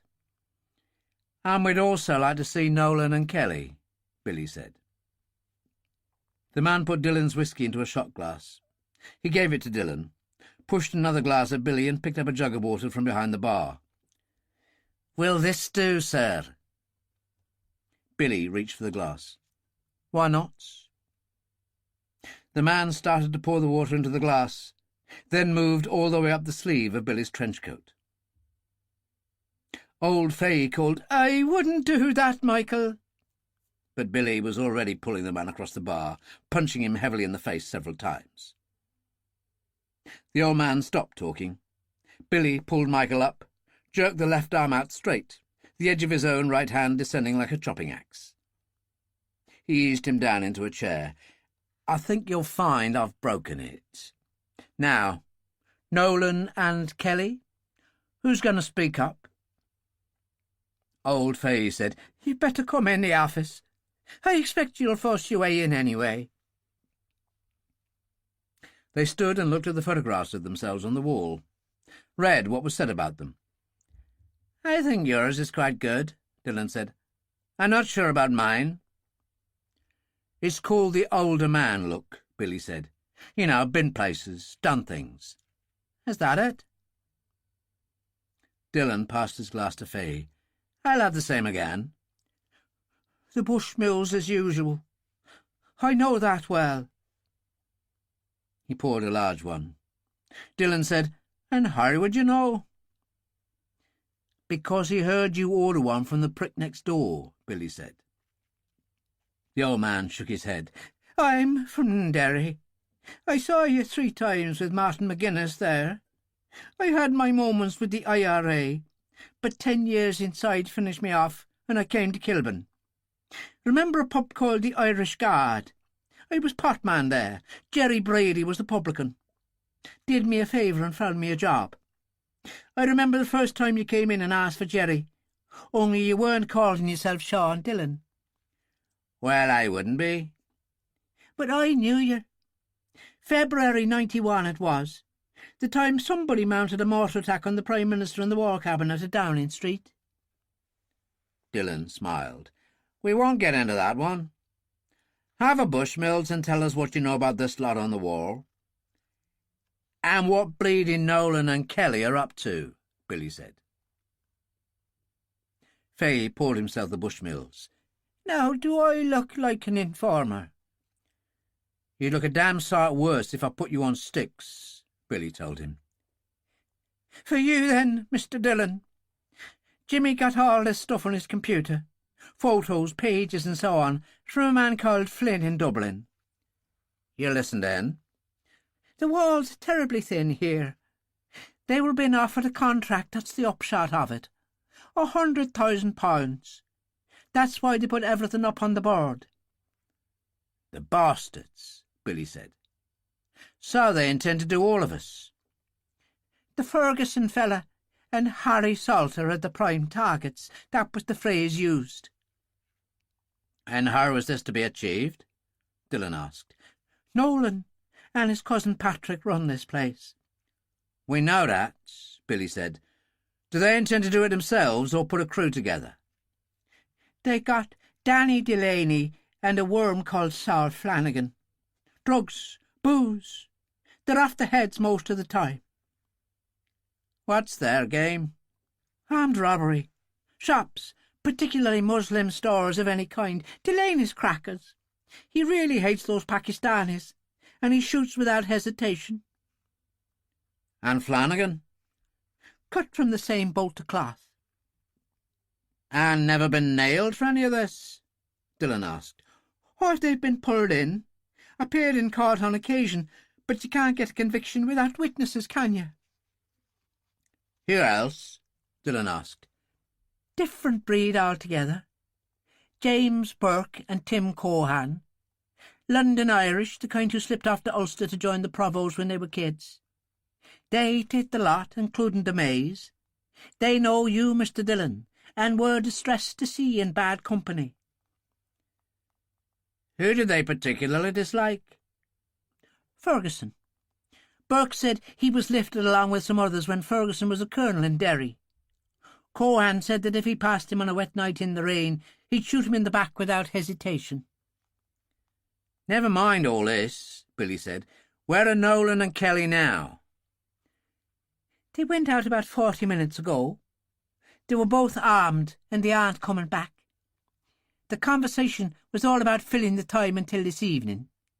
They were going to drive past Ferguson's house, check out your place, Mr. Dillon, and then later visit the Dark Man." Something about the movies was mentioned. Maybe they intend to kill time there until it's late enough. So the bastards intend to show up at the pub, Billy said. Well, it is Friday night, so don't tell me you won't be busy. He said the word was that most of you on that board had a habit of getting together at the dark man of an evening. The idea is to go along, familiarise themselves with the place, the surroundings. They've also been ordered to check out Ferguson's house and yours, Mr. Dillon. Obviously, Jimmy and Patrick do the same. And then what? Billy demanded. Who gets it first? Jimmy said after they'd done all that I told you about, they'd speak again. Oh, there is something else. Burke and Cohan, they're like a lot of the boys are, the great day's gone. And they don't like it, Dillon said. They don't care for the company they have to keep. They once had pride and now it's gone. He tapped out his pipe. Would there be anything else? You've told us a lot, Dillon said, and I suspect it's all true. Why? I've always admired you, Mr. Dillon. A great man and great for the cause. But I haven't done it for you. My reasons were purely selfish. Your friend here looks like the kind of fellow who'd have beaten it out of me one way or another, and I'm getting too old for that. Yes, you are, you old bastard. Billy turned to Dillon. Stick him in the back of the Alpha and take him to Holland Park. Put him behind lock and key till all this is over. Good on you, Billy. Dillon patted Fay on the shoulder. Does it suit you? A comfortable, safe house? Well, I certainly won't be safe here. He led the way through the snug, pausing to take his coat from behind the bar. I'll just check on Michael. He led the way into the saloon bar, which was empty. He called, but there was no reply. Maybe he's gone to get his arm fixed. Not your problem, Billy said. It's a safe house for you. You'll love it. Better than a hotel. Dillon reported into Roper. Are Harry and Ferguson still occupied elsewhere? They haven't contacted me yet. What have you discovered? Should we be worried? See what you think. And Dillon gave him a brief account of what had happened.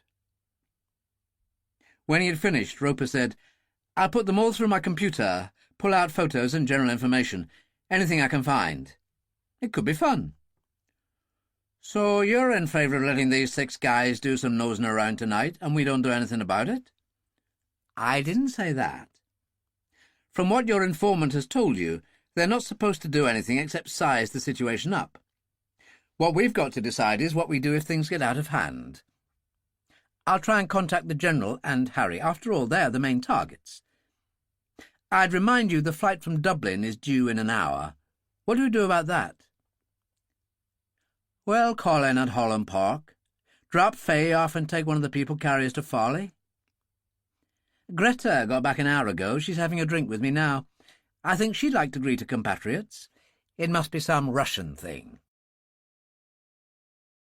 There had been headwinds, which had slowed them down, but the King Air had performed well, and Levin, Mary and Chomsky, having discovered a bottle of champagne in an icebox, had consumed it between them.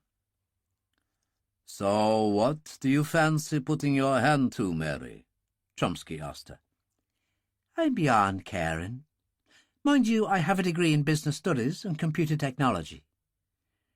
Well, in the world of today, you'll never starve, Chomsky told her. He turned to Levin. Don't you agree? Levin nodded.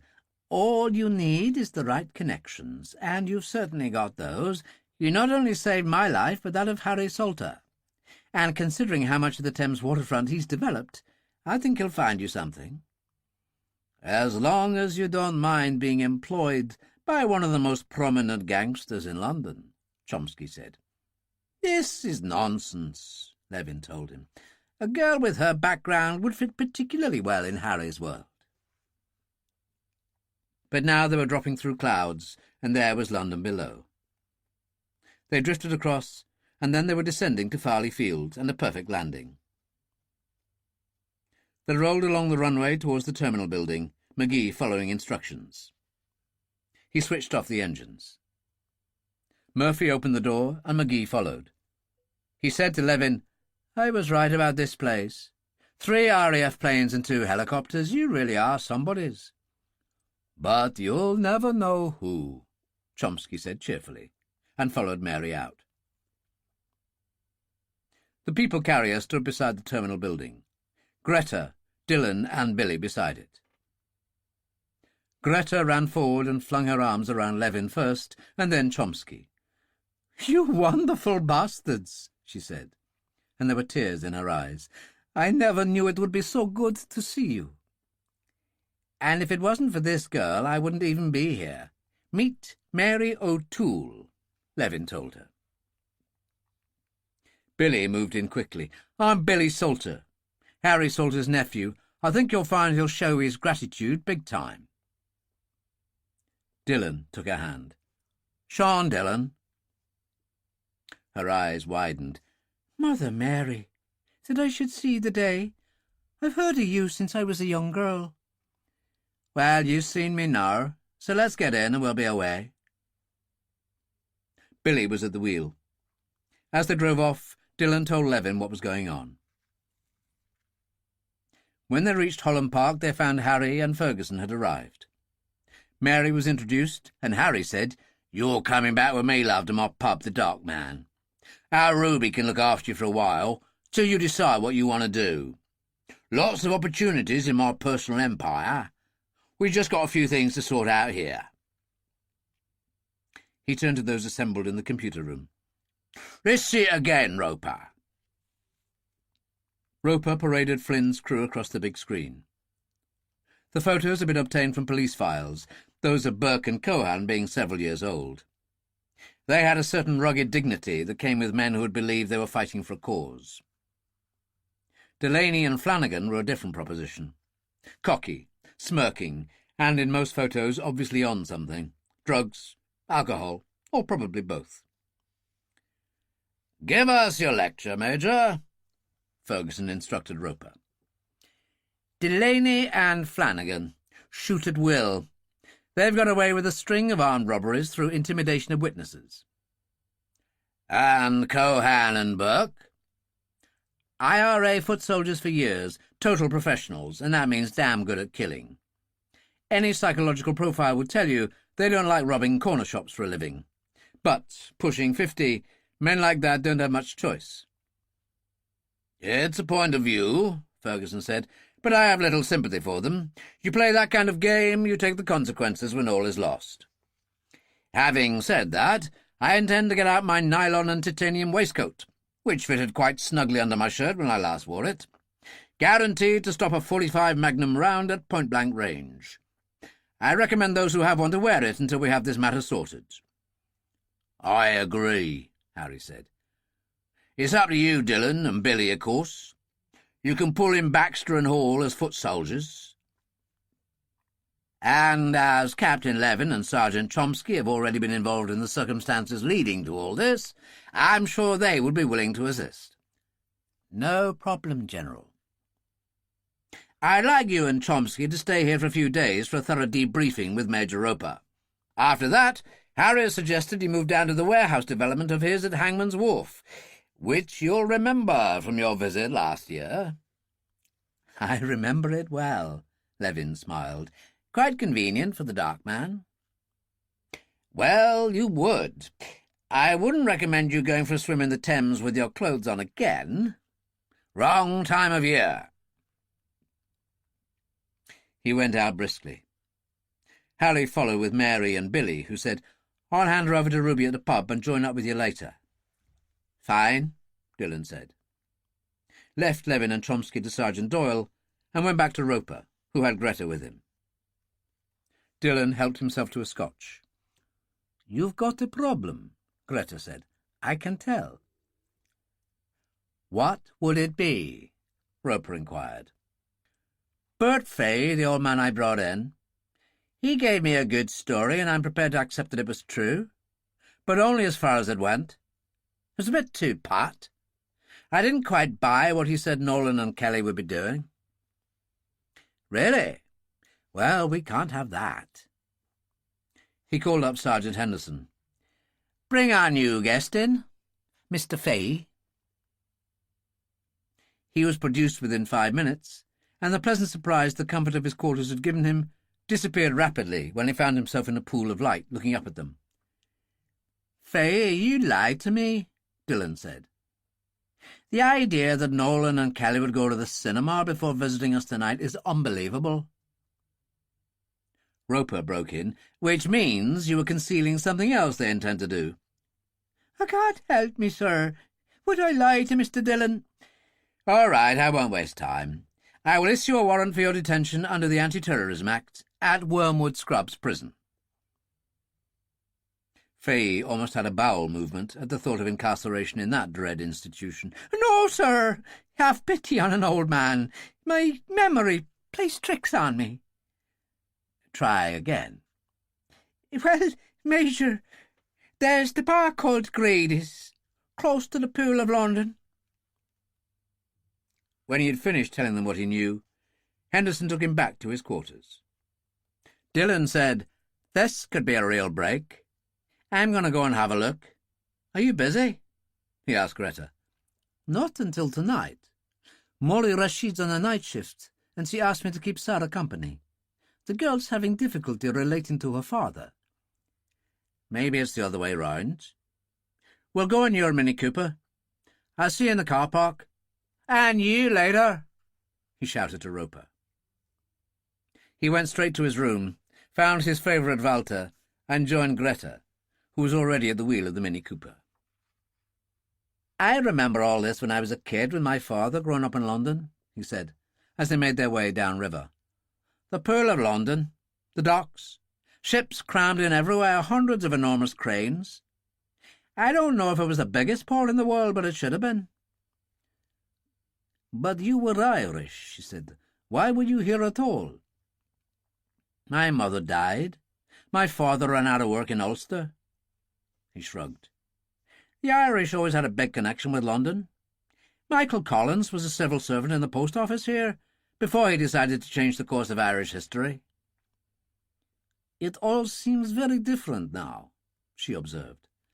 "That's development for you. A lot of the warehouses are apartment blocks, like that one of Harry's on Hangman's Wharf, but there are still some streets and buildings that haven't been touched." She had entered Canal Street into the satellite navigator in the Cooper, and they soon arrived there.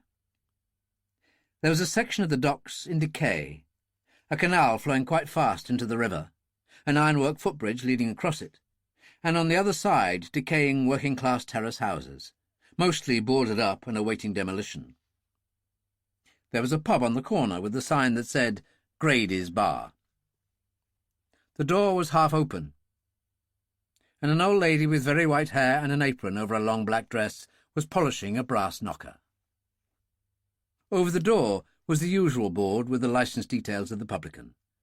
It said Margaret Grady. She was perhaps 75. Her voice faded as if she wasn't really there, the merest hint of an Irish accent. "Can I help you? I don't open till 6 o'clock. We're a free house." "That's all right," Dillon said. "We weren't looking for a drink."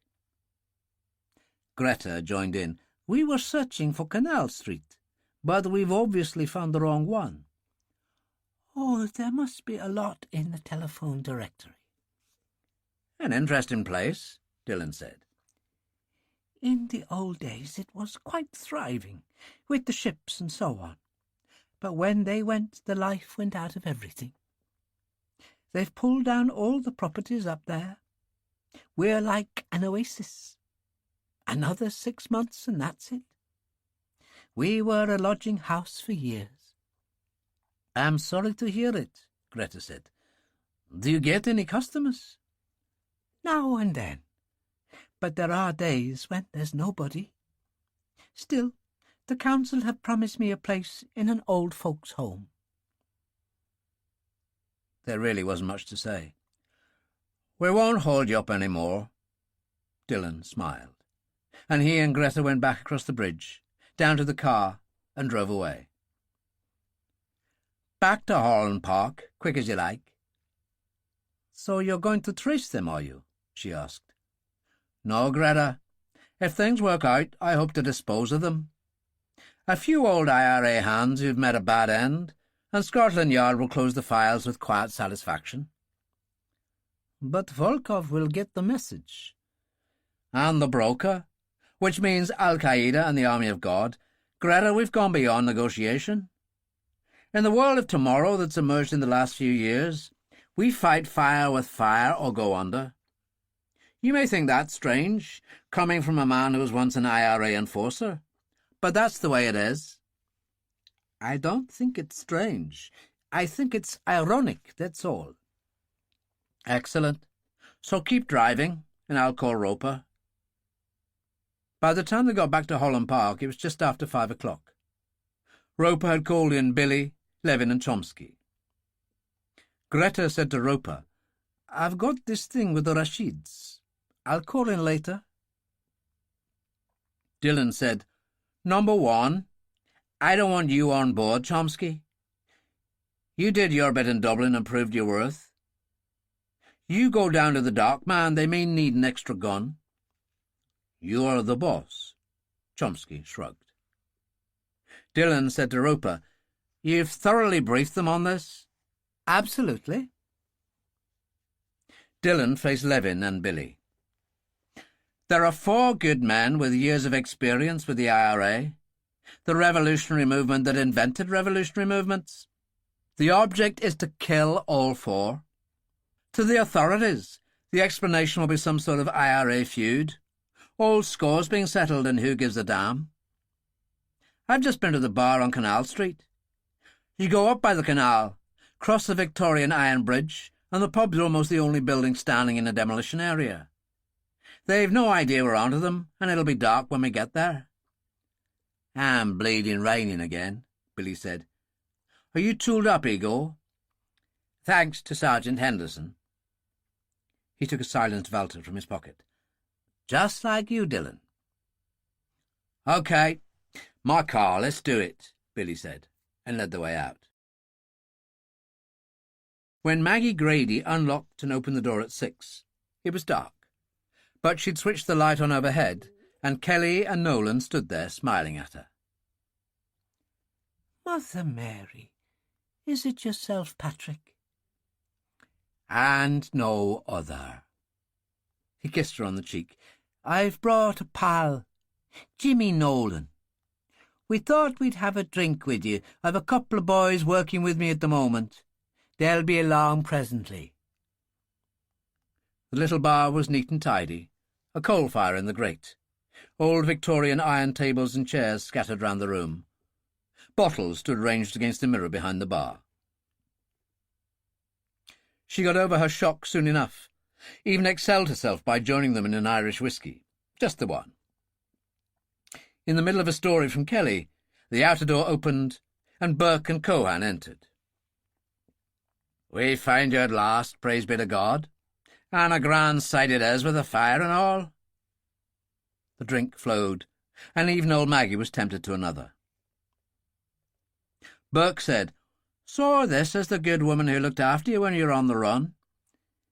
"A queen among women," Kelly told him. "A lodging-house as well as a pub it was then. Sailors ashore from ships in the pool. You've never seen anything like it. Every nationality on God's earth, Indians, blacks, Lascars, and if you dressed the right way you got swallowed up by them." He looked at his watch. "Damn me, it's 7 already. We'll have to get moving." He gave her a hug and a peck on the cheek. "God bless you, my darling. Here's one man who'll never forget you." They were laughing as they went out, and she closed the door, tired and sad. Making a sudden decision, she shot the bolt, crossed the bar, turned the light out and went upstairs very slowly. For she was old and past things now, that was the truth of it. Outside, it was very dark in the decaying street, for just a single lamp hung from a bracket on the far side of the canal. The group started down to the bridge, and rain was falling, glistening in the feeble light. Dillon and Billy came up the steps side by side, each with a Walter in his hand. "Who the hell are you?" Kelly cried. Dillon's hand swung up, and he shot Kelly between the eyes, the sound of his silenced weapon only a dull thud, knocking him back against Nolan, who was struggling to get his gun out, pushing Kelly's corpse violently away from him, so that it went over the rail into the swirling waters of the canal and was instantly swept away. Nolan almost got his gun out, but Billy was faster, shooting him in the left shoulder, turning him round, and then shattering his spine with the second. Nolan fell across the bridge rail and hung there.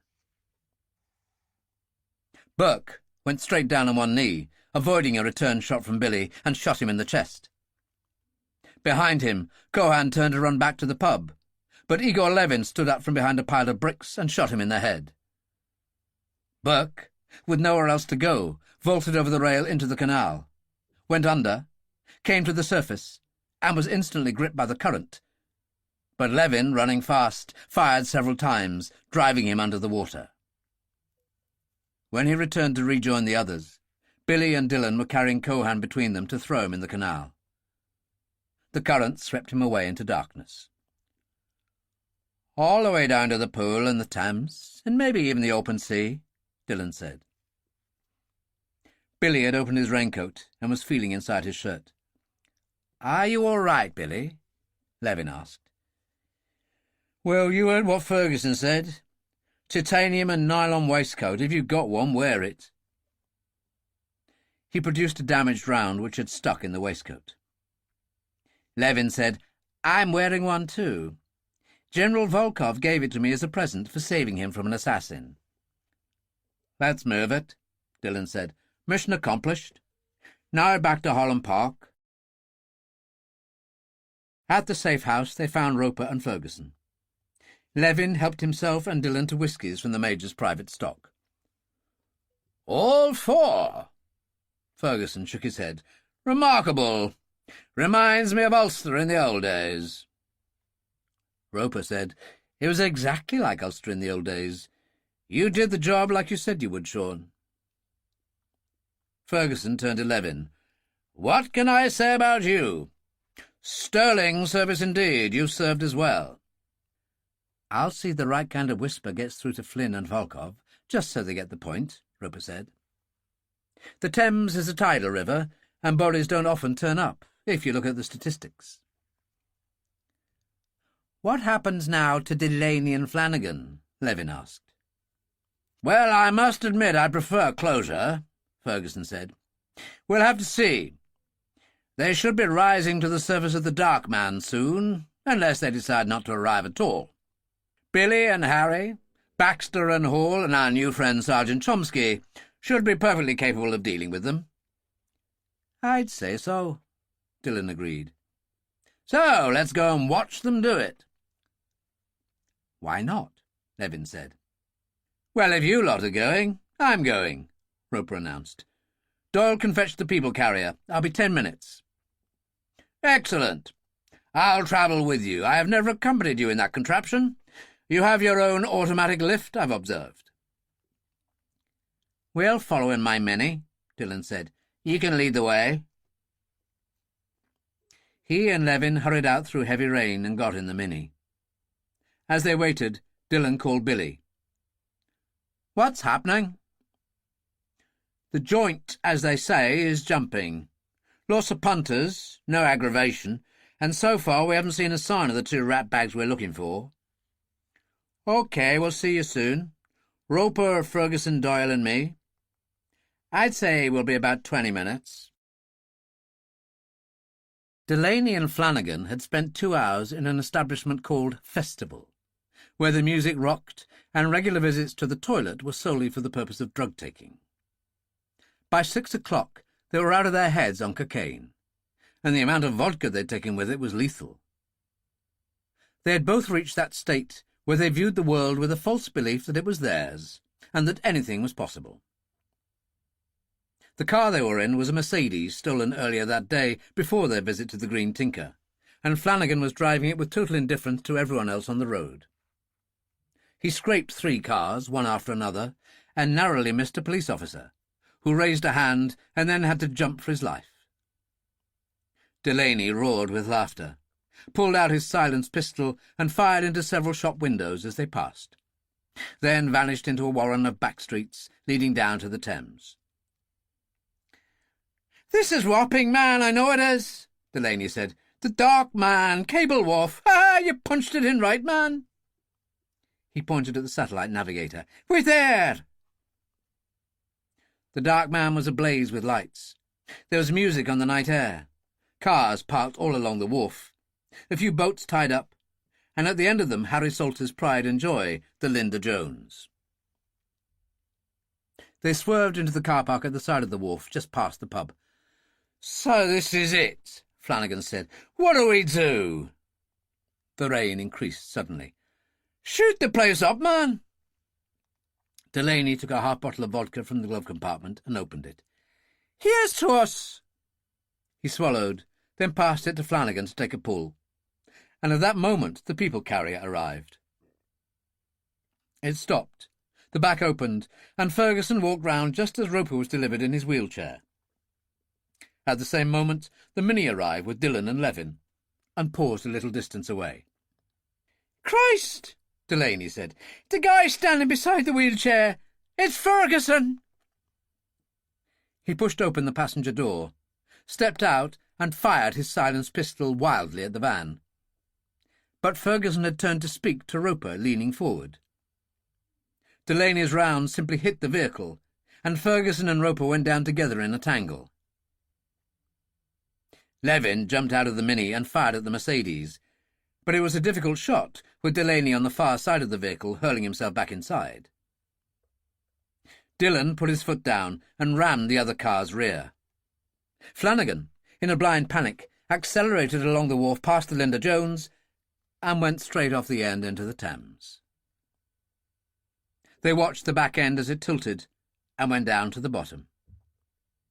They waited, but nobody appeared. "That's it," Dillon said. "It's 40 feet deep around here. Put your gun away. Let's see about Ferguson and Roper." Back at the Dark Man, Harry, Billy and Chomsky were there, with Doyle righting the wheelchair and helping Ferguson up and Roper into the chair. "We're fine," Ferguson told them. "Whoever it was missed us. What's happened to them?" "Bottom of the Thames." "I'm so sorry," Ferguson said sarcastically. "Chomsky was on the door," Harry said. "He was aware of the shooting, but with silenced pistols you couldn't hear a thing in the saloon bar, just the noise of the cars colliding. That's brought a few out." Behind them some of the punters were watching, glasses in hand. Ruby came out anxiously, Mary with her, and at the same moment not one police car but 3 pulled in, and a young police sergeant came forward. "Oh, it's you, Mr. Salter. We've been chasing a Mercedes over half a Wapping with gunmen shooting at shop windows on the way by." "Disgusting. Don't know what the world's coming to," Harry said. "Collided with my friend's vehicle and went straight down a wharf." "And into the Thames," Dillon said. "We saw it go down, and no one came up."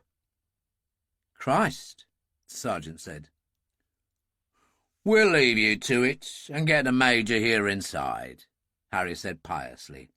"I mean, with his war record, it's disgusting that he should be subject to this kind of treatment in his own city." Inside, Baxter and Hall had cleared a couple of booths. Ruby served champagne, and Mary helped her. "All in all, I'd say that was more than satisfactory," Ferguson said. "I should bleeding think so," Harry chuckled. "Talk about clearing the decks." "Volkov can chew on that," Roper nodded as the police sergeant came in. "What can I do for you, Sergeant?" Harry said. Just to let you know, a recovery detail's been booked for tomorrow, and a series of reports indicate the people in the Mercedes were a couple of hoods with very bad reputations. They'd stolen the car, spent a few hours at the festival getting coked up, And, as I told you, shooting half of Wapping up on the way. I don't know what they intended. Names of Delaney and Flanagan. Never heard of them in my life, Sergeant. A lot of rats around these days. The sergeant departed, and they all relaxed. That's it, then. All sorted, Billy said. Except for the question of Hussein Rashid, Ferguson pointed out. There was a pause while they thought about it. Maybe he won't come. What do you think, Roper? Dillon asked. You know what I think. Now, if you don't mind, I could do with getting back to Holland Park. I'm bruised all over. The following day was the day everything came together. The day that the trace element Roper had inserted in his computers came up trumps, and the Citation 10, chartered by Rashid Shipping, departed under a flight plan taking it to Kufra in Algeria. Brittany, England. Chapter 12. The low-budget flight to Rennes was crammed with passengers and had resembled a refugee flight from some war zone. The train to Saint-Malo, on the other hand, was excellent. A taxi from there took them to Saint-Denis. According to the details the broker had given Hussein, Roman lived on a boat, the Seagull. "This is the best I can do, monsieur," the taxi driver said. Hazid handled it in rapid and fluent French. "That's okay, we'll find it." He overtipped the man, who drove off, leaving them looking at a half-empty marina. "Let's start searching," Hazid said in Arabic. Hussein lectured him quietly. "No Arabic, just in case. You might as well make it English. My French is poor at the best of times." "As you wish." There was a walkway, boats of many kinds moored on each side, but it looked like it would take a long time to check them all. So Hazid paused and shouted, "Ahoy, Seagull!" Nothing happened for a while, and Hussein said, "You fool." A young woman came out of the wheelhouse of a motor cruiser and looked towards them. She was pretty enough, denims and a black sweater, and there was a gypsy look to her. She spoke in French. "What do you want?" Hazid handled her. "We are looking for a man named George Roman." "He's at the bar on the jetty. I'll show you." Both her English and French had strong accents. As they went back along the walkway, Hazid said, "Where are you from?" "Kosovo." "So you were in the war, little sister." Hussein managed to kick his ankle, for if the girl was a refugee, which seemed likely, coming from Kosovo, she was almost certainly a Muslim. "The war was a long time ago." "And your name?" "Saida." Which confirmed it. At the end of the walkway she paused, took a packet of gitane from her pocket and a lighter. She put a cigarette in her mouth, and Hazid took the lighter from her. "Allow me." "Thank you." She took the lighter back and inhaled, and said in heavily accented Arabic, "I don't know who you are or what you're doing here, but take care with this man. He's English Royal Navy, but rotten to the core." Hussein said gently, "You are Muslim." "And the worst thank. Allah bless Tony Blair for sending the British Army and RAF to Kosovo to save us from the Serbs." "It is true he did such a thing," Hazid said. "But what of Iraq?" "Agreed, but life is learning to live with the good and the bad." "What a wise girl," Hussein commented. "My father was a teacher of children at the mosque in a small town. When the Serbs came, they hanged him. They hanged boys, too." All this was delivered in the most matter-of-fact way, as they came to a café called the Belle Aurore. There was a terrace at the front with tables, Waiters in white jackets, not particularly busy. The man they were seeking was at a corner table reading a copy of Le Figaro. He wore a reefer coat and a seaman's cap. He was perhaps 60, with a florid face and a cruel mouth. He reached out for a glass and continued to read. Saida said, "Georges, these gentlemen are looking for you." Hussein said, "Mr. Roman, I'm Hugh Darcy." Roman looked him over. "It's Commander Roman, and it won't do, you know. Sit down." "Why won't it do, Commander?" "This is yesterday's paper. We always get it late in this neck of the woods. Lots of people here who'd run a mile and shout for the gendarme if they knew who you are. Page 4. Hussein sat down and stared at his photo. In that minute, everything so carefully contrived turned to ashes. Saida, reading over his shoulder, gasped, "You are him." Hazid said, "Come, brother, let's get out of here." "No need to panic," Roman said. "It's just a question of being practical about things. Of course, the only problem is I can't contact the broker. He contacts me. Can you get in touch with him?" "Yes," Hussein said. "Excellent. This drink is marvellous. Brandy and ginger ale. Takes me back to my Navy days. You should try one." He laughed. "But then you can't. I was forgetting." "No, but Hugh Darcy could." "Yes, by God, you're right. You don't look like a raghead at all." He shouted at the waiter, "Pierre! 2 horses' necks. No, 3. He glanced up at Hazid. "Got to play the game, eh?" "If you say so." "Good boy." Roman slapped Saida on the bottom. "Go and get the groceries and divest yourself of those appalling jeans when you get back on board. I've told you, I like little cotton skirts so a man can have a decent feel. Nothing like it." The waiter had just brought the 3 drinks. He put them on the table, and the girl picked one up and threw it in Roman's face. He wasn't in the least put out, and licked his lips. "Delicious." He reached for a napkin and wiped his face. "I'll have to chastise you for that, but I'll have great pleasure in taking care of it on the voyage." She was stunned. "On the voyage? You'll take me?" "England," Roman said to Hussein. "People are desperate to get there, especially refugees without permission.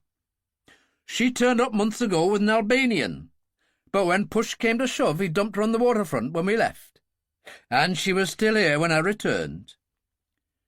"Each time he does another English run, he promises me a trip," she complained.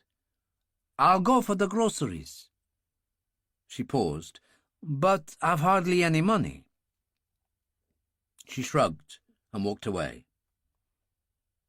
Hussein nodded to Hazid, who went after her. Roman said, "You don't like me very much, do you?"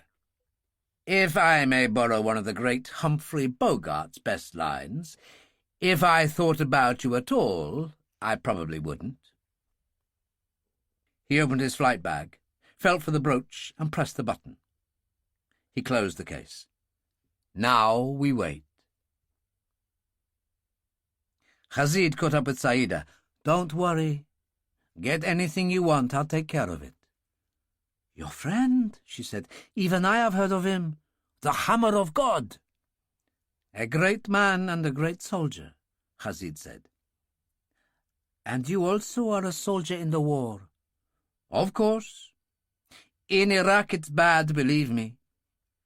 I see that on television. The Americans, the British. No, it's more than that. It's a blackness, a disease that touches everyone. The brothers are killing each other. Some weeks more than 1,000. Women and children die in the crossfire. And how does it end? Maybe never. But where are you going? The supermarket over there? Yes? Carry on, I'll join you in a little while. They'd just passed a cutlery shop, and he walked back to inspect the window full of knives of every possible description. With his French background, he was aware that the authorities were more open-minded about certain types of weapons than other countries. He entered and found a white-haired old man behind the counter. "Monsieur, what can I show you?" "I seek a folding knife, substantial and preferably automatic." 15 minutes later he left, after purchasing a horn-handled flick knife with a 7-inch, razor-sharp, double-edged blade that jumped eagerly to his command at the touch of his thumb.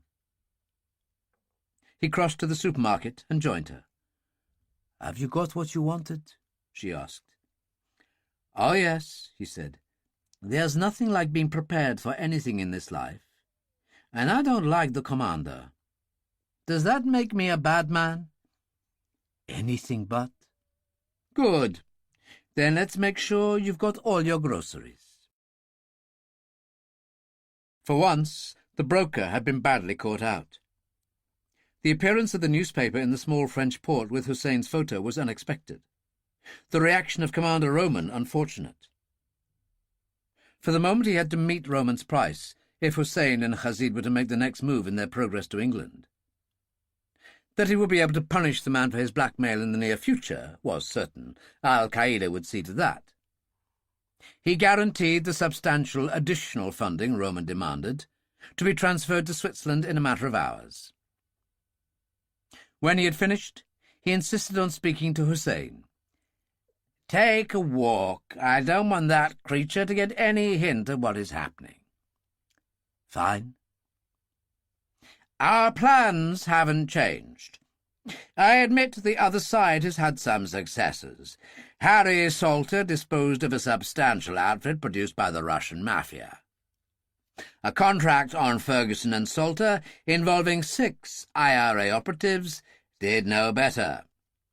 2 of them, common street gangsters, made a feeble attempt on Ferguson and Roper and now reside at the bottom of the Thames awaiting police recovery. Drugged to the eyeballs, they shot up half of Wapping." He sighed. "So now it's all up to you. Good luck with your crossing. I'm confident Darkus will be helpful, and Drek Khan. Use him and his army of God sweepers and the Brotherhood in London. But remember, this is not just a personal crusade concerning the Rashids and the girl. Ferguson must be a target, if possible, and Salter. The others are not prime targets." He cut off, preventing any further discussion, and Hussein went back to the table. Khazid and Saida had gone back to the boat. "I think your friend fancies her," remarked Roman. "Could be giving her a good shag now. We'll get along to the boat and see if we can catch them." "You know, when I said that if I thought about you at all I probably wouldn't like you—" "Well, I don't," Hussein told him. "Oh, I'm a reasonable chap when I want to be. I've offered the girl a free trip with you, unless you object."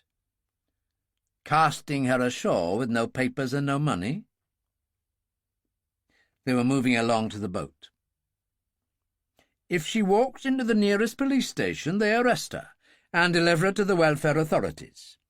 She'll be placed in reasonable accommodation and given substantial payments to keep her going, and it's highly unlikely she'll be sent back. England's like that these days, mosques in every city. Not fair, old man.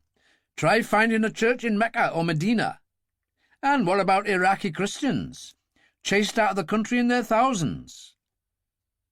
Hussein ignored him. "When do we leave?"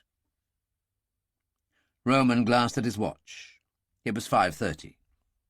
"I can't see much point in hanging around." He had a half bottle of some wine or other and poured it down. "I checked on the weather. Could be rain squalls, and there'll be fog in the morning." They came to the Seagull and paused.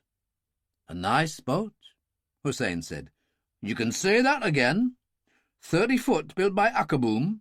Twin screws, 25 knots. Automatic steering if you want it. and I've got an inflatable with an outboard motor. Plenty of booze." He laughed. "Damn me, I was forgetting about you." "And you'll take the girl?" "I suppose so. Peel Strand's our destination. The Dorset coast, quite close to Portland Bill. We anchor offshore. I take you in using the inflatable. I've got a sketch of your route inland. There's a cottage by a marsh pond called Folly Way. I've never met the guy, and with a name like Darkus, I doubt I'd want to. But enough conversation. Let's get on board." Which they did. "Where the bloody hell are you?" he called to Saida. "I'm in the galley getting supper ready. Henri is in the saloon." "Henri my arse? Make the meal, then leave it ready. We're going." She came out of the galley and stood at the bottom of the companionway, looking up. "Does that include me?" "Yes, though I don't know why I bother. You've not changed your jeans. I'm really going to have to take you in hand." She ducked out of sight. Khazid brushed past her and came up to join them in the wheelhouse. "When do we go?" "Within half an hour. Might as well get started." "How far?" Hussein asked. "About a couple of 100 miles. He checked the instruments and said to Hussein, "I set the course, which I know like the back of my hand, but I keep Admiralty charts out for the whole Channel crossing just in case. Of course, you can also switch over to automatic steering." He turned to Hussein. "It would be useful if you could take the wheel for a while and spell me. Do you know much about boats?" "No, but I'm a qualified pilot, so I'm an expert navigator, can set a course, read charts, and so on." "Yes, well, if you look at the Admiralty chart, I've marked our course to Peel Strand. That's it, the red line." "Is there a village there?" "No, the village has the name, but it's a good half a mile inland. I've never been. I've spoken to this Darkus guy many times on the ship-to-shore radio. The broker got him one the other year when he started doing this as regular work. I know his background. He sounds like an old fruit to me. Anyway, let's move it." He pressed the starter. The engine rumbled into life, and he called to Khazid to cast off, which he did. They eased away from their mooring and moved slowly out to sea, the light beginning to fade. As they slipped out of the harbour entrance, he switched on the navigation lights and increased the speed. "Wonderful. A joy never fails." He took a half-bottle of brandy out of his reefer coat, opened it one-handed with his teeth and took a deep swallow.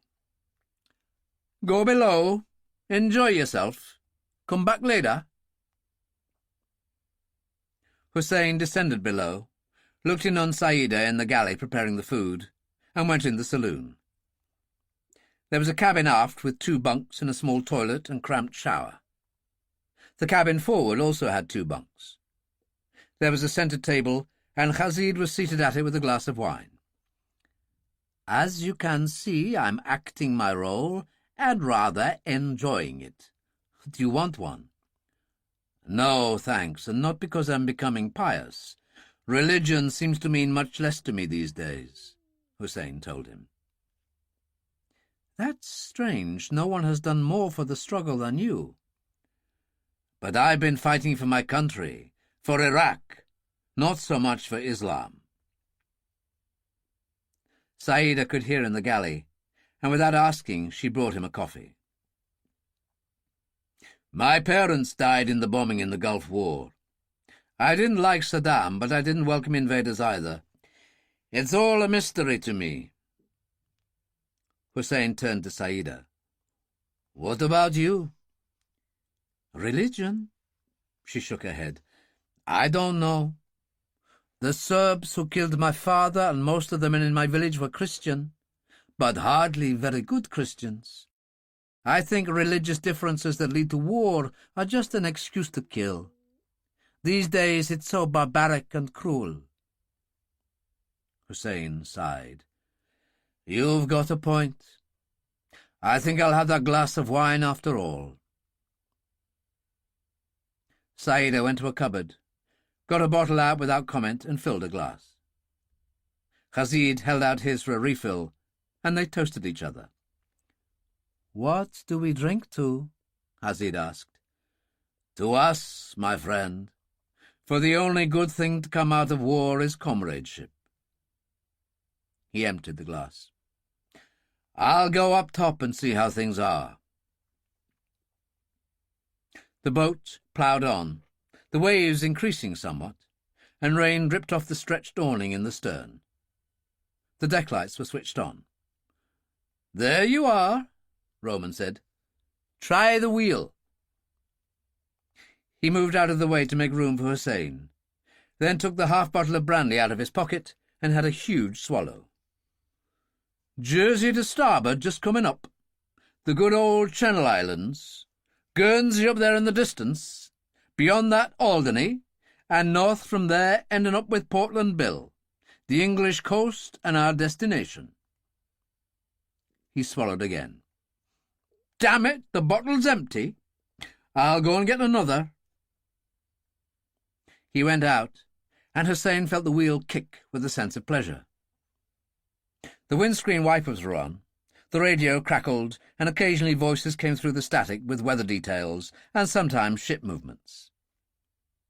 He felt relaxed, comfortable, not really thinking of anything in particular. And then the sea started becoming very lively, waves bursting over the prow, and it was exciting. Roman returned. "Force 5. Could make 6.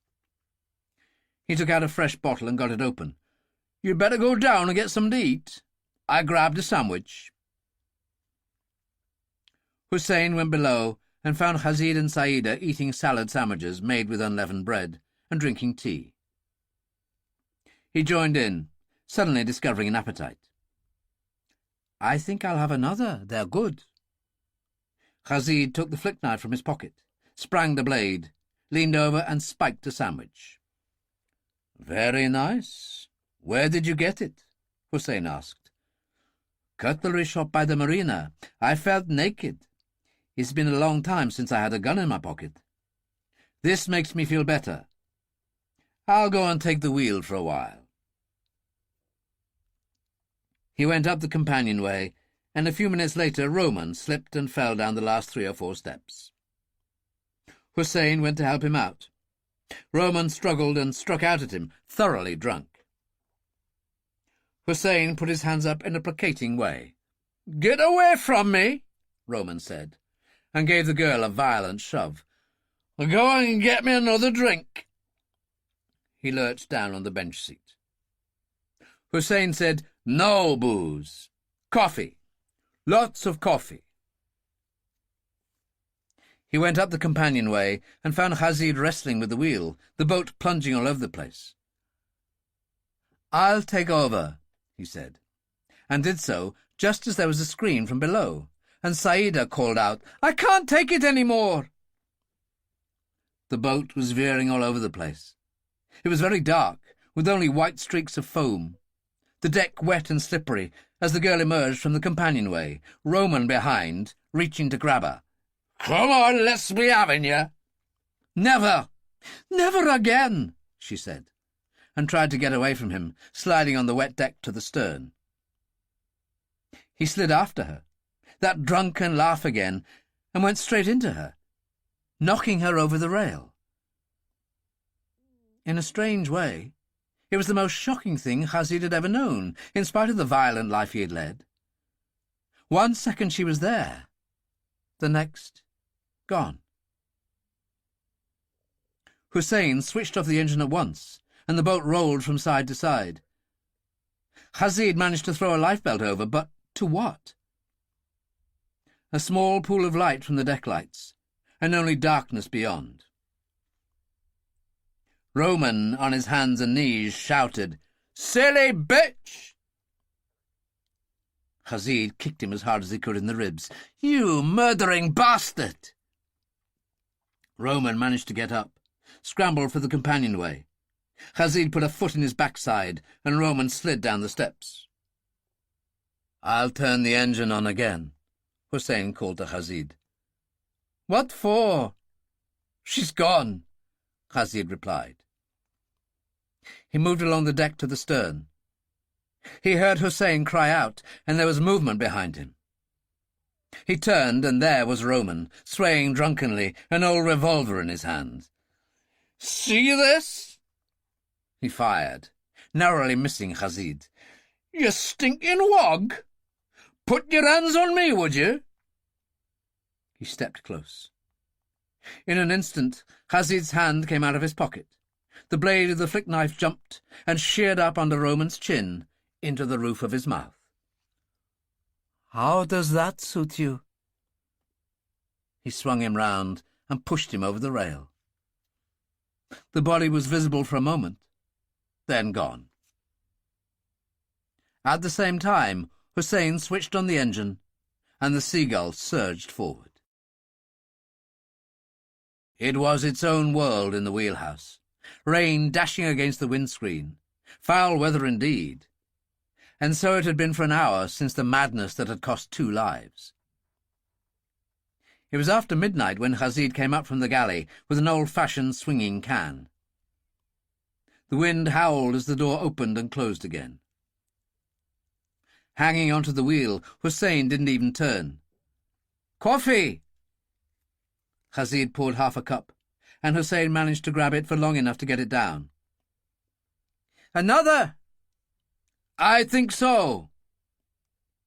Khazid poured, then took one for himself. "Good," he said. "Damn good, I needed that." "You didn't reach for the scotch, then?" "Yes, that too. I was in shock. I've killed before, as nobody knows better than you, but not that way." "No need to feel guilty. If you hadn't bought that knife in Saint-Denis, you'd have been over the rail yourself with a bullet in you. The way he treated that girl was an affront to Allah." "So, what do we do?" "Why, carry on. Don't worry, as I told Roman, I may know nothing about boats, but as an aircraft pilot I can navigate, read charts and plot a course soundly enough to find Portland Bill and Peel Strand." "Even in this weather?" "I've already checked the weather reports on the radio. It will moderate the closer we get. There will be fog in the morning, but we'll cope with that as it comes." "Anything else? Do you want some sandwiches? Saida left a stockpile in the fridge." "I'll have some when I come down. Which I will now, actually, because I must contact the broker. You can take over here for a while." The broker said, "For God's sake, isn't it possible to control that boy?" "What he did was totally justified," Hussein told him. "George Roman was a foul man, and the world is well rid of him, so no apologies are necessary." There was not only steel in his voice, but a calm indifference, which gave the broker pause for thought. "Can you cope?" "With the boat? Of course I can. There will be considerable fog in the vicinity when we get to Peel Strand. I'll take advantage of the concealment it offers to sink the Seagull." "Is that necessary?" "I imagine someone will inform the Coast Guard after a while, if it was just left there at anchor. We have a perfectly good inflatable with an outboard motor, so we'll get inshore no problem." "Have you any idea when you'll be in?" "About 4 o'clock, something like that. Dawn will be coming up. Roman had an Admiralty chart of the area in the wheelhouse. There is the Strand, some shingle beach indicated, fading into saltings. Wellington lives in the old Marshwarden's cottage." "Good. I'll contact him, tell him to meet you." "What will you say? That there was an accident?" "I think not. I'll say Roman turned back close to shore because he was afraid of running aground in the fog." "And the inflatable?"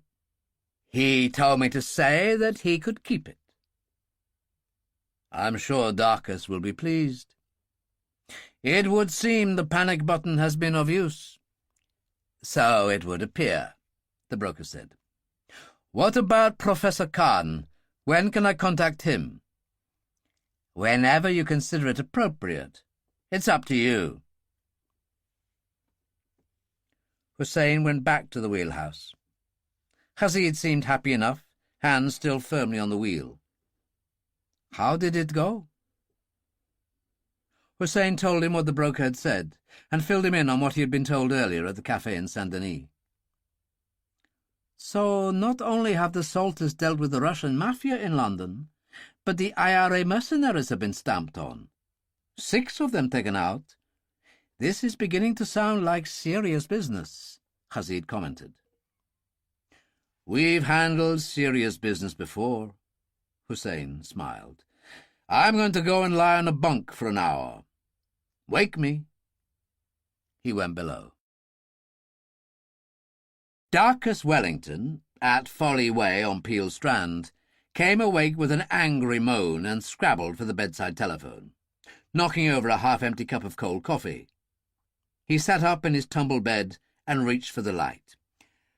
"Who in the hell is it?" The answer galvanized him into action, and he swung his legs to the floor, an old-fashioned nightshirt riding over his knees. "Your visitors are arriving soon," the broker told him. "A rotten morning, I think you'll find. It would be a nice thought if you took a walk down to the Strand about 4:30 and extended the hand of welcome. And remember, these are special people." "With Hussein's face in all the papers, they would be." "Don't start moaning. I'll be in touch." He clicked off, and Wellington sat there for a moment, breathing deeply. His head was bald, his face sagged, but over 60 years in show business had to stand for something. He got up and drew the curtains. Although there were undeniable signs of early dawn, the fog crouched at the window as if trying to get in at him. Dear God Almighty! He went into the bathroom, turned on the shower, stood looking at it, and changed his mind. He returned to the bedroom, where he removed his nightshirt and dressed in a denim shirt and brown corduroy trousers, and buttoned up a sweater with a shawl collar. His dressing-table provided a plentiful supply of makeup, and he sat down, rubbing cream into his face, a little rouge to his cheeks, and liner around his eyes. It undeniably worked, in a theatrical kind of way, one had to admit that. Finally, he picked up the auburn wig that curled discreetly, and eased it over his bald pate. Satisfied, he stood up and made his way out through a rather charming, old-fashioned sitting-room to the kitchen. Like the other rooms, it had beamed ceilings, but everything else was state-of-the-art, a kind of temple to a person who adored cooking. He turned on the kettle, humming to himself, got a bowl of muesli and milk from the fridge, and ate without any obvious enjoyment. When the kettle boiled, he made green tea and went and peered out for another look at the fog. He checked his watch and saw it was just after 4. "Oh, well," he said softly, "I suppose I'd better make a move." He fetched a pair of rubber boots from the cloakroom, went out to the hall and sat down to pull them on, reached for a heavy anorak with a hood, and ventured outside. The fog swirled, and there was a drizzle of fine rain.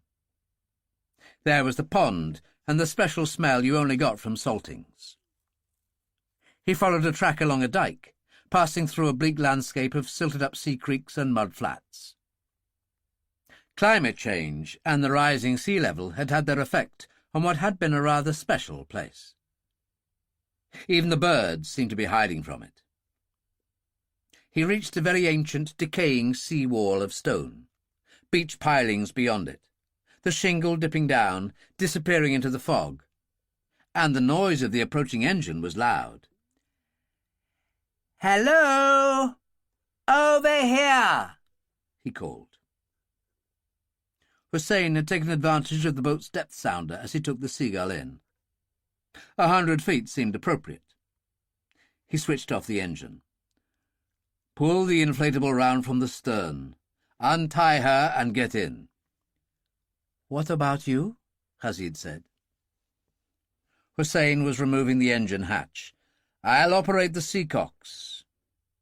He disappeared into the cramped engine room, found what he needed almost straight away, did what was necessary, and scrambled out. He joined Rashid in the inflatable and drifted away with a push. They continued drifting and sat there watching the boat settling in the water.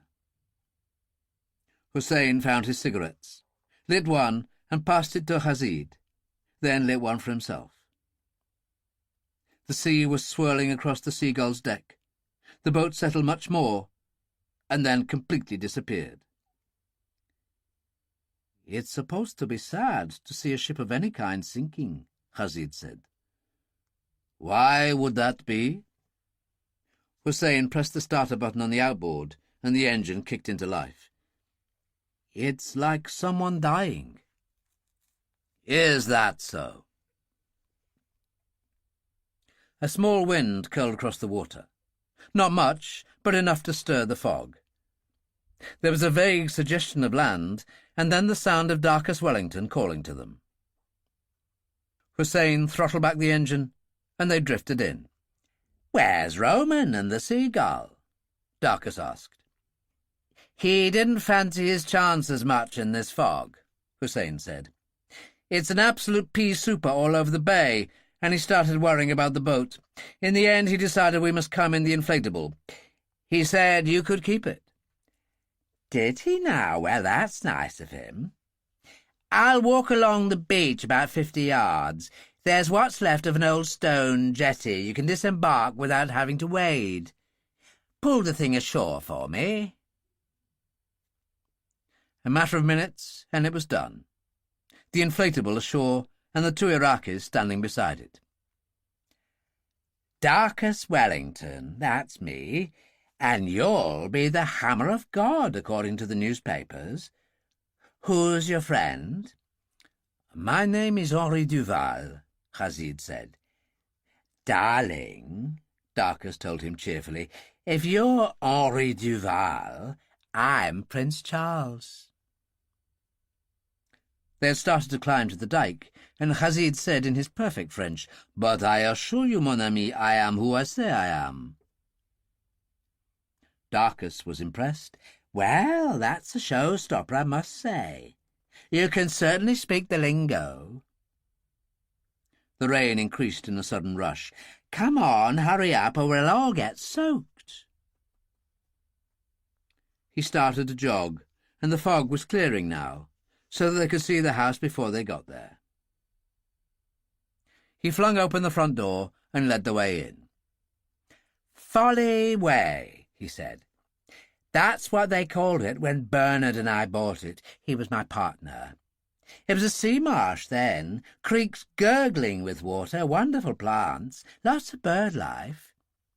Then a few years ago, after Bernard died, I'd come back from touring and find it had altered, changed a little bit more. Something to do with sea levels and silting up. Anyway, welcome to the end of the world." "Why do you call it that?" Hussein asked. "Because every time I go away and return, I think it's died just a little bit more. But never mind that. Take off your coats, come in the kitchen, and I'll make you a nice breakfast." Chapter 13. The breakfast was remarkable by any standards. Darcus poached haddock, scrambled eggs, sliced onion, found a packet of unleavened bread in his freezer and defrosted it. There was yogurt and fruit in plenty, and green tea. "Cooking's my passion. I've worked as a chef in my day, but I lost my temper with the staff too easily. I expected too much." He started to gather in the crockery and put it in the dishwasher. "I've been in show business all my life, since I first saw a circus when I was 13. There's nothing I haven't tried. Cabaret, theatre, Film? Having a settled home to come back to was always a problem. That's why Bernard and I bought this place. I mean, it seemed a good idea at the time. We were in summer cabaret at Bournemouth. That's a seaside town near here. We went for a drive one Sunday and came across this place, a bloody sight different from what it is now, I can tell you. Folly Way just about sums it up. He talked endlessly, much of it amusing, and yet there was a certain malice when he touched on people. Talent, love, he said to Hussein, is a curse. It's something your fellow actors can never forgive. Of course, some things are beyond teaching. Take you. You've got an enormous talent. What for? Hussein asked. For killing people. I mean, it's not a very easy thing to do. You do it remarkably well. You're a true revolutionary, dedicated to a cause. Che Guevara, that's who you most resemble. A romantic hero with balls. You even look like Che with that beard. Hey, that's good, Hazid said. I mean, I actually think there could be some truth in that. He said to Darkus, there are kids in Baghdad who are proud to wear T-shirts with Hammer of God on them. But not his face, love. Darkus was aghast. I mean, we couldn't have that. One day, Hazid said, when Iraq is free again, his face will be known to all men. Well, he wouldn't be the first revolutionary to end up president of his country. What about George Washington? Exactly, Hazid said. Hussein, uncomfortable with all this, said, let's get down to important matters. What about the weaponry? God knows I've got enough of that. Not that I've ever fired a gun in my life. This way, gentlemen.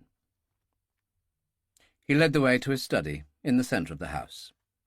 The panelled walls of yew were lined with scores of framed photos of the theatre, film and television. My life in performance. And what a performance! I deserved an Oscar. But what's this got to do with weaponry? Hussein asked. Wellington smiled and kicked in the bottom of the end panelling, producing a sharp click, and a hidden door moved a couple of inches. He pulled it right back, stepped inside and switched on a light, revealing guns and accessories of every kind. Behold my treasures. Hussein noted several Walters, Carswell silencers, Colts, machine pistols such as the very latest model of Uzi, 3 AKs, a box of hand grenades and even Semtex, and a box of pencil fuses, neatly numbered. My God, he said, you really are going to war. Well, not me, love. Like I told you, I've never fired a gun in my life. You two have a good look and work out what you want. I'll be in the kitchen doing my chores. Take your time. He left Hussein and Hazid sorting through the weapons. The usual gear, Hazid said. Tools of the assassin's trade. You're being dramatic, Hussein replied.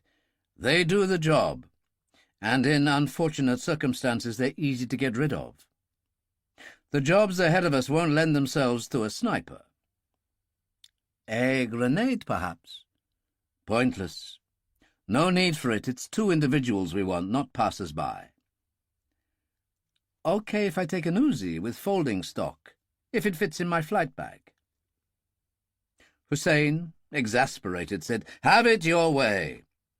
Check the weapons here at the study table. Ammunition, of course, but you needn't overdo it. We could always call on Khan in London for more.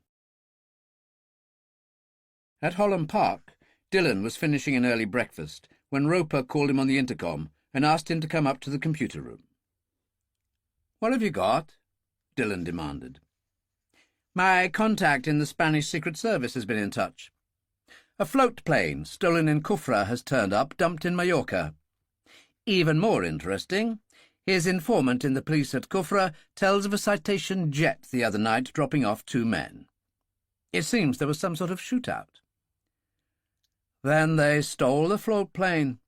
Hussein's an expert pilot. It has to be him. But who's the other man? He left Baghdad with 3 men, Hamid and Hassim, whom you and Billy shot, and a man named Hazid. And before you ask, let me put those security photos from Kuwait up. But they're not good. Nothing on Hazid. Have we got anything on this Hazid at all? Hussein's 3rd cousin and another Rashid, a highly experienced foot soldier. Some sort of cousin to Sara, I suppose, and something in common with her. What would that be? Another half and half. His mother was French. Was? Got killed in the First Gulf War with his father, fleeing from Kuwait on the highway of death in a car. So, what does it mean? Dillon said. Hang on, there's more. International airport at Palma. Flights to all sorts of destinations. The Spanish have been rather clever. The police checked around the cove where the float plane came in, and it was heard landing. If you then calculate how long it would take to make the airport, we could say about noon. And for men desperate to get the hell out of there, that narrows the time of departure. Which means the Spanish didn't have to painstakingly work their way through the tapes for hours. Well, see for yourself. Roper brought it up on screen. Hussein walking through security, pausing to take off his sunglasses briefly while his boarding ticket was being checked. The man behind him was obviously Hazid, because they were talking, but his face was half turned away. You have the plane? It was one of those low-price efforts, crammed with tourists. There were some empty seats. They've gone to Rennes in France. A staging post to England? Absolutely. Brittany means the Channel Islands, and once on Jersey is British soil. Daily planes to Britain and the south coast. That's only conjecture, mind you, but I'd say he's on his way. And we know what that means. Dillon sat there thinking about it. Right. We passed the word round to everybody. Use all the press contacts to keep his photo going. And the line that it could be in the UK. Yes, but the emphasis is on that word could. We're at a dead stop here, waiting for something to turn up. The only thing that's going to turn up is Hussein with Hazid. You know it and I know it. And we know what the target's going to be. The Rashids in Gulf Road, Hampstead. So what do you suggest? It's up to Ferguson to decide that. Maybe keep them here at the safe house, Dillon told him. Dr. Rashid won't like that. It could be she hasn't got much choice in the matter. You'd better speak to Ferguson. By the time Ferguson had arrived in the Daimler, Roper had called in Billy and Greta, Igor Levin and Chomsky. They all listened gravely as Roper explained the situation. When he had finished, there were grave looks. He added, Of course, this is just a maybe situation. We can't be sure of anything. Billy said, Only of one thing. The bastard's on his way. I know that, and I think everybody else here knows that. The question is, what do we do about it? Move the Rashids from Hampstead, that's essential. Right out of town and away from everything while we hunt him down. Molly won't like that, Greta said. Through everything, she's stuck to the idea that her work is of prime importance. She won't want to leave it. I think she'll have to, Ferguson told her. There was a silence. Then Greta said, One thing I still wonder about. What exactly does Hussein intend? To kidnap the girl and take her back? How would he do that? Levin asked. Exactly. Billy said, Maybe he wants to knock off Caspar for his part in saving her. Which would still leave him with the Sara problem. Roper said, Perhaps he doesn't know himself. We don't need to go into his background, you all know it. The deaths in his extended family alone would be a sufficient cause for revenge to many people, and it's certainly enough to make him a driven man. And one of the world's most successful assassins, Levin put in. There was another silence, and it was Billy, a gangster and streetwise since his youth, who said, It might be a lot simpler than we think. Maybe he's just striking out, hasn't thought it through. God help us if that's what it is, Ferguson said. If he doesn't know himself, what chance do we have? None, Dillon said, and turned to Ferguson. What did you mean when you said the Rashid should be moved from Hampstead and away from everything? We have a country house called Zion Place in West Sussex, close to the coast and marshland. It was donated to the Ministry of Defence in the Second World War and used to train SOE agents. Over the years, it's been used by the Ministry for training purposes, but at the moment it's in a caretaker situation, watched over by half a dozen uniformed security men, all ex-military police run by Captain Bosey. Dillon said, This marshland. What'd be the situation there? It's owned by the National Trust. The bird life is unique.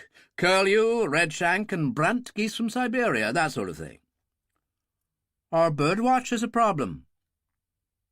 Zion Place has unique features. High security fencing on top of the wall, and if you try to get over that, you'd fry. Sounds a bit harsh. Warning signs everywhere. Security cameras. We can't do more. There's never been a problem with any attempts at unlawful entry in the 20 or more years that I've been responsible for it. Sounds good to me, Dillon said. Anything else? There's a concrete airstrip there at the side of the marsh from SOE days. We could fly the Rashids down from Farley and any of you lot. It'd certainly clear the decks, Dillon said. Who'd you send? Greta has good contacts with the family. If Levin and Sergeant Chomsky went with her for starters, that would make it a Russian affair. There were nods all round. Sounds good to me, Dillon said. Let's get moving and sort it with the Rashids. You and Greta come with me, the rest stay. Roper in charge. Ferguson led the way out. They sat in the sitting-room at Gulf Road with Caspar, Molly, and Sara, and Ferguson explained patiently what the situation was. Greta stood by the window. So, what are you trying to tell us? Molly Rashid demanded. That Hussein is here in England. We believe very strongly that he's on his way, Ferguson said. Huzzah to Algeria, stealing the floatplane to Mallorca, then Rennes in Brittany. Look at it on the map and it speaks for itself. She sounded desperate. He'd be mad to come. And what for? Sara stood up. If you'll excuse me, I'll go into the garden. Whatever you decide suits me. Zion Place sounds fun. This does concern you, darling, Caspar said. Not really, Sara said calmly. Hussein won't do anything to harm me. She went out, and Greta followed. Molly Rashid started again. I think you have to realize, General, we're trying to live as normal a life as possible for Sara's sake. Dillon got up. Your decision. I'll just go out on the terrace for a smoke. It's up to you, General. Sara was moving slowly around the garden. Across the road, a sweeper in yellow had noted the arrival of Ferguson's Daimler and its occupants, and managed a shot with a special camera donated by Khan. Dillon lit a cigarette and approached Sara and Greta. Hello, Mr. Dillon. What do you want? Sara asked. I'm interested in what you said about Hussein. How can you be so certain he's a very violent man? I suppose you mean all this Hammer of God thing? She shrugged. In Baghdad it was in the papers and on television, but not with photos, so I didn't know it was Hussein. He always looked after me, made sure people treated me properly. Did he change, then? Not really. At the oasis at Fouad in the empty quarter, when the bandit Ali Ben Levi manhandled me, Hussein shot him. How did you feel about that? Well, Ben Levi was a truly evil man. He was whipping a priest for being a Christian. I told him that so was I. That's when he treated me as he did. Dillon smiled bleakly. In those circumstances, I'd probably have shot him myself. Tell me, I've no business asking you this, but what about this Muslim thing, and being promised in marriage when you're of age? Oh, that's nonsense, she said. I never took that seriously, and I told Hussein so. And he accepted that? He was told. I could do no more. Dillon took a deep breath. You're a truly remarkable young lady. Caspar came out on the terrace and called, "Come on, Sara! It's all decided. We're going to Zion Place. Flying down." His wife appeared. "For a week, 7 days only, so come and pack." The girl joined them. They went inside, and she went upstairs. Ferguson appeared. "I'm going back to Holland Park. You two stay while they pack. I'll send the people carrier to pick you all up and take the Rashids to Farley. I'll arrange for Levin and Chomsky to meet you there." He went off, and Dillon said, "Sara's quite a girl." "What do you expect? She's half Bedouin," Greta remarked. "Come into the kitchen and we'll have a coffee." In his shop near the corner of Gulf Road, Ali Hassim was acting as middleman for Professor Khan, overseeing a network of sweepers, hospital porters, minicab drivers, and even young girls, office personnel at the local hospitals. The sweeper assigned to the Rashid house phoned in. "They've had visitors. 2 of them are on the photos Professor Khan showed us, the General and the man Dillon. There was also a woman. The General left in a Daimler car. I've got pictures. Dillon and the woman are still there." "Any sign of the family?" "Only the girl, Sara. She was in the garden talking to Dillon." "I'm going to send Jamal on his motorcycle, just in case they go somewhere. He'll be with you in minutes." The sweeper waited, and then the people carrier turned up, pausing at the electronic gates until they opened. It moved inside, and the sweeper caught a glimpse of the front door. Caspar Rashid with 2 suitcases emerging, his wife behind him, then Sara, Greta, and Dillon. At that moment, Jamal arrived on his motorcycle. He rode down by the canal and into the trees. "What's happening?" he called. "They're leaving. It looks to me as if they're all going. I saw suitcases. You must follow." "That's what I'm here for, you fool." Jamal waited, his engine turning over. The gates opened, and the people carrier emerged and turned right. And he followed, in traffic so heavy it was possible for him to get really close on more than one occasion, so that he soon established who was inside. At Farley Field, he had to turn into the public car park, as the van paused at the security entrance and was admitted. But he watched its progress to the terminal building, saw them get out and meet Levin and Chomsky. A sign at the gate said, "Ministry of Defence, Farley Field, restricted area." But in the car park it amused him to see plane spotters. Probably any kind of security breach would have been classed as a violation of their human rights. "Only the English," he said to himself. "That's why we will win." He took out a pair of Zeiss glasses. The plane was an old Hawk, though he didn't know it, but he did get a photo. On the airfield, Dillon waited for the plane to take off, then got back in the people carrier and told Sergeant Doyle to take him to Holland Park. Jamal waited until it had gone, then mounted his motorcycle. There was nothing he could do except return to Ali Hassim at the shop. Ali hauled him into the back room. "You are sure they have gone?" "Definitely. The suitcases mean for some time, and the plane means they're going somewhere far away." "You had no means of finding out the destination?" "No way of getting in. I've told you, it's a restricted area. Security guards everywhere. You wouldn't even get through the gate." Ali was upset. "So we really have no idea where they've gone?" "Only that they have gone. I saw this with my own eyes, and their house is empty. Tell Professor Khan that." Ali sighed. "He won't like it. Anyway, go and make yourself a coffee in the kitchen while I give him the bad news. And leave your camera so I can check the photo for the type of plane. It didn't take long, and he found it quite quickly in a handbook of small planes, a Hawk, 8-seater, twin engines. He started to go through a number of photos taken by the sweepers watching the comings and goings of the Rashids' house since their return. Not that there had been many. The most interesting was the man who had turned out to be the archaeologist from Hazar, Professor Hal Stone. Friends to the Brotherhood, academics at London University, had confirmed his identity. He was a fellow at Corpus Christi College in Cambridge. He had called at the house in Gulf Road in a taxi, which had waited for him, and taken him on to King's Cross Station. Jamal had followed him and watched him board the train for Cambridge, obviously returning to his work. All in all, not good news, and he phoned Khan and told him so.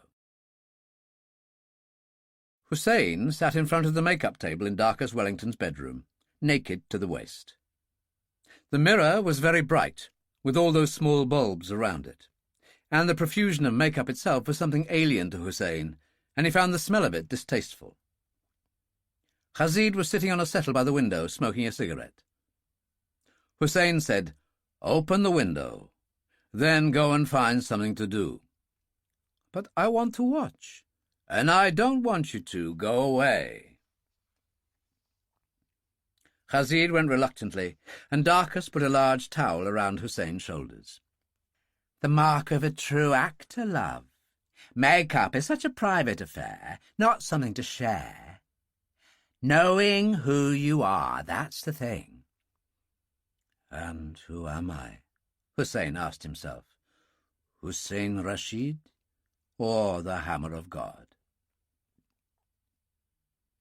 Rain fell heavily outside the open window, bringing the smell of rotting vegetation, and Darcus went and closed the window. "If you don't mind, love. It smells as if the whole world's dying." "Perhaps in some ways it is," Hussein said. Garish in his auburn wig, Darcus stood there, arms folded, chin on one hand, and observed him. "The Che Guevara look, was that a conscious decision on your part?" "Not that I know of." Hussein was beginning to feel uncomfortable. "A true romantic, Guevara. He really looked the part. In a way, he gave people what they expected. It was all in the look, love. Was that what you tried to do? Give the people what they expected?" "Where would this be leading?" "It's also a question of knowing what you are and still liking yourself. Most actors, of course, would rather be someone else." "I am what I am. What I need from you is a new face." "Frankly, I have a suspicion that I can achieve that best by removing the mask that's already there." Hussein said, "If that means goodbye Che Guevara, so be it." "And what else must go with that?" "I don't know. We'll have to see." The corridor door was slightly ajar, and Khazid watched in a kind of horror as the man he had served for so long changed before his eyes. Darcus worked at the hair, cutting, thinning particularly, shaping into an entirely different style and making it much, much shorter. Then he lathered the entire face and took a cutthroat razor to it, shortening the sideburns, thinning the eyebrows, and very carefully removing the fringe of beard and the moustache. "I'd like you in the bathroom now, love. Don't be alarmed. You just need a shampoo." Khazid dodged into the kitchen, and Darcus led the way. Afterwards, back at the mirror and using a hairdryer, he shaped the hair more carefully, took the scissors to it again, then turned Hussein in the swivel chair, did some more work on thinning the eyebrows, and applied a little dark pencil. Hussein sat staring at himself, yet not himself. "God almighty, you look so young," Darcus told him. "How old are you?" 25. "And now you look it. And that's the difference. Put your shirt on. He scrabbled around in various drawers and finally found what he was looking for. A pair of horn-rimmed glasses. Not prescription, but clear glass. Try these. Hussein did. Good. It gives you a hint of the intellectual. You could be a schoolteacher or something. Not the hammer of God. See for yourself. Darcus opened a copy of the Times with the original photo in it. Who could possibly recognize you from that as you look now? Even I don't, Hussein said slowly, and walked through to the kitchen. Rashid was waiting for the kettle to boil, standing there looking out at the rain.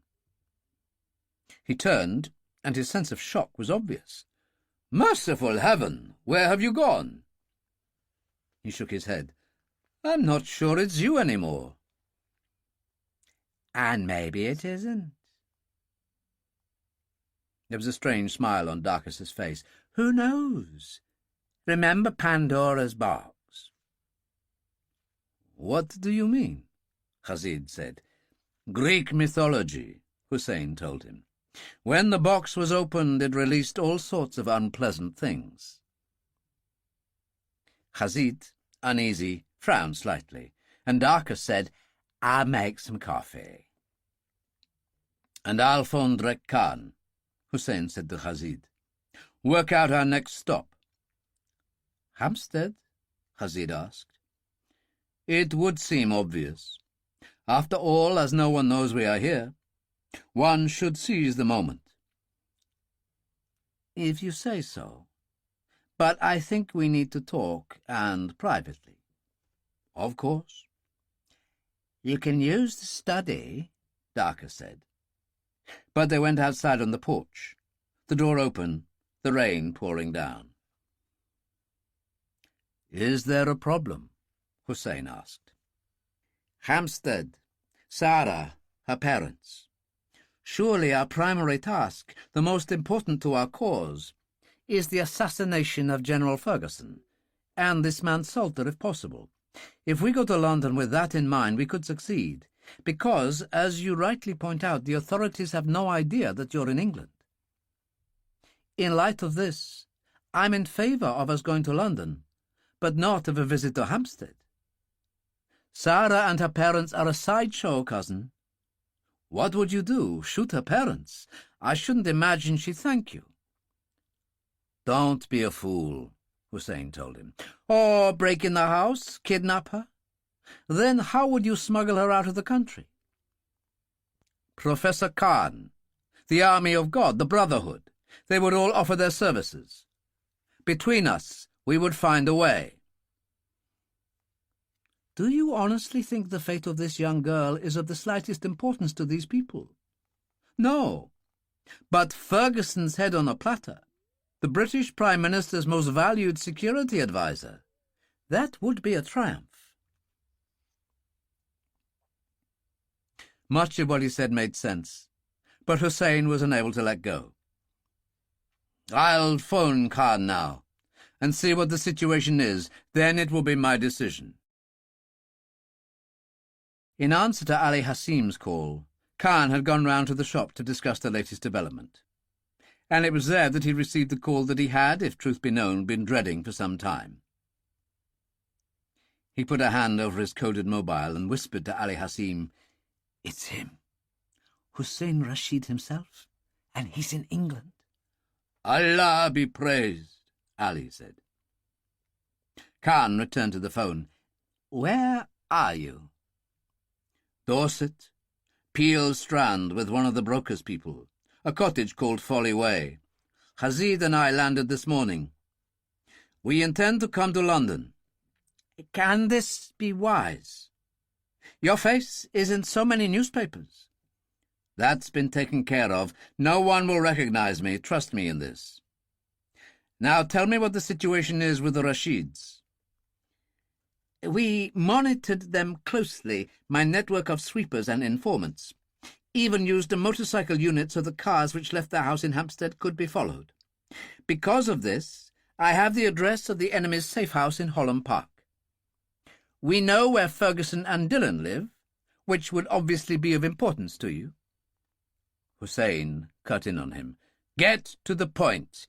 You appear to have some bad news for me. Spit it out." So Khan told him the worst. Hussein said, "They've gone. Spirited away you don't know where, and the circumstances indicate only security-classified travel." "I'm afraid so." "You didn't mention the plane." "Ali looked it up. A Hawk. A good old workhorse of a plane. I flew one in the Badlands in Algeria. I think if they'd been venturing very far, say cross-channel, they'd have used more than that. I would say the Hawk indicates relatively local travel, somewhere in the countryside, a reasonable distance from London." "Which would be impossible for us to discover," Khan said. "So Ferguson and Dillon visited the house in Gulf Road. Anyone else?" "Yes, Professor Hal Stone." "The archaeologist from Hazar. I wonder what he wanted." "I think he was saying goodbye. One of my men, Jamal, followed him to King's Cross, where he caught a train to Cambridge. He's a professor at Corpus Christi College there. It's now turned out he's Ferguson's cousin." "Is he, indeed?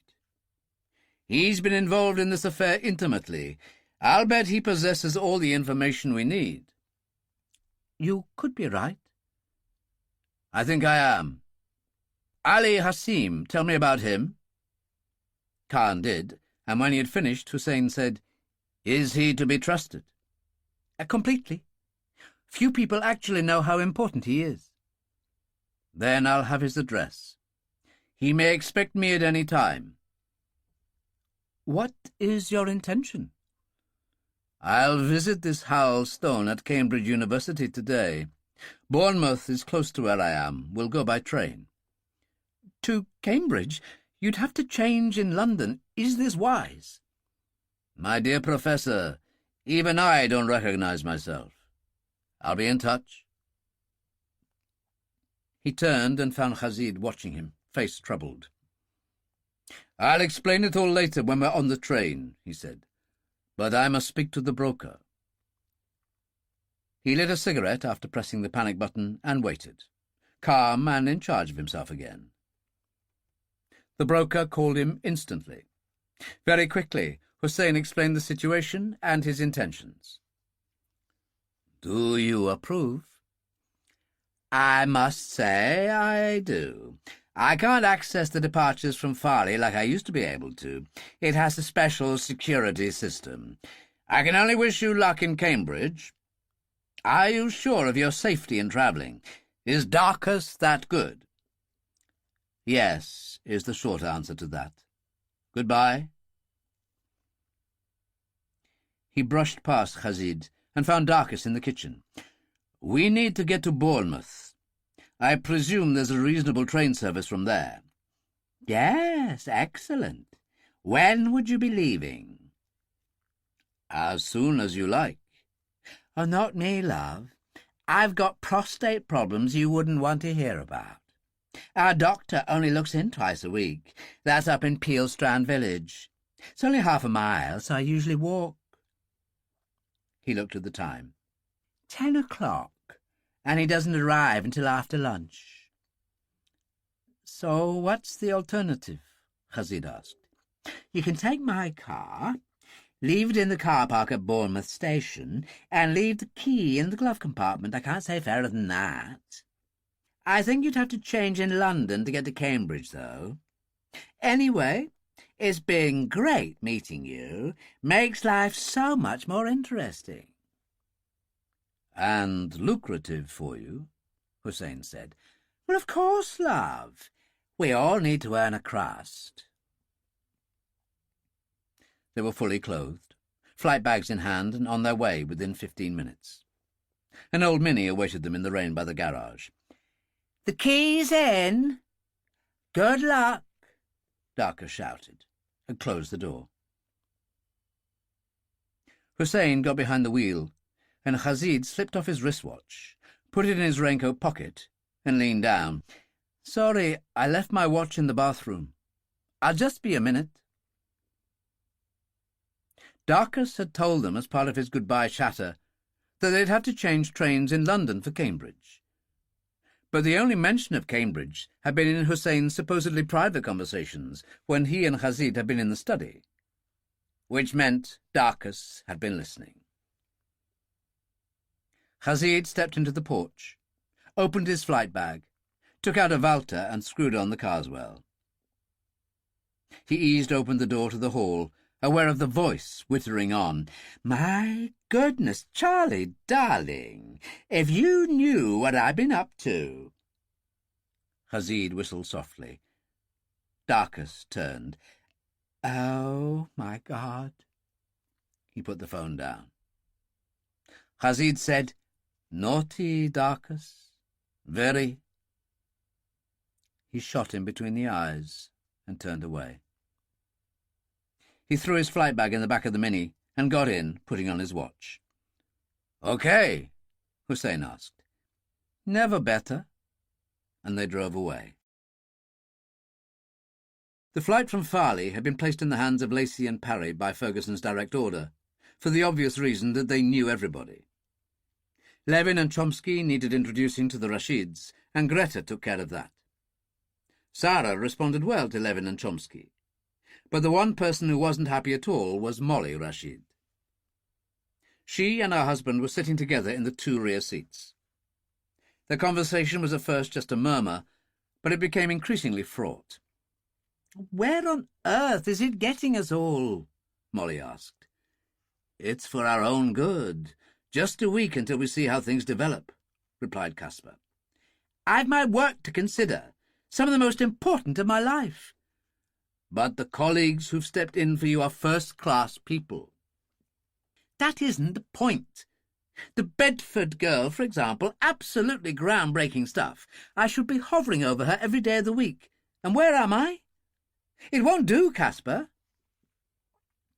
"The Bedford child has got good people hovering over her, seeing to her every need, like we're doing with our child."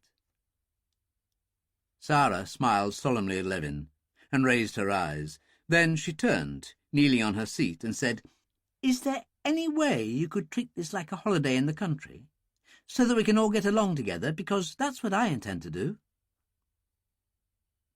She didn't wait for an answer, just swiveled round and said, "Tell me some more about the Kremlin, Igor. I think it sounds fascinating." Her parents, embarrassed, were reduced to silence, and a moment later Lacey said, "Our short flight is coming to an end, folks. That's the Sussex coastline over there. You'll notice quite extensive salt marshes. There's a village of Zion, but Zion Place is 3 miles outside it and close to the marshes. We're going down now." They descended and moved in at 500 feet. The house looked like everything it should be, with gracious gardens and stone walls surrounding it, some sort of wire running along the top. There was a guardhouse at the gate. The marsh was very near to the house, huge reeds springing out of the water, leading to a dike, the landing strip on the other side of it. "Is that what they call a grass runway?" she asked Levin. "No, it's concrete. Have you done this before?" "Oh, yes, in the empty quarter. We had to land in the sand at Fouad. There was an oil seal trouble in the port engine. Oil was spilling out and burning. You've never seen such black smoke. It was lucky Hussein was doing the flying. He's a wonderful pilot. He let me do the navigating." She leaned back as they touched down. "I'm really going to enjoy myself here." And to that there was little that anyone could say. They bumped down on the concrete runway. There was no hangar, just a wooden hut. The man waiting for them wore a navy blue uniform and a clipped moustache, his cap under his left arm, all very regimental. There was a van beside him.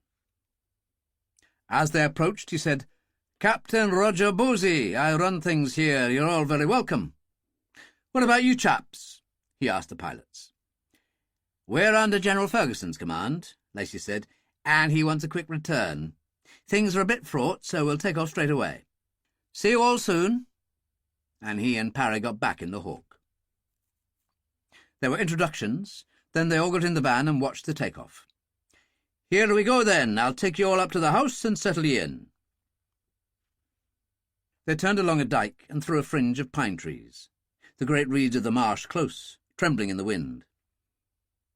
A little way off there was a group of people in anoraks, sitting on a bank, eating sandwiches. "Bird watchers," Bosie told them. "We get a few of those." "Any problem?" Levin said. "Not really.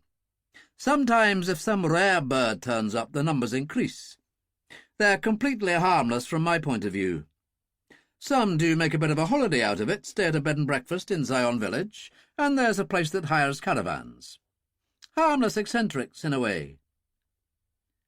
"Why do you say that?" Sara demanded. "Well, I remember one of them telling me in the pub that the rooks in the village came from St. Petersburg in October, the winter there for them being too cold. Starlings, too." "Why would that make them eccentric?" Sara asked. "Doesn't seem all that likely." "The Russians ring birds, too. I'm sure they could do that in St. Petersburg. Don't you think so, Igor?" Sara asked. "Ask Greta. She comes from St. Petersburg."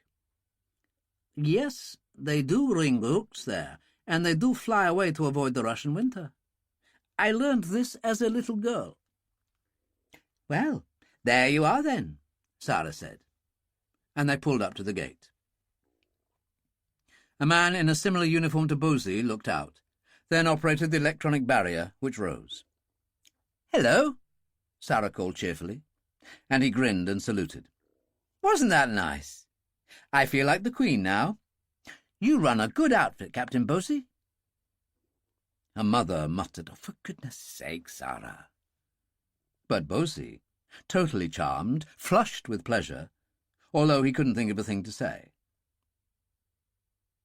In a way, it was rather like the old days in that kind of house, for they were greeted on the wide steps by a middle-aged lady, whom Bosie introduced as Mrs. Bertha Tetley, the housekeeper, who lived in, as did her support staff, Kitty, Ida, and Vera.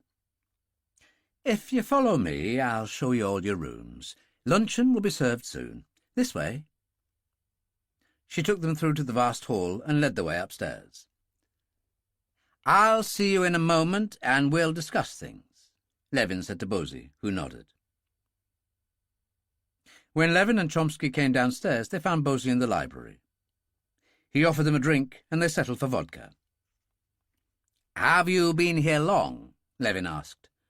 10 years, and not just for General Ferguson, but I've handled jobs for him on a number of occasions, so I've come to know him well." "You were an army man?"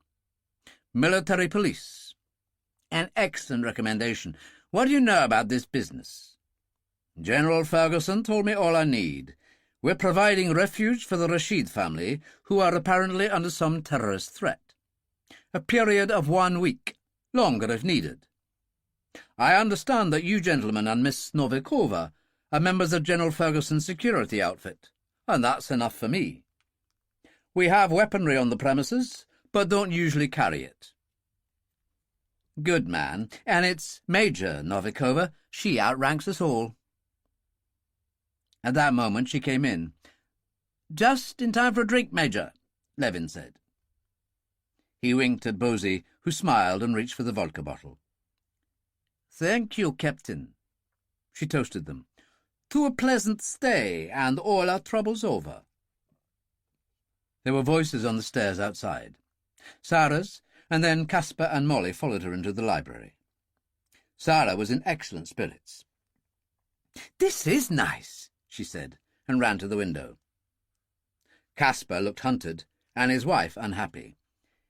"Is lunch ready?" Caspar asked. "There's something we have to get clear first," Levin said, "and this comes directly from General Ferguson. The house phones are only for use internally. You can't call London. If we communicate with the outside world, it must be through Captain Bosie and his coded mobile system in the communications room. The staff are not allowed personal mobiles on the premises." "What on earth are you talking about?" Molly exclaimed. Her husband said warily, "A call from a mobile phone can be very easily traced." "What nonsense! It's preposterous." "At the moment, no one knows where you are," Greta said patiently.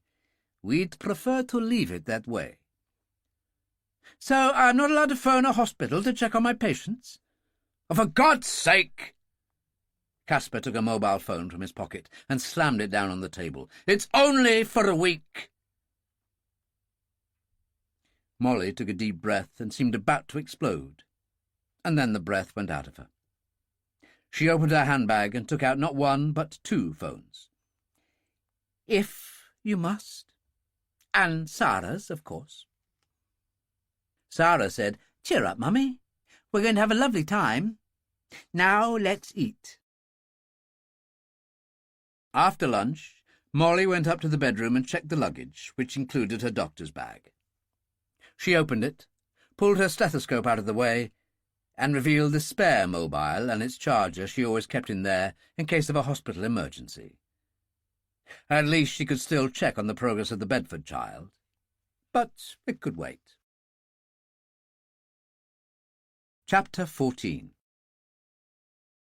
Hal Stone had a Mews cottage in Chapel Lane, Cambridge, even though his position at Corpus Christi entitled him to rooms at the college. The cottage was somewhere to hide from the incessant demands of students when he was writing a book. It was a Victorian cottage consisting of 3 bedrooms, a study, a kitchen and a lovely sitting room, its old-fashioned French windows opening onto his great pride, a garden surrounded by flint walls with a door that led to a back lane. He was in the kitchen making tea when his phone rang. He answered it, declaring, "Hal Stone has gone away." "No, he hasn't, you daft bastard," Roper said. "You've just got back." "Ah, Roper, is that you? You're not wanting me for anything active again? After Hussar, I need a rest. Indiana Jones, I'm not." "Don't worry, old boy. I'm just bringing you up to speed on what's happened. Just listen." He went through everything. Hussein's departure from Hussar with Hazid, what had taken place in Algeria, the stolen float plane to Mallorca, the security film at Palma, the plane to Rennes. "Well, I see where you're coming from. It looks like a stage-by-stage progress to England." "Where else? No point in bringing the French in because of that plane at Rennes. He would have been out of France to wherever long ago." "I still can't see it. Him coming to England, it'd be suicide. I mean, his face has been all over the place. Somebody somewhere would be bound to recognise him. He's hardly had time for plastic surgery." "God knows. It's beyond me. But at night, alone in front of the computers, and fighting my own personal pain with more whiskey, I look at him on the screen and think he's on his way." "So, what you doing about it?" "We've persuaded the Rashids to vacate the Hampstead house and fly down to the depths of West Sussex for a week in a safe house. Zion Place." "Now, that does sound interesting. Tell me more." Roper did. Everything, including the report he just had in from Levin. "Molly Rashid's a tough one. Likes her own way too much. The business about her mobile, all that fuss. Too damn much.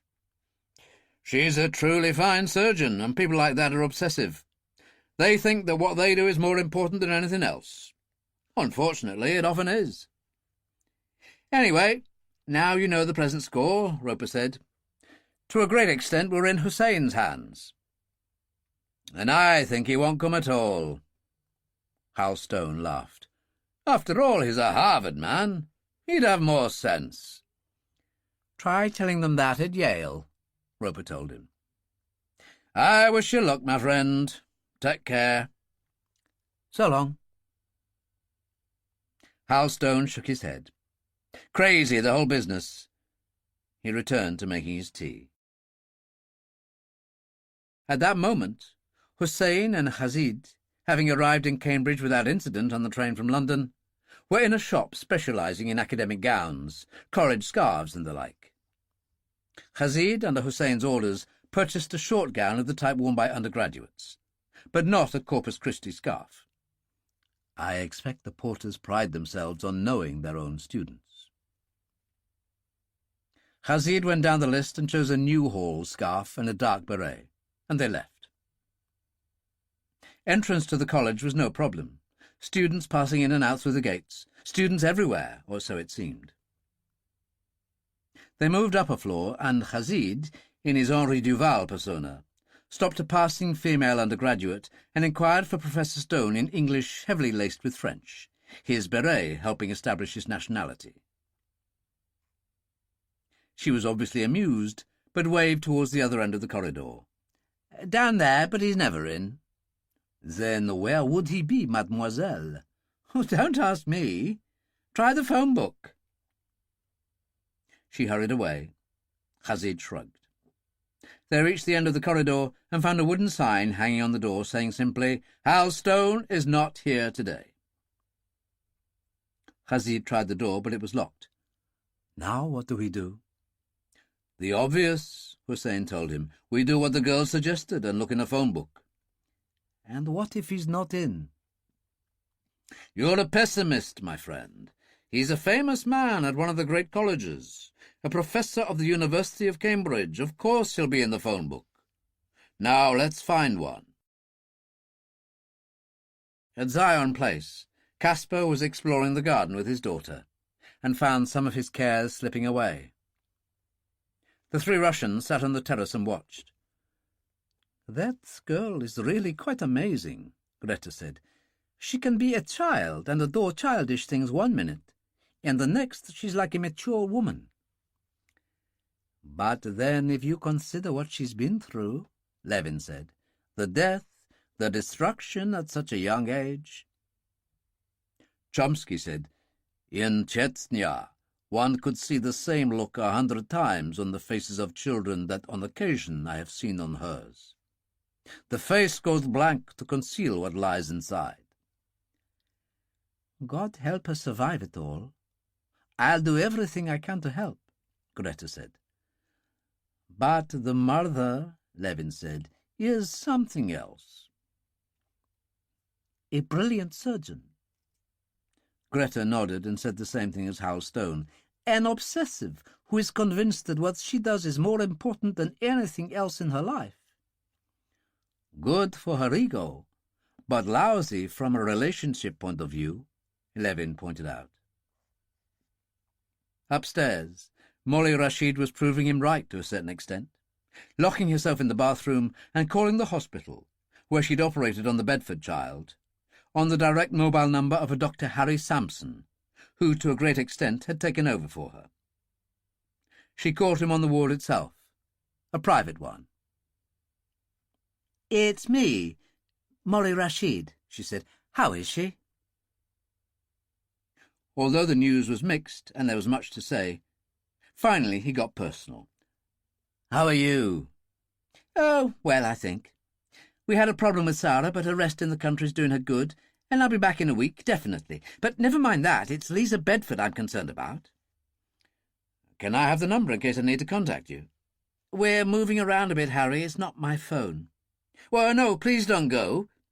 I'm really concerned about little Lisa Bedford. You did a wonderful operation, and I've got to give this my best shot. It would be good for me to be able to check with you if things do take a turn for the worse." In the end, she was trapped by both her feelings and the situation. "Damn it, Harry. When you've taken a call, you can call me straight back on a mobile. You know that? I said it wasn't my phone, but it is. Call me back any time you want. I'll switch off the sound and leave it on vibration." He was concerned. "Look, are you all right?" "Oh, everything's in a mess," she burst out. "I'm here with Caspar and Sara at this sort of country retreat in West Sussex, Zion Place." Instantly regretted, but it was too late. "You mean some sort of clinic?" "Oh, God, I don't know what I mean. Goodbye, Harry." "Zion Place," he murmured, put his mobile down on the table and started writing up his notes. The nurse on duty was a young Muslim woman named Ayesha, who had been ordered by Ali Hassim to swap shifts to get on the Bedford case, precisely because of the connection with Molly Rashid. "What was that you said, Doctor?" He looked up, slightly abstracted. It was Dr. Rashid wanting to know how the child's getting on. Said she was somewhere called Zion Place in West Sussex. She'll be away for a week. Her daughter's had some problem or other. The loudspeaker crackled, calling him on an emergency, and he ran out, leaving his mobile. She pressed the return call button, copied Molly's number, and went into an empty room. Since there was no other nurse there, she was able to phone Ali Hassim on her own mobile. When he answered, she said, "Dr. Rashid phoned up to check on the child. She said she was in West Sussex at somewhere called Zion Place.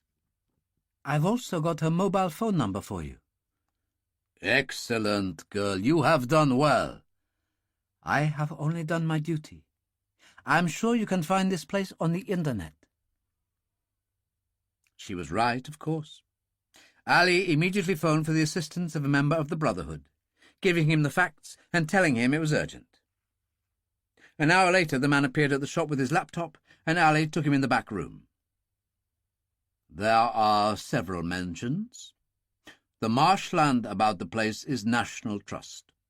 The house itself is mentioned a number of times in an official history of the Special Operations Executive, which used to train agents there during the Second World War. Since then, it's been in the hands of the Ministry of Defence. Apparently, there are various restriction orders in place. There is also a concrete runway. Then I found mention of it in general West Sussex tourist guides. Zion Village is 3 miles from the house, with a medieval church called St. Andrew, 2 pubs, several bed and breakfasts, a caravan site." "Brilliant," Ali said. "No, it's really very simple. These machines can do anything you want them to. You should learn. I'll go now. I must earn a living, you know." He left, and Ali sat there trying to think whom he should call first. They found the cottage in Chapel Lane easily enough. There was another message on a board hanging from the front door. "Students definitely not welcome." "A humorist," Rashid said. "I knew professors just like that. It's an academic thing. However, if he means it, we don't get in. That's a voice box on the door. If you touch the call button, it usually puts you on screen. Look, there's a camera up there." "So what do we do?"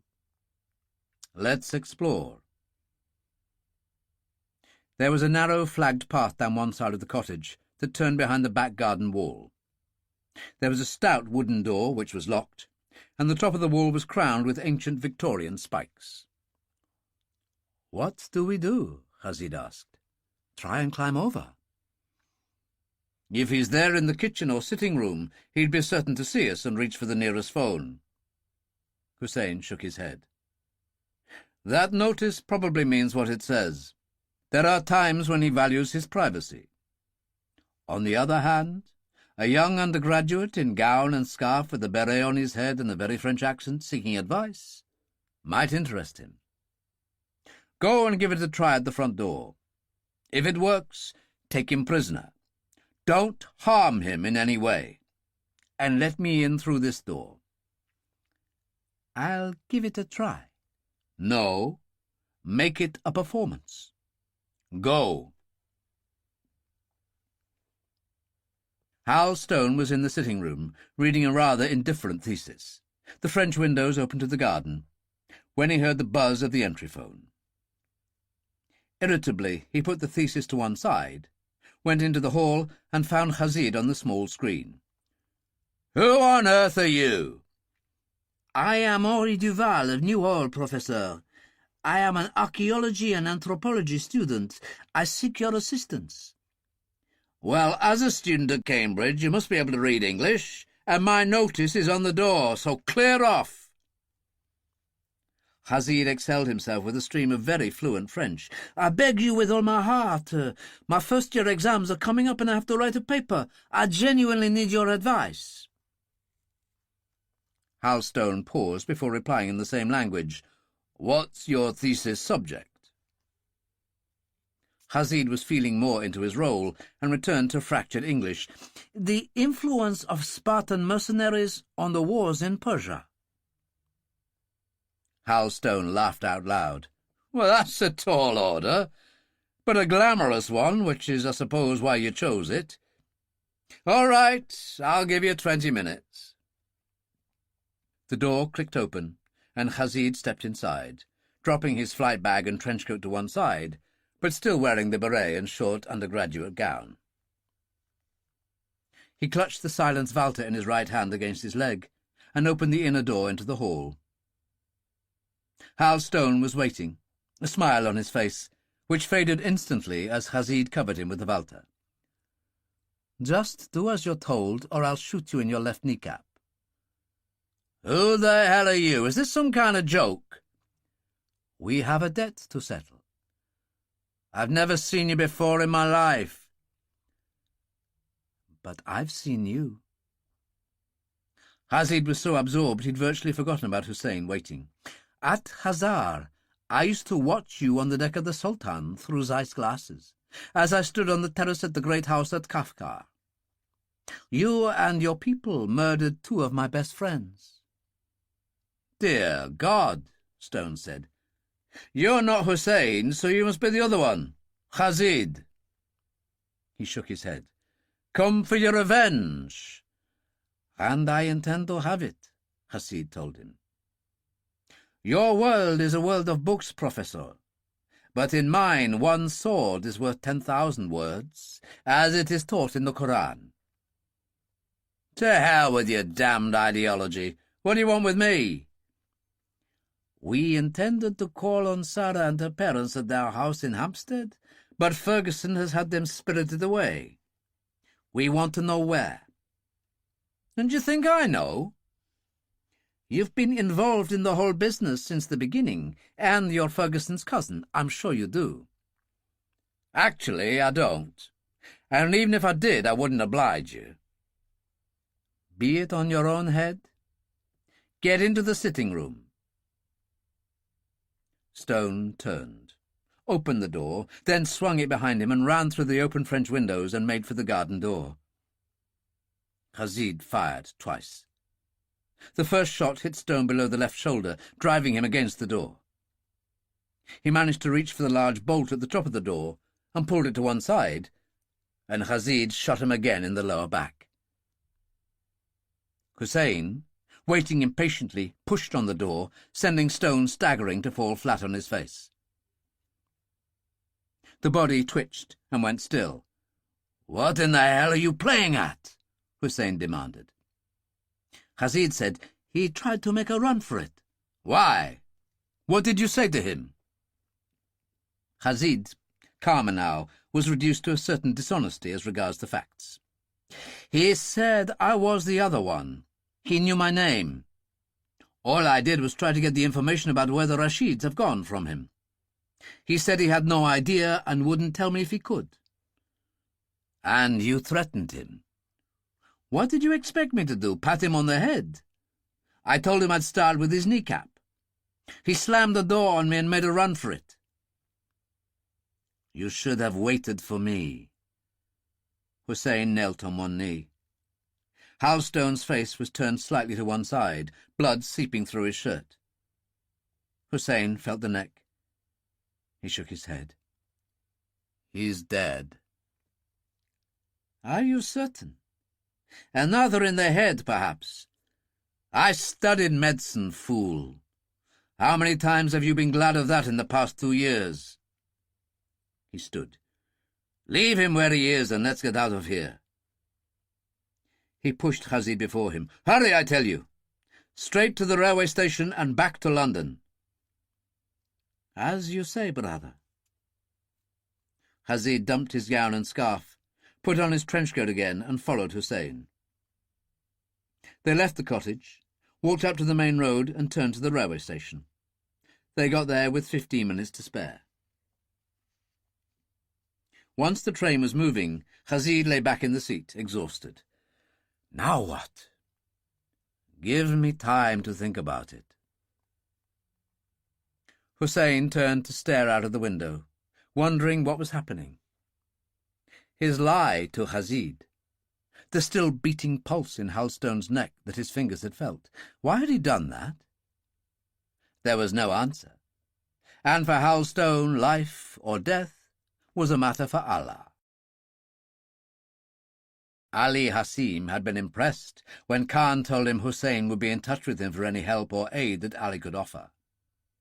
For him, Hussein was the great warrior, the hammer of God, a liberator for the people from Allah himself. He remembered his shock on first hearing Hussein's voice on the radio news program from the Middle East. And then, in the middle of his Arabic rhetoric, Hussein describing himself in a simple English phrase, hammer of God.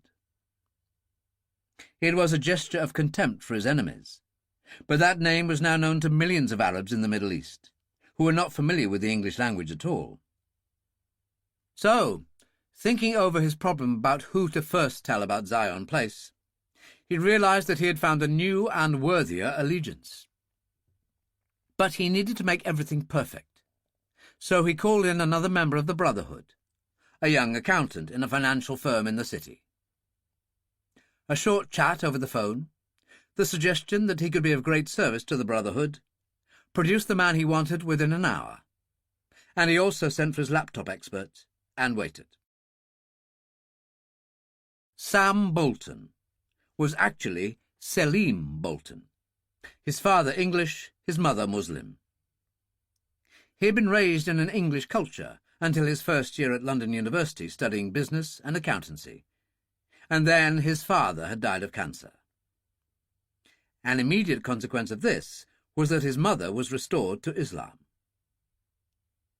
There were those in the Brotherhood who saw great possibilities in individuals with a similar background to his, and he joined their ranks as a sleeper, a handsome young man in a good suit and a university tie, accepted anywhere.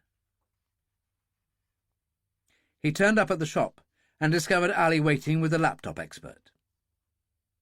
Ali said, "Listen carefully while our brother explains." And the laptop man told him everything regarding Zion Place. Bolton took it all in. Finally, he said, "So, what you really want to know is the feel of things generally, the attitudes of the villagers, perhaps, to Zion Place." "Exactly. What is special about it?" "I think you mean what its purpose is, if any." He stood up. "I might as well get on with it. I called in at the flat, so I've got an overnight bag in the Audi." "So you accept this assignment?" "Of course." "You could not do our cause a greater service." "I'll be in touch." The laptop man left, and Ali nodded to himself. He was doing the right thing. No phone call to Khan. He had set things in motion and could afford to wait to hear from Hussein. Hal Stone's cleaning lady, a widow named Amy Robinson, usually only worked mornings, but she had her own key and his laundry to deliver, so she called in at the cottage and discovered him in the garden. She had once been a nurse and was still expert enough to establish that he was alive. It was roughly an hour and a half since Hussein and Rashid had left. She dialed 999 and called for ambulance and police, stipulating gunshot wounds. Then she went out with a rug and pillows and tried to make him comfortable. She was kneeling beside him, stroking his hair, when his eyes opened. He looked at her bewildered. "Amy?" "Don't fuss, love. Lie still. There's an ambulance on its way. Who did this to you?"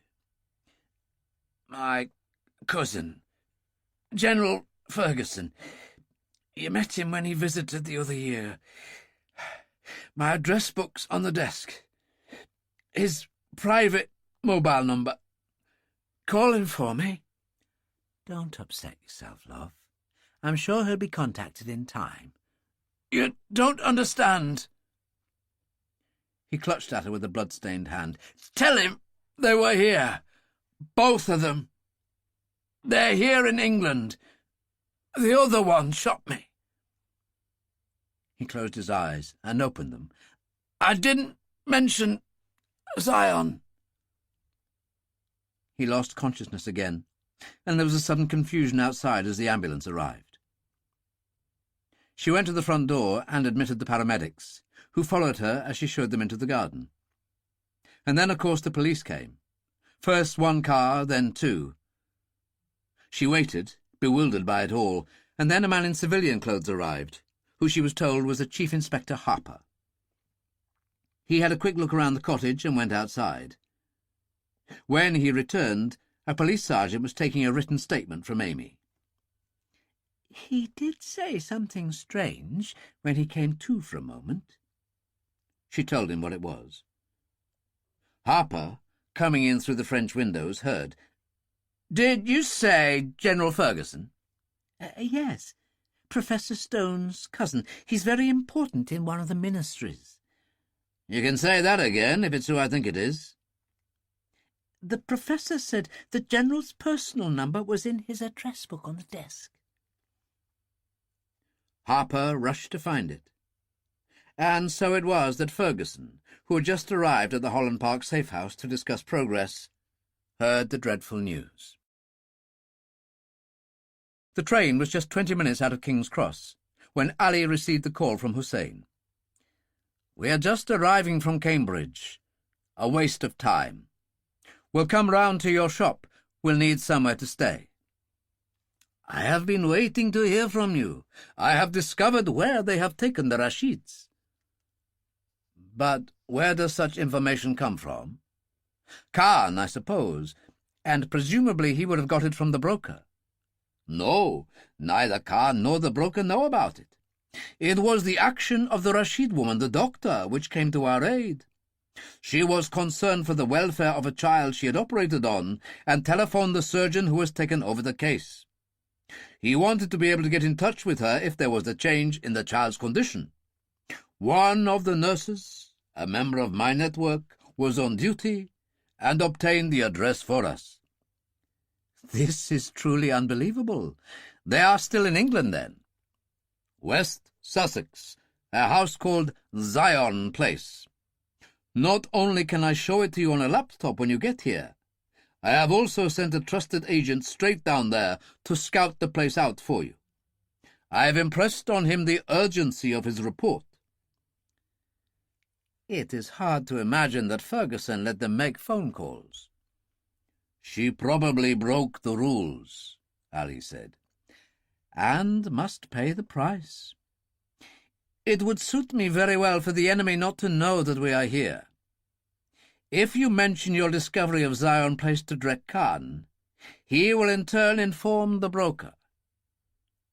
"And that one you distrust?" "He has had his uses, but he has his fingers in too many pies.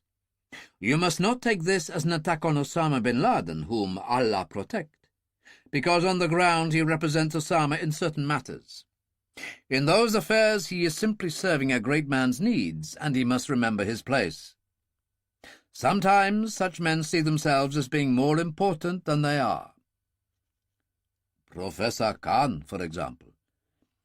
It is difficult for some people to remember that the cause they represent is more important than themselves," Hussein said. Ali said calmly, "Khan will not be told of Zion from me. I look forward to receiving you." "We shall be seeing you soon," Hussein told him. He turned off his phone. Khazid said, "What was all that about?" "Brother, Allah is on our side.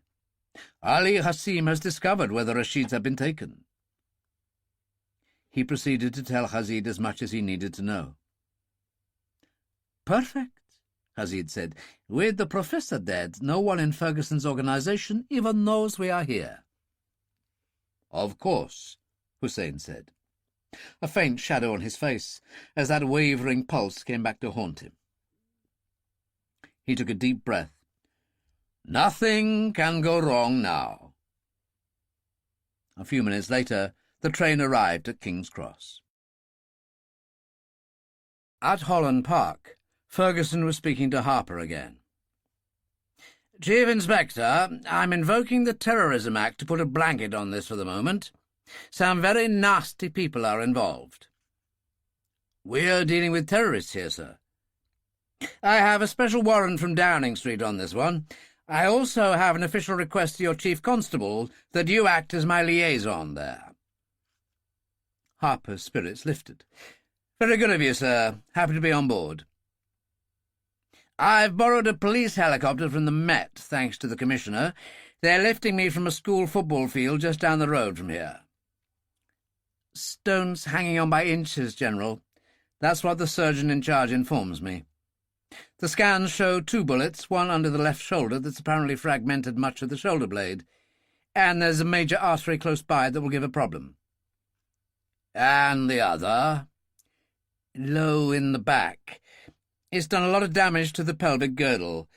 What I'm telling you is what the scans show. I expect the major surgery will reveal much more." "Thanks very much. I'll see you soon." Roper said, "What a bastard." Dillon and Billy looked grim. Billy said, "What did he say to the cleaning lady?" "He said to tell me they were here. Both of them. They were here in England. The other one shot me. I didn't tell them about Zion." "It was them, all right," Dillon said. "Has to be."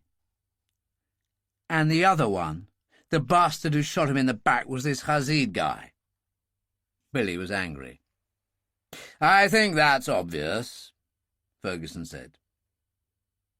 They could hear the chatter of the helicopter passing overhead to the football field. "Sean," he said to Dillon, "Hal is the closest relative I have left. Would you come with me?" It was a direct appeal that couldn't be refused. "Of course I will." "Good luck," Roper called as they went out of the door. The noise of the helicopter was with them for about 10 minutes, and then the aircraft lifted and moved away. Roper reached for the scotch. Billy said, "Knock it off. At a time like this, a man needs friends to drink with." "That's the best idea you've had for some time." Roper started his wheelchair, and Billy followed him out.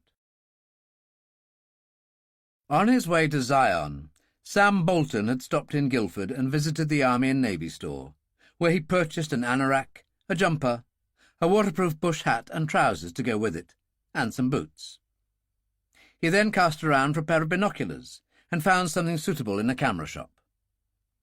He also purchased a canvas carrying bag from a nearby shop, then went in a convenient hotel and found the gentlemen's toilets. He changed clothes in one of the cubicles, putting his smart suit, tie and shoes into the bag. When he emerged, he was wearing everything else he had bought, and the binoculars were slung around his neck. "Nothing like looking the part," he said softly, examining himself in the mirror. "But what do you really know about birds, except the female variety?" He returned to the Audi, drove around looking, and found a bookshop. Within minutes he was emerging with a suitable item covering the coastal areas of England. It was a magazine type of book with an illustrated cover. Good to carry under your arm, to let the uninformed know what you were.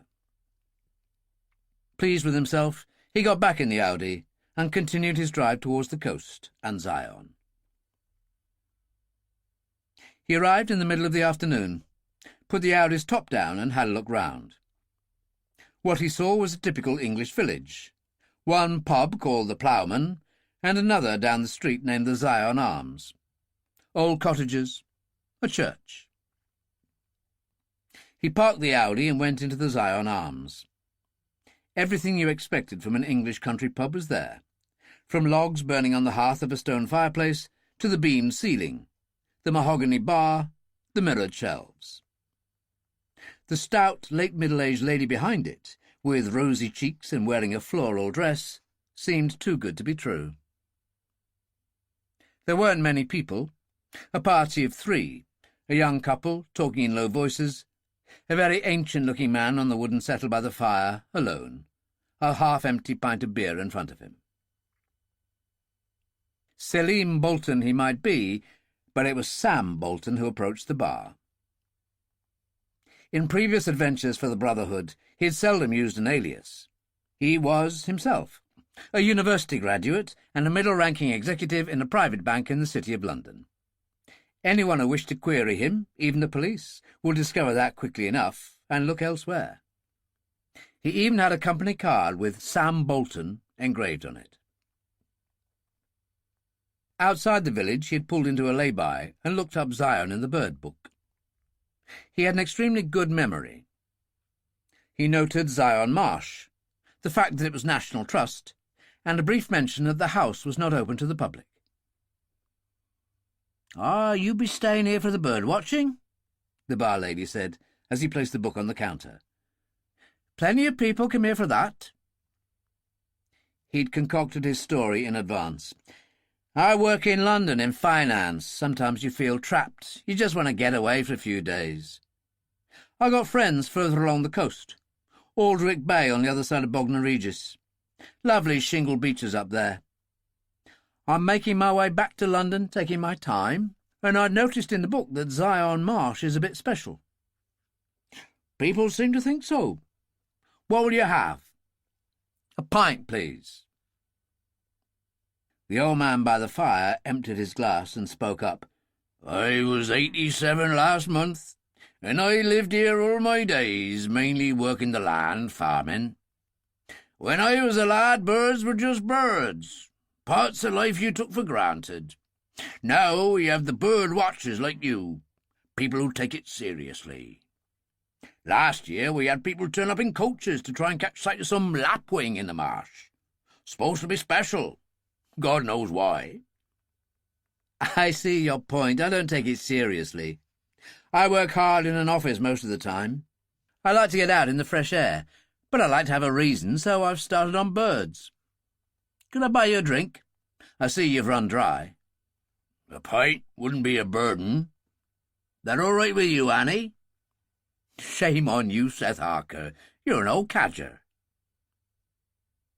She pulled the pint, and Bolton paid her and took the glasses over. "All right if I join you?" "Why not?" "Good health." Bolton drank some of his beer. "Do they cause a problem, bird-watchers on the marsh?" "National Trust, that? No. They're an harmless lot, and it's good for the economy. These days, any kind of tourist welcome. Creates jobs for people. There's the caravan site, bed and breakfast. All from birds." Harker chuckled. "That's a fact, when you think about it." "I passed a stately home when I was approaching the village. I checked in my book and it said visitors weren't allowed. Zion Place, was it?" "Oh, you can't go there. Owned by the government, and has been as long as I can remember. I wasn't allowed to go into the army in the Second World War. Farming, you see, a reserved occupation, so I was here right through." He nodded his head. "All sorts of dodgy things went on at Zion Place. Planes in and out from the runway, a lot of it at night, all highly secret." "Is that so?" Seth Harker nodded. "Thing is, the Ministry of Defence still runs it like that. High security, guards in blue uniforms." "Jobs for the villagers?" "Oh, no, the guards are all outsiders. The housekeeper, Mrs. Tetley, lives in, and she's got 3 young women on staff who help with the catering and other duties. Looking after guests, really. Kitty, Ida, and Vera. Nice girls, but not from round here. They keep themselves to themselves." "You said guests. Is it some kind of hotel?" "Where the guests never show themselves?" Harker cackled. "And don't visit the village?" "Yes, but you must see them arrive. Surely they visit the pub." The bar had emptied, and Annie was in the back. Seth Harker was reasonably drunk by now. But they always come in by plane. There's a concrete runway by the house. That was the way it was in the war, and still the way it is today. His glass was empty, and he looked at Bolton's. You're not drinking. Well, you know how it is. I've got the car, the driving to think of if I carry on back to London. You know what the police are like these days. Pity to waste it. Bolton pushed it across, and the old man drank deeply. My cottage is on a small rise overlooking things. Fern End, it's called. You get a good view of the runway from there. I've watched people come and go for years. I got a pair of old binoculars. There was a plane in at round about 11:30 this morning. It dropped off 2 women and a girl and 2 men. They were picked up by Captain Bosey, head of security, and taken up to the house. He patted the side of his nose with a finger. Not much I don't know. Mind you, I think I could do with the necessary. He took Bolton's arm to stand, and was surprisingly steady as he crossed the bar and went into the lavatory. Annie came in from the back. Has he been a nuisance? Certainly not. He's a real character. Is he fit to get home? He told me about his cottage. Oh, he'll be fine. If he wants to snooze, he can use the room in the back. When he does that, someone will give him a lift home. Can I get you anything else? I'm fine, actually. I'll be off, I think. Well, if you decide to stay, we do have 4 rooms for the night. And there's always the caravan site. I own that as well. She went into the back again, and Seth Harker returned. Going, are you? He eased himself down. I must. Harker was definitely under the influence now. What we were talking about? Security. Balls, really. There's always a way. Take Zion Place. Walls, electric wiring, cameras. All for nothing if you could go under. What on earth do you mean? In 1943, during the war, there was only a grass runway, and small planes used it on a nightly basis for flights to France. Bad weather of any kind, rain, flooding from the marsh, sometimes made it unusable. So they dug a tunnel that started in the wood, continued it under the wall into the garden. What was the idea?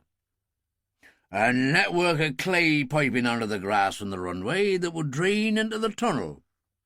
By putting the other end in the garden, they had the idea of linking it up with ordinary drains from the house. Who told you about this? RAF lads based at Zion Place. And they also had some Royal Engineers. It was done on the quiet. And then some RAF group captain inspected it and said it was a lousy idea and ordered them to just concrete the runway so planes could land even if it had water on it. And the tunnel and drain pipes? Well, they ordered a stop to that work, blocked off the end in the wood with a big manhole cover, and used grass sods to cover it. It's a creepy sort of place. There's a granite pillar there with some lettering that doesn't make sense. Rubbed away with time. Did you ever take a look? Harker smiled. Course I did. Over 50 years ago, bit after the war, it was there all right. Iron rungs to help you down, and you had to paddle in water then. God knows what it'd be like now. And the garden end? There was another manhole cover there too, which I couldn't budge. What they covered it with, I'd no idea. I never went down there again, but I always thought it a bit of a laugh over the years, with all their security improvements. And nobody knew about it? Well, it's a war, you see. Top secret, stamped on everything. Who on earth cared when it was over? And who would care after so many years? Any mention of it was lost in RAF files years ago. Yes, I can see that. Bolton got up again and held out his hand. You are a fascinating man, Seth. What would your name be, boy? Bolton. Sam Bolton.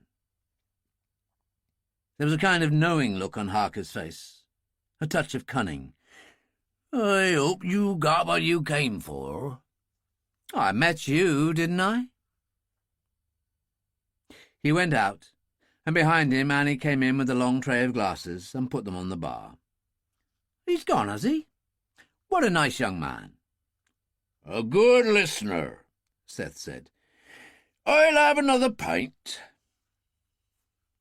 Bolton followed the road past Zion Place, noting the electronic gates at the entrance and the uniformed security guard outside his hut smoking a cigarette. He carried on past until he came to a large signboard saying Zion Marshes and Wildfowl Protection Area, National Trust. Beyond it was the car park. The wood ran parallel to the wall of the house at that point, stretching towards the marsh and the runway. Late in the afternoon of a gloomy day, the car park was empty, and it started to rain, but that suited him. He hurriedly raised the roof of the Audi, opened the back, found the toolkit, and pulled out the steel tyre lever. The rain increased as he walked along the edge of the wood, pausing to look at the concrete runway. At that point you could see over the wall into the garden. With binoculars, you could also see the terrace at the back of the house. He turned and walked into the wood at what seemed to be the point the old man had meant. And there it was, the granite stone, just as he had been told, tilted slightly to one side. The grass was long all around. He started prodding into it with the tyre lever, bending over, moving backwards, reaching to the left and then the right, persevering as the rain increased. And then it came, the clang of metal on metal. He knelt there in the pouring rain, secure in his waterproof clothes, and hacked away at the grass and soil beneath, holding the lever in both hands, and gradually a patch tore away. He scrabbled with his hands and found a portion of a cast-iron manhole cover. He felt for a part of the circular edge and forced the lever under it, hoping to lift it. It was hopeless. He needed the right tools, but that wasn't his problem. He looked around him. A crowded thicket of bushes and undergrowth surrounded the spot, and the trees were close. It was certainly private enough. He went back through the rain, immensely cheered by the way things had turned out, especially his extraordinary good fortune in meeting Seth Harker. He got in the Audi and called Ali Hassim on his mobile. There was an instant answer, for Ali was entertaining Hussein and Khazid in the back room of the shop. "Where are you?" "Zion, of course. I'm coming back. I'll see you in about 3 hours. "Why aren't you staying overnight?" "Because I've completed the task you gave me. Zion Place has a purpose. I believe it'll be a high-security safe house. People only arrive by plane. It has its own runway. A plane came in at 11:30 this morning with 2 women passengers, a young girl and 3 men. I haven't the slightest idea who they are, but I suspect you do." "This is incredible," Ali told him. "What is incredible is the fact that in spite of all their security, I've found a way in." "If that is so, truly Allah is on our side." "I thought you'd say that." Bolton drove away fast. At the shop, Ali turned to face Hussein and Khazid and told them everything. Chapter 15. At the Dark Man, Harry and Billy sat in their usual booth, Roper beside them in his wheelchair, Joe Baxter and Sam Hall leaning against the wall and talking in low voices. Sergeant Doyle, who had brought Roper down in the people carrier, was sitting in it outside, reading a book as usual. They all looked troubled. Harry had just swallowed a large Scotch and called to Ruby, who was tending the bar with Mary O'Toole. "We'll have another, love," Me and the Major. All right, Harry. She poured the drinks. I've not seen this from Harry before. The Black Rage. He frightens me in a way. Did he know this Professor Stone well? According to Billy, they worked quite closely with him when the outfit had some sort of bad time in Hazard 2 or 3 years ago. Ruby, what's keeping you? Mary picked up the tray. I'll take it for you. Harry accepted it in silence, staring into space, his face like stone.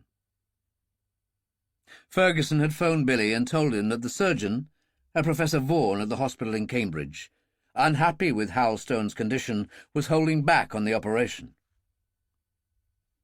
Billy shook his head in a kind of controlled fury. I wonder where those bastards are now. Roper swallowed his scotch. Well, only they would know that. Harry seemed to come alive. Yes, but they must have some plan. I mean, this Hussein's a clever bugger. He wouldn't do anything without backup. You're right, Roper said. He wouldn't have dared come to England without knowing there were extremist organisations who would back him to the hilt. Well, we all know that, Harry said. Fanatics who get away with preaching terror everywhere from television to the London streets. Billy said, Yeah, but there's their human rights to consider. We know what they are, but can't do anything about it. Well, I bloody well can. Harry turned to Roper. This guy with a funny name, Professor Drek Khan, and his Army of God thing. He's untouchable. Covers his back constantly. Bloody disgraceful. Why hasn't he been nicked? Harry demanded. His work with the UN gives him diplomatic immunity. We know he's guilty of sin, but proving it legally is another thing. Even if Ferguson gave evidence, it would be laughed out of court, and with Khan's UN status, he'd probably be allowed to do a runner anyway, Roper told him. Well, I'm not happy about that, and I think I'd like to discuss it with him. I presume you've got an address. The Army of God is a registered organisation, Roper told him. It's in the phone book. I was thinking of something a little more private than that. Roper smiled. I should say, are you sure you want to do this? But you know what, Harry? Khan is a very bad man. Like you, I've had enough. He called Holland Park, gave Khan's name into the automated connection in his computer. A recorded voice gave him an answer in seconds. Huntley Street Mansions, he said. Harry started to move, and Billy stood up. This is my gig, Harry. The boys and I'll get him. You've got to think of your position, Billy. As a member of Her Majesty's Secret Intelligence Services? Harry, I don't give a toss. I'm as pissed off as you two. He turned to Hall and Baxter. Are you available? Too bloody true we are, Baxter told him. Harry said, OK, I'll see you on the Linda Jones. And you, Major, I think you've got things to attend to at Holland Park. You mean I'm not up to it? I just don't want you involved. He's right, Billy said. Come on, boys. Baxter and Hall followed him out to the Alfa Romeo parked by the people carrier. Major Roper's coming out, Billy called to Doyle, behind the wheel with his book, and piled into the Alfa with Baxter and Hall. In a second they were away. Roper emerged in the wheelchair, Harry following, and the rear door of the people carrier came down as the lift descended at Doyle's touch. Harry put a hand on Roper's shoulder. I'll be in touch. Try not to kill him, Roper said. Sometimes I've had enough of that too.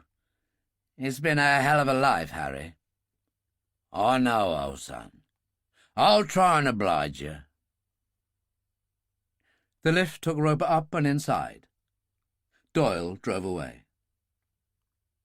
Ruby appeared. Everything all right, Harry? Just going down to the Linda, love. I got a bit of business to handle, phone calls to make. I don't want to be disturbed, okay?" "Just as you say, Harry." She went back inside, and he walked slowly along the wharf.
Khan was at the desk in his study, working on some papers, when the buzzer sounded from the entry phone in the hall. Billy had given the matter some thought on the way. That Khan was involved in the whole affair was obvious, which meant he might have seen photos of the Salters and Dillon. So it was Baxter who held up Billy's warrant card when he pressed the buzzer. Khan looked at him on the entry screen. "Yes?" "Professor Khan, Sergeant Jones, CRD, Paddington Green. Young Muslim lady was assaulted. A patrol car has brought her in, but her English isn't too good. She mentioned your name. I'm really asking for assistance here." "I'm always happy to help the police." Khan pressed the button, took a few steps to the door, which burst open. Baxter moved fast and punched him in the stomach. Billy and Hall crowded in behind. An overcoat was taken down from a hall stand. His arms were thrust into it. A dark trilby hat rammed on his head. Baxter and Hall walked him out to the Alpha, sat him between them in the back, and Billy drove away. Harry was sitting in the stern of the Linda Jones, under an awning, light spilling out from the deck lamp into the gathering darkness, a glass of scotch in his hand. Baxter and Hall held Khan in front of him. Billy leaned against the rail, watching. Khan had recovered himself, but he did recognize Salter and was genuinely terrified. Yet he tried bluster. "What's going on here?" "I'm Harry Salter. You are Drek Khan. I'm going to ask you some questions, and if you don't answer me, I'll kill you, and we'll throw you in the river." Khan almost had a bowel movement. "What is it you want?" "Hussein Rashid and his chum Khazid. We know they're on their way to England. I'd like your confirmation that they've arrived." "What nonsense is this?" "Don't mess me around. A good friend of mine in Cambridge, Professor Hal Stone, just back from Huzzar after helping Dillon and my Billy here to bring Caspar Rashid home, was shot twice today in his garden and left for dead. We figure it must have been Hussein and Khazid. What do you think?" "I've no idea what you are talking about," Khan said desperately. "He's wasting our time, Billy. Try to hoist." Baxter and Hall pulled off Khan's overcoat and jacket, forced him down, and Billy reached for the hemp line suspended from a hoist and looped it round the ankles. Baxter and Hall heaved on the rope and pulled Khan up, head down. "Simple question," Billy said in his ear. "Are they in England? And have you heard from them?" They swung him over and dropped him in the Thames. He went under, crying out. As his hands were untied, he managed to move his arms about. When he stopped struggling, Harry nodded and they pulled him up. He floundered on the deck, coughing and spluttering, and there was nothing left in him. Harry said, "Let me make it quite clear. If we have to put you over again, we leave the river to take you away." "No, no, for pity's sake." Khan sat up, reaching for a rail. "They are here. I had nothing to do with it. It was handled by the broker, Osama's man. And don't ask for his phone number. He contacts you when he wants. You never contact him because you can't. Hussein and Khazid came in a boat by night from France to England. His phone call was a total surprise to me. Hussein said he was at a cottage called Folly Way at Peel Strand in Dorset. He didn't mention the name of the person he was staying with. I swear it." "Go on." "I tell you the truth when I admit that the army of God has a network of spies who are just small people. I had the Rashid's house watched, and one of my men reported they had left the house. He followed them to Farley Field, where they flew away to an unknown destination." "Was Hussein angry when you told him that?" "Yes. He said we had to find out where the Rashid family had been taken. I told him that was an impossibility for us." "And then what?" Khan lied desperately. "He said there was one person he could visit because the broker had mentioned that Professor Stone, who had been part of the whole affair in Huzzar, was Ferguson's cousin. Hussein said they would pay him a visit in Cambridge." There was a pause while Harry considered the matter. Billy said, "Bleeding liar." Harry shook his head. "The fact that Hussein has no idea where the Rashids are must be true. Otherwise, why bother to go to Cambridge? His assumption that Hal Stone would know something makes sense." He got up, went into the salon and poured scotch. Billy followed and closed the door. "So you believe the bastard?" Harry said, "Remember what Hal said? That they were here, both of them. The other one shot him, and he didn't tell him about Zion." "Well, that's right," Billy said. "Ferguson admitted he told Stone about Zion." "The reason they tracked Stone down was because they had no idea where the Rashids had gone. They must have told him that was the purpose of the visit. His saying he hadn't told them about Zion confirms they've still no idea where the Rashids are." "Stone probably made a run for it and got the 2 bullets in the back," Billy said. "So what about this arsehole outside? Do we finish him?" Harry opened the door and stepped out. Baxter and Hall had seated Khan in a chair. He looked as if he'd come to the end of his tether. "What's your idea on where Hussein would be now?" "I don't know," Khan said wearily. "He is a crazy man. With his photo all over the newspapers, it was madness his coming to England in the first place." "Well, that's the strangest part of the whole deal," Billy said. He should have been lifted within hours of arrival. Khan suddenly remembered the phone conversation with Hussein and came out with one special piece of information. When he was talking to me from Peel Strand and mentioned going to Cambridge, I told him that he'd have to change trains in London, and wasn't that unwise because his face was in so many papers? And what did he say? Harry demanded. That it had been taken care of, and that no one would recognise him. He said, "Trust me in this." Nothing more. Billy said, "Rubbish. He couldn't have had time for plastic surgery." "Well, as he hasn't been lifted, something must have happened to him." Harry turned to Khan. "Mr. Baxter and Mr. Hall are going to take you home, where you'll get a change of clothes, money, credit cards, passport, whatever. They will then escort you to Heathrow and see you leave on the first available plane." Khan was stupefied. "You mean you're not going to kill me?" "Not now. But if you ever return to England, I'll know, and you'll be dead inside a week. Get him out of here, boys." Khan was, for the moment, stunned.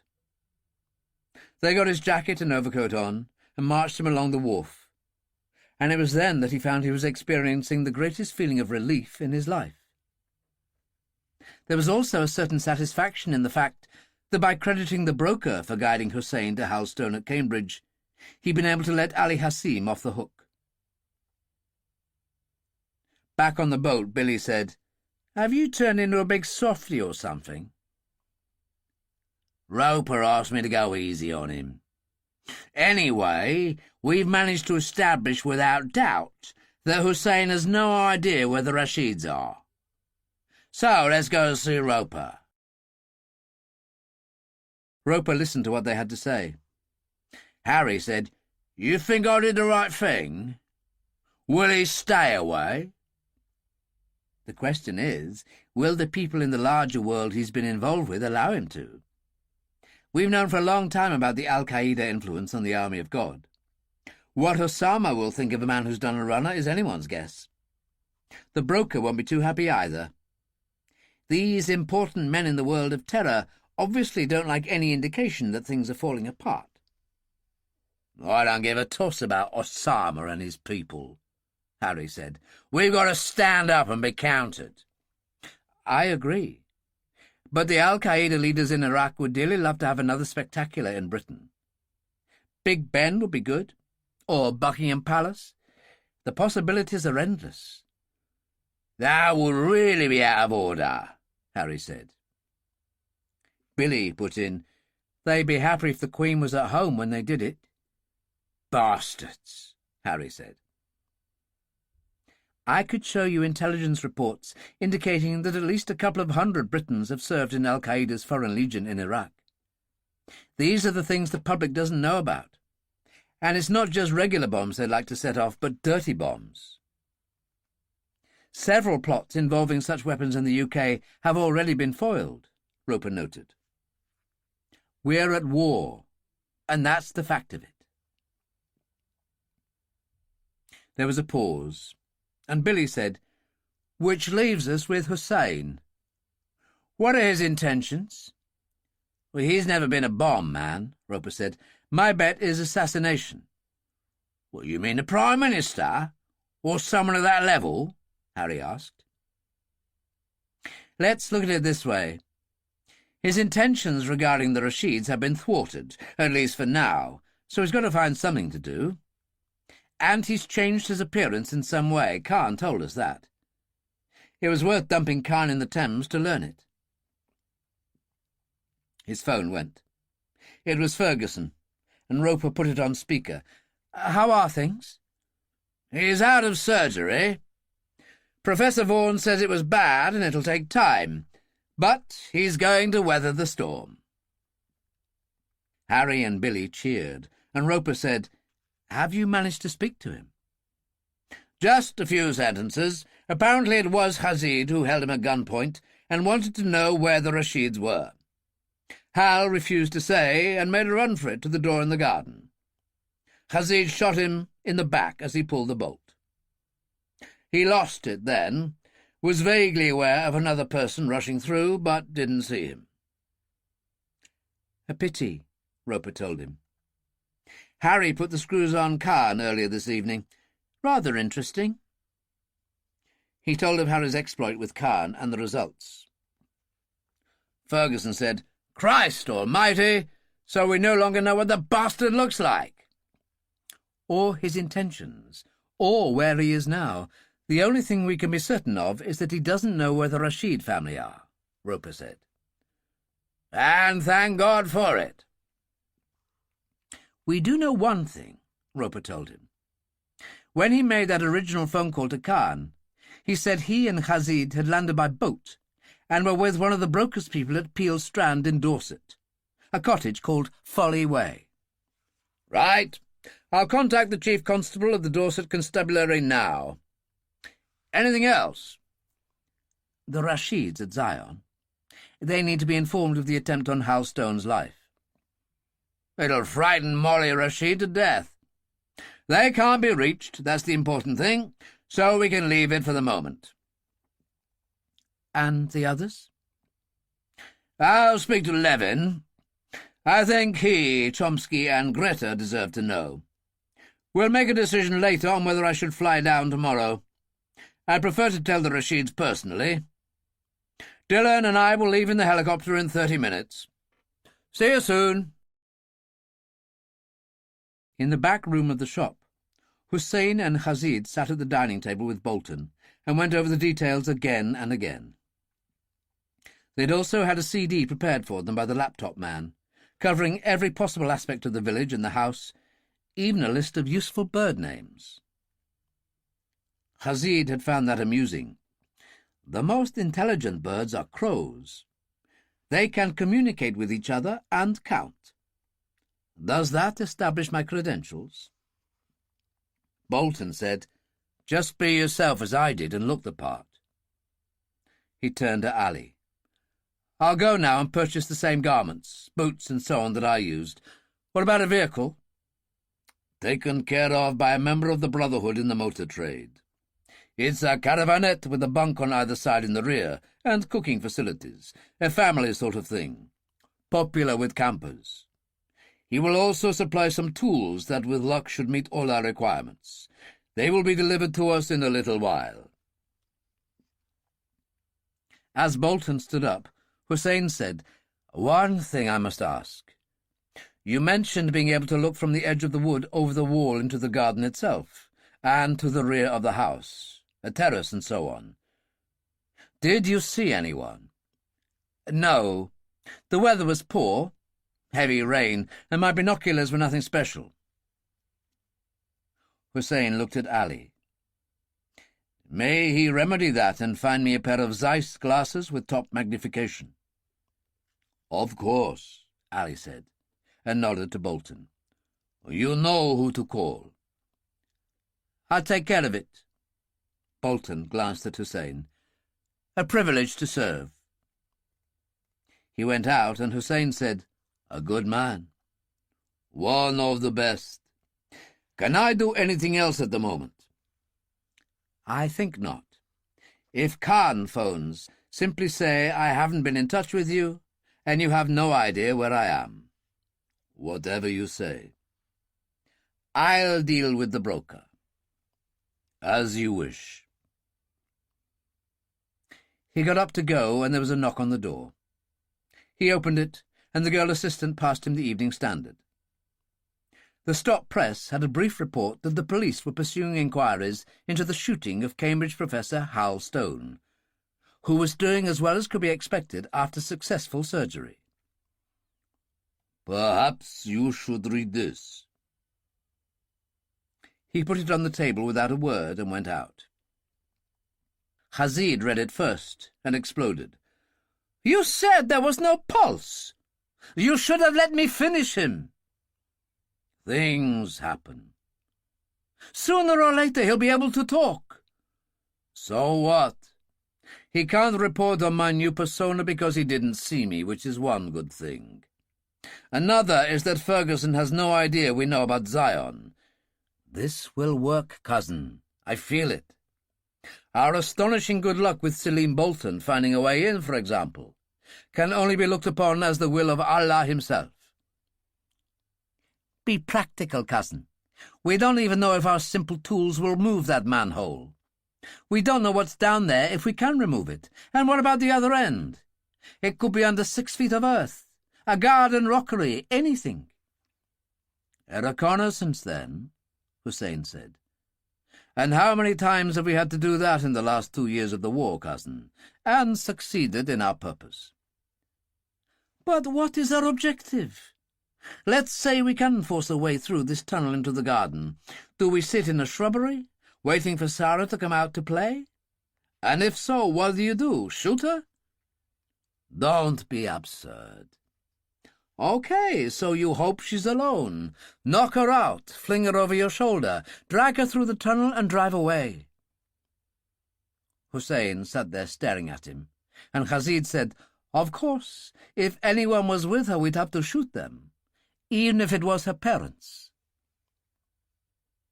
Hussein's face was sombre. I gave Sara's grandfather my most solemn oath before Allah to protect her, honor her in every way. I failed miserably in all respects. Death followed at every turn. Our comrades died at the hands of Dillon and Salter. My uncle, struck down with the shame of it, was dead before his true time. You are right in everything you say. I do not know what to do, or even what I would say, if I were to look upon her face again. Allah was the one who chose this path for me.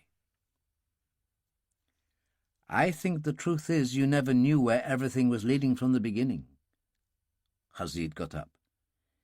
If we had only pursued our worthwhile targets, Ferguson and the others, there would have been some point. But now, there will be a purpose to everything, and Allah will show what it is. I must go to Zion. I have no choice. And neither do I. Khazid sighed. I finally accept that for the past 2 years as a soldier in the war in Iraq, I've been commanded by a raving lunatic. All of a sudden, I don't find any comfort in the idea that I'm in the hands of Allah. So you will desert me? Hussein sat there, his face bleak. So this is what it's come to. Khazid managed to smile. Do I look like that kind of man, cousin? No. I'll go down to hell with you, if that's what you want. Ali returned.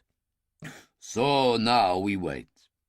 I have arranged for Jamal to drive up to the public car park at Farley Field in a BT van.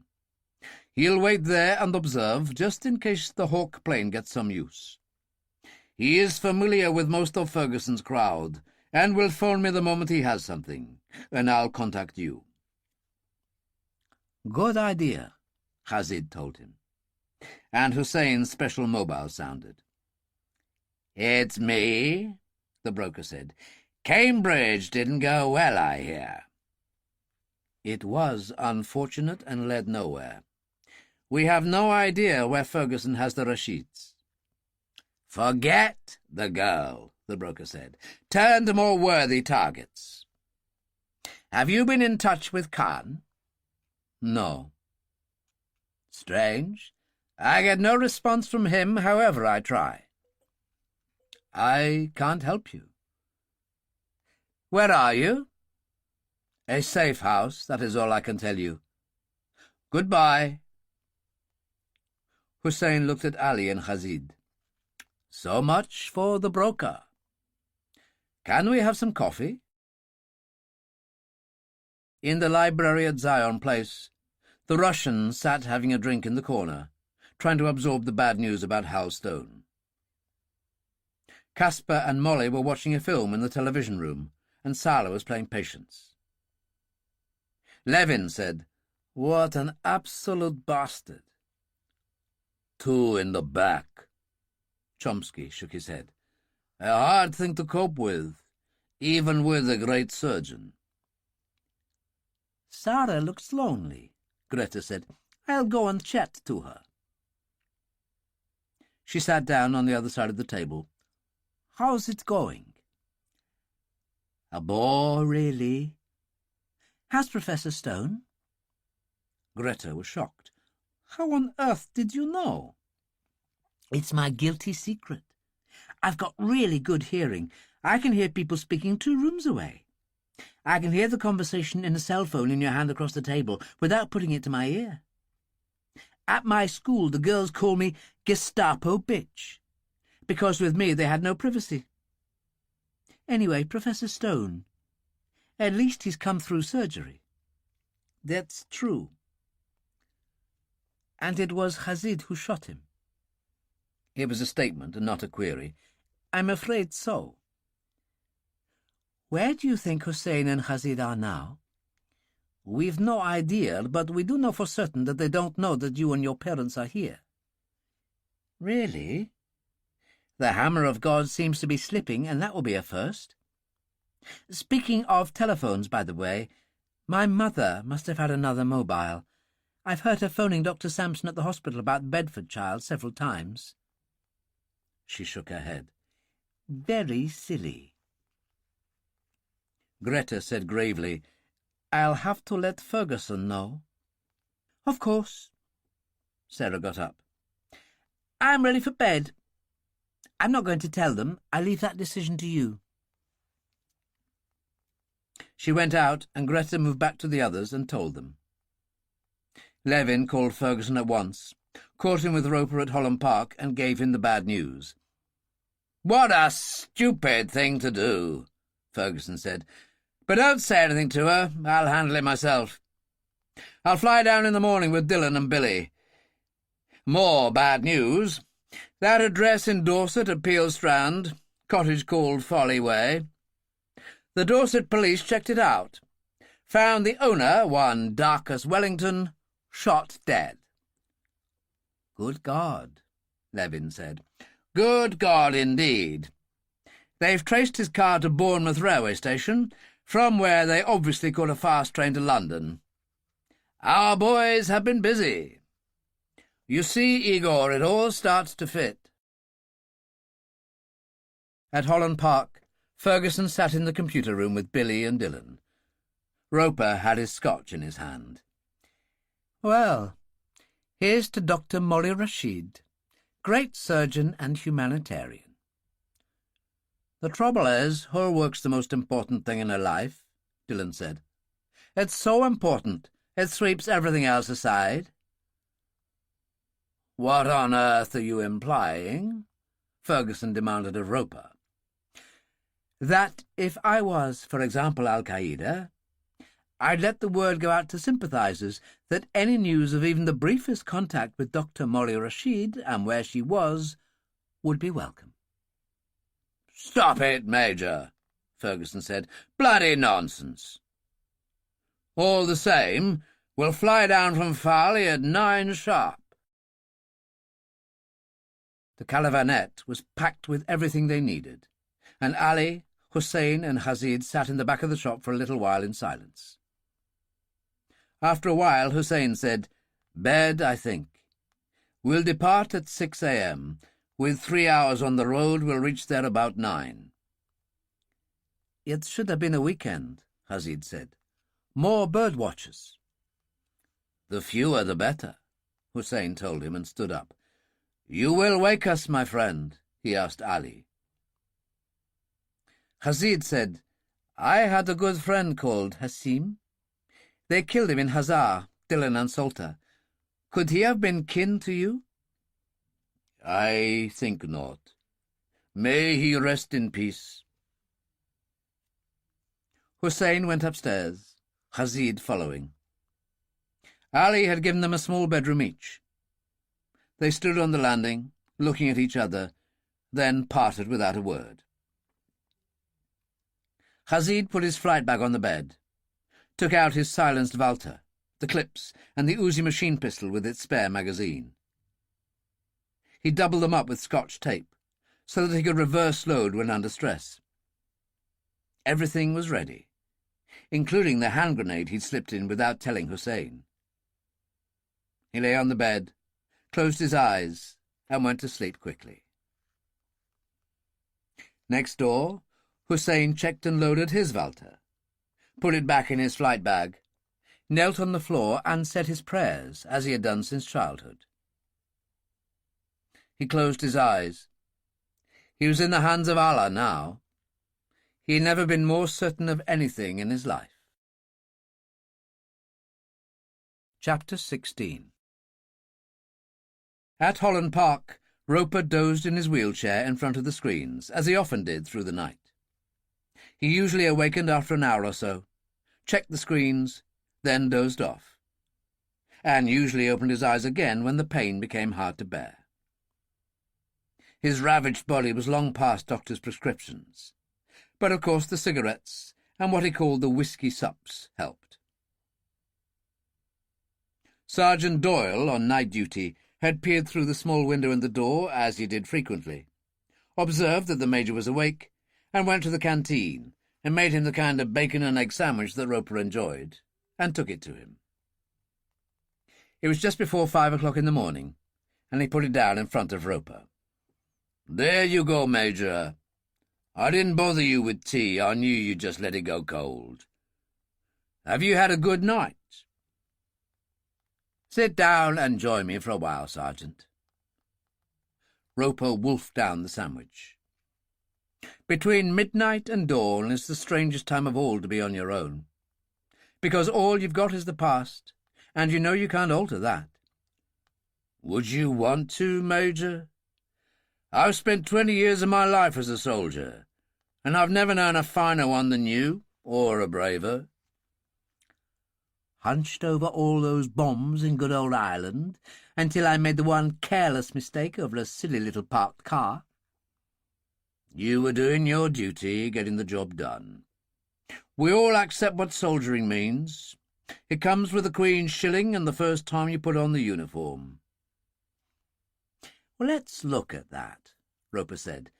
"You did Irish time?" 6 tours. "Then you know that members of the Provisional IRA considered themselves soldiers. How do you react to that?" "Not particularly well," Doyle said, "as I was frequently shot at during my tours of duty by bastards who didn't wear a uniform." "Neither did the French resistance in the Second World War. The guy who made the bomb that got me was called Murphy. When he ended up in court, he refused to recognize it. Said he was a soldier fighting a war."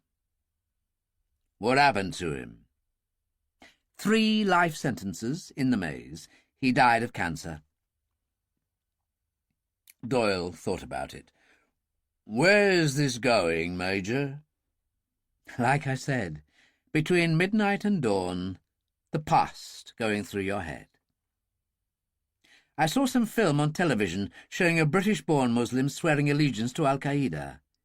He also said he was a soldier fighting a war." "I saw that," Doyle said. "Where does it end?" "I'd say with our present problem, Hussein Rashid. Put it to him, he'd say exactly the same thing as all of them." "Well, then maybe it's just an excuse, a cop-out. At least you were blown apart wearing a uniform, Major. That bugger Murphy wasn't." He stood up and shrugged.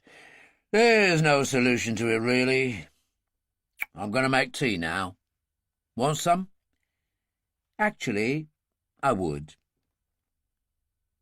Doyle went to the door and paused. "I didn't tell you it started raining outside and the wind's building up. You might find the Hawk can't get off at Farley." "I'll keep an eye on it." He checked the weather report on television, and it wasn't good. Then he accepted the mug of tea from Doyle and poured a whisky sup in it when he was alone. He pulled Hussein's photo on screen. It stared back at him, that Che Guevara look. "Yes, I know that isn't you anymore, but where the hell are you?" Closer than he would have dreamed possible, In the shop on the edge of West Hampstead, Ali Hassim was tapping on Hussein's door, a cup of tea in his hand. He put on the light and went in. Hussein was awake.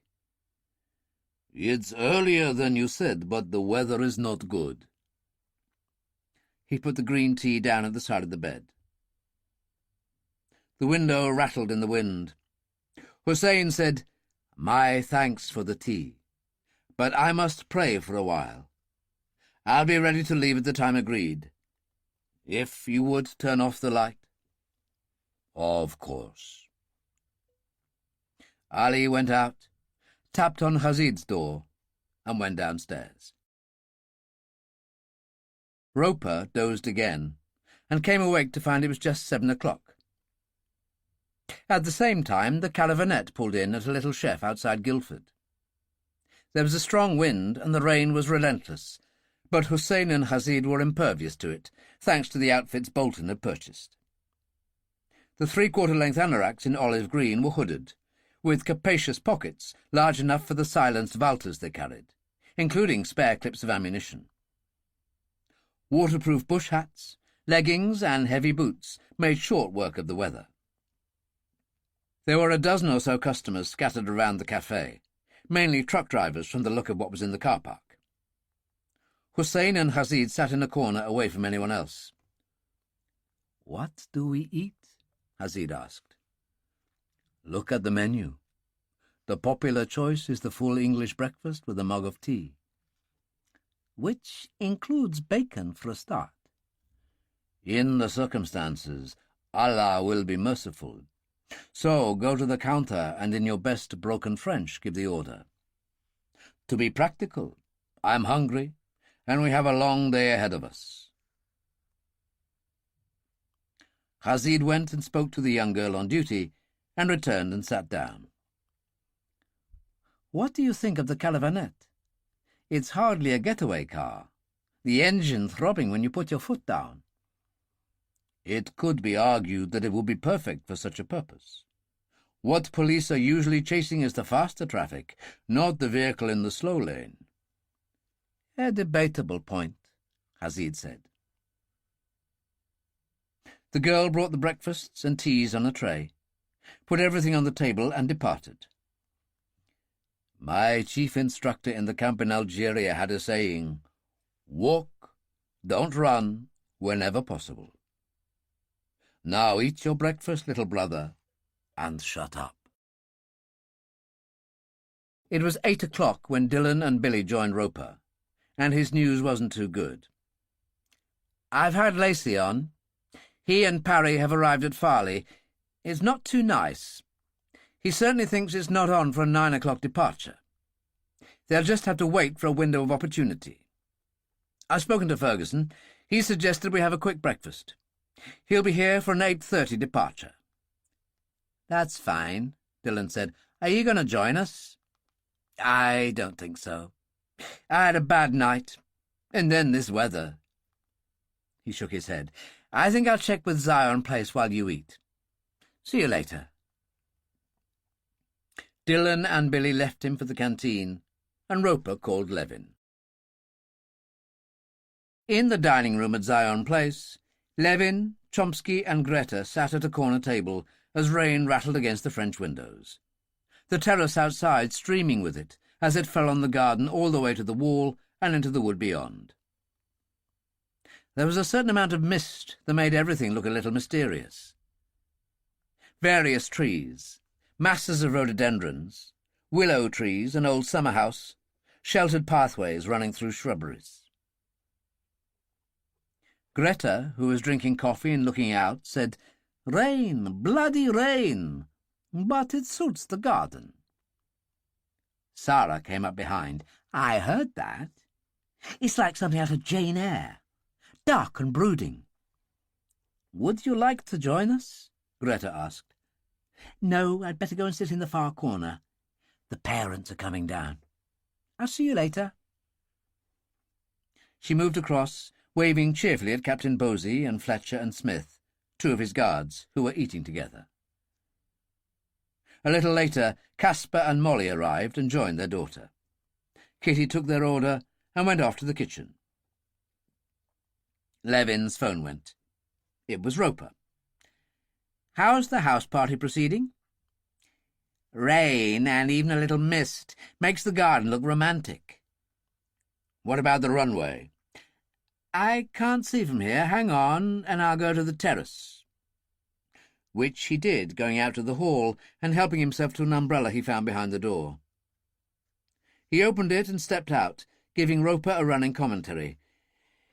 "There's no way this rain is going to stop, that's for sure. But I can see the runway. There is some mist there, certainly. What's the word from your end?" "Well, Lacey doesn't seem to think 9 o'clock's likely. He'll await a window of opportunity," was what he said. "OK. I'll keep in touch." Levin returned to the house to report to the others. At Farley Field, Jamal had set himself up in the public car park. He parked in a spot from which he could see the arrivals. The Hawk was already parked on the other side of the terminal building. The yellow van had BT on the side. He raised the rear door like a flap against the rain and sat there from 7:30 and waited. He was surrounded by coils of wire. A large toolbox was open, and in his yellow oilskins with BT on the back, he looked perfectly acceptable. Ali Hassim, who had phoned several times, tried again at 8:30.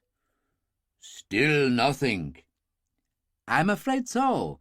I will contact you the moment I see anything." He opened a lunchbox and took out a carton of yogurt, ate it slowly with a spoon, then unpeeled a banana, watching. Time ticked by.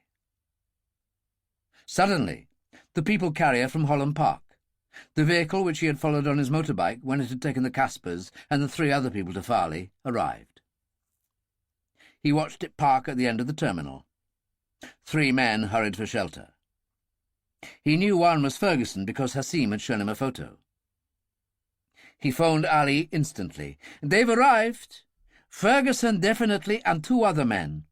They were too fast for me, hurrying through the rain." "Allah be praised. Phone me again the moment they take off."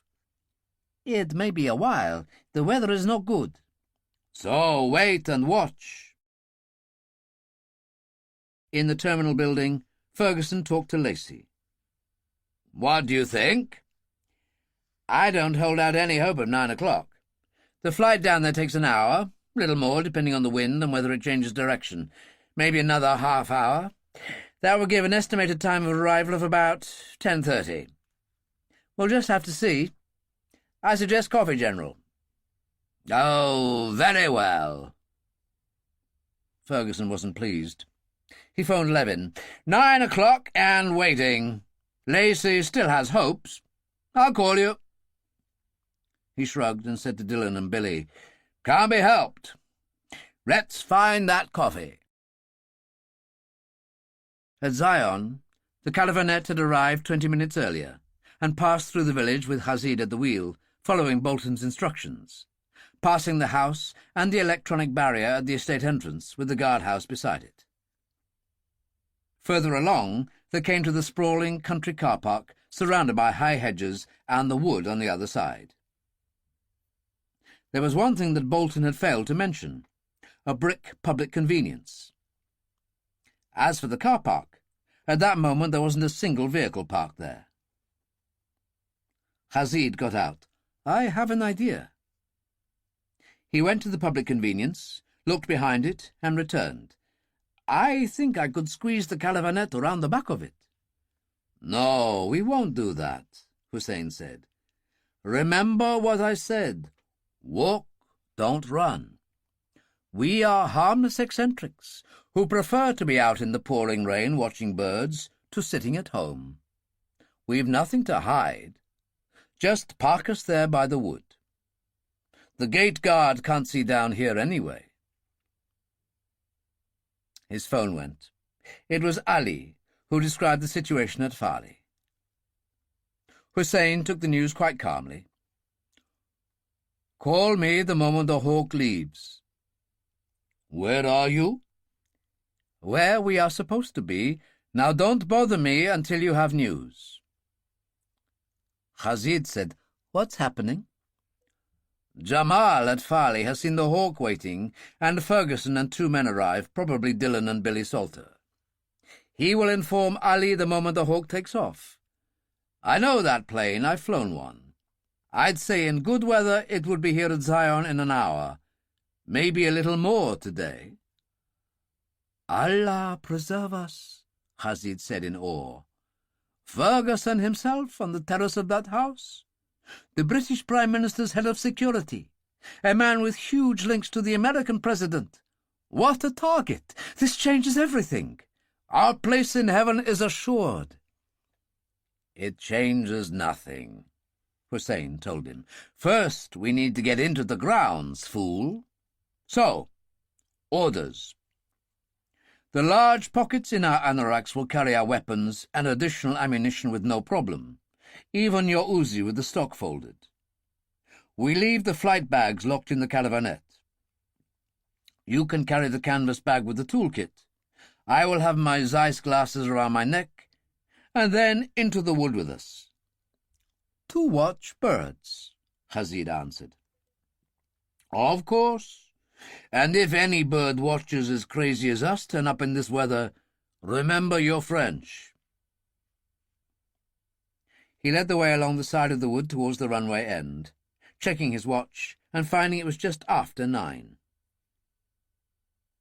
Bolton's instructions had really been very good. Hussein turned into the fringe of pine trees at that point and said, "Stop. I want to take a look." He focused the Zeiss glasses that Bolton had procured. They were excellent. He scanned the garden, then checked the terrace extending the whole front of the house, the main door in the centre. At that moment, the French window opened, and Sara came out, holding an umbrella over her head. Caspar stood in the French window, obviously urging her to come in out of the rain. She stayed for a moment, then turned and went in. The French window was closed. Hussein said hoarsely, "I've just seen Sara on the terrace, and Caspar behind her. They've gone in again. Have a quick look." Rashid did, handed them back, and Hussein said, "Let's get to it."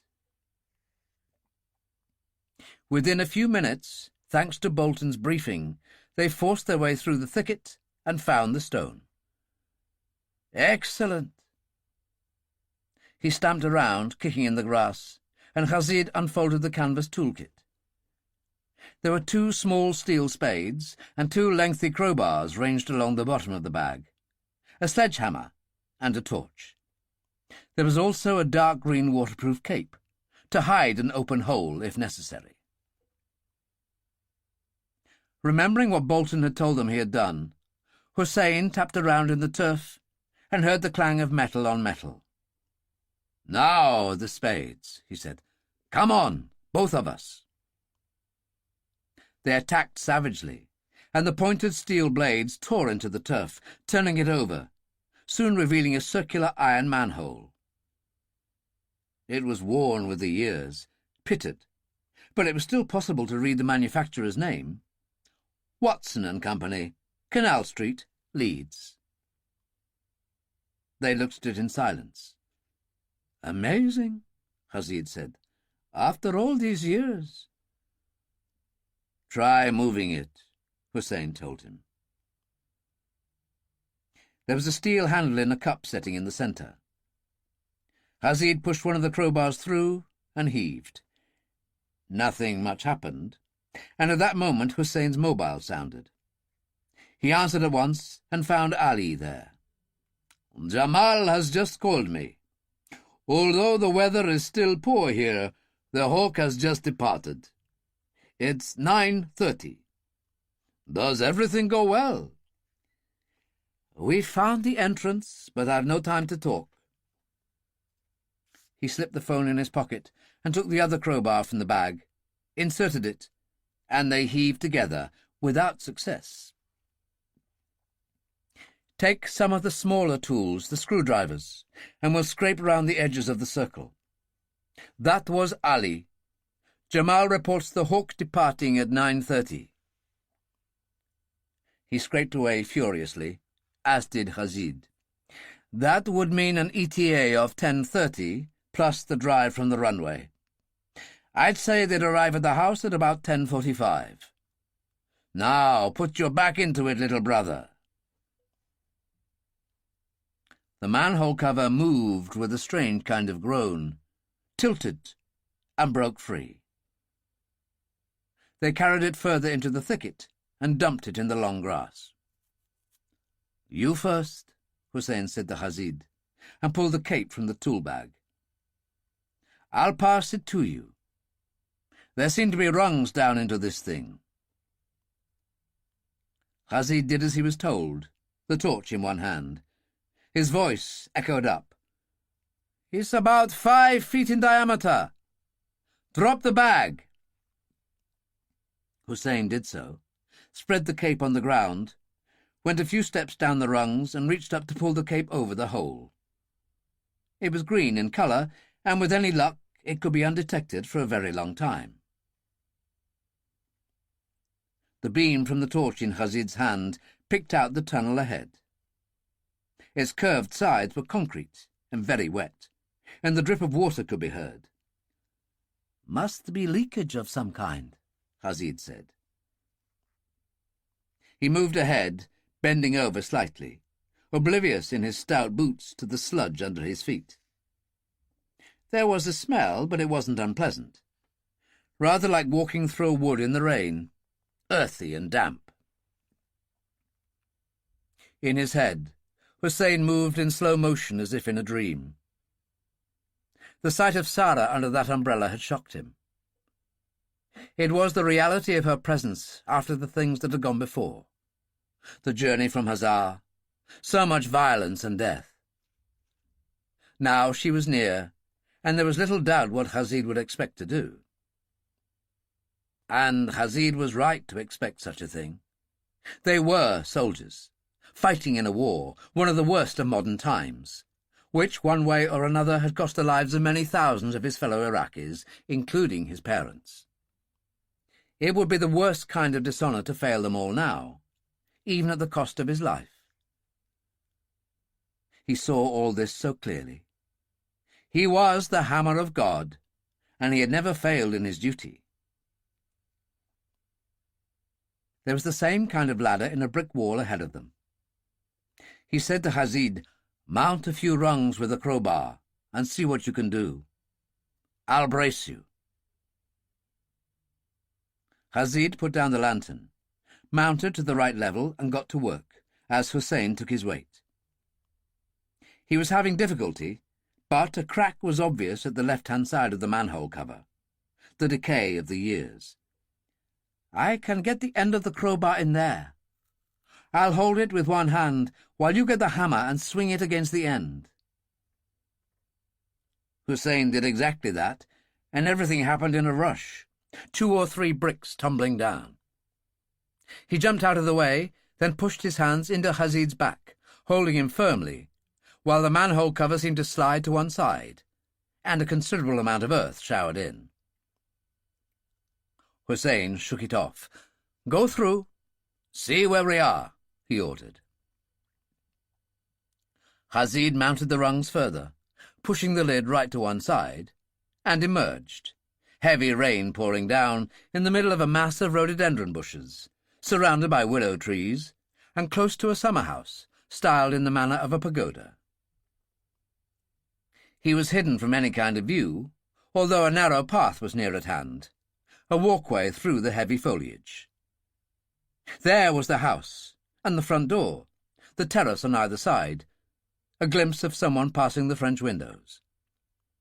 Although he wasn't to know, it was Kitty and Ida, setting the dining-room tables for lunch. Rashid slid down into the tunnel and told Hussein what to expect. Hussein mounted a few rungs, paused a moment, then came down. "Perfect." He glanced at his watch. It was 10:20, and the air was filled with the noise of the Hawk landing on the runway. 10 minutes early. I got it wrong. But we are just in time for Ferguson, is it not so? Absolutely. Hussein took out the silenced Walter and checked it.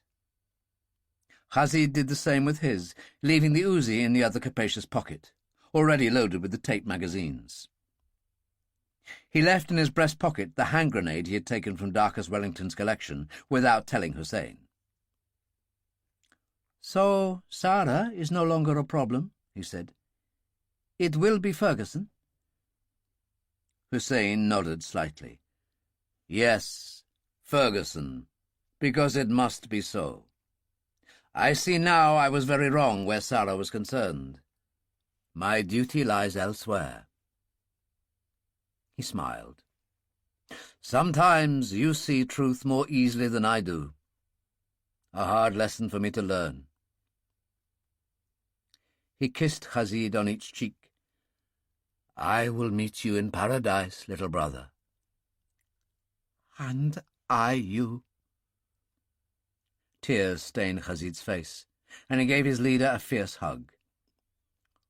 Go to a good death, Hussein told him, waited for Hazid to go up, and then followed him. Captain Bosey was by the runway, umbrella ready to shield Ferguson from the heavy rain. Dillon and Billy followed behind him, and Ferguson turned as Squadron Leader Lacey peered out of the hatch. We'll certainly be here for a few hours, so you and Parry might as well come up to the house. That's kind of you, sir, but we've got things to do. He turned to Bosey. Could you come back for us in an hour? I'll see to it. Bosey held open the Land Rover door for Ferguson, and Dillon and Billy bundled in. What a bleeding day, Billy observed. Takes you back to Belfast on a wet Saturday night, Ferguson added, as Bosey drove away. I must say Lacey and Parry did a fine job. There were times when I flinched. He turned to Bosey. How's everything at the house? Perfect, General, no problems. The Rashids have settled in well, and your people seem perfectly happy. Excellent, Ferguson told him. Pity about the weather, but I'm sure you have a nice lunch arranged. Oh, you can rely on Mrs. Tetley for that, General. The sound of the Hawk had touched everybody at Zion Place with a kind of anticipation, especially Molly Rashid, who was feeling even more unhappy than usual. Thank God they've got here. I thought it might be cancelled by this dreadful weather, and I need to have words with General Ferguson. She was sitting on a sofa beside Caspar and Sara, and the three Russians were chatting in the corner. She stood up. I'm just popping upstairs for a moment. What for? A phone call, Mummy? Yes, I'll only be a few minutes. There was instant dismay on her face as she realized her error. The Russians stopped their conversation, and Molly, horrified at being caught out, fled. Caspar said, What on earth's going on? Why don't you ask her? Sara stood up. You know how much I like the rain. I'm going for a walk in the garden. You'll get soaked, he told her. No, I won't. I shall borrow Igor's trench coat and take an umbrella. She turned to the Russians as she walked out. Taking your trench coat, Igor? I'm just going for a stroll. Do you want any company? Greta asked. Suit yourself, Sara said. I'll be right with you. A few minutes later, they went out the front door, Greta also in a raincoat, linked arms for a moment and paused at the balustrade. Hidden in the rhododendron bushes by the pagoda, Hussein and Hazid saw them emerge, and Hussein raised the Zeiss glasses. It's Sara, and some woman. At that same moment, the Land Rover entered the main gate and started along the driveway. Sara said to Greta, Oh, damn, here they are. I'm not ready for it yet. Let's go. Just for a few minutes at least. If you like. They hurried down the steps and branched off on a path bringing them through to the end of the garden. They paused, close to the pagoda. They looked back and saw Levin and Chomsky standing at the front door in welcome as Ferguson, Dillon and Billy got out of the back of the Land Rover. There were words exchanged up there. Ferguson turned to the balustrade and peered down, looking for them. In the bushes, Rashid couldn't contain himself. "It's Ferguson! Perfect!" He stepped out of the bushes and found himself face to face with Sara and Greta. Sara stared at him. "It's you, Rashid." She was stunned. "I can't believe it." Hussein stepped out and took off his bush hat. "Hello, Sara. It's a long way from home." She stared at him. "Good heavens, Hussein, what have you done to yourself?" "Everything changes, cousin." She said, "I don't know how you got here, but I've no intention of going anywhere with you." "So the hammer of God has fallen so low?" And she said the strangest thing. "Oh, Hussein, you're such a good man in spite of yourself." "Enough of this nonsense," Rashid said, took the grenade from his pocket and hurled it up towards the balustrade, where it bounced off the steps, rolled back into a flower bed and exploded. There was total confusion, everyone ducking, weapons appearing in their hands. Greta, who was carrying her own Walter in a raincoat pocket, drew it. Rashid grabbed her wrist, but she discharged twice, slicing his left shoulder, the second shot catching Hussein in the stomach as he stood to the side. Rashid shot Greta at point-blank range in the body, and she was hurled away to fall on her back. He went completely berserk, pulled out the Uzi and ran wildly up through the garden, calling out Ferguson's name at the top of his voice. Dillon and Billy pumped one round after another into him. Sara shouted wildly, hands up, "No more! Stop it now!" Her parents had emerged from the house, and Molly tried to run forward, but Ferguson called, "Cease firing!" Sara looked at Greta, then called, "Come and get Major Novikova at once. But no violence, please." She turned to face Hussein, old beyond her years, aged by experience. "What now, cousin?" she said. He was leaning against the pagoda and turned inside, a hand to his stomach, blood oozing. "How did you know where we were?" she asked. "An unwise call to your mother's hospital. A nurse, sympathetic to our cause, who overheard.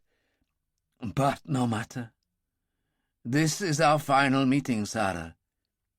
May Allah bless you all your days. But go now. Obey me in my last request." "No more killing," she said. "It is enough." She turned as Dillon, Billy and Levin arrived, and walked past them as Levin knelt over Greta. She went calmly up the steps, and her mother grabbed her. "Are you all right?" "Oh, yes. But no more phone calls, Mummy. They cost too much. Telling Dr. Sampson where you were was a lousy idea. It got into the wrong hands." She walked into the hall and went upstairs. There was a kind of horror on Molly's face as she realized the implication. Caspar said, "What on earth did she mean?" "That somehow what has happened here was my fault. I rang Dr. Sampson at the hospital a number of times on an extra mobile I keep in my bag. I couldn't help myself." "How could you do that?" He shook his head. "So stupid." She turned wearily and went inside. He sighed and went after her. Hussein was still in the pagoda, fumbling at his anorak, the blood oozing more than ever between his fingers. But when he finally stood up and lurched outside, the Walter was in his right hand. "Mr. Dillon! Mr. Salter." They faced him, weapons ready. His hands swung up, and each of them shot twice, throwing him backwards, the Walter flying to one side. He was instantly dead. Billy picked up the Walter, inspected it, and turned to Dillon as Ferguson appeared. It was empty. Dillon's face was bleak. "Poor bastard. He'd nowhere else to go."